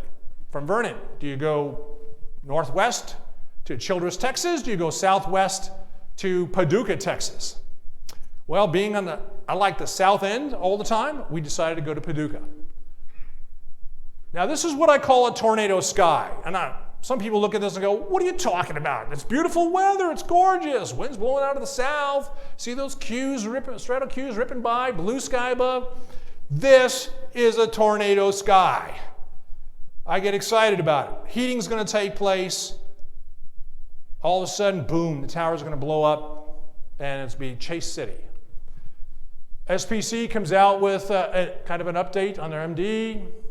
They like that area. I like that area. But again, look how large that is. I mean, if you go to the green zone, you got quite the zone to cover there. You got to pick a target. SPC is not looking for where you're going to chase. They're looking out for just the potential overall. So here we are, watching south of Childress, this Congestus Westus. Congestus Westus. Little tiny tee box. Now, why do you think such a small tee box? I mean, the winds will off, we're rolling pretty good. Those storms should be out of that tee box in a matter of hours. Unless they slow down, right? Unless they are able to take advantage of that environment, slow down and increase their helicity. At 3:55, looking west-south of Childress, we get our first lowering and a little baby hail. Now, how many of you use a app on your phone like RadarScope or Mega, so something like that? Good. That works as long as there's cell service, right? Or if there's not 1,000 other chasers using it at the same time. Yeah. But you can plot your beacon there where you're at. Obviously, we were there, and that seemed to be a pretty good spot. And there's a tornado warning. Well, look at this. First rotation that we see. It wasn't concentrated, though. We didn't have enough precip around on it. But a nice clear slot working in and a lowering, spinning around. And more MD updates by SPC. So, warm front they have there. That's interesting. That was a key feature. So now we're going to jump to the WSR 88D out of Frederick, Oklahoma, and look at where they're at compared to where I'm at. Well, I'm on the blue dot surrounded by the black circle. If you see that in the very lower left there, our location. Unfortunately, in Cottle County, there's not many roads. Very few roads, in fact. So trying to chase a storm through that country is very difficult. So we decided, well, let's just go to Crowell and head north from Crowell and intercept the storm as it crosses that area. Okay? And here's a real problem that's getting worse and worse. It's the wind farm noise. This kind of contamination is ongoing, and it wipes out sectors or smears them. Have you ever noticed that? Where the wind farms are really wreaking havoc with radar data. We're looking at the lowest scan. That happens to be where the wind farms contaminate the data, is in the lowest scan. So now we're from Highway 70 looking north. Look at that, to the north. You can kind of imagine rotation. Oh, in the lower left there's a wall cloud. This thing is starting to get its act together. Getting pretty excited about that. The only thing is we can't get up there. We're pretty much trapped on 70. So we get to Crowell here at 532. This is reflectivity, base reflectivity. And now we're going to bolt north. We can start to see some rotation occur, but it's in that sector that's getting contaminated. So it's like, well, how much of that's real and how much of that is contamination? That's really difficult for us to determine. There's no way I can tell. It's just you have to get up there. Those of you who are up there can probably tell me. We wanted to know what's crossing the highway there. Was there a tornado? So I'm going to pose that question to you. Did anyone see a tornado cross the road north of Crowell? Close, but no cigar. Okay? It looks like there's something there, rotation-wise, but again, it's in that bad sector as we're approaching just west of Margaret there. It's not a real well-defined hook, but you can sort of imagine one there. Given the distance that that is from Frederick, it could very well be a hook. And it's got rotation of some kind there. We don't know what it is. So here we paused because if we go any further north, the storm's going to cut us off and go into no man's land, and then we're going to have to come back down and go east. So I thought, well, let's once again try to get ahead of it. Let's go east towards Margaret. So here we got an appendage on 540. Okay, we can see something like this to the north. Did you all see some sort of faint tornado out there? Maybe some of you were in better position. Okay, you see a faint tornado, but again, we're looking kind of for some photographic tornadoes. So we decided to kind of say, we're not stopping. Let's continue further east and get in a better position, and maybe it'll produce another tornado. Okay, that's what we had to do. So we raced east. We had to kind of work our way around there. FM 98 right there. Still looks pretty good. Still seeing this tornado. It lasted a pretty long time, 547, but it's again, as we're driving and shooting out the window, trying to get ahead of it. We finally did get ahead of this. This is the first tornado as it's beginning to weaken and ascend back into the cloud. Okay, so there you go.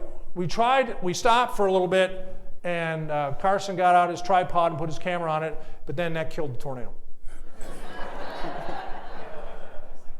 After all that time driving alongside of it, and then we get out and put the tripod up, and boom, it's gone. All right, well, looking at some of the Cape here, you know, I like gradients when playing gradients. You see this narrow tongue of Cape moving on up, and I have my forecast ellipse up there, and you can see that that Cape tongue goes right into that area where near Vernon, right near the top there, under the B. Yeah, so that's pretty good. We like to see that. This is the SCP, supercell composite parameter. And again, kind of a bullseye, although I'm not a bullseye chaser. I like gradients, but it shows it up pretty good there. And then here the Sig Tor has a little tiny spot of 2 there. So now you can see where Lockett is, and you can see where we're at back on 70, heading towards Lockett. This would be the first time that we can get ahead of the storm after chasing it from south of Childress, just to give you an idea. Yeah. So again, contaminated sector, but something is there.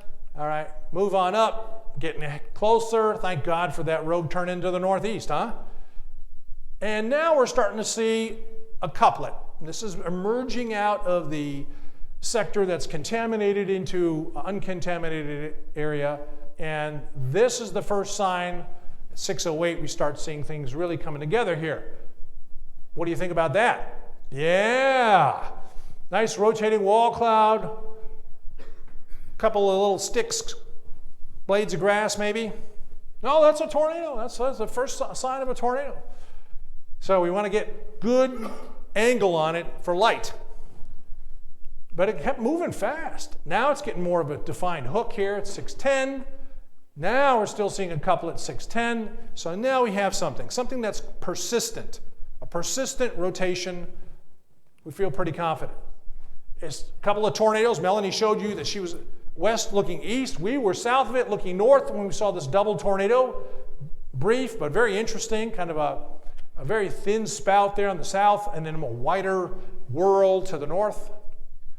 Really pretty, kind of a helical dust bands going around it. Very nice for these 2 tornadoes that were on the ground.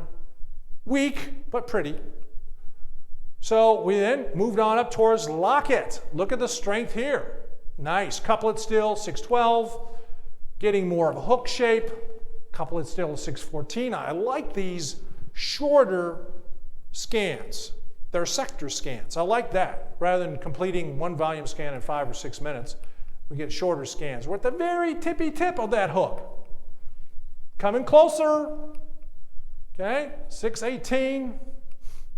And so we set up. This is a view looking north.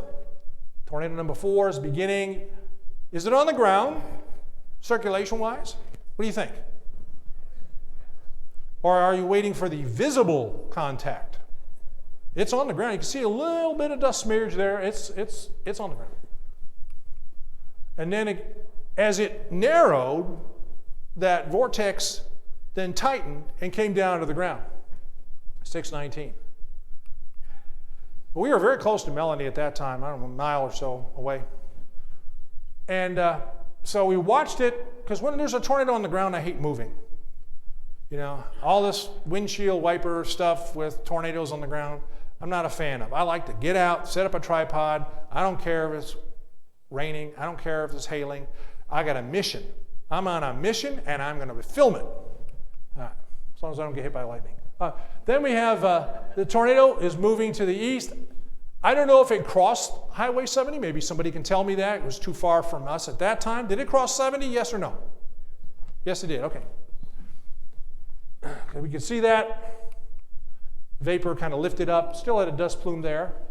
And now things are getting a little complex. We have this little hook, and then we've got this other cell to the south. Did you see that coming on in?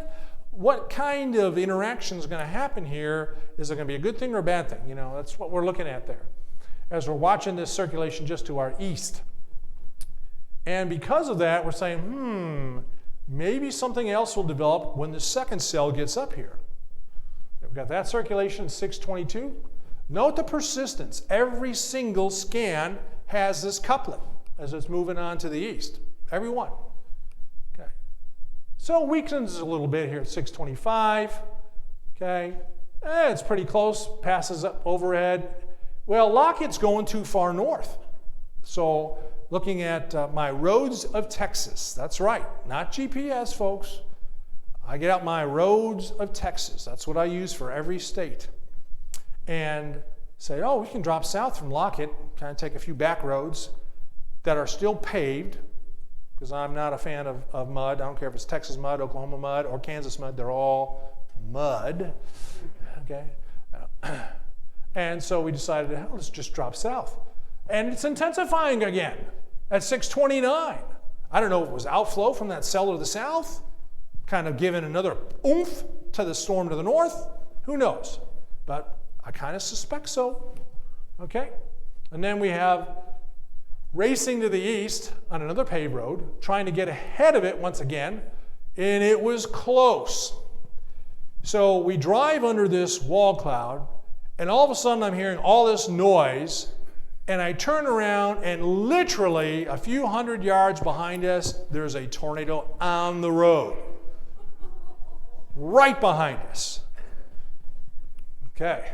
So we stopped and we set up our cameras to take pictures of this tornado that was moving more to the south. And here's what we were looking at. And you're hearing all this noise. We pull over. What's this noise? You know, we're driving down the road and we see all these chasers stopping and running out of their vehicles and setting up cameras and going, well, what are they looking at? Carson looked in your rearview mirror and he goes, holy show. Holy show, that's what he said. And so we stopped and we filmed this tornado here as it crossed the road. And yeah, we were really close on this one and could hear the roar like a waterfall. We had to do vertical shots because we were so close that horizontal would cut off the tornado. And I love the blue sky, you know? That really is amazing to see. The calmness of the blue sky and the violence of the tornado right there in one picture. I love that. That was great. And so we watched that move to our south. Very little precip, just a lot of roar. So we let that go by, went to the south, as you can see, very close. And then we got this rainbow, as everybody has seen it, with a ropey tornado. Very nice as it ropes on out. So here, looking at the forecast and where the 5 tornadoes occurred, that wasn't too bad, was it, for 7, 8 o'clock in the morning forecast? Did pretty good. Even got a Tex-Mex lunch involved with it. You know, not Taco Bell, but you know, it was just something else, much more substantial. But then that makes you hungry for a steak, then, right? That's right. So we went and they had a big old steak. Celebrating with our friends that we had. Yes, Jeff Pietrowski was there. He's always there, you know.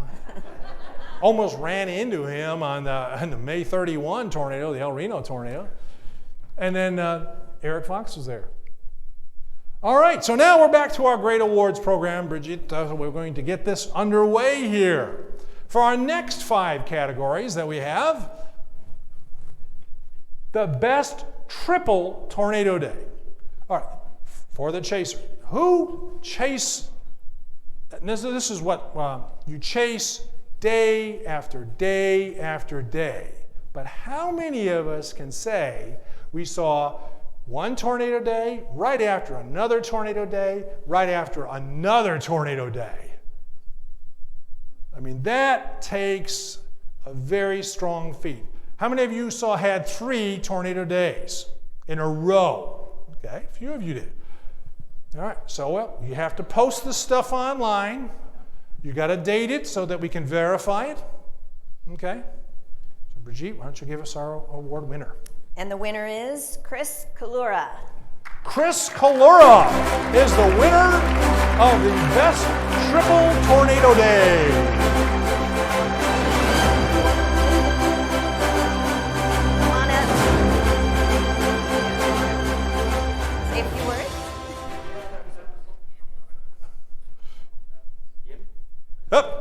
I think we have a problem with the mic. We must have the dead zone in here somewhere, you know, some sort of a dead zone. That's all right. Once again, you can speak into my lapel, just don't exhale. All right, yeah, it was from May 22nd, May 23rd, May 24th. May 22nd was in Colorado, and then again in Colorado on the 23rd. And the Selden, not Selden, was that Selden on the 24th? Yeah, Selden. Yeah, Selden on the 24th. Very good. Congratulations.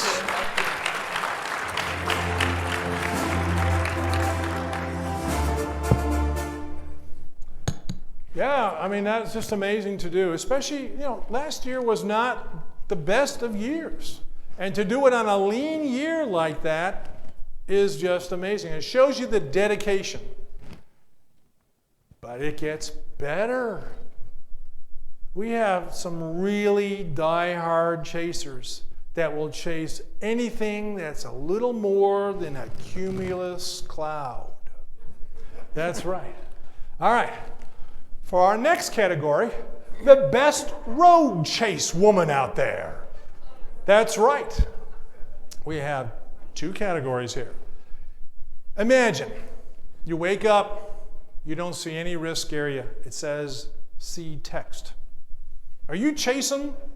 Would you drive hundreds and hundreds of miles for that slimmest of slim of chances? Would you go to New Mexico in the middle of June when there's a ridge? Would you do that? Very few, if any, chasers, except one we know of, went out on this day. And Reggie, why don't you announce our winner? And the winner is Jessica Moore. Jessica Moore!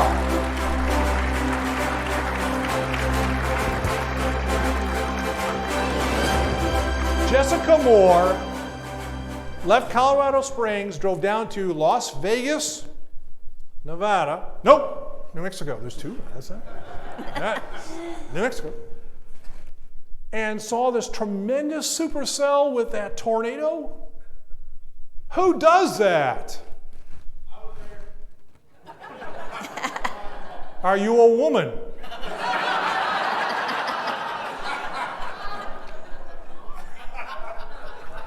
Yes, I'm a woman here. All right. So, unfortunately, Jessica couldn't be here tonight, but of course, Carrie, you can accept the award for her. And she has been mailed the award already, so that's great. But look at the SPC there. How many red dots do you see for June 12, 2021? 1. The only tornado in the country. I mean, that has got to receive an award. Don't you agree? I mean, come on. How phenomenal is that? Yeah. Give it up, Jessica. Give it up for Jessica. Absolutely. Phenomenal that you could do that. All right. Our next category goes to the male counterpart. All right. So again, you've got to get up, you've got to get out there, no matter what time of day or night it is. You've got to go the extra mile, hundreds and hundreds of miles. You've got to get there just the right time for a tornado to cross the road in front of you. How many of you chase Beaumont, Texas? Would you ever go to Beaumont, Texas to chase? No, nobody in the right mind would go to Beaumont, Texas to chase. But yet we have an individual here who got up, or maybe never slept, and drove all the way down there and filmed a morning breakfast tornado. Breakfast tornado. Gee, would you please announce our winner? And the winner is Scott Peak. Scott Peak!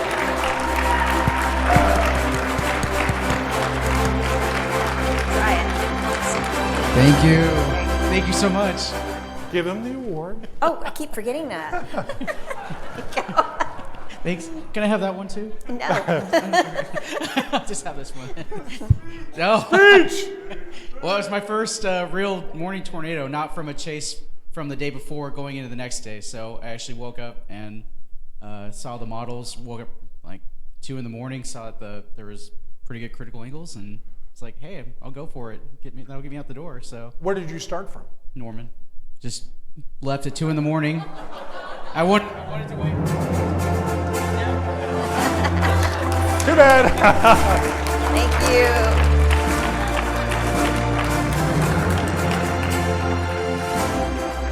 I would never do that.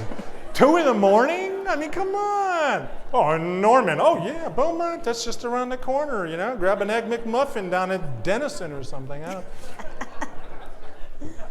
Notice the date. October 27, 2021. Who does that in October?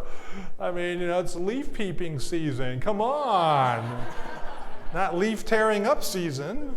That's just crazy. But we have these chasers that deserve these awards because they go crazy nth mile to go ahead and get themselves a vortex. They deserve a vortex award, of course. All right. Best storm chaser in a dramatic role. This storm chaser must chase like they've already had 10 Monster drinks. They got to be so excited that they're actually racing with themselves. You know, are we there yet? Are we there yet? Are we there yet? That's Brigitte, would you announce the best chaser in a dramatic role? And the winner is Jeff Petrosky. Jeff Petrosky!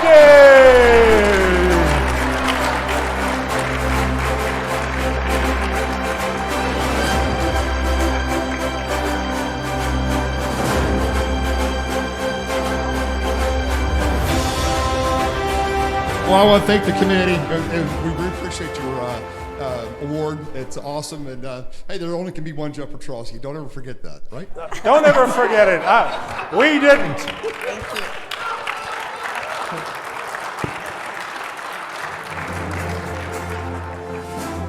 Yeah, Jeff has the only distinction there, if you read the headline, to be attacked by a knife-wielding man as he tried to help tornado survivors. What are the odds? Yes, you can ask him about that over happy hour tonight. He goes in there to help people, and they end up trying to rob him or kill him. That's just amazing. All right. The best typhoon chase. All right. We have to include the hurricane people here, folks, okay? You've got to include them. But who flies over to, say, the Philippines, has 3 tickets in their pocket, depending on where the hurricane or typhoon is going to go, and then whichever best track is, they pick that ticket and go. And write out a Category 5. I mean, that's just amazing to think about somebody doing that. Would I go to the Philippines and do this? No, I chase hurricanes, but I remain to be hurricanes and not typhoons. Brigitte, would you announce our winner, please? And the winner is Josh Morgerman. Josh Morgerman.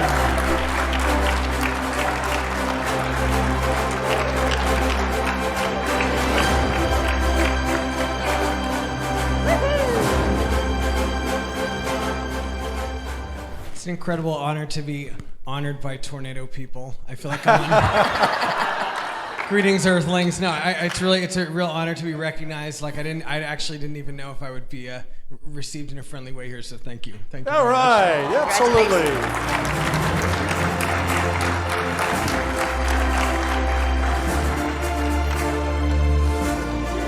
If you liked his talk on Dorian, you should hear him talk about Haiyan, which was absolutely amazing to think about somebody going all the way to the Philippines to hunt down a typhoon, a raging typhoon, and then being caught basically afterwards in another dilemma or disaster. I'm trying to get out of there.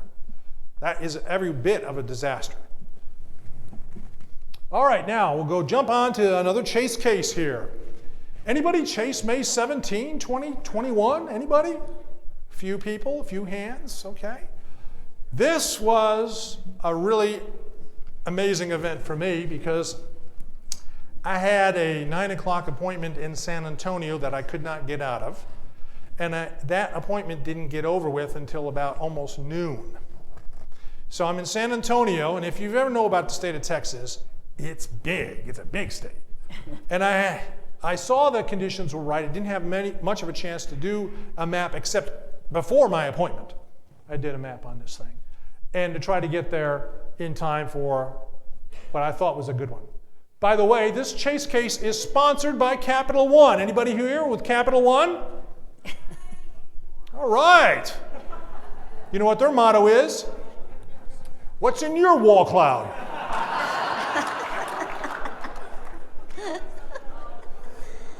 I like it. That's right.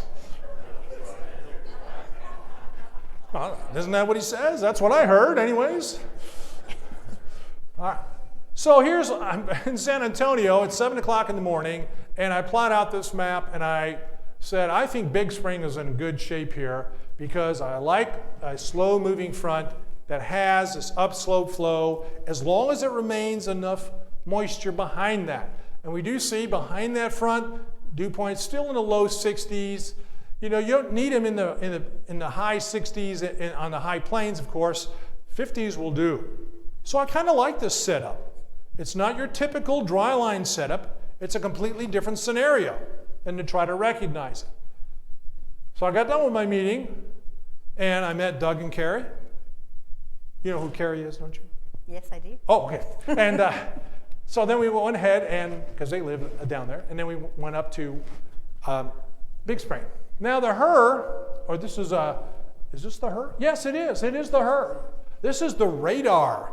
Now I know Rich Thompson was saying, you know, don't geek out on these red spots and things, but I do. All right, especially if it's persistent. If it disappears when the morning data comes in, then I know I busted off the her many times. Okay. But it's not the sole thing that I look at. But I like this. This looked good. Isolated storm. This looked like it was more like Midland, maybe a little north of Midland. But I like that. And I'm coming from the south now, so I like that because then I don't have to core punch anything. Okay. Looking at the 850 now, well, here we are in May, and things are starting to weaken a bit. We don't have a low-level jet here. We've got kind of a meandering flow, and we have this front that moves through that messes up the low levels. And then we have 700, 20 knots, Midland, southwest, but look at back in Mexico. If you believe that, 25 and 30 knots. Okay, that's a lot better than that trough over there coming through. I like that. And look up at 500 millibars with the trough in the west. Only 20 nasty knots over Midland, but it's 40 over El Paso. Think about what's going to happen in the next 12 hours. That air is going to get over the target. And 300 millibars, very nice, 60 knots at Midland, like that, out of the west. Midland sounding, well, there's a little elevated cap there, not too good. The interesting hodograph there, kind of a straight line, but look at that right mover kind of thing. If it goes to the southeast, it'll pick up some helicities there. You know, I like the spread here down at the bottom with the blue 35 knots and then the south at 10 knots. That's a nice turn with height like that, okay? So there's some good things here. And it's kind of on my way home. I mean, San Antonio, Big Spring, Dallas, I mean, what can I say? Kinda. 18Z at Midland. You don't normally see such deep moisture in Midland like that, especially so far west, but still fairly nice, although the photograph's a bit messy. You know, can the cap break and then we have something happen? Well, that's the deal. Here, looking at the supercell composite, or this is the crossover. Looking, you know, some nice turning there, right around Big Spring, doesn't it? It's valid 7 o'clock. Upper helicity tracks, or updraft helicity, little teeny tiny helicity. Is that red dot going to stay there the next model run? You know, big question mark. Moderate risk. Well, there you go. That's it. That's count me chasing. If they're going moderate, I'm out the door. Nice tight gradient there suggests there's going to be a boundary there of some kind. 10%. You don't need to hatch for me. Okay? I don't need to hatch. Don't. SPC comes out with a red scallop. I love red scallops because, you know, I love most scallops, but red is my favorite. Does this look familiar to the case that we talked about in April? Yes. All right. We're driving up Interstate 10, and we see Strato Q racing northward, blue sky above. It's a tornado sky again at 2:59. Now, you heard Melanie say get there early. Well, I was pretty limited, but I managed to make it up to Sterling City in 3.5 hours. Thank goodness for 85-mile-an-hour speed limits on the I-10. They're not 85? Oh, well, that was... They were that day. They were that day. That's right. I won't tell if you won't. Here's the first CB near Stanton, Texas at 3:29. And it takes a while for this thing to get going. If you look on the satellite here, you can see kind of an arc shape. Look at that clear mass behind the boundary, the frontal boundary, okay? Obviously, that's a lot of negatively buoyant air. Why would you chase behind a front? Well, if it can get some good surface heating, retain the moisture, have upslope flow, that's a lot of ifs, but if that can happen, you can get some magic on the higher planes.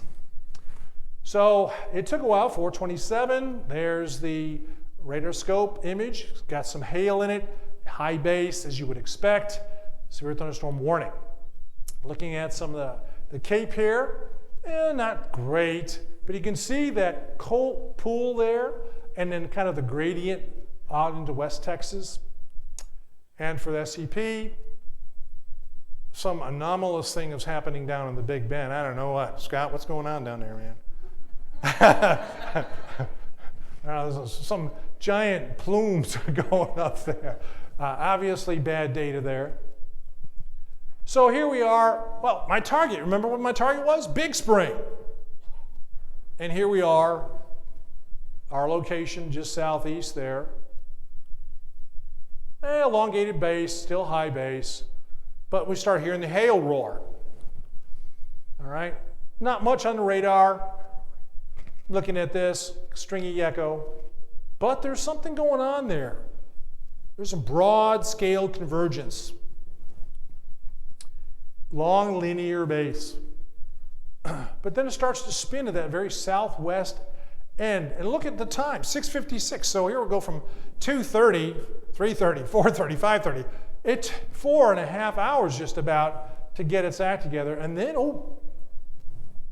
now we're not in big hail here. We just happen to be on the edge of the roar. When you're on the edge of the roar and you start seeing these giant white splotches on the pavement ahead of you, you know that you better get out of there because, you know, Mother Nature's coming to visit. All right. So here, looking at the radial velocity, you can see a couplet forming, and we're to our southwest. We're in a really good position here, but we don't have a lot of roads to work with. We only have one escape route, and I don't like having only one escape route. Correlation coefficient shows a little blue hole beginning, and here's what's going on. So really at this time, 707, it is a tornado. You just can't see it. Correlation coefficient's picking up debris. We got maybe a little hill in our way there, a little mesa. There's a tornado there. And that's the trick of the high plains. You may think, oh, okay, you know, it looks like a wall cloud and it's not doing much, but you don't see any dirt or debris. But the radar's picking it up. Nice hook, nice couplet, still correlation coefficient 710. Again, persistence. You see something persistent, like a hook echo, radial velocity, couplet, correlation coefficient. Here's the, it says rotating wall cloud, but it is a tornado. It's still a tornado on the ground here. And in fact, just to kind of give you an idea, when I was with Josh Werman and Karen Kasiba on their project, they were detecting tornadoes up to 10 minutes before the visible funnel or condensation. Okay, so you can get tornadoes that you really can't see, which is kind of a danger, isn't it, for us out chasing, when we're always trying to look at visual cues. But a good hook there, nice couplet, still tornado. Look at that hook, how it curls around like a string of spaghetti. Pretty amazing. And then finally we get, even on a large base like that now with a wall cloud, precip, blue sky on the left, beautiful tornado. Zoom in. I had a zoom lens with me that day. We're getting rain there a little bit between us and the tornado, so it looks a little blurry, but it is sharp though in the windmills. Multiple vortex. Okay. Now we're trying to escape on the only road we have. Otherwise we're in the baseballs or larger. So I don't like to do this, but it's trying to race and get ahead of the tornado because I know it's going to cross that highway, the only highway we have. So we're roaring south, and it's doing its thing. And I hate to drive while the tornado's going on. I just can't get many pictures that way. So we ended up stopping at this point here at 723. Large tornadoes to our west. Okay. Wrapping around. Now there's this feature ahead of it here. What do you think that is? That's another wall cloud developing ahead of it. You're seeing two wall clouds here, the one in the back and the one in the front. The hook is around there. We're in a safe place now, relatively. This thing seemed to want it to get to us. I don't know why. Look at that couplet there. I mean, that's pretty good. Okay. Beware, kind of a beware. Okay. And again, there's a tornado there, wrapped in rain. High base still. And we let it come up to us because we could see it. If I see it, I'll let it come up to me. And then I decided, no, I think I'll let it cross the highway. And it did, and it continued on. And we got out of there. All right. Couplet continued. So now we're trying to get ahead of it again, but it's 8 o'clock and it's starting to lose light. But look at that beaver tail coming in on the right. The spiral updraft, gigantic. The inverted cumuliform anvil, phenomenal. And there's your forecast with the tornado report. So there are quite a few in Louisiana, but who chases there? Scott? Yeah. All right, so now we're back to the final and the most important vortex awards.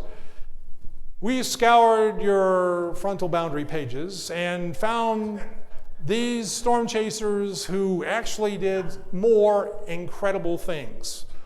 It's one thing to go out and have a road chase and do a good job, and that in itself is incredible, but those chasers who consistently either have good luck or I want to chase with them.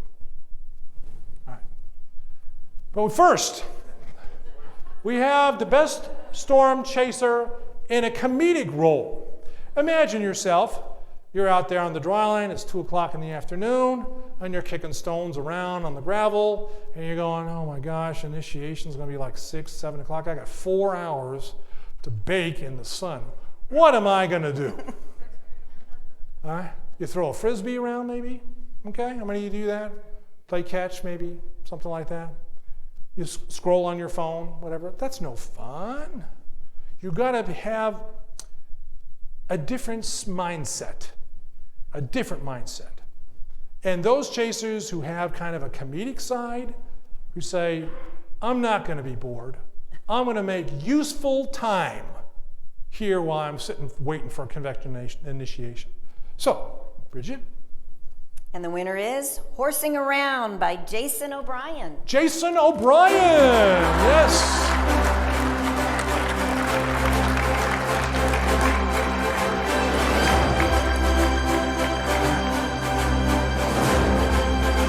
Jason O'Brien is another Australia chaser, so they're getting 2 awards down under.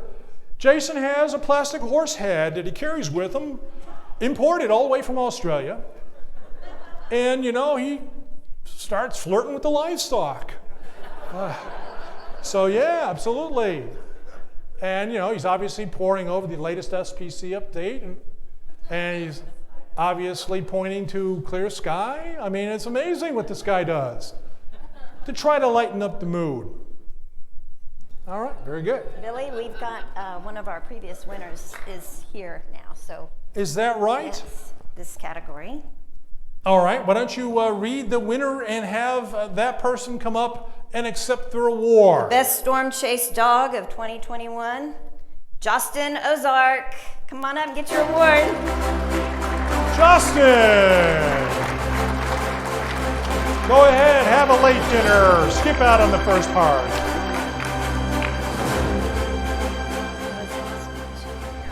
Delston has 2 dogs she chases with.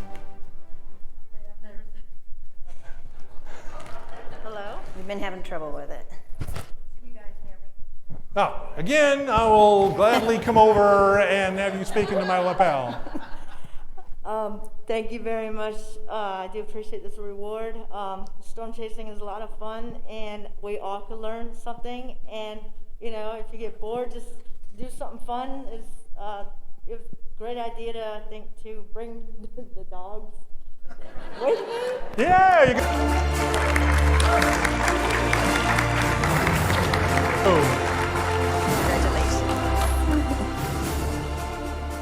The next time you think about storm chasing, chase with your pet. All right? You may be up for an award. Not a lot of people chase with their dogs, but some do. I actually chase dogs because it seems like they find me. All right, now the Crack by Paul. Oh, we got to the... Oh, man. We'll go back and redo that one. The best storm chase picture goes to... It should be something different here. The Crack by Paul Botten, but it should be Bottom. Oh, yes.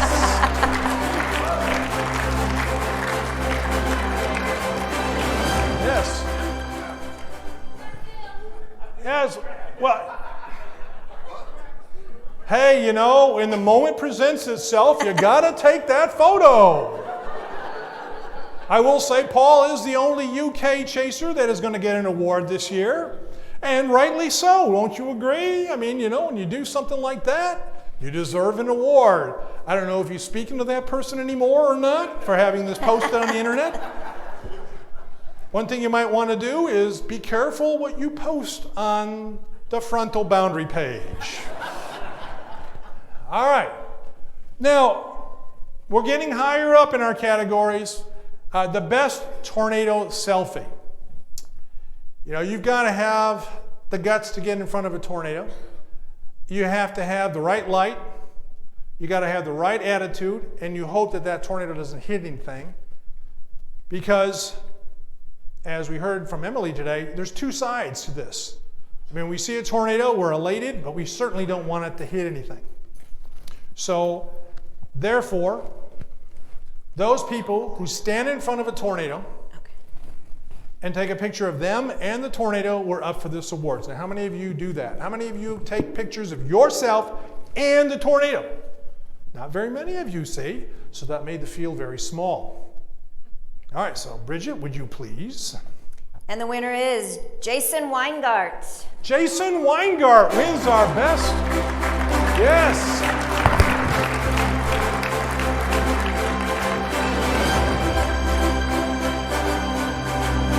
Jason couldn't be here today, but he got his award in the mail today. So he already texted me and said, oh my, I got this phenomenal award. Thank you very much.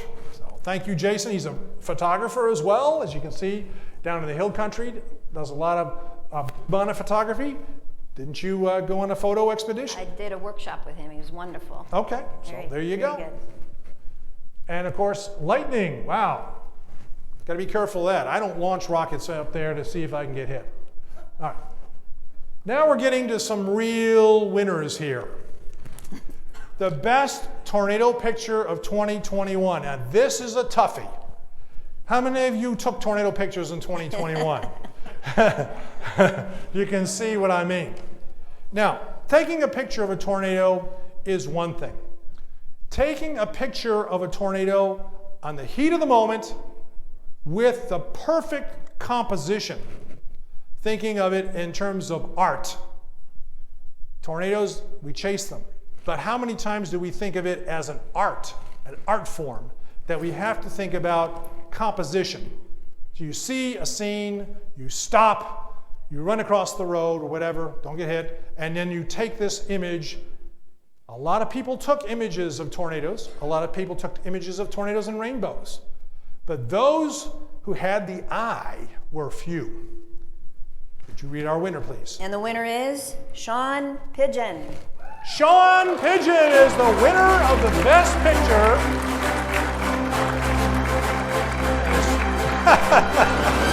He was here earlier. Yes, he's at happy hour. Not only did you capture the tornado and the rainbow, but you have a windmill and a lake in the foreground. A lot of times our foregrounds are fields, or we want to be out in the open. We don't want things cluttering up our pictures, but actually having some clutter is a good thing. And the committee really liked this picture. A lot of us have this kind of picture with the tornado and the rainbow, but not with a windmill and a beautiful lake there, to give us some interest as well in the foreground. So Sean, too bad. You should have been here. You were here earlier, I saw you. All right, we'll go on. I don't know. Am I cut off here? Go to the next slide. Yeah, look at his collection. Not bad for a year, is it? I'd take a half of that. Heck, I'd take a quarter of that. It's amazing. All right, if you go to the next slide. Now, this is the ultimate award. This chaser just went way over the top. I'm not talking about a numbers thing. You know, numbers are one thing. But to do the forecasting, to pound the pavement, to drive thousands and thousands of miles, to wake up every day with the idea is, I'm chasing. That's what I'm doing. You know, I'll return my calls later. I'll tell my boss that I'm going to go see a doctor in Amarillo. Stuff like that. To try to just chase because you live to chase. The ultimate award for the best storm chaser of 2021 is this person, without a doubt. Bridget? And the winner is Melanie Metz. Melanie Metz.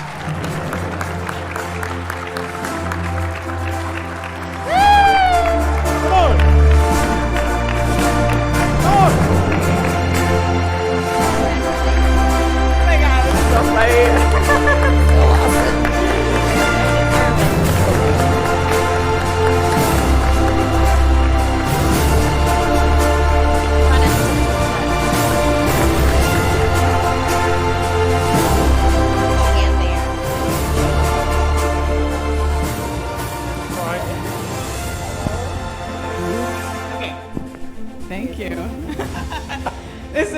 honor.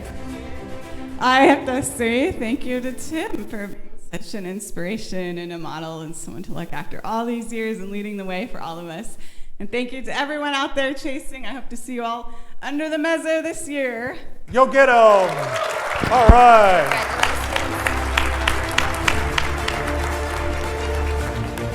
37 tornadoes, but look at the quality of the images that she got.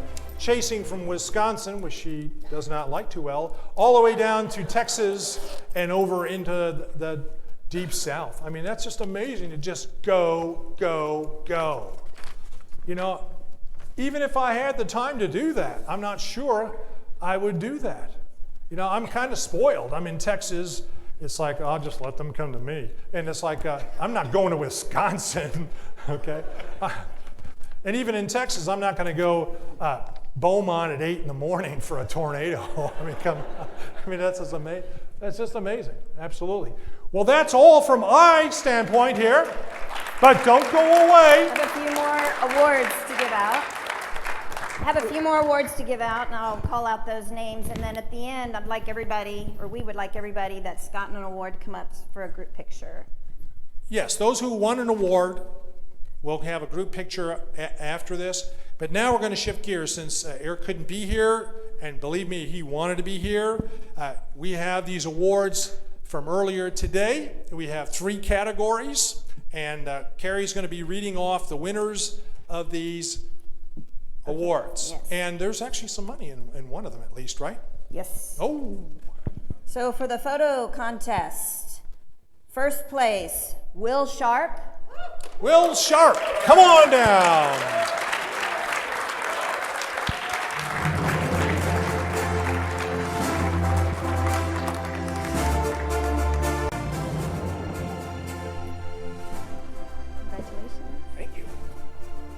Way to go.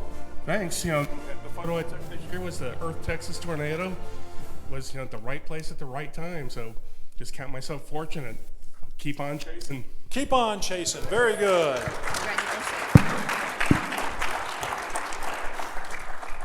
And for the photo contest, second prize goes to Brett Wright.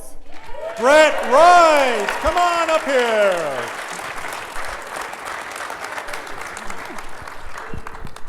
Speech. Hey, everybody. Thank you. It was a great year. Did like 30,000 miles. Saw a lot of tornadoes, and hopefully next year this year is like last year because it was ridiculous. So much better in 2020. So thank you again, and hopefully there's another photo contest coming up, the Stormies, so you might want to sign up for that too. All right, thank you.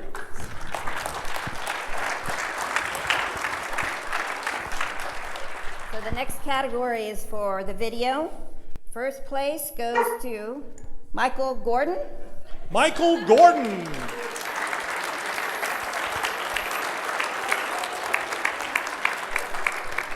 Hey, Mike, you won. Too bad you weren't here. Wait a minute, that's not Mike. Okay. And second place goes to Jared Stevenson. Jared Stevenson, come on up here.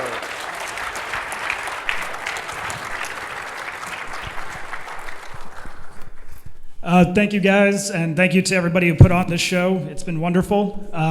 The video I shot was from Selden, Kansas. It was a 7-minute time lapse that I took tripoded, which was awesome. And after I set up my tripod, we dropped one of our tornado probes in the path and took our first direct hit for our research ops. So we really nailed it that day, and I'm very proud of my team and everybody else. So thank you guys so much.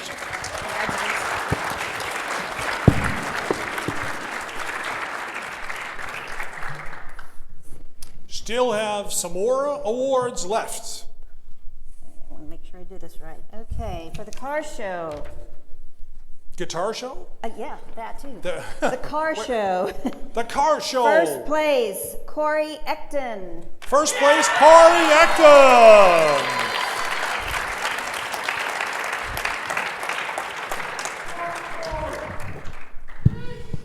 Thank you, everybody. It's been a great time. If anybody in here works for my insurance company, that is not my vehicle. that $13,000 in hail damage was kids throwing rocks. I had nothing to do with it, and you did not see me on hurricanes. But aside from that, everybody have a great night. Thank you much. Money to go with it. There's also money involved here.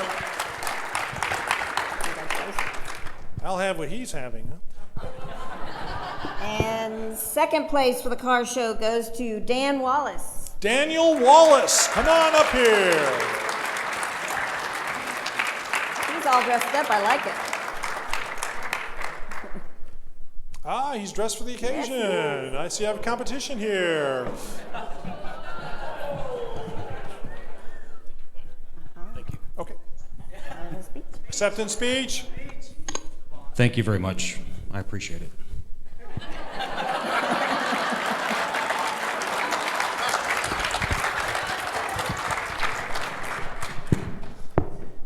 Folks, that concludes the Vortex Award ceremony, my chase cases, and of course the other awards afterwards. I personally want to thank, Bridget and I want to both thank you for coming to this. We know it was a challenge to get here in person because there's a lot of things flying around that we don't want. But still, we didn't come here last year. So I was really chomping at the bit to get here this year. So I'm glad you were too. I want to thank you all for attending and have a pleasant evening. Nobody leave. Nobody leave. All right. Hey, can you guys hear me? Give me a thumbs up. Everything good? Hey, we're not done with the drawings. We have the 50-50 drawings. And so whoever's got the tickets, okay, just got the message. All right, this is the 50-50 drawing, and the winner of the 50-50 drawing, you have to be present to win.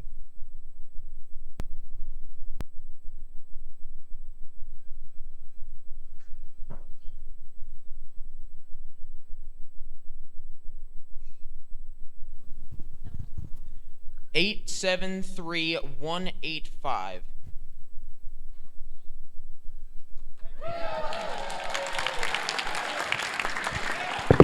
All right, see Lindsay.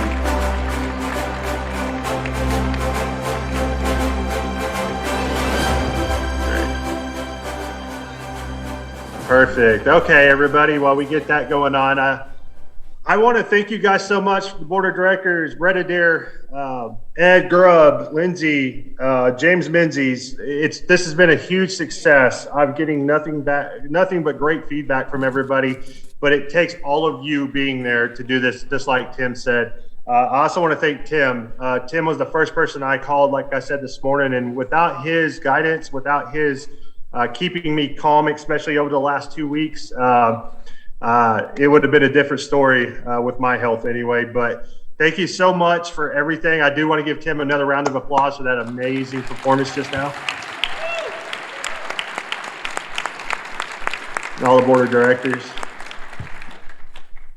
So one thing that I will do and I will always say is please chase safe. That's the one goal of our organization we've created, is to create this safety and educational based in science and in storm chasing and hurricane chasing, whatever we do out there, even all the way down to ice chasing. And, nobody, no storm, no video is worth killing yourself or killing somebody else. And that's our whole goal. And the underlying of what we're doing is making sure that we're doing the right thing to teach not only our young chasers, but our chasers that's been around 30 years. I mean, everybody can learn something. So thank you so much. Just a couple of announcements.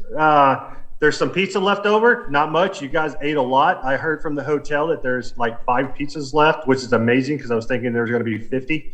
So thank you guys for eating so much. Also, you guys are welcome to stay till about 10 p.m. Drink all the alcohol you can. The hash bar will be out there, kind of a reception out there. Be safe, be COVID safe. Don't be afraid to get tested after the awards here, or no, I say awards, the summit here. Thank you guys for coming, and stand by on Facebook, on Twitter, on all socials. We'll have stuff coming out all year.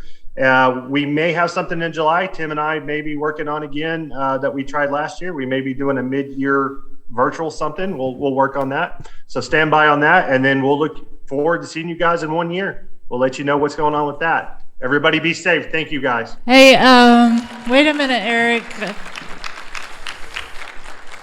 I just wanted to thank Eric, and I wanted to give everyone here the opportunity to thank Eric for all of his hard work putting this summit on, because even though he's not here, we have been on the phone with him at least 20 times an hour. And I just wanted to give everybody here an opportunity to thank him and honor him.